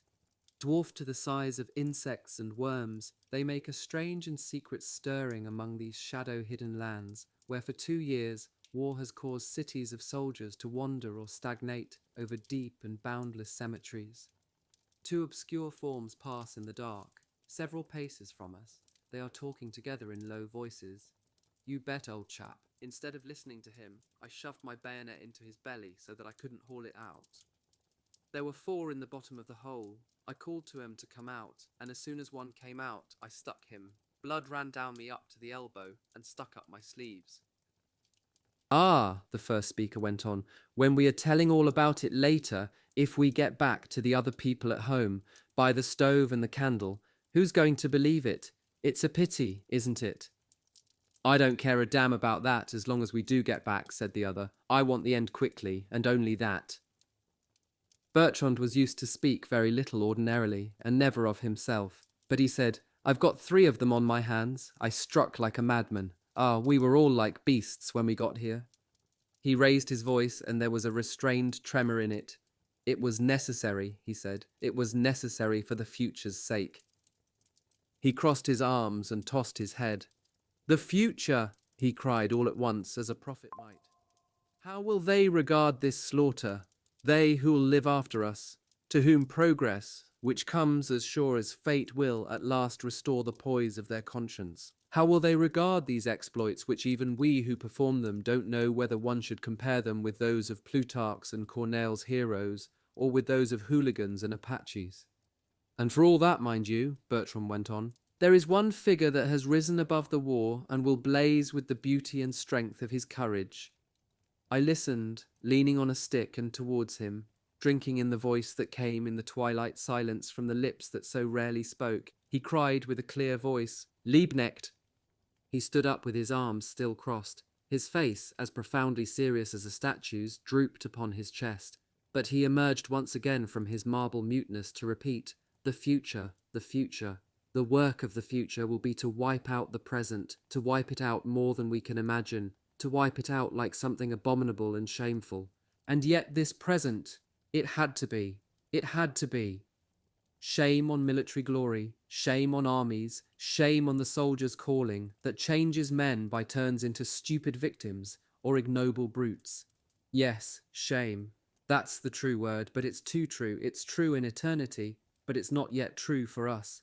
It will be true when there is a Bible that is entirely true, when it is found written among the other truths that a purified mind will at the same time let us understand. We are still lost, still exiled far from that time.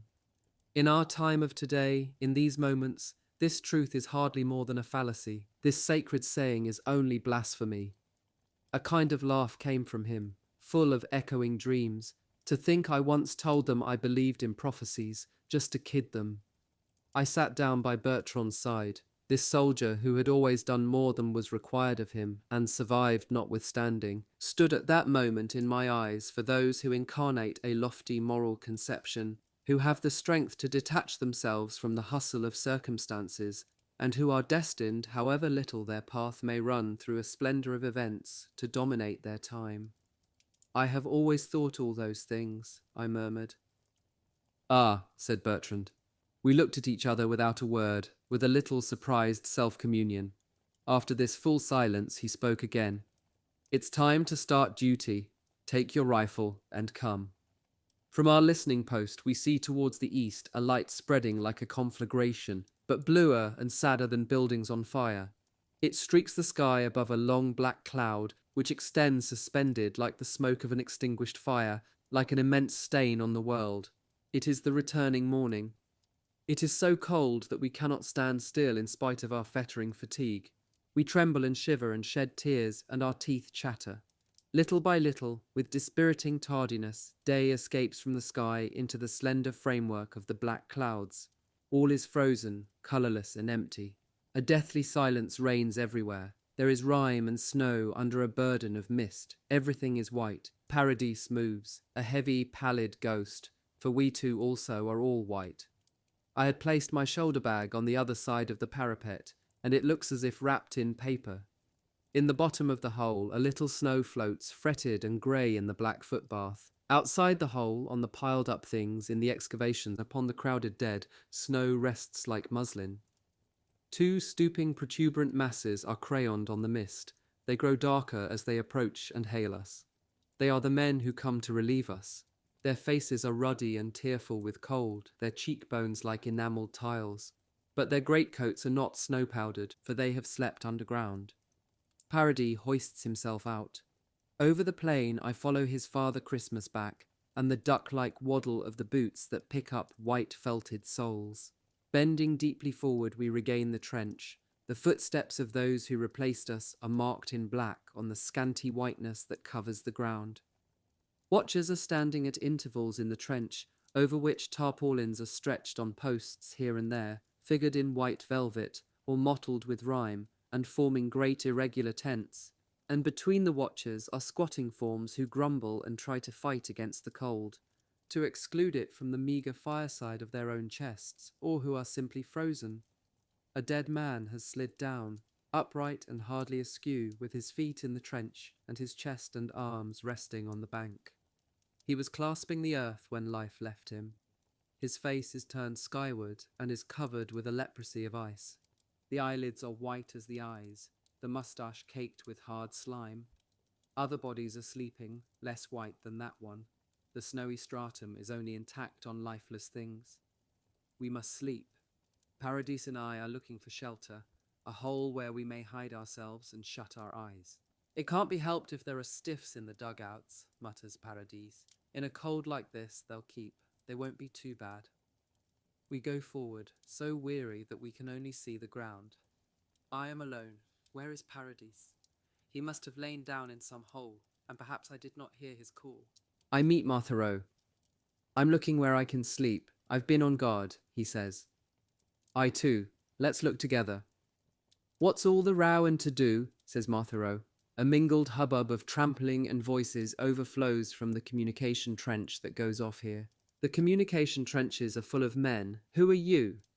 One of those with whom we are suddenly mixed up replies, We're the 5th Battalion. The newcomers stop. They are in marching order. The one that spoke sits down for a breathing space on the curves of a sandbag that protrudes from the line. He wipes his nose with the back of his sleeve. What are you doing here? Have they told you to come? Not half they haven't told us. We're coming to attack. We're going yonder, right up. With his head he indicates the north. The curiosity with which we look at them fastens onto a detail. You've carried everything with you? We chose to keep it, that's all. Forward, they are ordered. They rise and proceed, incompletely awake, their eyes puffy, their wrinkles underlined. There are young men among them with thin necks and vacuous eyes, and old men, and in the middle ordinary ones. They march with a commonplace and pacific step. What they are going to do seems to us, who did it last night, beyond human strength, but still they go away towards the north. The reveille of the damned, says Marthereau. We make way for them with a sort of admiration and a sort of terror. When they have passed, Marthereau wags his head and murmurs, There are some getting ready too, on the other side, with their grey uniforms. Do you think those chaps are feeling it about the attack? Then why have they come? It's not their doing, I know, but it's theirs all the same, seeing they're here. I know, but it's odd, all of it. The sight of a passer-by alters the course of his ideas. Tiens, there's Truck, the big one. Do you know him? Isn't he immense and pointed, that chap? As for me, I know I'm not quite hardly big enough, but him, he goes too far. He always knows what's going on, that 2-yarder. For savvying everything, there's nobody going to give him the go-by. I'll go and chivvy him about a funk hole. If there's a rabbit hole anywhere, replies the elongated passer-by, leaning on Marthereau like a poplar tree. For sure, my old capate, certainly. Tiens, there. And unbending his elbow, he makes an indicative gesture like a flag signaller. Villa von Hindenburg. And there, Villa Glucks auf. If that doesn't satisfy you, you gentlemen are hard to please. Perhaps there's a few lodgers in the basement, but not noisy lodgers, and you can talk out aloud in front of them, you know. Ah, nom de Dieu, cried Marthereau, a quarter of an hour after we had established ourselves in one of these square-cut graves. There's lodgers he didn't tell us about, that frightful great lightning rod, that infinity. His eyelids were just closing, but they opened again, and he scratched his arms and thighs. I want to snooze! It appears it's out of the question. Can't resist these things. We settled ourselves to yawning and sighing, and finally we lighted a stump of candle, wet enough to resist us, although covered with our hands, and we watched each other yawn. The German dugout consisted of several rooms. We were against a partition of ill-fitting planks, and on the other side, in cave number 2, some men were also awake. We saw light trickle through the crannies between the planks, and heard rumbling voices. It's the other section, said Marthereau. Then we listened, mechanically. When I was off on leave, boomed an invisible talker, we had the hump at first, because we were thinking of my poor brother who was missing in March, dead, no doubt, and of my poor little Julianne of class 1915, killed in the October attacks. And then, bit by bit, her and me, we settled down to be happy at being together again, you see. Our little kid, the last, a 5-year-old, entertained us a treat. He wanted to play soldiers with me, and I made a little gun for him. I explained the trenches to him, and he, all fluttering with delight like a bird, he was shooting at me and yelling, "Ah, the damned young gentleman, he did it properly. He'll make a famous poilu later. I tell you, he's quite got the military spirit." A silence, then an obscure murmur of talk, in the midst of which we catch the name of Napoleon. Then another voice, or the same, saying, "Wilhelm, he's a stinking beast to have brought this war on. But Napoleon, he was a great man." Marthereau is kneeling in front of me in the feeble and scanty rays of our candle, in the bottom of this dark, ill-enclosed hole, where the cold shudders through at intervals, where vermin swarm, and where the sorry crowd of living men endures the faint but musty savour of a tomb. And Marthereau looks at me. He still hears, as I do, the unknown soldier who said, "Wilhelm is a stinking beast, but Napoleon was a great man," and who extolled the martial ardour of the little boy still left to him. Marthereau droops his arms and wags his weary head, and the shadow of the double gesture is thrown on the partition by the lean light in a sudden caricature. "Ah," says my humble companion, "we're all of us not bad sorts, and we're unlucky, and we're poor devils as well, but we're too stupid. Again, he turns his eyes on me. In his bewhiskered and poodle-like face, I see his fine eyes shining in wondering and still confused contemplation of things which he is setting himself to understand in the innocence of his obscurity. We come out of the uninhabitable shelter. The weather has bettered a little, the snow has melted, and all is soiled anew. "The wind's licked up the sugar," says Marthereau. "I am deputed to accompany Maynil Joseph to the refuge on the Pylons Road. Sergeant Henriot gives me charge of the wounded man and hands me his clearing order. If you meet Bertrand on the way," says Henriot, "tell him to look sharp and get busy, will you?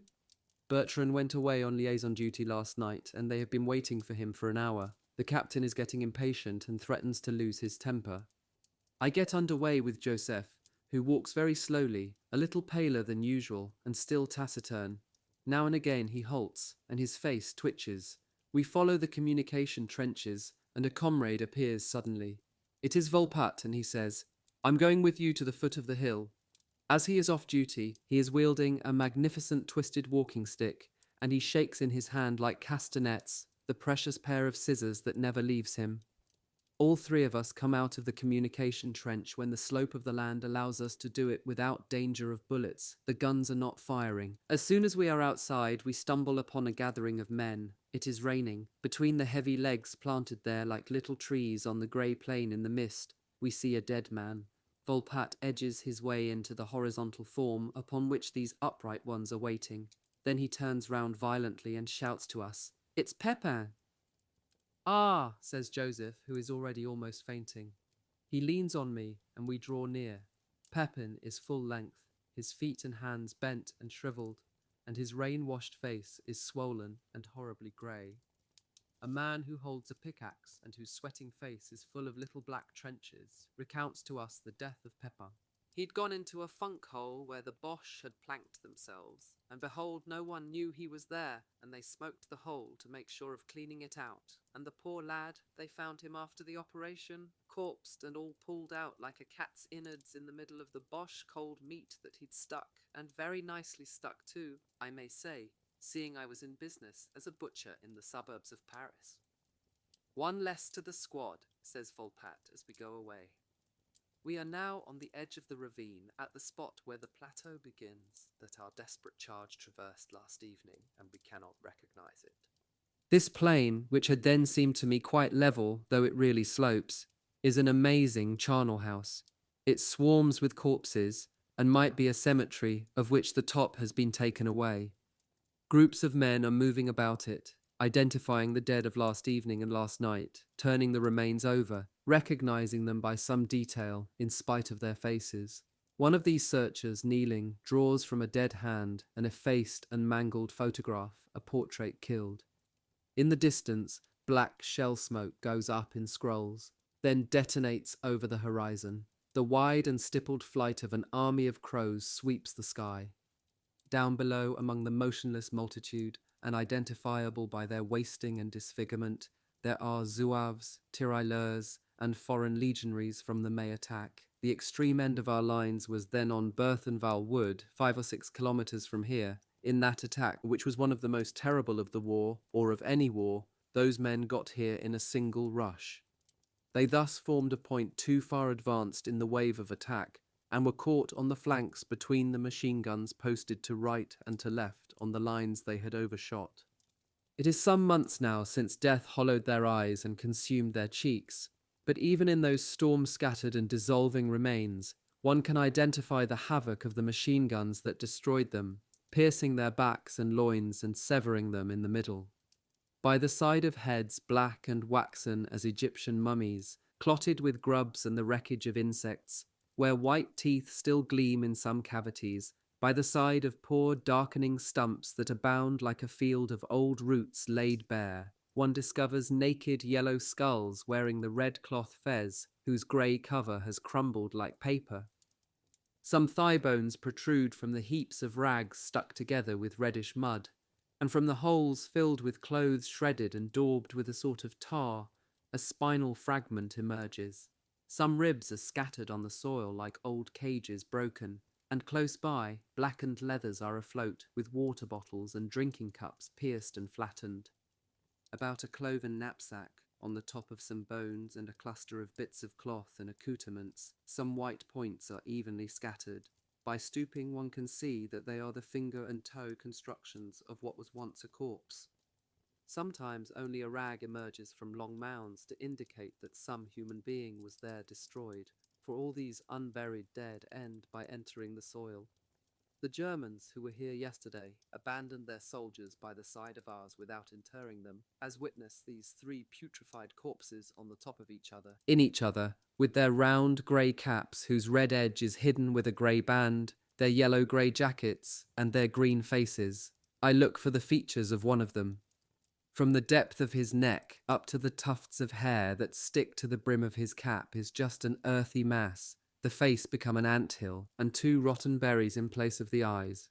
Another is a dried emptiness flat on its belly, the back in tatters that almost flutter, the hands, feet and face enrooted in the soil. Look, it's a new one, this. In the middle of the plateau and in the depth of the rainy and bitter air, on the ghastly morrow of this debauch of slaughter, there is a head planted in the ground, a wet and bloodless head with a heavy beard. It is one of ours, and the helmet is beside it. The distended eyelids permit a little to be seen of the dull porcelain of his eyes, and one lip shines like a slug in the shapeless beard. No doubt he fell into a shell hole, which was filled up by another shell, burying him up to the neck like the cat's head German of the Red Tavern at Souchez. I don't know him, says Joseph, who has come up very slowly and speaks with difficulty. I recognize him, replies Volpatte. That bearded man, says Joseph. He has no beard. Look. Stooping, Volpatte passes the end of his stick under the chin of the corpse and breaks off a sort of slab of mud in which the head was set, a slab that looked like a beard. Then he picks up the dead man's helmet and puts it on his head, and for a moment holds before the eyes the round handles of his famous scissors, so as to imitate spectacles. "Ah," we all cried together, "it's Cocon!" When you hear of or see the death of one of those who fought by your side and lived exactly the same life, you receive a direct blow in the flesh before even understanding. It is truly as if one heard of his own destruction. It is only later that one begins to mourn. We look at the hideous head that is murder's jest, the murdered head, already and cruelly effacing our memories of Cocon. Another comrade less. We remain there around him, afraid. He was... We should like to speak a little, but do not know what to say that would be sufficiently serious or telling or true. "Come," says Joseph, with an effort, wholly engrossed by his severe suffering. "I haven't strength enough to be stopping all the time." We leave poor Cocon, the ex-statistician, with a last look, a look too short and almost vacant. "One cannot imagine," says Volpatte. "No, one cannot imagine. All these disappearances at once surpass the imagination. There are not enough survivors now, but we have vague idea of the grandeur of these dead. They have given all. By degrees they have given all their strength, and finally they have given themselves, en bloc. They have outpaced life, and their effort has something of superhuman perfection. Tiens, he's just been wounded, that one, and yet a fresh wound is moistening the neck of a body that is almost a skeleton." "It's a rat," says Volpatte. "The stiffs are old ones, but the rats talk to him. You see some rats laid out poisoned, perhaps, near everybody or under it. Tiens, this poor old chap shall show us his." He lifts up the foot of the collapsed remains and reveals 2 dead rats. "I should like to find Farfadet again," says Volpatte. "I told him to wait just when we started running, and he clipped hold of me. Poor lad, let's hope he waited." So he goes to and fro, attracted towards the dead by a strange curiosity, and these, indifferent, bandy him about from one to another, and at each step he looks on the ground. Suddenly he utters a cry of distress. With his hand he beckons us as he kneels to a dead man. "Bertrand." Acute emotion grips us. He has been killed. He too, like the rest, he who most towered over us by his energy and intelligence, by virtue of always doing his duty. He has at last got killed. He has at last found death where indeed it was. We look at him and then turn away from the sight and look upon each other. The shock of his loss is aggravated by the spectacle that his remains present, for they are abominable to see. Death has bestowed a grotesque look and attitude on the man who was so comely and so tranquil. With his hair scattered over his eyes, his moustache trailing in his mouth, and his face swollen, he is laughing. One eye is widely open, the other shut, and the tongue lolls out. His arms are outstretched in the form of a cross, the hands open, the fingers separated. The right leg is straight. The left, whence flowed the hemorrhage that made him die, has been broken by a shell. It is twisted into a circle, dislocated, slack, invertebrate. A mournful irony has invested the last writhe of his agony with the appearance of a clown's antic. We arrange him and lay him straight, and tranquilize the horrible masks. Volpatte has taken a pocketbook from him and places it reverently among his own papers, by the side of the portrait of his own wife and children. That done, he shakes his head. He was truly a good sort, old man. When he said anything, that was the proof that it was true. Ah, we needed him badly. Yes, I said, we had need of him always. Ah, la, murmurs Volpatte, and he trembles. Joseph repeats in a weak voice, Ah, nom de Dieu, ah, nom de Dieu. The plateau is as covered with people as a public square, fatigue parties in detachments, and isolated men. Here and there the stretcher-bearers are beginning, patiently and in a small way, their huge and endless task. Volpatte leaves us, to return to the trench and announce our new losses, and above all, the great gap left by Bertrand. He says to Joseph, we shan't lose sight of you, eh? Write us a line now and again, just, all goes well, signed Camembert, eh? He disappears among the people who cross each other's path in the expanse now completely possessed by a mournful and endless rain. Joseph leans on me, and we go down into the ravine. The slope by which we descend is known as the Zouaves' cells. In the May attack, the Zouaves had all begun to dig themselves individual shelters, and round these they were exterminated. Some are still seen, prone on the brim of an incipient hole, with their trenching tools in their fleshless hands, or looking at them with the cavernous hollows where shrivel the entrails of eyes. The ground is so full of dead that the earthfalls uncover places that bristle with feet, with half-clothed skeletons, and with ossuaries of skulls placed side by side on the steep slope like porcelain globe jars. In the ground here there are several strata of dead, and in many places the delving of the shells has brought out the oldest and set them out in display on the top of the new ones. The bottom of the ravine is completely carpeted with debris of weapons, clothing, and implements. One tramples shell fragments, old iron, loaves, and even biscuits that have fallen from knapsacks and are not yet dissolved by the rain, mess tins, pots of jam, and helmets are pierced and riddled by bullets, the scrapings and scum of a hell broth, and the dislocated posts that survive are stippled with holes. The trenches that run in this valley have a look of earthquake crevasses, and as if whole tombs of uncouth things had been emptied on the ruins of the earth's convulsion. And there, where no dead are, the very earth is cadaverous. We follow the international trench, still fluttering with rainbow rags, a shapeless trench which the confusion of torn stuffs invests, with an air of a trench assassinated, to a place where the irregular and winding ditch forms an elbow. All the way along, as far as an earthwork barricade that blocks the way, German corpses are entangled and knotted as in a torrent of the damned, some of them emerging from muddy caves in the middle of a bewildering conglomerate of beams, ropes, creepers of iron, trench rollers, hurdles, and bullet screens.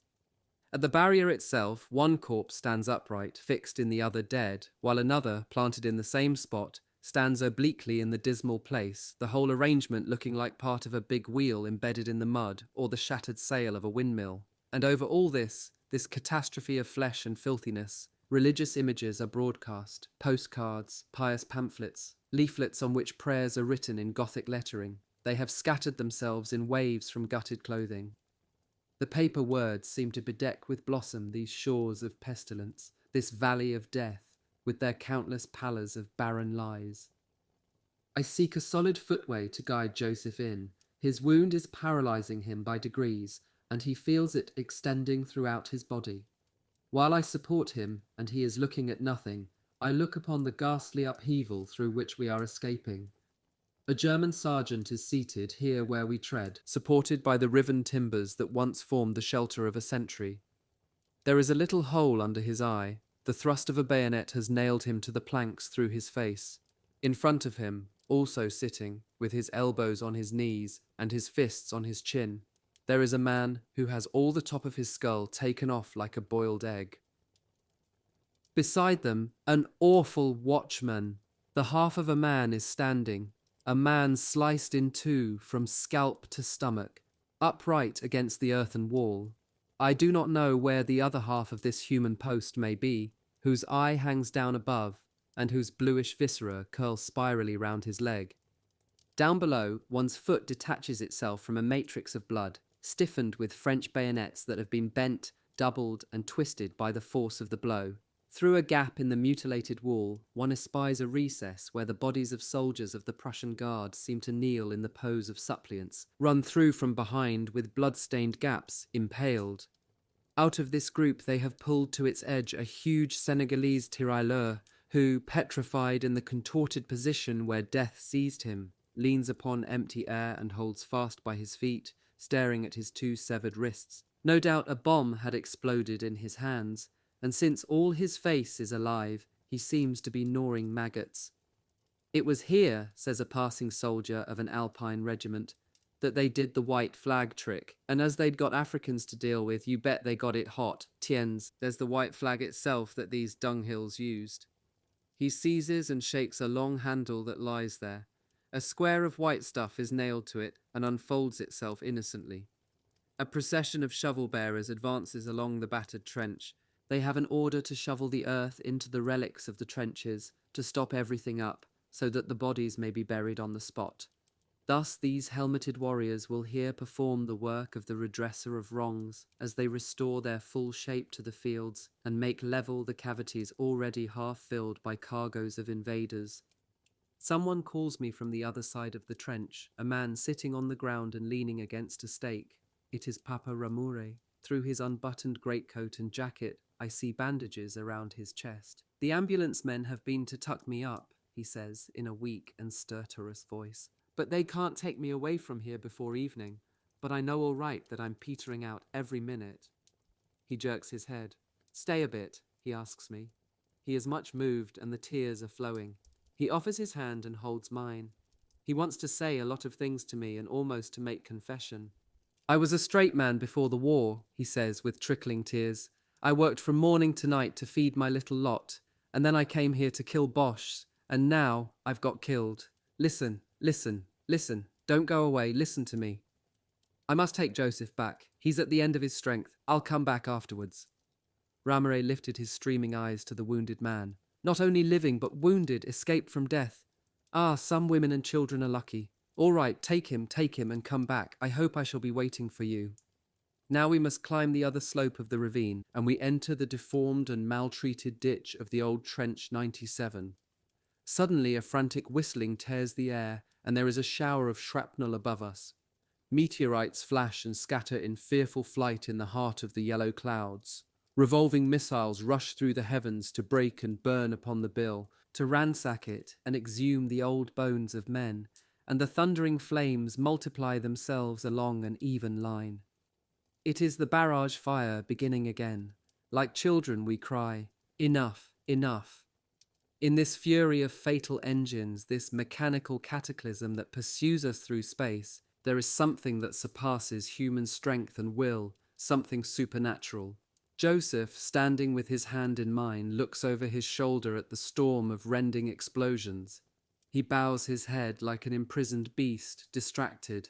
What, again, always then, he growls. After all we've done and all we've seen, and now it begins again. Ah, non, non.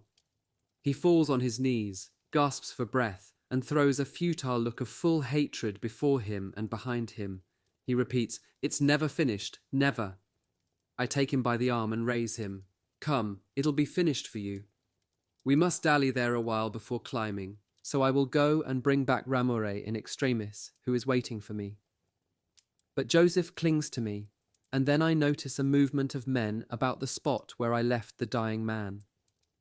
I can guess what it means. It is no longer worthwhile to go there. The ground of the ravine where we two are closely clustered to abide the tempest is quivering, and at each shot we feel the deep simoom of the shells, but in the hole where we are, there is scarcely any risk of being hit.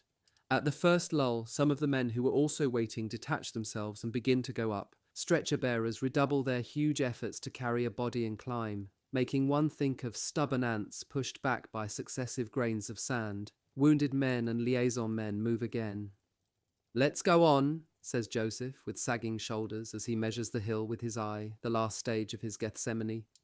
There are trees here, a row of excoriated willow trunks, some of wide countenance, and others hollowed and yawning, like coffins on end.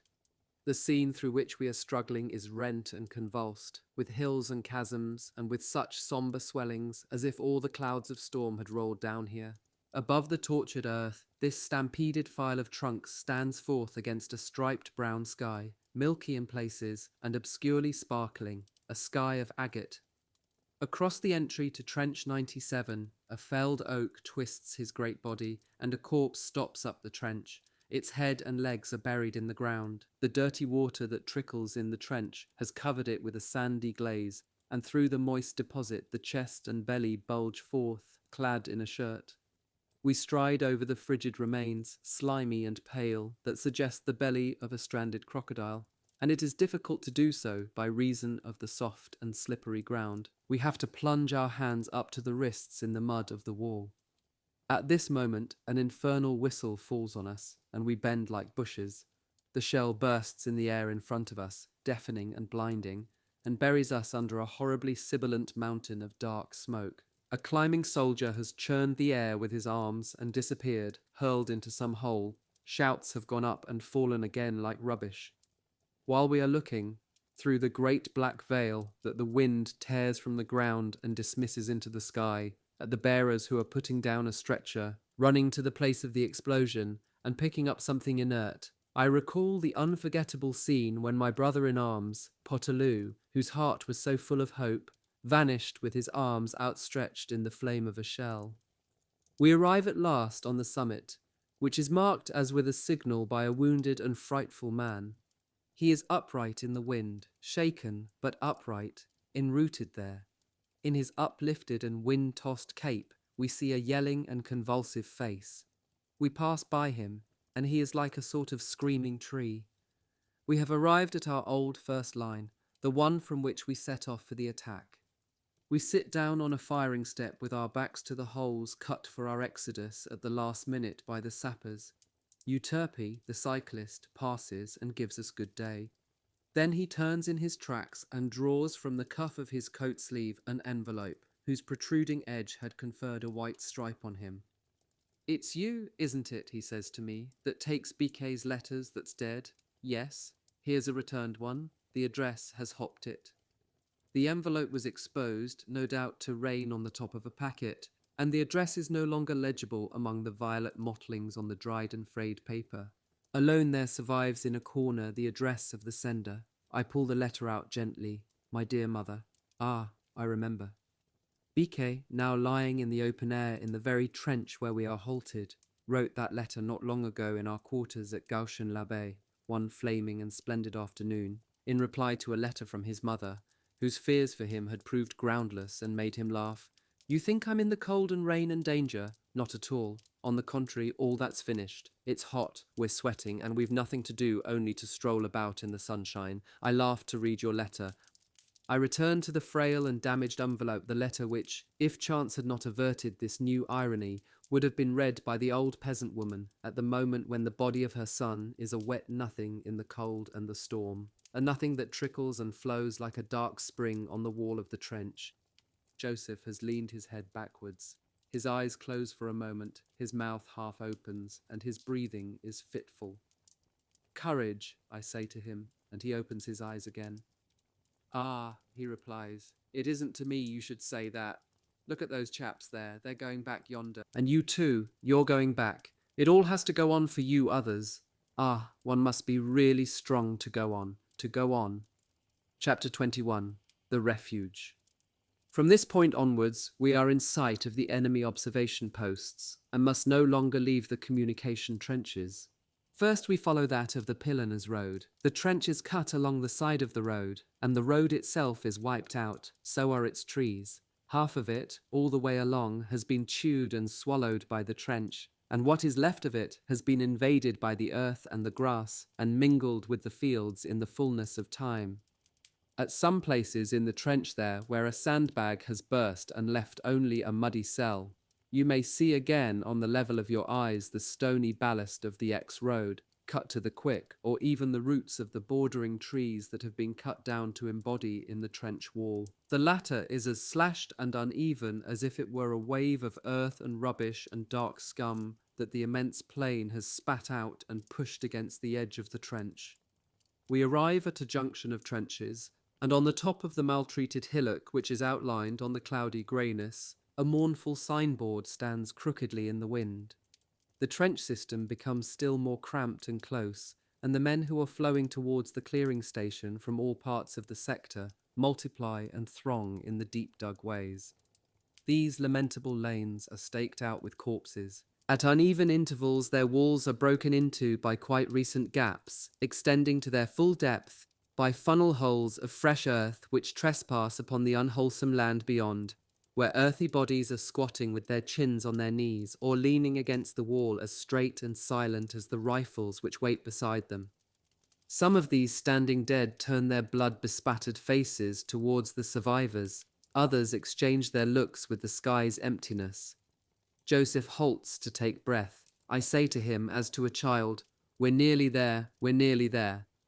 The sinister ramparts of this way of desolation contract still more. They impel a feeling of suffocation, of a nightmare of falling which oppresses and strangles. And in these depths where the walls seem to be coming nearer and closing in, you are forced to halt, to wriggle a path for yourself, to vex and disturb the dead, to be pushed about by the endless disorder of the files that flow along these hinder trenches, files made up of messengers, of the maimed, of men who groan and who cry aloud, who hurry frantically, crimsoned by fever or pallid and visibly shaken by pain. All this throng at last pulls up and gathers and groans at the crossways where the burrows of the refuge open out. A doctor is trying with shouts and gesticulations to keep a little space clear from the rising tide that beats upon the threshold of the shelter, where he applies summary bandages in the open air. They say he has not ceased to do it, nor his helpers either, all the night and all the day, that he is accomplishing a superhuman task. When they leave his hands, some of the wounded are swallowed up by the black hole of the refuge. Others are sent back to the bigger clearing station, contrived in the trench on the Bethune Road. In this confined cavity formed by the crossing of the ditches, in the bottom of a sort of robber's den, we waited 2 hours, buffeted, squeezed, choked and blinded, climbing over each other like cattle, in an odour of blood and butchery.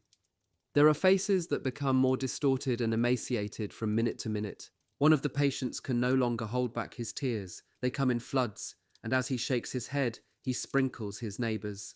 Another, bleeding like a fountain, shouts, "Hey there! Have a look at me!" A young man with burning eyes yells like a soul in hell, "I'm on fire!" And he roars and blows like a furnace. Joseph is bandaged. He thrusts a way through to me and holds out his hand. "It isn't serious, it seems. Goodbye," he says. At once we are separated in the mob. With my last glance, I see his wasted face and the vacant absorption in his trouble as he is meekly led away by a divisional stretcher-bearer whose hand is on his shoulder. And suddenly I see him no more. In war, life separates us just as death does, without our having even the time to think about it. They tell me not to stay there, but to go down into the refuge to rest before returning. There are 2 entries, very low and very narrow, on the level of the ground. This one is flush with the mouth of a sloping gallery, narrow as the conduit of a sewer. In order to penetrate the refuge, one must first turn round and work backwards with bent body into the shrunken pipe, and here the feet discover steps. Every 3 paces there is a deep step. Once inside, you have a first impression of being trapped, that there is not room enough either to descend or climb out. As you go on burying yourself in the gulf, the nightmare of suffocation continues that you progressively endured as you advanced along the bowels of the trenches before foundering in here. On all sides you bump and scrape yourself. You are clutched by the tightness of the passage. You are wedged and stuck. I have to change the position of my cartridge pouches by sliding them round the belt and to take my bags in my arms against my chest. At the 4th step, the suffocation increases still more, and one has a moment of agony. Little as one may lift his knee for the rearward step, his back strikes the roof. In this spot it is necessary to go on all 4s, still backwards. As you go down into the depth, a pestilent atmosphere and heavy as earth buries you.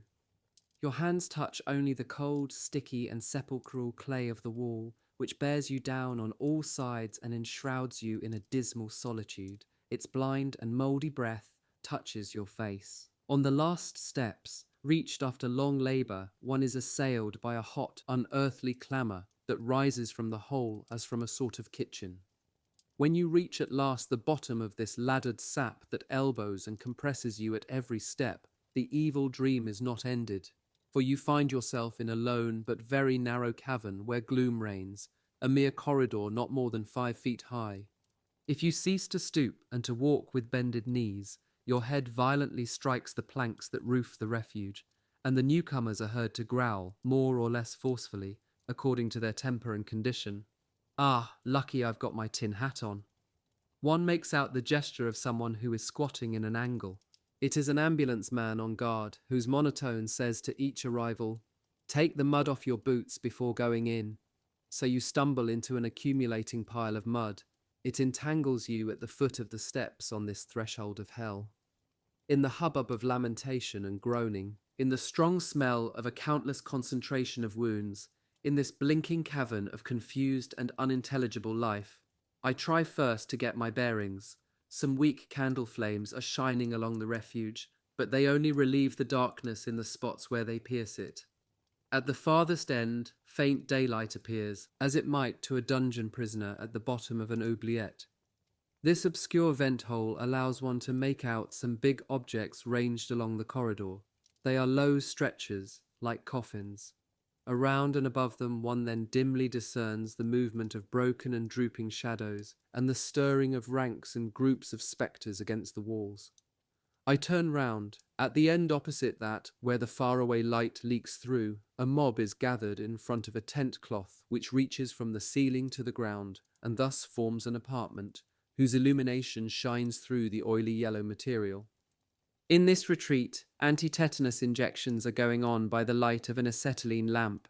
When the cloth is lifted to allow someone to enter or leave, the glare brutally besplashes the disordered rags of the wounded stationed in front to await their treatment. Bowed by the ceiling, seated, kneeling or grovelling, they push each other in the desire not to lose their turn or to steal some others, and they bark like dogs, "My turn! Me! Me!" In this corner of modified conflict, the tepid stinks of acetylene and bleeding men are horrible to swallow. I turn away from it and seek elsewhere to find a place where I may sit down. I go forward a little, groping, still stooping and curled up, and my hands in front. By grace of the flame which a smoker holds over his pipe, I see a bench before me, full of beings. My eyes are growing accustomed to the gloom that stagnates in the cave, and I can make out pretty well this row of people whose bandages and swathings dimly whiten their beads and limbs. Crippled, gashed, deformed, motionless or restless, fast fixed in this kind of barge, they present an incongruous collection of suffering and misery. One of them cries out suddenly, half rises, and then sits down again. His neighbour, whose greatcoat is torn and his head bare, looks at him and says to him, "What's the use of worrying?" And he repeats the sentence several times at random, gazing straight in front of him, his hands on his knees. A young man in the middle of the seat is talking to himself. He says that he is an aviator. There are burns down one side of his body and on his face. In his fever, he is still burning. It seems to him that he is still gnawed by the pointed flames that leaped from his engine. He is muttering, "Got mittens," and then, "God is with us." A zouave with his arm in a sling, who sits awry and seems to carry his shoulder like a torturing burden, speaks to him.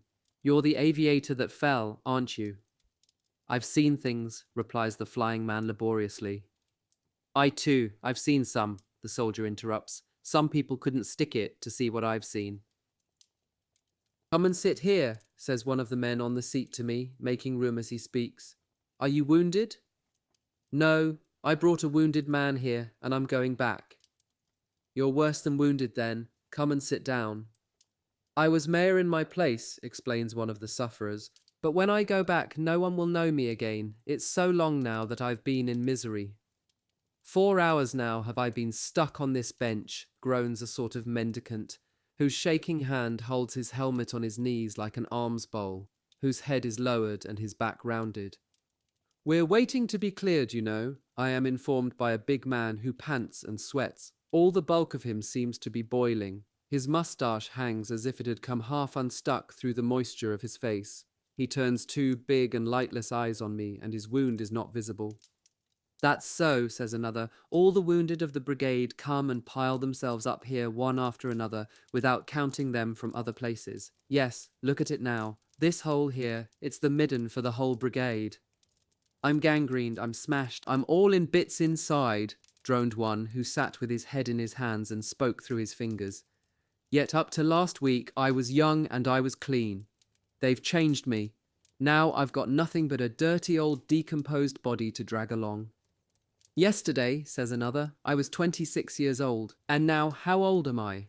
He tries to get up so as to show us his shaking and faded face, worn out in a night, to show us the emaciation, the depression of cheeks and eye sockets, and the dying flicker of light in his greasy eye.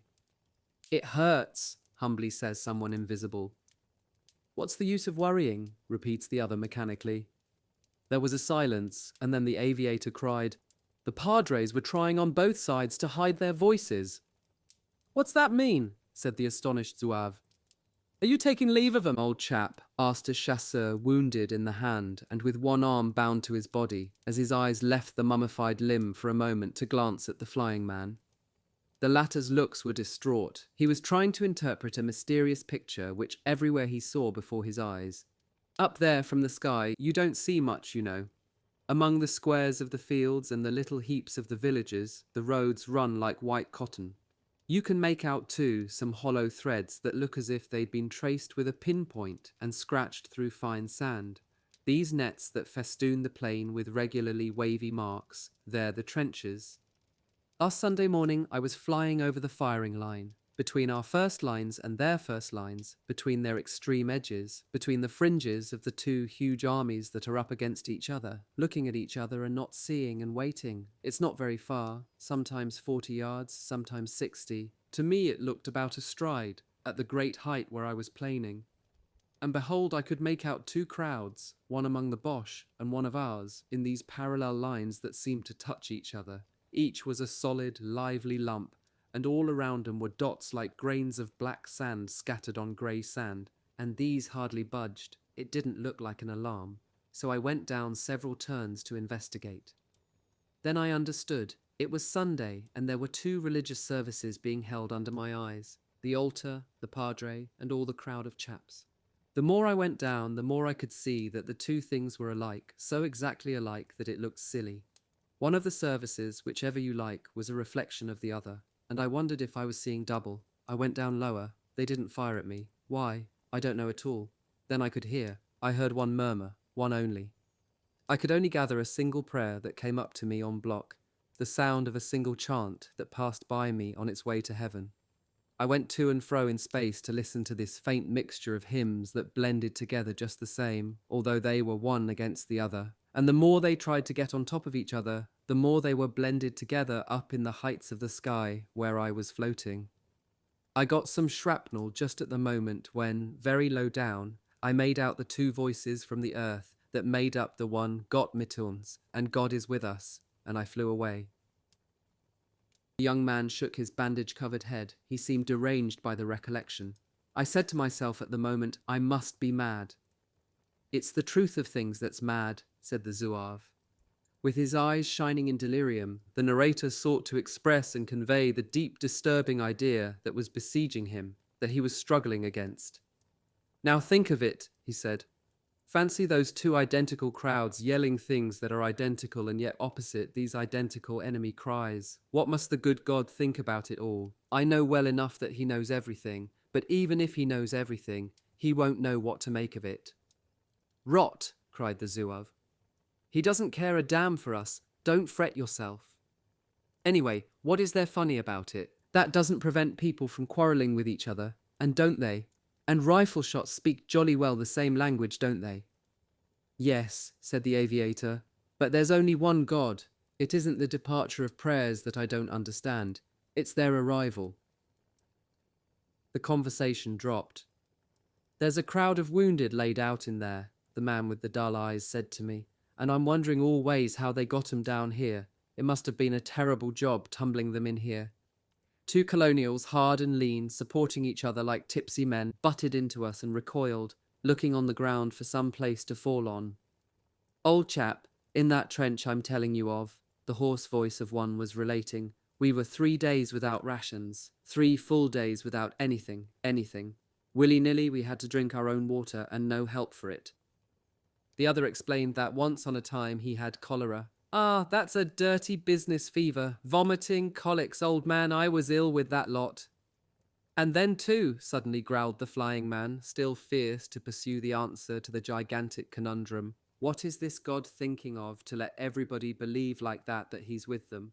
Why does he let us all of us, shout out side by side like idiots and brutes, God is with us? No, not at all, you're wrong. God is with us. A groan arose from a stretcher, and for a moment fluttered lonely in the silence, as if it were an answer. Then, I don't believe in God, said a pain-racked voice. I know he doesn't exist because of the suffering there is. They can tell us all the claptrap they like and trim up all the words they can rind and all they can make up. But to say that all this innocent suffering could come from a perfect God, it's damn skull-stuffing. For my part, another of the men on the seat goes on, I don't believe in God because of the cold. I've seen men become corpses bit by bit, just simply with cold. If there was a God of goodness, there wouldn't be any cold. You can't get away from that. Before you can believe in God, you've got to do away with everything there is, so we've got a long way to go.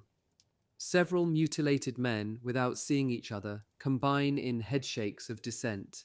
You're right, says another. You're right. These men in ruins, vanquished in victory, isolated and scattered, have the beginnings of a revelation. There come moments in the tragedy of these events when men are not only sincere but truth-telling, moments when you see that they and the truth are face to face. As for me, said a new speaker, if I don't believe in God, it's...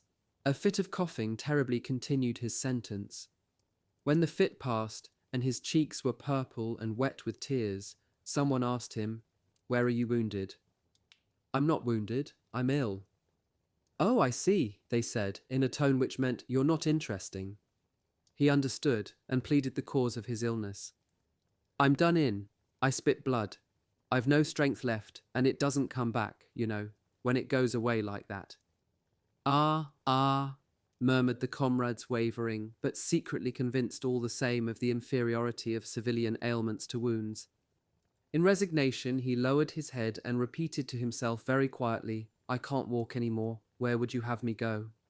A commotion is arising for some unknown reason in the horizontal gulf which lengthens as it contracts from stretcher to stretcher as far as the eye can see, as far as the pallid peep of daylight in this confused corridor where the poor winking flames of candles redden and seem feverish, and winged shadows cast themselves. The odds and ends of heads and limbs are agitated, appeals and cries arouse each other, and increase in number like invisible ghosts. The prostrate bodies undulate, double up, and turn over.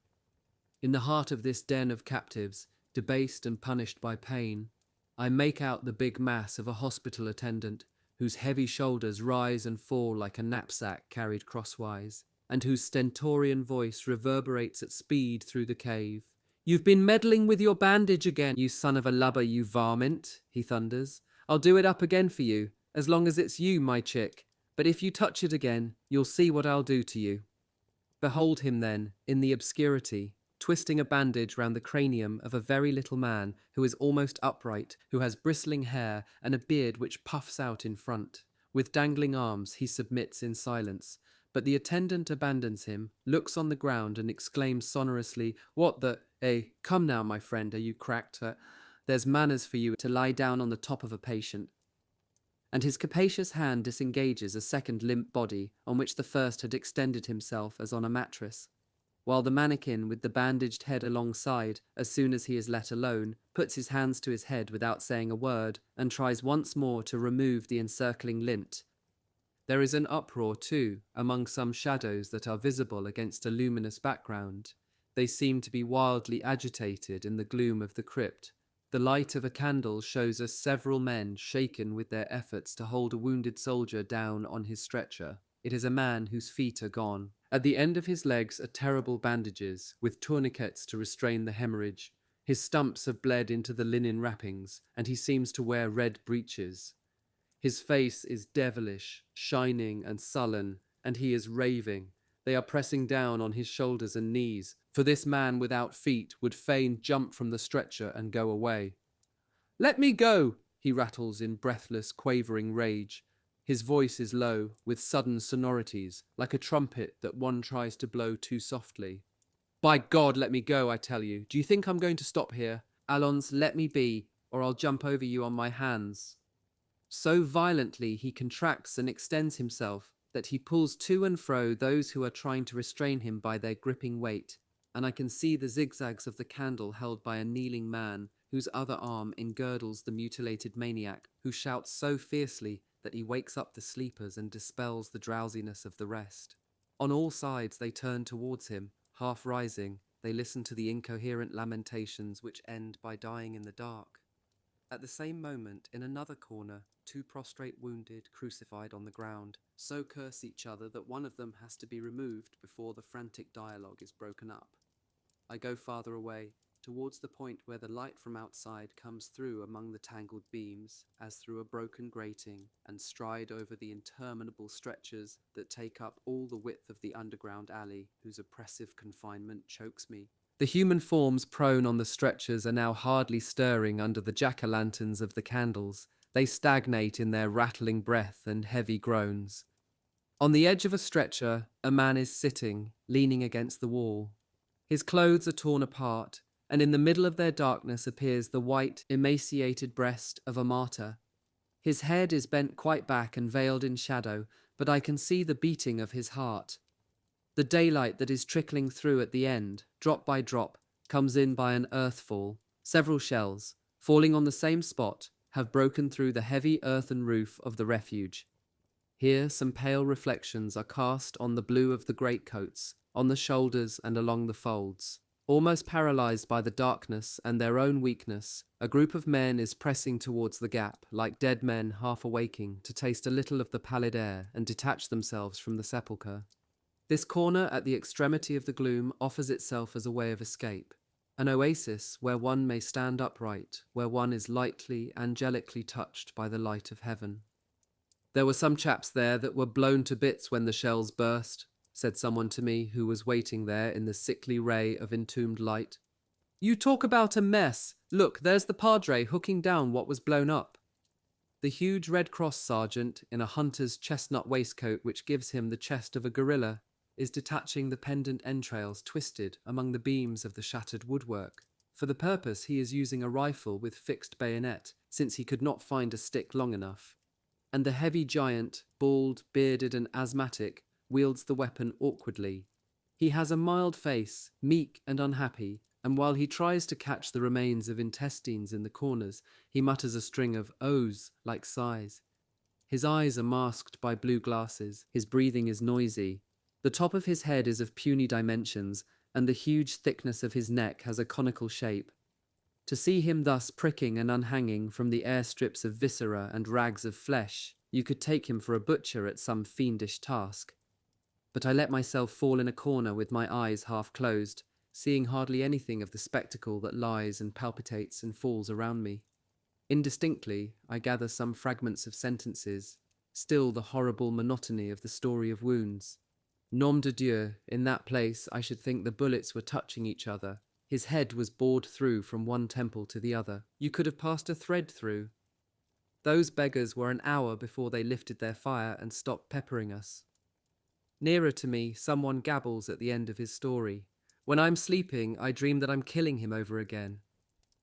Other memories are called up and buzz about among the buried wounded. It is like the purring of countless gear wheels in a machine that turns and turns, and I hear afar him who repeats from his seat, "What's the use of worrying?" in all possible tones, commanding a pitiful, sometimes like a prophet, and anon like one shipwrecked. He metrifies with his cry the chorus of choking and plaintive voices that try so terribly to extol their suffering. Someone comes forward, blindly feeling the wall with his stick, and reaches me. "It is Farfadet," I call him, and he turns nearly towards me to tell me that one eye is gone, and the other is bandaged as well. I give him my place, take him by the shoulders, and make him sit down. He submits, and seated at the base of the wall, waits patiently, with the resignation of his clerkly calling, as if in a waiting room. I come to anchor a little farther away, in an empty space where two prostrate men are talking to each other in low voices. They are so near to me that I hear them without listening. They are two soldiers of the Foreign Legion. Their helmets and greatcoats are dark yellow. "It's not worthwhile to make believe about it," says one of them banteringly. "I'm staying here this time. It's finished. My bowels are shot through. If I were in a hospital, in a town, they'd operate on me in time, and it might stick up again. But here, it was yesterday I got it. We're 2 or 3 hours from the Bethune Road, aren't we? And how many hours, think you, from the road to an ambulance where they can operate? And then, when are they going to pick us up? It's nobody's fault, I dare say, but you've got to look facts in the face. Oh, I know it isn't going to be any worse from now than it is, but it can't be long, seeing I've a hole all the way through my parcel of guts. Your foot'll get all right, or they'll put you another one on, but I'm going to die." "Ah," said the other, convinced by the reasoning of his neighbour. The latter goes on, "Listen, Dominique, you've led a bad life. You cribbed things and you were quarrelsome when drunk. You've dirtied your ticket in the police register properly." "I can't say it isn't true because it is," says the other, "but what have you got to do with it? You'll lead a bad life again after the war, inevitably, and then you'll have bother about that affair of the Cooper." The other becomes fierce and aggressive. "What the hell's it to do with you? Shut your jaw. As for me, I've no more family than you have. I've nobody except Louise, and she isn't a relation of mine. seeing we're not married. And there are no convictions against me, beyond a few little military jobs. There's nothing on my name. Well, what about it? I don't care a damn. I'm going to tell you. Take my name. Take it. I give it you, as long as neither of us has any family. Your name? Yes, you'll call yourself Leonard Carlotti, that's all. 'Tisn't a big job. What harm can it do you? Straight off, you've no more convictions. They won't hunt you out, and you can be as happy as I should have been if this bullet hadn't gone through my magazine. Oh Christ, said the other. You'd do that. You'd that well, old chap. That beats all. Take it. It's there in my pocketbook in my greatcoat. Go on, take it, and hand yours over to me so that I can carry it all away with me. You'll be able to live where you like, except where I come from, where I'm known a bit, at Longueville in Tunis. You'll remember that. And anyway, it's written down. You must read it, the pocketbook. I shan't blab to anybody. To bring the trick off properly, mum's the word. Absolutely.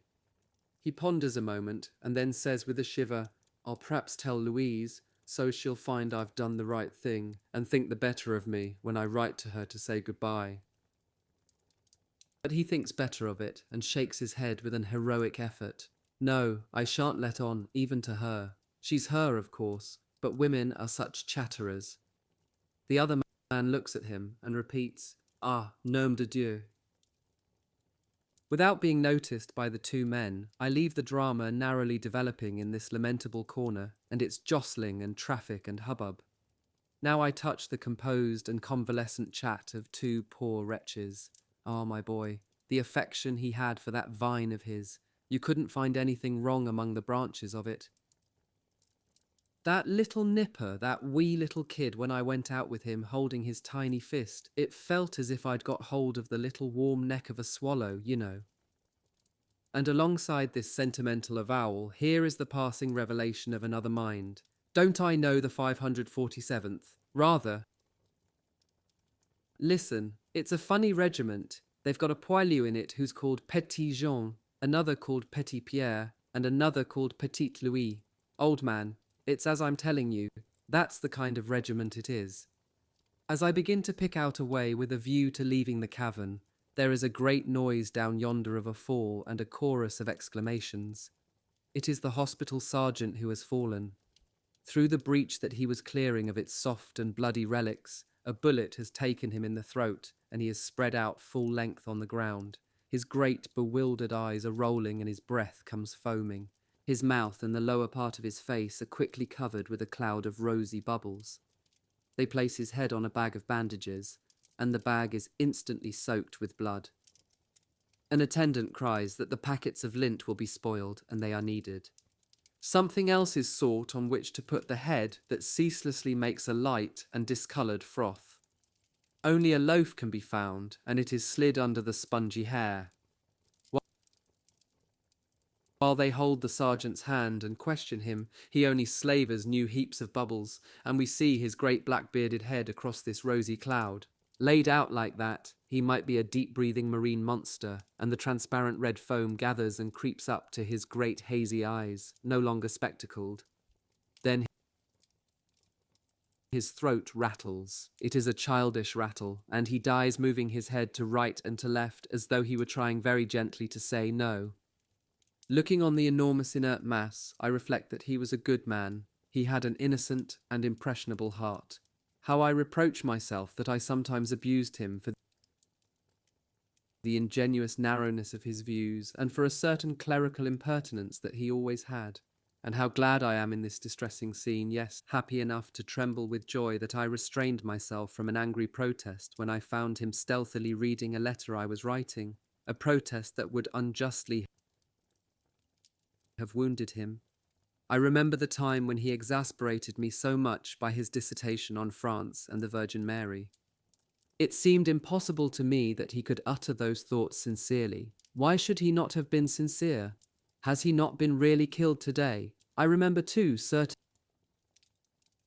deeds of devotion, the kindly patience of the great man, exiled in war as in life, and the rest does not matter. His ideas themselves are only trivial details compared with his heart, which is there on the ground in ruins in this corner of hell. With what intensity I lamented this man who was so far asunder from me in everything. Then fell the thunder on us. We were thrown violently on each other by the frightful shaking of the ground and the walls. It was as if the overhanging earth had burst and hurled itself down. Part of the armor plate of beams collapsed, enlarging the hole that already pierced the cavern. Another shock, another pulverized span fell in roaring destruction. The corpse of the great Red Cross sergeant went rolling against the wall like the trunk of a tree. All the timber in the long framework of the cave, those heavy black vertebrae, cracked with an ear-splitting noise, and all the prisoners in the dungeon shouted together in horror.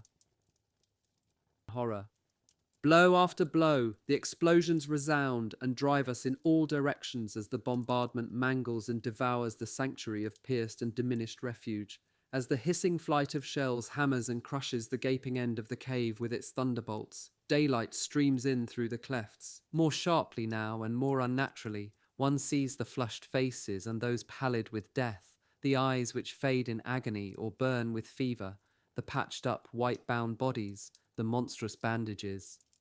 All that was hidden rises again into daylight, haggard, blinking, and distorted in face of the flood of iron and embers that the hurricanes of light bring with them. The wounded arise and scatter and try to take flight. All the terror-struck inhabitants roll about in compact masses across the miserable tunnel, as if in the pitching hold of a great ship that strikes the rocks. The aviator, as upright as he can get, and with his neck on the ceiling, waves his arms and appeals to God, asks him what he is called, what is his real name. Overthrown by the blast and cast upon the others, I see him who, bare of breast and his clothes gaping like a wound, reveals the heart of a Christ. The greatcoat of the man who still monotonously repeats, "What's the use of worrying?" now shows itself all green, bright green, the effect of the picric acid no doubt released by the explosion that has staggered his brain. Others, the rest indeed helpless and maimed, move and creep and cringe, worm themselves into the corners. They are like moles, poor defenceless beasts, hunted by the hellish hounds of the guns. The bombardment slackens and ends in a cloud of smoke that still echoes the crashes, in a quivering and burning afterdamp. I pass out through the breach, and still surrounded and entwined in the clamour of despair, I arrive under the free sky, in the soft earth where mingled planks and legs are sunk. I catch myself on some wreckage. It is the embankment of the trench. At the moment when I plunge into the communication trenches, they are visible a long way. They are still gloomily stirring, still filled by the crowd that overflows from the trenches and flows without end towards the refuges. For whole days, for whole nights, you will see the long rolling streams of men plucked from the fields of battle, from the plain over there that also has feelings of its own, though it bleeds and rots without end.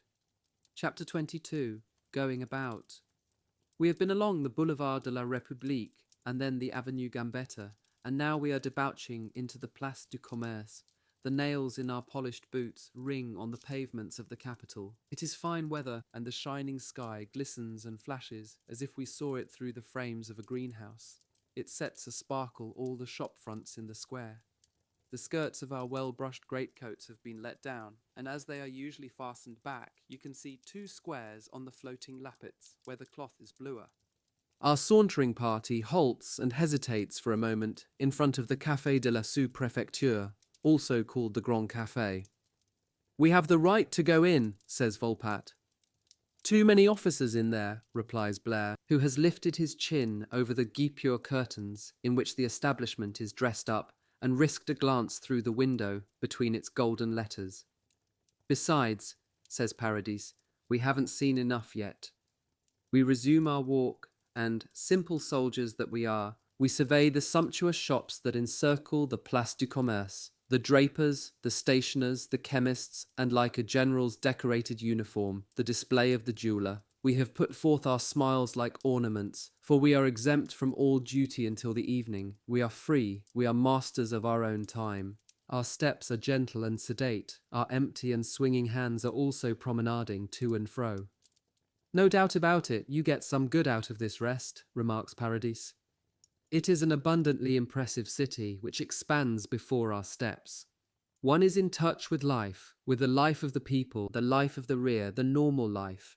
How we used to think down yonder that we should never get here. We see gentlemen, ladies, English officers, aviators, recognizable afar by their slim elegance and their decorations, soldiers, who are parading their scraped clothes and scrubbed skins, and the solitary ornament of their engraved identity discs, flashing in the sunshine on their greatcoats. And these last risk themselves carefully in the beautiful scene that is clear of all nightmares. We make exclamations as they do who come from afar. Talk about a crowd, says Tirette in wonder. Ah, it's a wealthy town, says Blair. A work girl passes and looks at us. Volpatte gives me a jog with his elbow and swallows her with his eyes, then points out to me two other women farther away who are coming up, and with beaming eye he certifies that the town is rich in femininity. Old man, they are plump.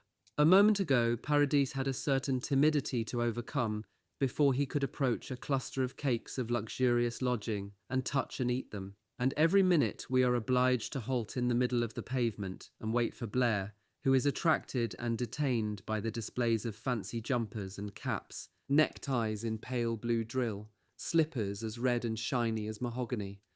Blair has reached the final height of his transformation. He who held the record for negligence and grime is certainly the best groomed of us all, especially since the further complication of his ivories, which were broken in the attack and had to be remade. He affects an offhand demeanour. He looks young and youthful, says Marthereau. We find ourselves suddenly face to face with a toothless creature who smiles to the depth of her throat. Some black hair bristles round her hat. Her big, unpleasant features, riddled with pockmarks, recalls the ill-painted faces that one sees on the coarse canvas of a travelling show. She's beautiful, says Volpatte. Marthereau, at whom she smiled, is dumb with shock. Thus do the poilus converse who are suddenly placed under the spell of a town.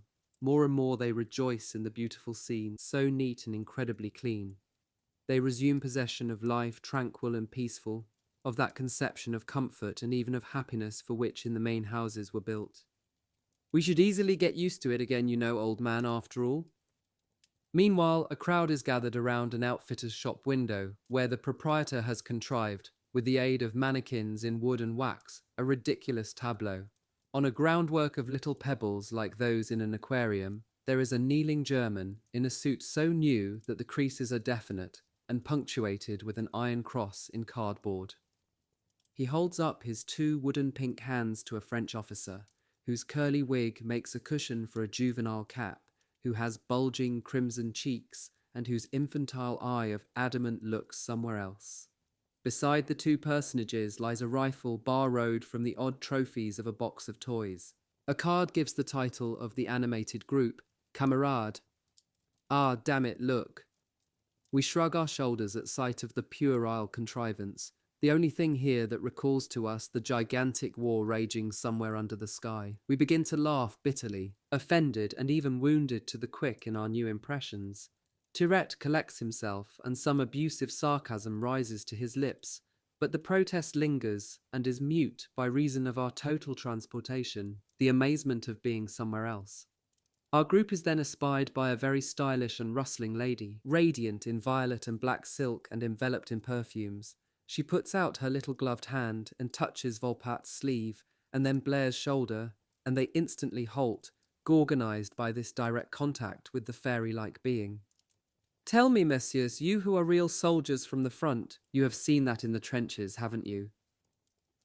Yes, reply the two poor fellows, horribly frightened and gloriously gratified. Ah, the crowd murmurs, did you hear? And they've been there, they have. When we find ourselves alone again on the flagged perfection of the pavement, Volpatte and Blair look at each other and shake their heads. After all, says Volpatte, it is pretty much like that, you know. Why, yes, of course. And these were their first words of false swearing that day. We go into the Café de l'Industrie et des Fleurs, a roadway of matting clothes the middle of the floor, painted all the way along the walls, all the way up the square pillars that support the roof, and on the front of the counter there is purple convolvulus among great scarlet poppies and roses like red cabbages. No doubt about it, we've got good taste in France, says Tirette. The chap that did all that had a cartload of patience, Blair declares as he looks at the rainbow embellishments. In these places, Volpatte adds, the pleasure of drinking isn't the only one. Paradis informs us that he knows all about cafes. On Sundays, formerly, he frequented cafes as beautiful as this one, and even more beautiful. Only he explains that was a long time ago, and he has lost the flavour that they've got. He indicates a little enamelled wash-hand basin hanging on the wall and decorated with flowers. There's where one can wash his hands. We steer politely towards the basin. Volpatte signs to Paradis to turn the tap and says, "Set the waterworks going." Then all 6 of us enter the saloon, whose circumference is already adorned with customers, and install ourselves at a table. We'll have 6 currant vermouths, shall we? We could very easily get used to it again after all, they repeat. Some civilians leave their places and come near us. They whisper, "They've all got the croix de guerre, Adolphe, you see. Those are real poilus." Our comrades overhear, and now they only talk among themselves abstractedly, with their ears elsewhere, and an unconscious air of importance appears. A moment later, the man and woman from whom the remarks proceeded lean towards us with their elbows on the white marble and question us. "Life in the trenches. It's very rough, isn't it?" Yes, well, of course it isn't always pleasant." "What splendid physical and moral endurance you have. In the end you get used to the life, don't you?" "Why, yes, of course one gets used to it. One gets used to it all right." "All the same, it's a terrible existence, and the suffering," murmurs the lady, turning over the leaves of an illustrated paper which displays gloomy pictures of destruction.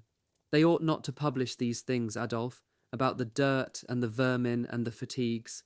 Brave as you are, you must be unhappy." Volpatte, to whom she speaks, blushes. He is ashamed of the misery whence he comes, whither he must return. He lowers his head and lies, perhaps without realizing the extent of his mendacity. "No, after all, we're not unhappy. It isn't so terrible as all that."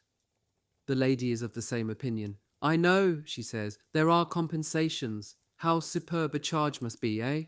All those masses of men advancing like they do in a holiday procession, and the trumpets playing a rousing air in the fields, and the dear little soldiers that can't be held back and shouting, 'Vive la France!' and even laughing as they die. Ah, we others, we're not in honour's way like you are. My husband is a clerk at the prefecture, and just now he's got a holiday to treat his rheumatism." "I should very much have liked to be a soldier," said the gentleman, "but I've no luck. The head of my office can't get on without me." People go and come, elbowing and disappearing behind each other. The waiters worm their way through with their fragile and sparkling burdens, green, red or bright yellow, with a white border. The grating of feet on the sanded floor mingles with the exclamations of the regular customers as they recognize each other, some standing, others leaning on their elbows, amid the sound of glasses and dominoes pushed along the tables. In the background, around the seductive shock of ivory balls, a crowding circle of spectators emits classical pleasantries.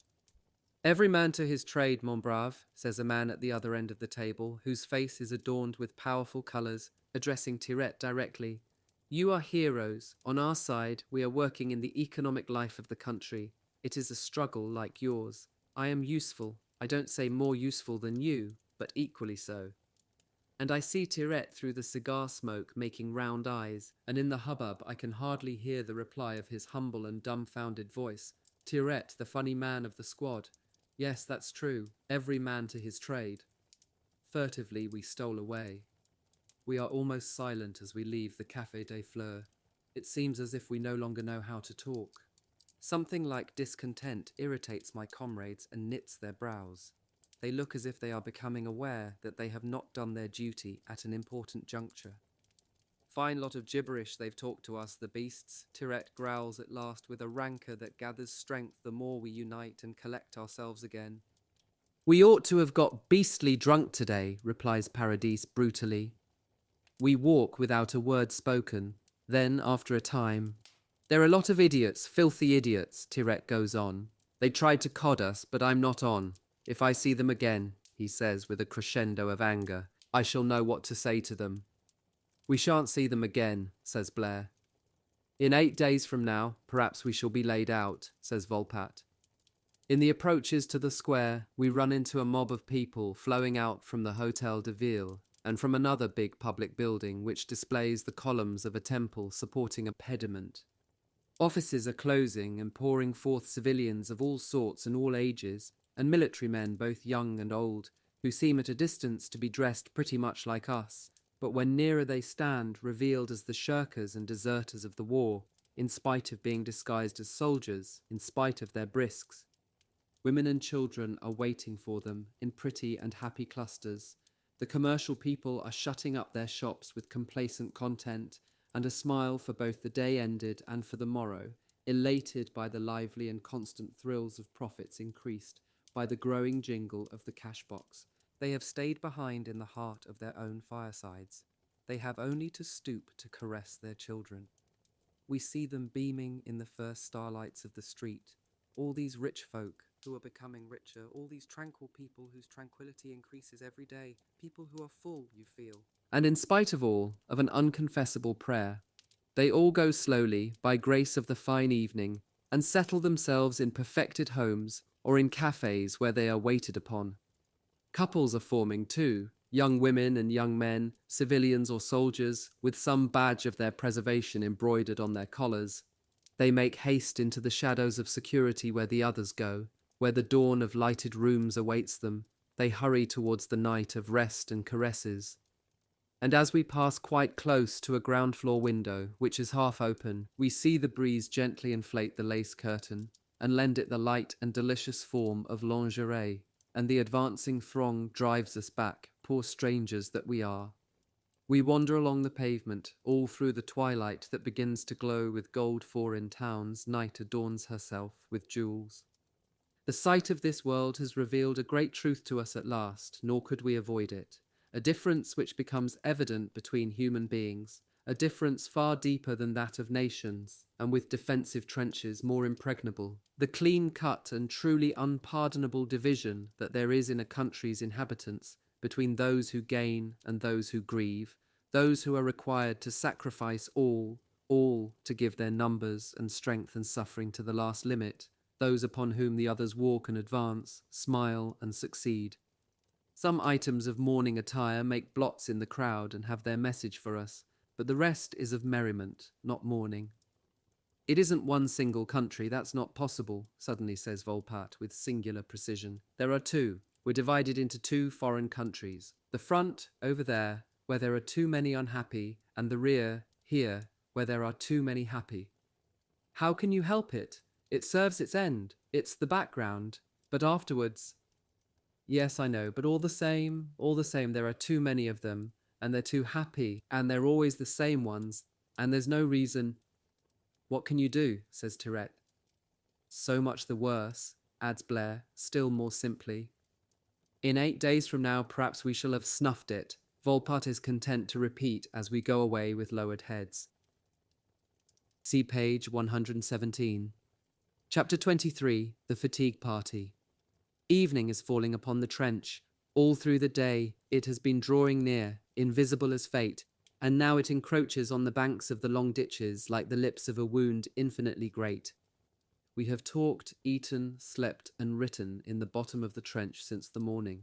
Now that evening is here, an eddying springs up in the boundless crevice. It stirs and unifies the torpid disorder of the scattered men. It is the hour when we arise and work. Volpatte and Tirette approach each other. Another day gone by, another like the rest of 'em, says Volpatte, looking at the darkening sky. You're off it. Our day isn't finished, replies Tirette, whose long experience of calamity has taught him that one must not jump to conclusions where we are, even in regard to the modest future of a commonplace evening that has already begun. Allons, muster. We join up with the laggard inattention of custom. With himself, each man brings his rifle, his pouches of cartridges, his water bottle, and a pouch that contains a lump of bread. Volpatte is still eating, with protruding and palpitating cheek. Paradis, with purple nose and chattering teeth, growls. Fouillade trails his rifle along like a broom. Marthereau looks at a mournful handkerchief, rumpled and stiff, and puts it back in his pocket. A cold drizzle is falling, and everybody shivers. Down yonder we hear a droning chant. 2 shovels, 1 pick, 2 shovels, 1 pick. The file trickles along to the tool store, stagnates at the door, and departs, bristling with implements. Everybody here, gee up, says the sergeant. Downward and rolling, we go forward. We know not where we go. We know nothing, except that the night and the earth are blending in the same abyss.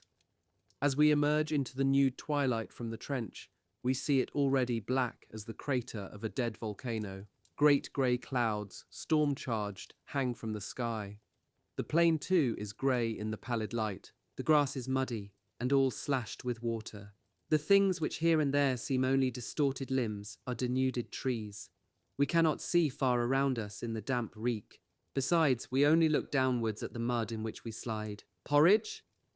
Going across country, we knead and pound a sticky paste which spreads out and flows back from every step, chocolate cream coffee creams. On the stony parts, the wiped-out ruins of roads that have become barren as the fields, the marching troop breaks through a layer of slime into a flinty conglomerate that grates and gives way under our iron-shod soles. Seems as if we were walking on buttered toast.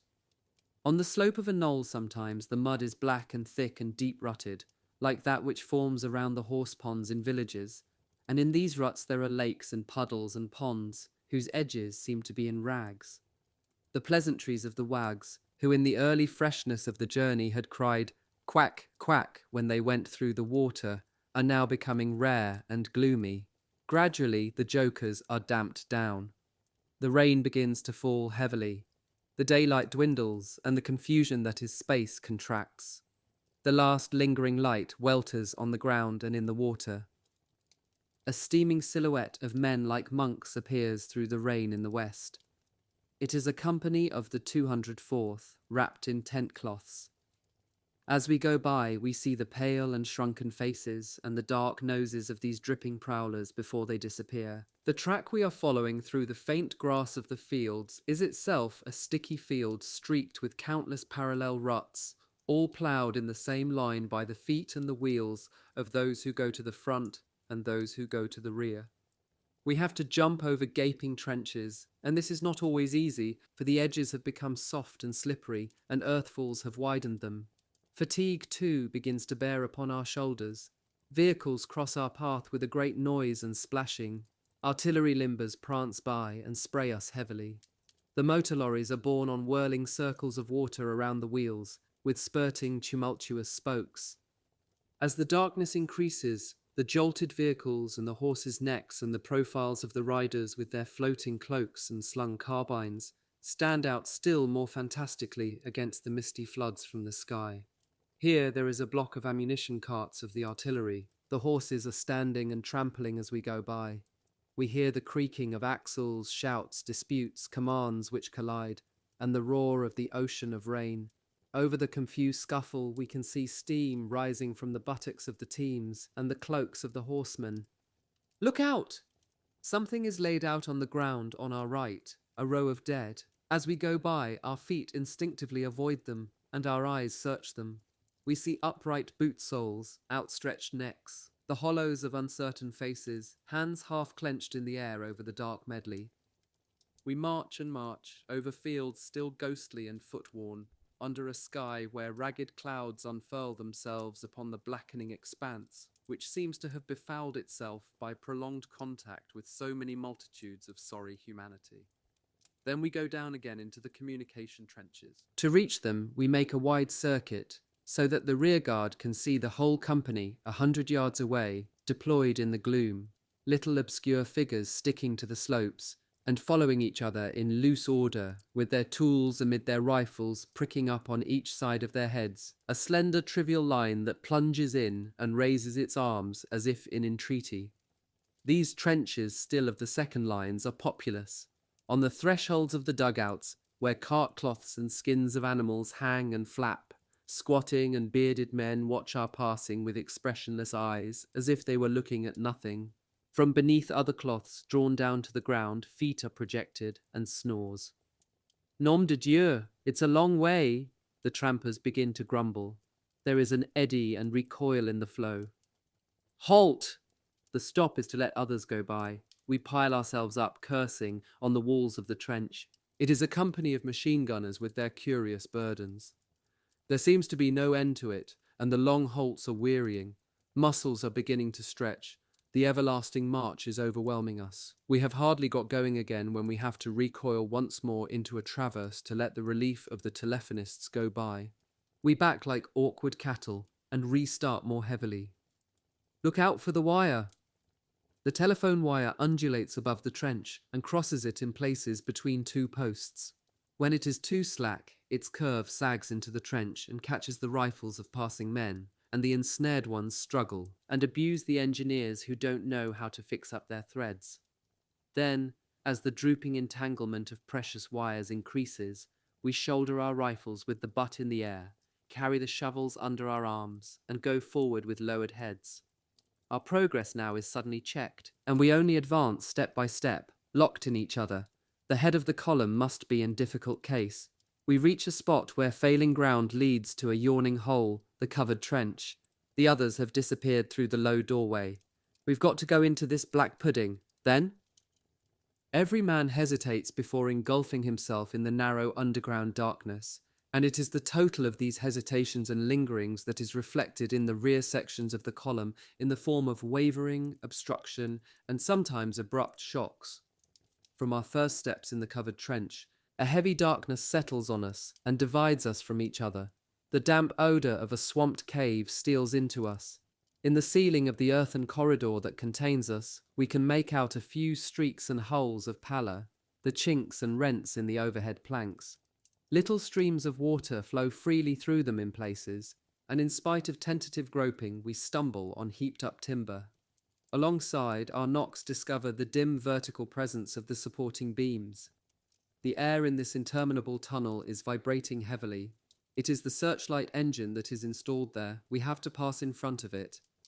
After we have felt our deep-drowned way for a quarter of an hour, someone who is overborne by the darkness and the wet and tired of bumping into unknown people growls, "I don't care, I'm going to light up." The brilliant beam of a little electric lamp flashes out, and instantly the sergeant bellows, "Ye gods, who's the complete ass that's making a light? Are you daft? Don't you know it can be seen, you scab, through the roof?" The flash lamp, after revealing some dark and oozing walls in its cone of light, retires into the night. "Not much you can't see it," jeers the man, "and anyway, we're not in the first lines." "Ah, that can't be seen." The sergeant, wedged into the file and continuing to advance, appears to be turning round as he goes and attempting some forceful observations. "You gallows bird! You damned dodger!" But suddenly he starts a new roar. "What? Another man smoking now? Holy hell!" This time he tries to halt, but in vain he rears himself against the wall and struggles to stick to it. He is forced precipitately to go with the stream and is carried away among his own shouts, which return and swallow him up, while the cigarette, the cause of his rage, disappears in silence. The jerky beat of the engine grows louder, and an increasing heat surrounds us. The overcharged air of the trench vibrates more and more as we go forward. The engine's jarring note soon hammers our ears and shakes us through. Still it gets hotter. It is like some great animal breathing in our faces. The buried trench seems to be leading us down and down into the tumult of some infernal workshop, whose dark red glow is sketching out our huge and curving shadows in purple on the walls. In a diabolical crescendo of din, of hot wind and of lights, we flow deafened towards the furnace. One would think that the engine itself was hurling itself through the tunnel to meet us, like a frantic motorcyclist drawing dizzily near with his headlight and destruction. Scorched and half-blinded, we pass in front of the red furnace and the black engine, whose flywheel roars like a hurricane, and we have hardly time to make out the movements of men around it. We shut our eyes, choked by the contact of this glaring white-hot breath. Now the noise and the heat are raging behind us and growing feebler, and my neighbour mutters in his beard, "And that idiot that said my lamp would be seen." And here is the free air. The sky is a very dark blue, of the same colour as the earth and little lighter. The rain becomes worse and worse, and walking is laborious in the heavy slime. The whole boot sinks in, and it is a labour of acute pain to withdraw the foot every time. Hardly anything is left visible in the night, but at the exit from the hole, we see a disorder of beams which flounder in the widened trench some demolished dugout. Just at this moment, a searchlight's unearthly arm that was swinging through space stops and falls on us, and we find that the tangle of uprooted and sunken posts and shattered framing is populous with dead soldiers. Quite close to me, the head of a kneeling body hangs on its back by an uncertain thread. A black veneer, edged with clotted drops, covers the cheek. Another body so clasps a post in its arms that it has only half fallen. Another, lying in the form of a circle, has been stripped by the shell, and his back and belly are laid bare. Another, outstretched on the edge of the heap, has thrown his hand across our path. And in this place where there no traffic except by night, for the trench is blocked just there by the earthfall and inaccessible by day, everyone treads on that hand. By the searchlight's shaft I saw it clearly, fleshless and worn, a sort of withered fin. The rain is raging, and the sound of its streaming dominates everything, a horror of desolation. We feel the water on our flesh, as if the deluge had washed our clothes away. We enter the open trench, and the embrace of night and storm resumes the sole possession of this confusion of corpses, stranded and cramped on a square of earth as on a raft. The wind freezes the drops of sweat on our foreheads. It is near midnight. For 6 hours now we have marched in the increasing burden of the mud. This is the time when the Paris theatres are constellated with electroliers and blossoming with lamps, when they are filled with luxurious excitement, with the rustle of skirts, with merrymaking and warmth, when a fragrant and radiant multitude, chatting, laughing, smiling, applauding, expanding, feels itself pleasantly affected by the cleverly graduated emotions which the comedy evokes, and lolls in contented enjoyment of the rich and splendid pageants of military glorification that crowd the stage of the music hall. Aren't we there? Nom de Dieu, shan't we ever get there? The groan is breathed by the long procession that tosses about in these crevices of the earth, carrying rifles and shovels and pickaxes under the eternal torrent. We march and march, we are drunk with fatigue and roll to this side and that. Stupefied and soaked, we strike with our shoulders a substance as sodden as ourselves. Halt! Are we there? Ah, yes, we're there. For the moment, a heavy recoil presses us back, and then a murmur runs along. We've lost ourselves. The truth dawns on the confusion of the wandering horde. We have taken the wrong turn at some fork, and it will be the deuce of a job to find the right way again. Then, too, a rumour passes from mouth to mouth that a fighting company on its way to the lines is coming up behind us. The way by which we have come is stopped up with men. It is the block absolute. At all costs, we must try to regain the lost trench, which is alleged to be on our left, by trickling through some sap or other. Utterly wearied and unnerved, the men break into gesticulations and violent reproaches. They trudge a while, then drop their tools and halt. Here and there are compact groups. You can glimpse them by the light of the star shells who have let themselves fall to the ground. Scattered afar from south to north, the troop waits in the merciless rain. The lieutenant who is in charge and has led us astray wriggles his way along the men in quest of some lateral exit. A little trench appears, shallow and narrow. We most go that way, no doubt about it, the officer hastens to say. Come forward, boys. Each man sulkily picks up his burden, but a chorus of oaths and curses rises from the first who enter the little sap. It's a latrine! A disgusting smell escapes from the trench, and those inside butt into each other and refuse to advance. We are all jammed against each other and block up the threshold.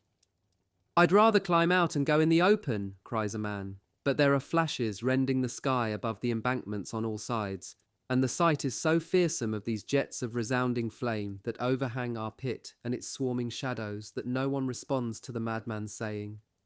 Willing or unwilling, since we cannot go back, we must even take that way.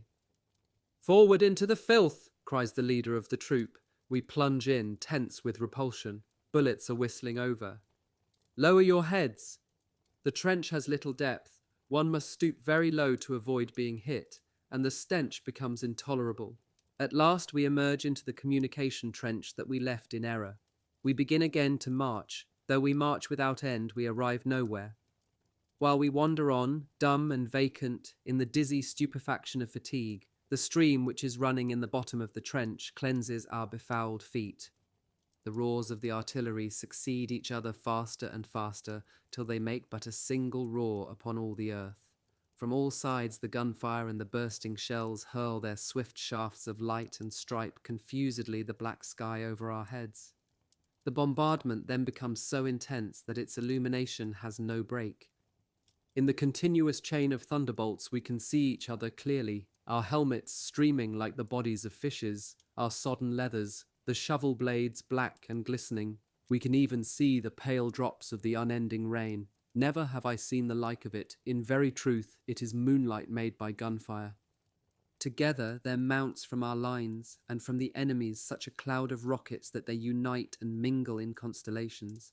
At one moment, to light us on our hideous way, there was a great bear of star shells in the valley of the sky that we could see between the parapets. We are lost again, and this time we must be close to the first lines. But a depression in this part of the plain forms a sort of basin, overrun by shadows. We have marched along a sap, and then back again. In the phosphorescent vibration of the guns, shimmering like a cinematograph, we make out above the parapet 2 stretcher-bearers trying to cross the trench with their laden stretcher. The lieutenant, who at least knows the place where he should guide the team of workers, questions them, "Where is the new trench?" "Don't know." From the ranks, another question is put to them, "How far are we from the Boche?" They make no reply, as they are talking among themselves. "I'm stopping," says the man in front. "I'm too tired." "Come, get on with you, nom de Dieu," says the other in a surly tone and floundering heavily, his arms extended by the stretcher. "We can't step in rust here." They put the stretcher down on the parapet, the edge of it overhanging the trench, and as we pass underneath, we can see the prostrate man's feet. The rain which falls on the stretcher drains from it darkened. "Wounded?" someone asks down below. "No, a stiff," growls the bearer this time, and he weighs 12 stone at least. "Wounded I don't mind, for 2 days and 2 nights we haven't left off carrying 'em, but it's rotten, breaking yourself up with lugging dead men about." And the bearer, upright on the edge of the bank, drops a foot to the base of the opposite bank across the cavity, and with his legs wide apart, laboriously balanced, he grips the stretcher and begins to draw it across, calling on his companion to help him. A little further we see the stooping form of a hooded officer, and as he raises his hand to his face, we see 2 gold lines on his sleeve. He surely will tell us the way, but he addresses us and asks if we have not seen the battery he is looking for. We shall never get there. But we do, all the same. We finish up in a field of blackness, where a few lean posts are bristling. We climb up to it and spread out in silence. This is the spot. The placing of us is an undertaking. 4 separate times we go forward and then retire, before the company is regularly echeloned along the length of the trench to be dug, before an equal interval is left between each team of 1 striker and 2 shovelers. "Incline 3 paces more, too much, 1 pace to the rear. Come, 1 pace to the rear. Are you deaf? Halt! There." This adjustment is done by the lieutenant and a non-com of the engineers who is sprung up out of the ground. Together or separately, they run along the file and give their muttered orders into the men's ears as they take them by the arm, sometimes to guide them. Though begun in an orderly way, the arrangement degenerates thanks to the ill temper of the exhausted men, who must continually be uprooting themselves from the spot where the undulating mob is stranded. "We're in front of the first lines," they whisper round me. "No," murmur other voices, "we're just behind." No one knows. The rain still falls, though less fiercely than at some moments on the march. But what matters the rain? We have spread ourselves out on the ground. Now that our backs and limbs rest in the yielding mud, we are so comfortable that we are unconcerned about the rain that pricks our faces and drives through to our flesh, indifferent to the saturation of the bed that contains us. But we get hardly time enough to draw breath. They are not so imprudent as to let us bury ourselves in sleep. We must set ourselves to incessant labour. It is 2 o'clock of the morning. In 4 hours more it will be too light for us to stay here. There is not a minute to lose. Every man, they say to us, must dig 5 feet in length, 2.5 feet in width, and 2 3/4 feet in depth. That makes 15 feet in length for each team, and I advise you to get into it. The sooner it's done, the sooner you'll leave. We know the pious claptrap. It is not recorded in the annals of the regiment that a trenching fatigue party ever once got away before the moment when it became absolutely necessary to quit the neighbourhood if they were not to be seen, marked and destroyed along with the work of their hands. We murmur, yes, yes, all right, it's not worth saying, go easy. But everybody applies himself to the job courageously, except for some invincible sleepers whose nap will involve them later in superhuman efforts. We attack the first layer of the new little mounds of earth, stringy with grass. The ease and speed with which the work begins, like all entrenching work in free soil, foster the illusion that it will soon be finished, that we shall be able to sleep in the cavities we have scooped, and thus a certain eagerness revives. But whether by reason of the noise of the shovels, or because some men are chatting almost aloud in spite of reproofs, our activity wakes up a rocket, whose flaming vertical line rattles suddenly on our right. Lie down! Every man flattens himself, and the rocket balances and parades its huge pallor over a sort of field of the dead. As soon as it is out, one hears the men, in places and then all along, detach themselves from their secretive stillness, get up and resume the task with more discretion. Soon another star shell tosses aloft its long golden stalk, and still more brightly illuminates the flat and motionless line of trench-makers, then another and another. Bullets rend the air around us, and we hear a cry, "Someone wounded!" He passes, supported by comrades. We can just see the group of men who are going away, dragging one of their number. The place becomes unwholesome. We stoop and crouch, and some are scratching at the earth on their knees. Others are working full length. They toil and turn again, like men in nightmares. The earth, whose first layer was light to lift, becomes muddy and sticky. It is hard to handle and clings to the tool like glue. After every shovelful, the blade must be scraped. Already a thin heap of earth is winding along, and each man has the idea of reinforcing the incipient breastwork with his pouch and his rolled-up greatcoat, and he hoods himself behind the slender pile of shadow when a volley comes. While we work, we sweat, and as soon as we stop working, we are pierced through by the cold. A spell seems to be cast on us, paralyzing our arms. The rockets torment and pursue us, and allow us but little movement. After every one of them that petrifies us with its light, we have to struggle against a task still more stubborn. The hole only deepens into the darkness with painful and despairing tardiness. The ground gets softer. Each shovelful drips and flows and spreads from the blade with a flabby sound. At last someone cries, "Water!" The repeated cry travels all along the row of diggers. "Water, that's done it!" Meluson's team's dug deeper, and there's water. They've struck a swamp. No help for it. We stop in confusion. In the bosom of the night we hear the sound of shovels and picks thrown down like empty weapons. The non-coms go gropingly after the officer to get instructions. Here and there, with no desire for anything better, some men are going deliciously to sleep under the caress of the rain, under the radiant rockets. It was very nearly at this minute, as far as I can remember, that the bombardment began again. The first shell fell with a terrible splitting of the air, which seemed to tear itself in two, and other whistles were already converging upon us, when its explosion uplifted the ground at the head of the detachment in the heart of the magnitude of night and rain, revealing gesticulations upon a sudden screen of red. No doubt they had seen us, thanks to the rockets, and had trained their fire on us. The men hurled and rolled themselves towards the little flooded ditch that they had dug, wedging, burying, and immersing themselves in it, and placed the blades of the shovels over their heads.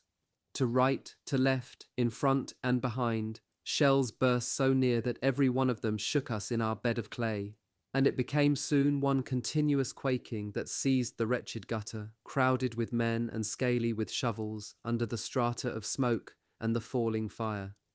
The splinters and debris crossed in all directions with a network of noise over the dazzling field. No second passed, but we all thought what some stammered with their faces in the earth. "We're done this time." A little in front of the place where I am, a shape has arisen and cried, "Let's be off!" Prone bodies half rose out of the shroud of mud that dripped in tails and liquid rags from their limbs, and these deathful apparitions cried also, "Let's go!"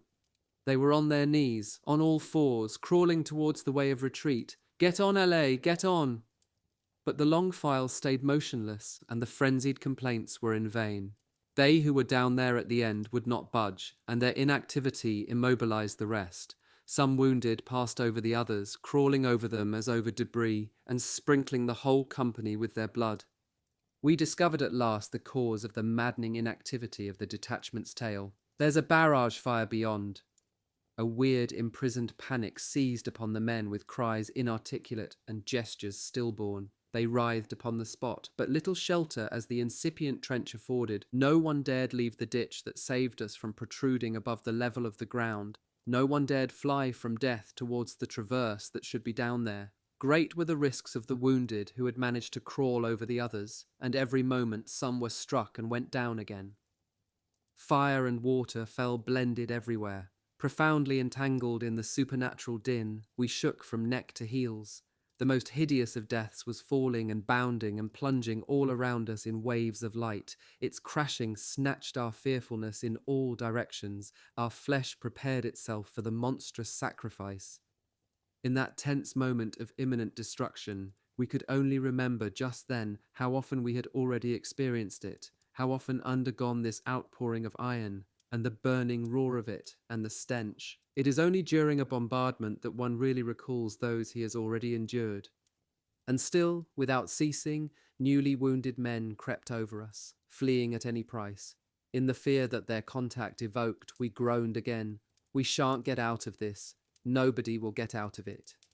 Suddenly, a gap appeared in the compressed humanity, and those behind breathed again, for we were on the move. We began by crawling, then we ran, bowed low in the mud and water that mirrored the flashes and the crimson gleams, stumbling and falling over submerged obstructions, ourselves resembling heavy splashing projectiles, thunder hurled along the ground. We arrive at the starting place of the trench we had begun to dig. There's no trench, there's nothing. In truth, the eye could discern no shelter in the plain where our work had begun. Even by the stormy flash of the rockets, we could only see the plain, a huge and raging desert. The trench could not be far away, for it had brought us here, but which way must we steer to find it? The rain redoubled. We lingered a moment in mournful disappointment, gathered on a lightning-smitten and unknown shore, and then the stampede. Some bore to the left, some to the right, some went straight forward, tiny groups that one only saw for a second in the heart of the thundering rain, before they were separated by sable avalanches and curtains of flaming smoke. The bombardment over our heads grew less. It was chiefly over the place where we had been that it was increasing, but it might any minute isolate everything and destroy it. The rain became more and more torrential, a deluge in the night.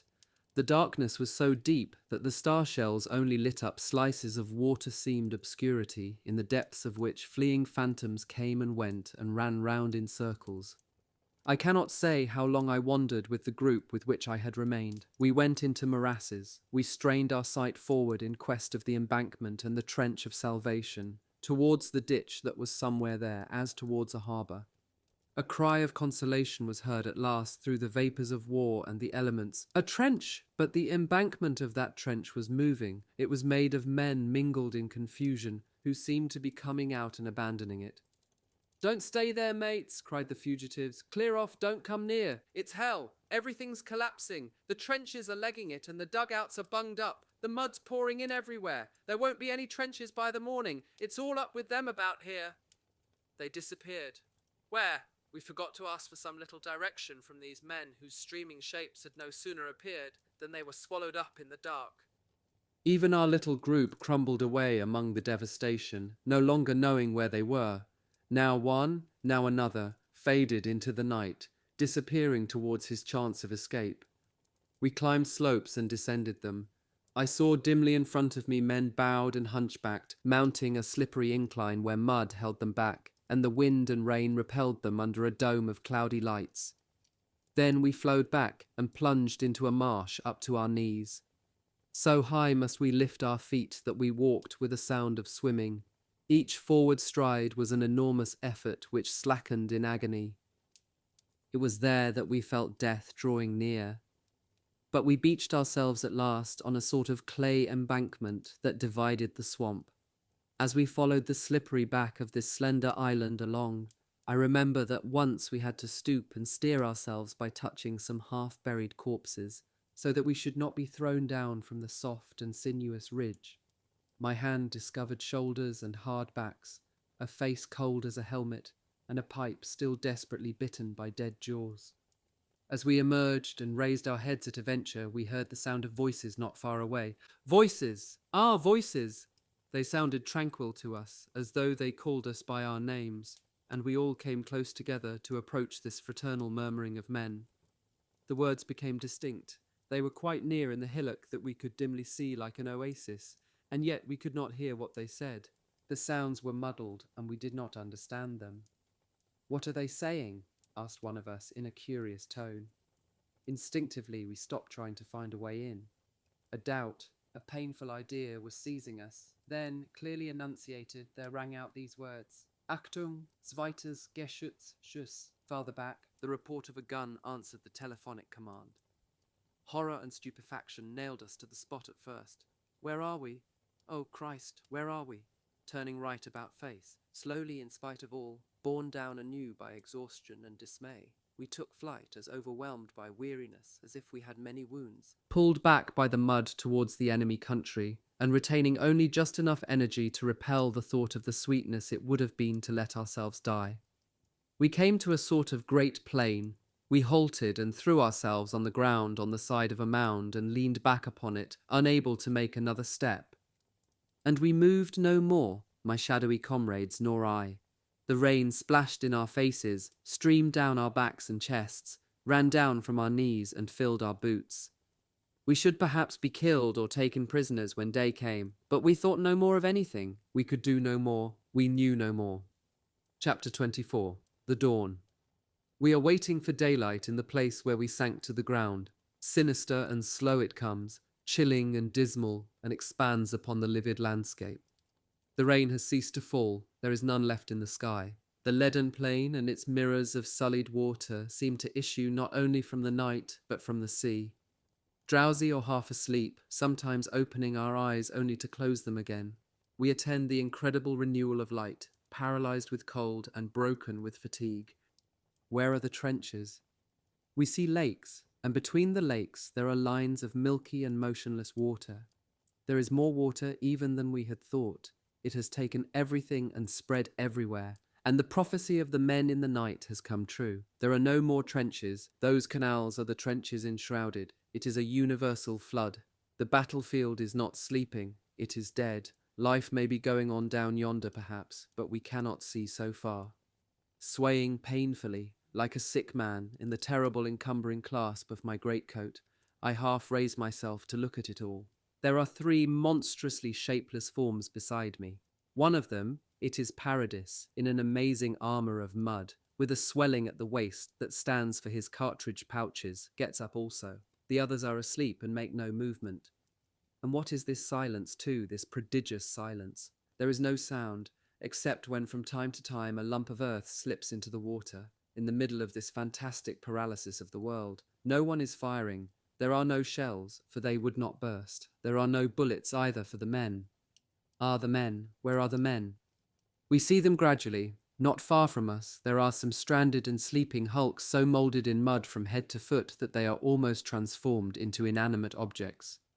Some distance away I can make out others, curled up and clinging like snails all along a rounded embankment, from which they have partly slipped back into the water. It is a motionless rank of clumsy lumps, of bundles placed side by side, dripping water and mud, and of the same colour as the soil with which they are blended.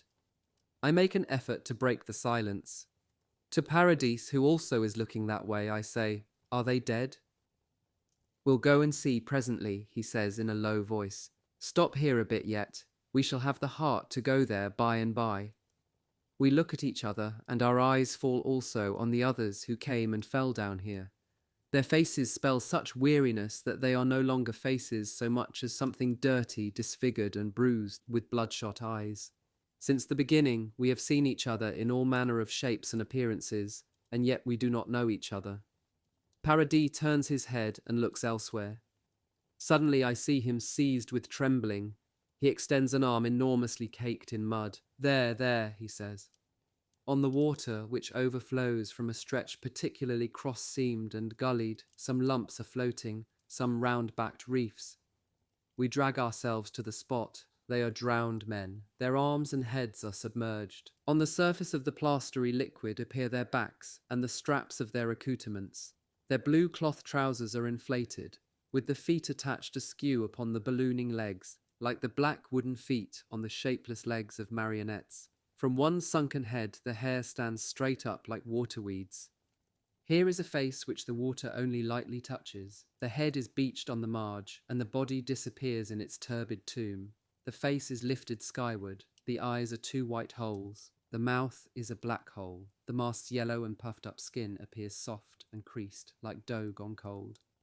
They are the men who were watching there and could not extricate themselves from the mud.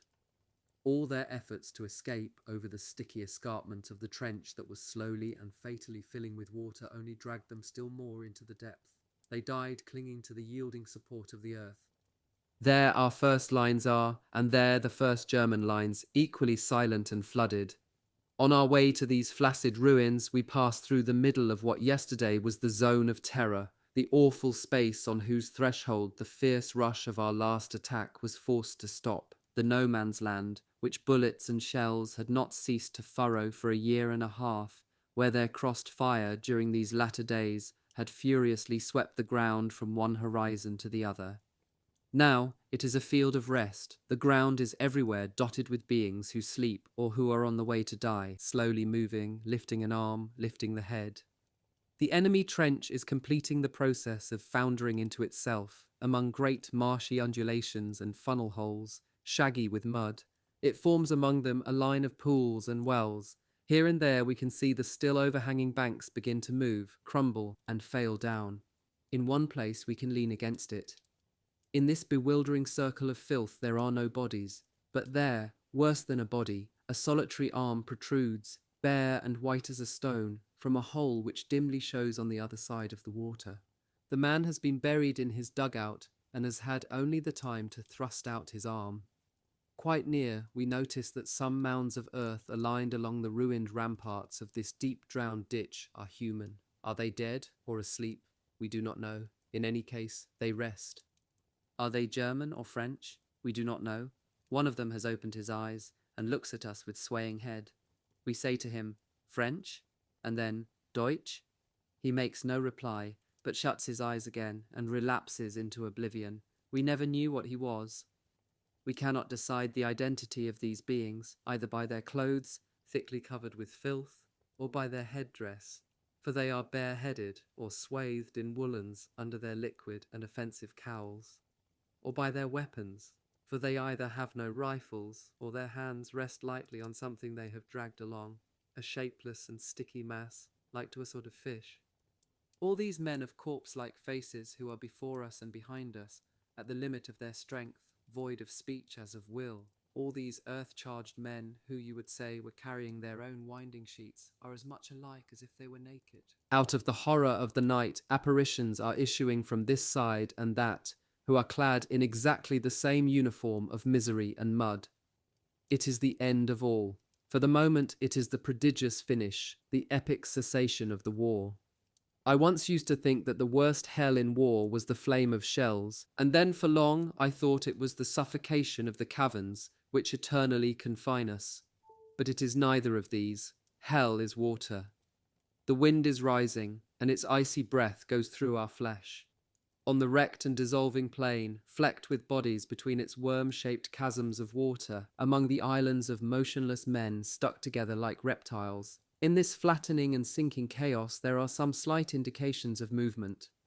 We see slowly stirring groups and fragments of groups, composed of beings who bow under the weight of their coats and aprons of mud, who trail themselves along, disperse, and crawl about in the depths of the sky's tarnished light. The dawn is so foul that one would say the day was already done.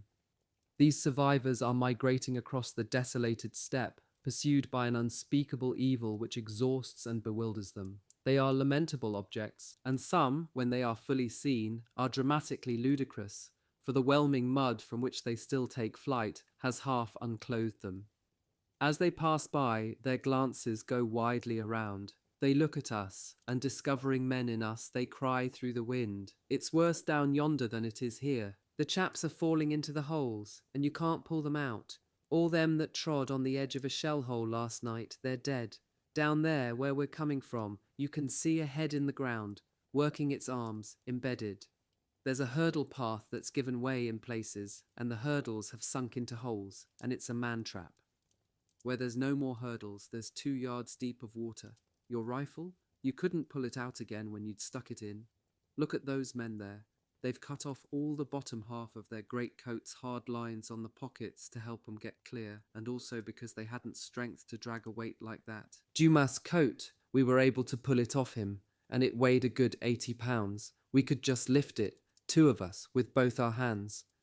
Look him with the bare legs. It's taken everything off him. His trousers, his drawers, his boots, all dragged off by the mud. One's never seen that, never. Scattered and straggling, the herd takes flight in a fever of fear, their feet pulling huge stumps of mud out of the ground. We watch the human flotsam fade away, and the lumps of them diminish, immured in enormous clothes. We get up, and at once the icy wind makes us tremble like trees. Slowly we veer towards the mass formed by 2 men curiously joined, leaning shoulder to shoulder, and each with an arm round the neck of the other. Is it the hand-to-hand fight of 2 soldiers who have overpowered each other in death and still hold their own, who can never again lose their grip? No, they are 2 men who recline upon each other so as to sleep. As they might not spread themselves on the falling earth that was ready to spread itself on them, they have supported each other, clasping each other's shoulder, and thus plunged in the ground up to their knees, they have gone to sleep. We respect their stillness and withdraw from the twin statue of human wretchedness. Soon we must halt ourselves. We have expected too much of our strength and can go no farther. It is not yet ended. We collapse once more in a churned corner, with a noise as if one shot a load of dung. From time to time we open our eyes. Some men are steering for us, reeling. They lean over us and speak in low and weary tones. One of them says, "Sie sind tot, wir bleiben hier." They're dead, we'll stay here. The other says, "Ja," like a sigh. But they see us move, and at once they sink in front of us. The man with the toneless voice says to us in French, "We surrender," and they do not move. Then they give way entirely, as if this was the relief, the end of their torture. And one of them, whose face is patterned in mud like a savage tattooed, smiles slightly. "Stay there," says Paradis, without moving the head that he leans backward upon a hillock. "Presently you shall go with us if you want." "Yes," says the German, "I've had enough." We make no reply, and he says, "And the others too?" "Yes," says Paradis, "let them stop too, if they like." There are 4 of them outstretched on the ground. The death rattle has got one of them. It is like a sobbing song that rises from him. The others then half straighten themselves, kneeling round him, and roll great eyes in their muck-mottled faces. We get up and watch the scene, but the rattle dies out, and the blackened throat, which alone in all the big body pulsed like a little bird, is still. Is tot. He's dead, says one of the men, beginning to cry. The others settle themselves again to sleep. The weeper goes to sleep as he weeps. Other soldiers have come, stumbling, gripped in sudden halts like tipsy men, or gliding along like worms, to take sanctuary here, and we sleep all jumbled together in the common grave. Waking, Paradis and I look at each other and remember. We return to life and daylight as in a nightmare. In front of us the calamitous plain is resurrected, where hummocks vaguely appear from their immersion, the steel-like plain that is rusty in places and shines with lines and pools of water, while bodies are strewn here and there in the vastness like foul rubbish, prone bodies that breathe or rot. Paradis says to me, "That's war." "Yes, that's it," he repeats in a faraway voice. "That's war. It's not anything else." He means, and I am with him in his meaning, more than attacks that are like ceremonial reviews, more than visible battles unfurled like banners, more even than the hand-to-hand encounters of shouting strife. War is frightful and unnatural weariness, water up to the belly, mud and dung and infamous filth. It is befouled faces and tattered flesh. It is the corpses that are no longer like corpses even, floating on the ravenous earth. It is that endless monotony of misery, broken by poignant tragedies. It is that, and not the bayonet glittering like silver, nor the bugle's chanticleer call to the sun. Paradis was so full of this thought that he ruminated a memory and growled, "Do you remember the woman in the town where we went about a bit not so very long ago? She talked some drivel about attacks and said, how beautiful they must be to see." A chasseur who was full length on his belly, flattened out like a cloak, raised his bead out of the filthy background in which it was sunk and cried, "Beautiful? Oh, hell. It's just as if an ox were to say, what a fine sight it must be, all those droves of cattle driven forward to the slaughterhouse." He spat out mud from his besmeared mouth, and his unburied face was like a beast's. "Let them say, it must be," he sputtered in a strange, jerky voice, grating and ragged. "That's all right, but beautiful. Oh, hell." Writhing under the idea, he added passionately, "It's when they say things like that that they hit us hardest of all." He spat again, but exhausted by his effort, he fell back in his bath of mud and laid his head in his spittle. Paradis, possessed by his notion, waved his hand towards the wide, unspeakable landscape, and looking steadily on it, repeated his sentence. "War is that. It is that everywhere. What are we chaps? And what's all this here? Nothing at all. All we can see is only a speck. You've got to remember that this morning there's 3,000 kilometers of equal evils, or nearly equal, or worse." "And then," said the comrade at our side, whom we could not recognize even by his voice, "tomorrow it begins again. It began again the day before yesterday, and all the days before that." With an effort, as if he was tearing the ground, the chasseur dragged his body out of the earth, where he had moulded a depression like an oozing coffin, and sat in the hole. He blinked his eyes and tried to shake the balance of mud from his face, and said, "We shall come out of it again this time. And who knows, perhaps we shall come out of it again tomorrow. Who knows?" Paradis, with his back bent under mats of earth and clay, was trying to convey his idea that the war cannot be imagined or measured in terms of time and space. "When one speaks of the whole war," he said, thinking aloud, "it's as if you said nothing at all. The words are strangled. We're here, and we look at it all like blind men." A bass voice rolled to us from a little farther away. "No, one cannot imagine it." At these words, a burst of harsh laughter tore itself from someone. "How could you imagine it, to begin with, if you hadn't been there?" "You'd have to be mad," said the chasseur. Paradis leaned over a sprawling outspread mass beside him and said, "Are you asleep?" "No, but I'm not going to budge." The smothered and terror-struck mutter issued instantly from the mass that was covered with a thick and slimy horsecloth, so indented that it seemed to have been trampled. "I'll tell you why. I believe my belly's shot through, but I'm not sure, and I daren't find out." "Let's see." "No, not yet," says the man. "I'd rather stop on a bit like this." The others, dragging themselves on their elbows, began to make splashing movements, by way of casting off the clammy infernal covering that weighed them down. The paralysis of cold was passing away from the knot of sufferers, though the light no longer made any progress over the great irregular marsh of the lower plain. The desolation proceeded, but not the day. Then he who spoke sorrowfully, like a bell, said, "It'll be no good telling about it, eh? They wouldn't believe you, not out of malice or through liking to pull your leg, but because they couldn't. When you say to 'em later, if you live to say it, 'We were on a night job and we got shelled and we were very nearly drowned in mud,' they'll say, 'Ah,' and perhaps they'll say, 'You didn't have a very spicy time on the job,' and that's all. No one can know it, only us." "No, not even us, not even us," someone cried. "That's what I say too. We shall forget. We're forgetting already, my boy.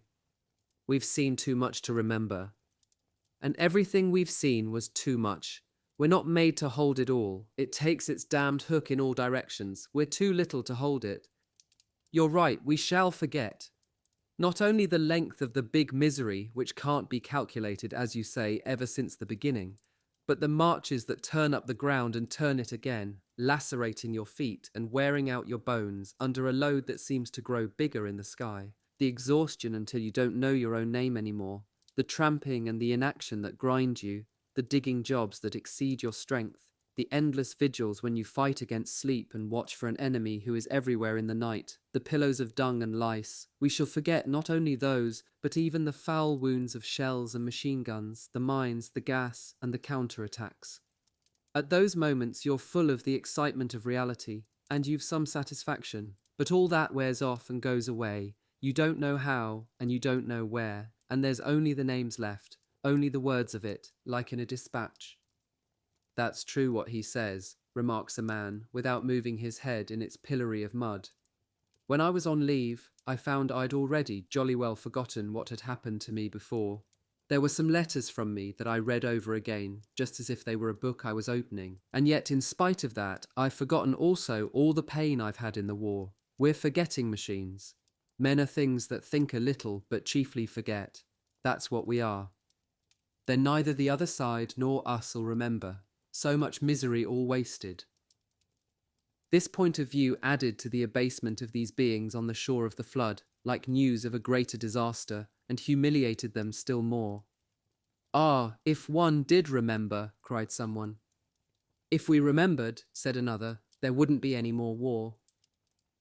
A third added grandly, yes, if we remembered, war would be less useless than it is.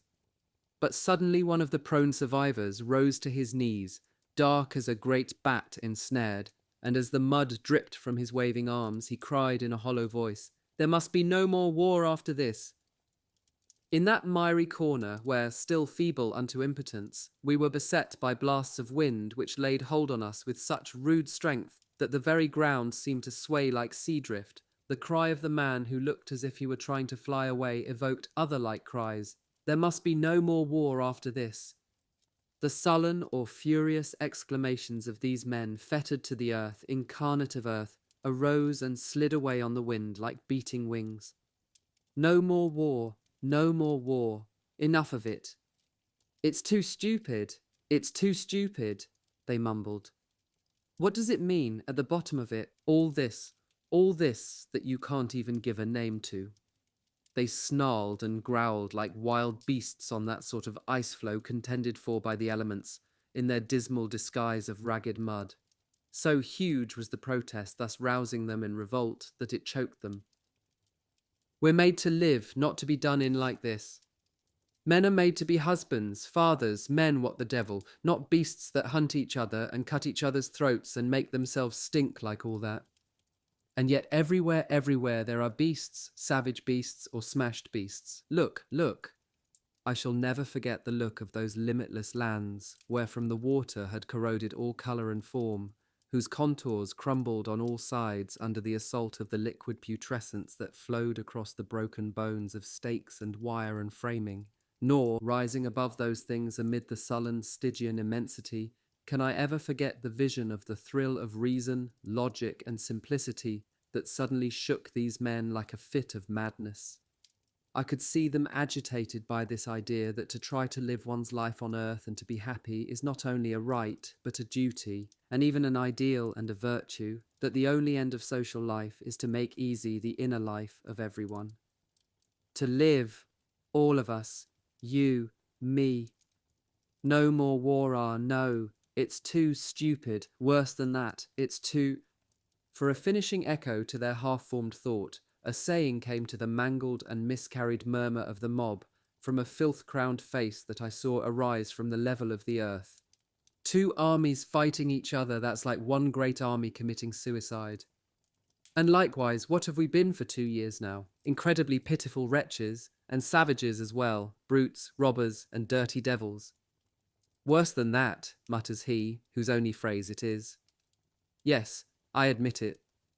In their troubled truce of the morning, these men whom fatigue had tormented, whom rain had scourged, whom night-long lightning had convulsed, these survivors of volcanoes and flood, began not only to see dimly how war, as hideous morally as physically, outrages common sense, debases noble ideas, and dictates all kind of crime, but they remembered how it had enlarged in them and about them every evil instinct save none. Mischief developed into lustful cruelty, selfishness into ferocity, the hunger for enjoyment into a mania. They are picturing all this before their eyes as just now they confusedly pictured their misery. They are crammed with a curse which strives to find a way out and to come to light in words, a curse which makes them to groan and wail. It is as if they toiled to emerge from the delusion and ignorance which soil them as the mud soils them, as if they will at last know why they are scourged. Well then, clamours one. Aye, what then? The other repeats, still more grandly. The wind sets the flooded flats a-tremble to our eyes, and falling furiously on the human masses lying or kneeling and fixed like flagstones and grave slabs, it wrings new shivering from them. There will be no more war, growls a soldier, when there is no more Germany. That's not the right thing to say, cries another. It isn't enough. There'll be no more war when the spirit of war is defeated. The roaring of the wind half smothered his words, so he lifted his head and repeated them. Germany and militarism, someone in his anger precipitately cut in. They're the same thing. They wanted the war and they'd planned it beforehand. They are militarism. Militarism, a soldier began again. What is it? Someone asked. It's brute force that's ready prepared, and that lets fly suddenly, any minute. Yes, today militarism is called Germany. Yes, but what will it be called tomorrow? I don't know, said a voice serious as a prophet's. If the spirit of war isn't killed, you'll have struggle all through the ages. We must fight, gurgled the hoarse voice of a man who had lain stiff in the devouring mud ever since our awakening. We've got to, his body turned heavily over. We've got to give all we have, our strength and our skins and our hearts, all our life and what pleasures are left us. The life of prisoners as we are, we've got to take it in both hands. You've got to endure everything, even injustice, and that's the king that's reigning now, and the shameful and disgusting sights we see, so as to come out on top and win. But if we've got to make such a sacrifice, adds the shapeless man, turning over again, it's because we're fighting for progress, not for a country, against error, not against a country. War must be killed, said the first speaker. War must be killed in the belly of Germany. Anyway, said one of those who sat enrooted there like a sort of shrub. Anyway, we're beginning to understand why we've got to march away. All the same, grumbled the squatting chasseur in his turn, there are some that fight with quite another idea than that in their heads. I've seen some of them, young men, who said, to hell with humanitarian ideas. What mattered to them was nationality and nothing else, and the war was a question of fatherlands. Let every man make a shine about his own. They were fighting, those chaps, and they were fighting well. They're young, the lads you're talking about. They're young, and we must excuse them. You can do a thing well without knowing what you are doing. Men are mad, that's true. You'll never say that often enough. The Jingoes, they're vermin, growled a shadow. Several times they repeated, as though feeling their way, war must be killed, war itself. That's all silly talk. What diff does it make whether you think this or that? We've got to be winners, that's all. But the others had begun to cast about. They wanted to know and to see farther than today. They throbbed with the effort to beget in themselves some light of wisdom and of will. Some sparse convictions whirled in their minds, and jumbled scraps of creeds issued from their lips. Of course, yes, but we must look at facts. You've got to think about the object, old chap. The object? To be winners in this war, the pillarman insisted. Isn't that an object? Two there were who replied together, no. At this moment there was a dull noise. Cries broke out around us, and we shuddered. A length of earth had detached itself from the hillock, on which, after a fashion, we were leaning back, and had completely exhumed in the middle of us a sitting corpse, with its legs out full length. The collapse burst a pool that had gathered on the top of the mound, and the water spread like a cascade over the body and laved it as we looked. Someone cried, "His face is all black." "What is that face?" gasped a voice. Those who were able drew near in a circle, like frogs.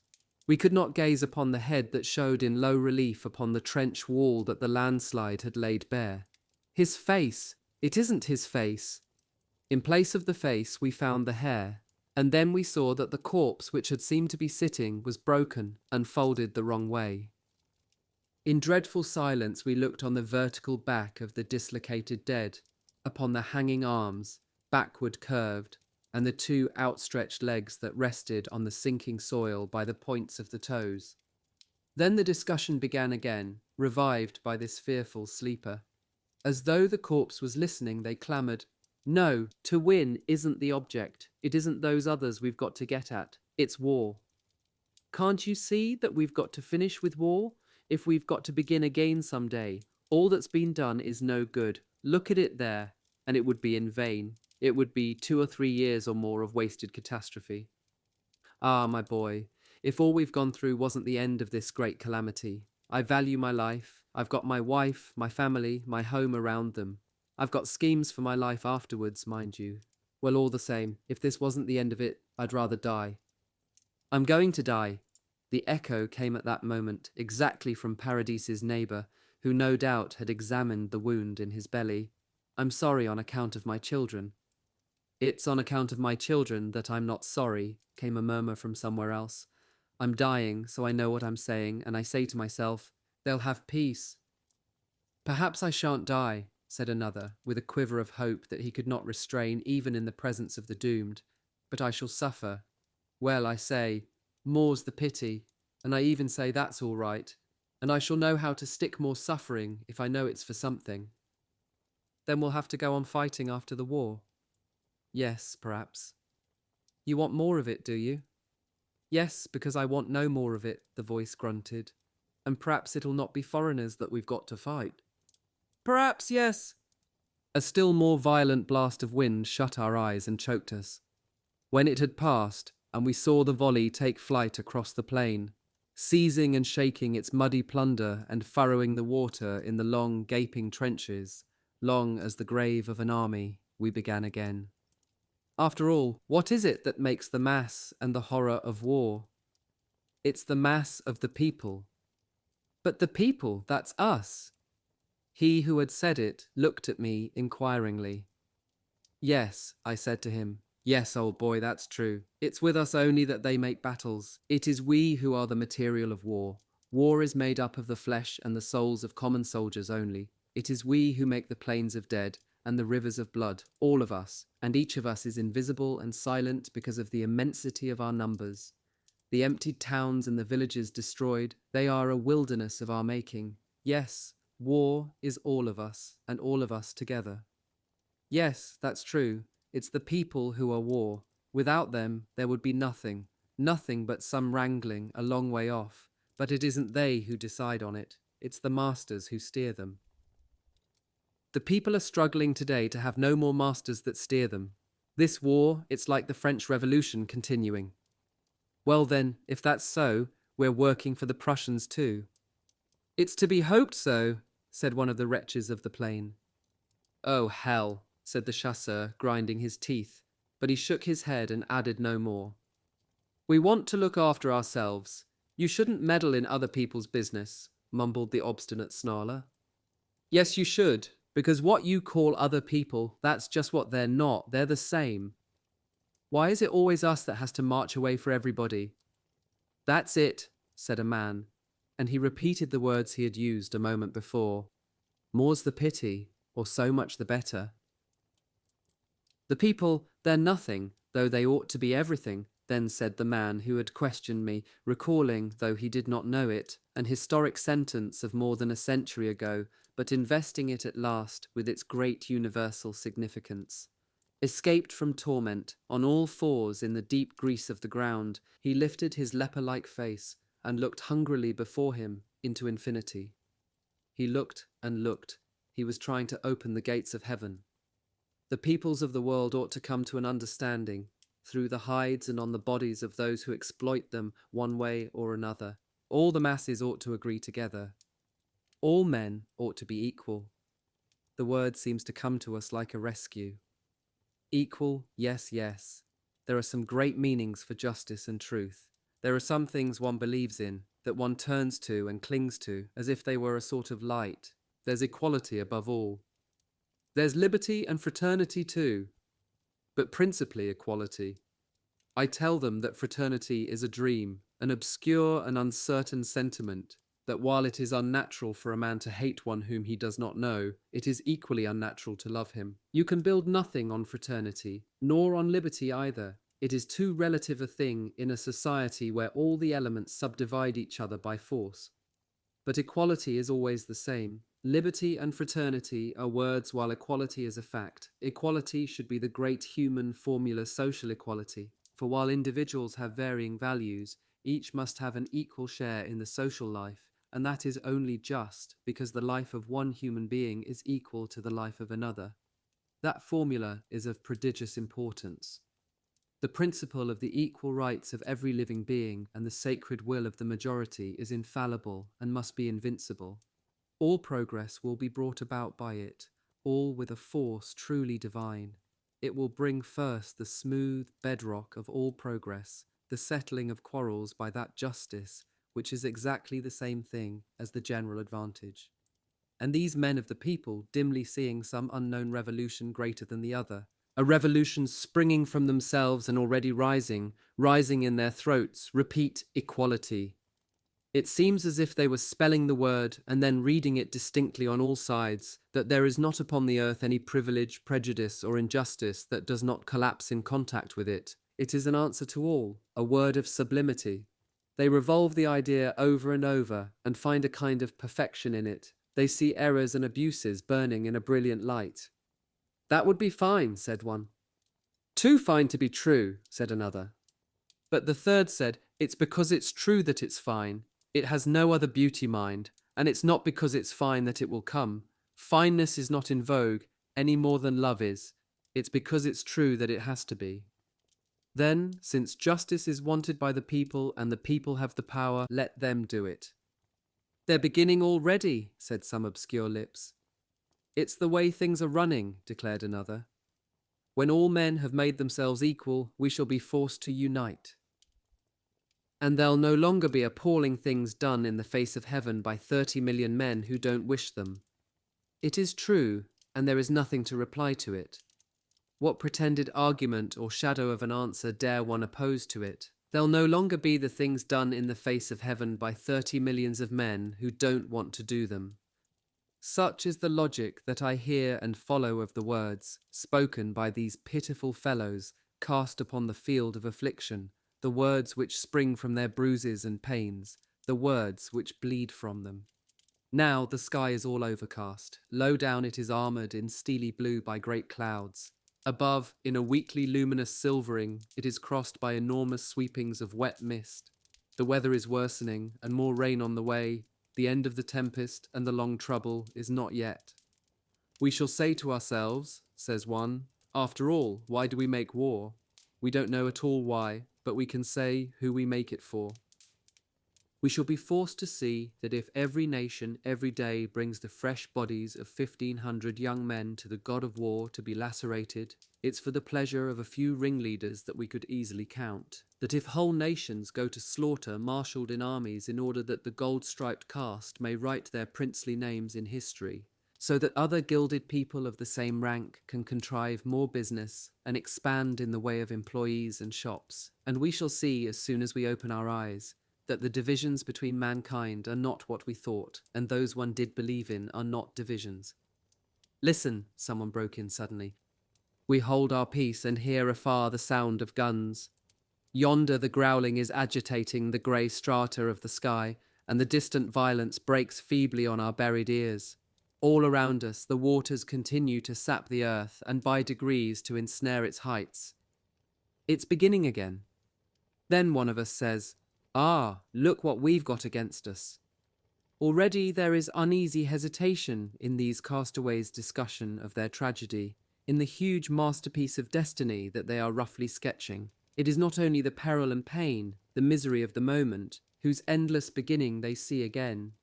It is the enmity of circumstances and people against the truth, the accumulation of privilege and ignorance, of deafness and unwillingness, the taken sides, the savage conditions accepted, the immovable masses, the tangled lines.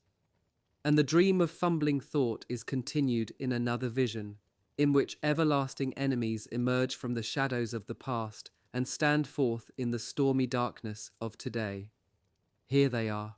We seem to see them silhouetted against the sky, above the crests of the storm that beglooms the world, a cavalcade of warriors, prancing and flashing, the chargers that carry armor and plumes and gold ornament, crowns and swords.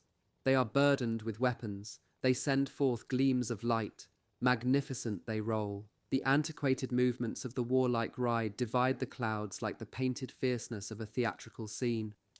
And far above the fevered gaze of them who are upon the ground, whose bodies are layered with the dregs of the earth and the wasted fields, the phantom cohort flows from the four corners of the horizon, drives back the sky's infinity and hides its blue deeps.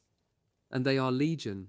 They are not only the warrior caste who shout as they fight and have joy of it, not only those whom universal slavery has clothed in magic power, the mighty by birth, who tower here and there above the prostration of the human race, and will take their sudden stand by the scales of justice when they think they see great profit to gain. Not only these, but whole multitudes who minister consciously or unconsciously to their fearful privilege.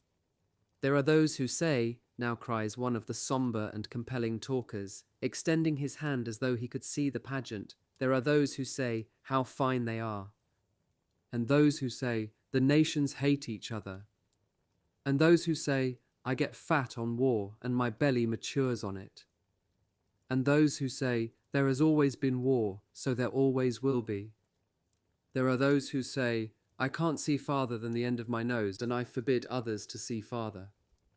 There are those who say, babies come into the world with either red or blue breeches on. There are those, growled a hoarse voice, who say, bow your head and trust in God.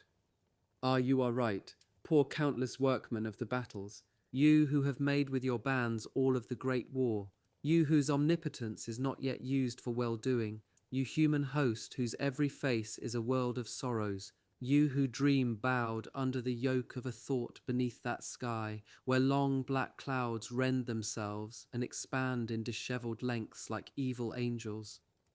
Yes, you are right. There are all those things against you and your great common interests, which, as you dimly saw, are the same thing in effect as justice. There are not only the sword-wavers, the profiteers, and the intriguers. There is not only the prodigious opposition of interested parties, financiers, speculators great and small, armour-plated in their banks and houses, who live on war and live in peace during war, with their brows stubbornly set upon a secret doctrine and their faces shut up like safes. There are those who admire the exchange of flashing blows, who hail like women the bright colours of uniforms, those whom military music and the martial ballads poured upon the public intoxicate as with brandy, the dizzy-brained, the feeble-minded, the superstitious, the savages. There are those who bury themselves in the past, on whose lips are the sayings only of bygone days, the traditionalists for whom an injustice has legal force because it is perpetuated, who aspire to be guided by the dead, who strive to subordinate progress and the future and all their palpitating passion to the realm of ghosts and nursery tales. With them are all the parsons, who seek to excite you and to lull you to sleep with the morphine of their paradise, so that nothing may change.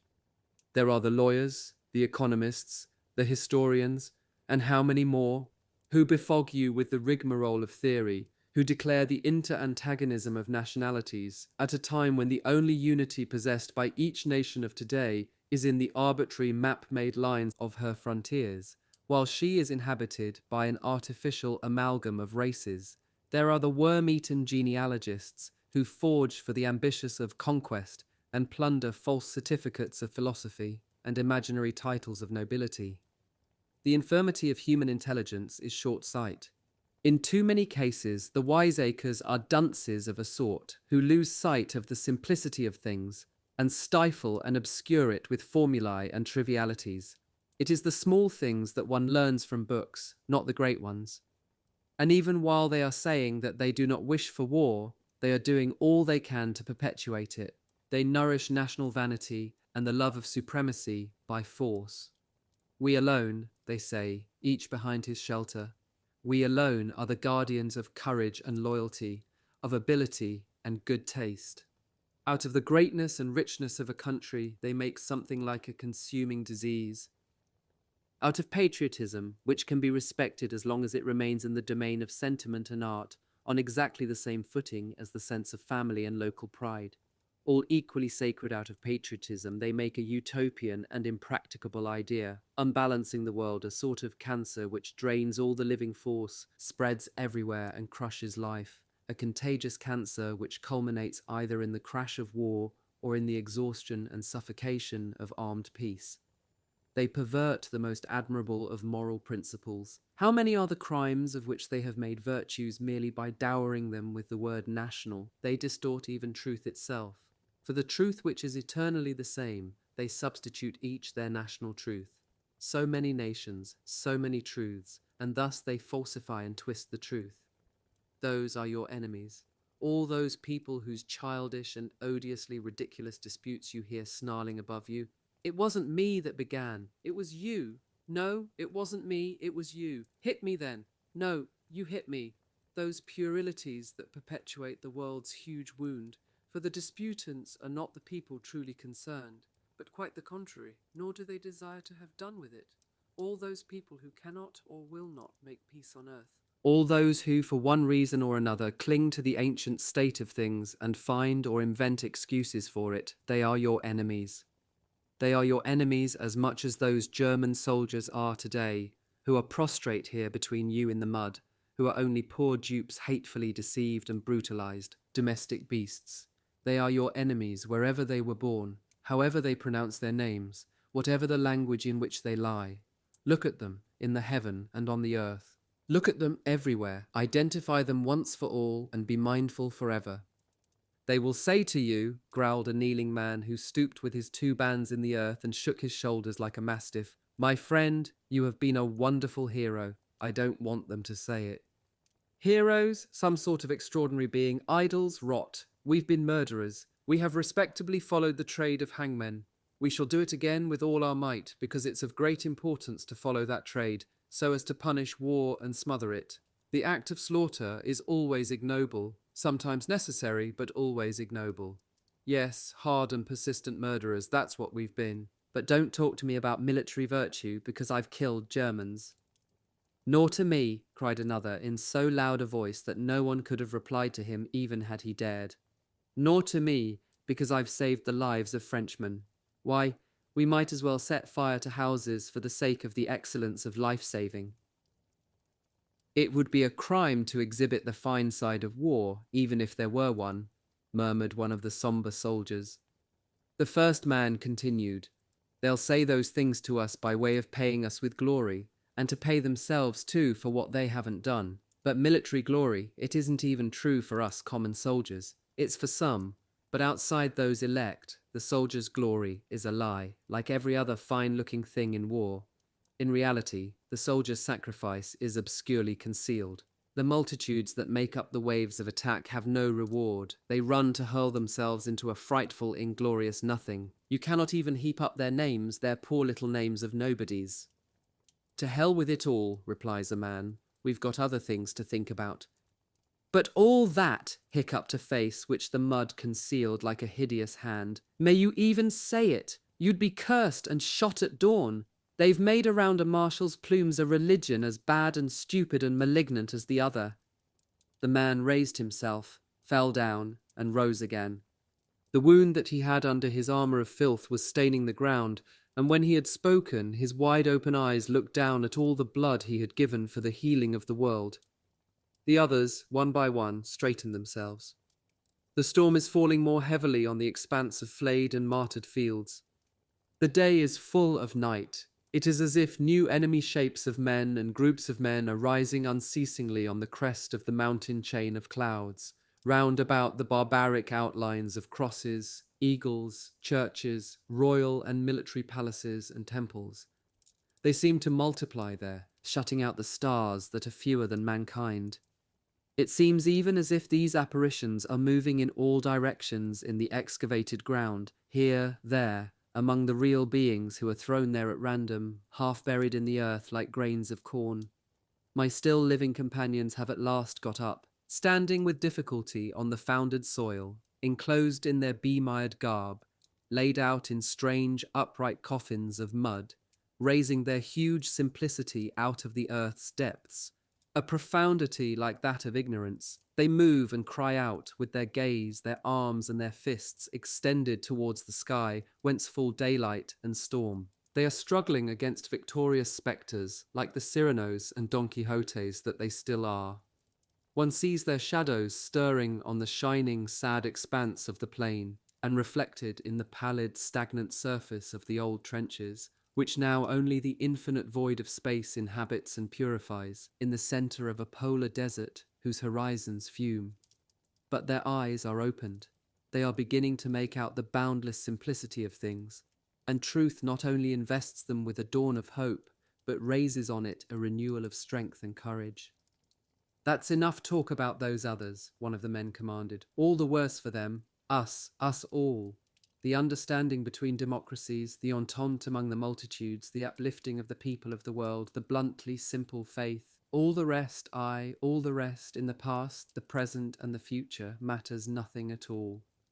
And a soldier ventures to add this sentence, though he begins it with lowered voice. "If the present war has advanced progress by one step, its miseries and slaughter will count for little."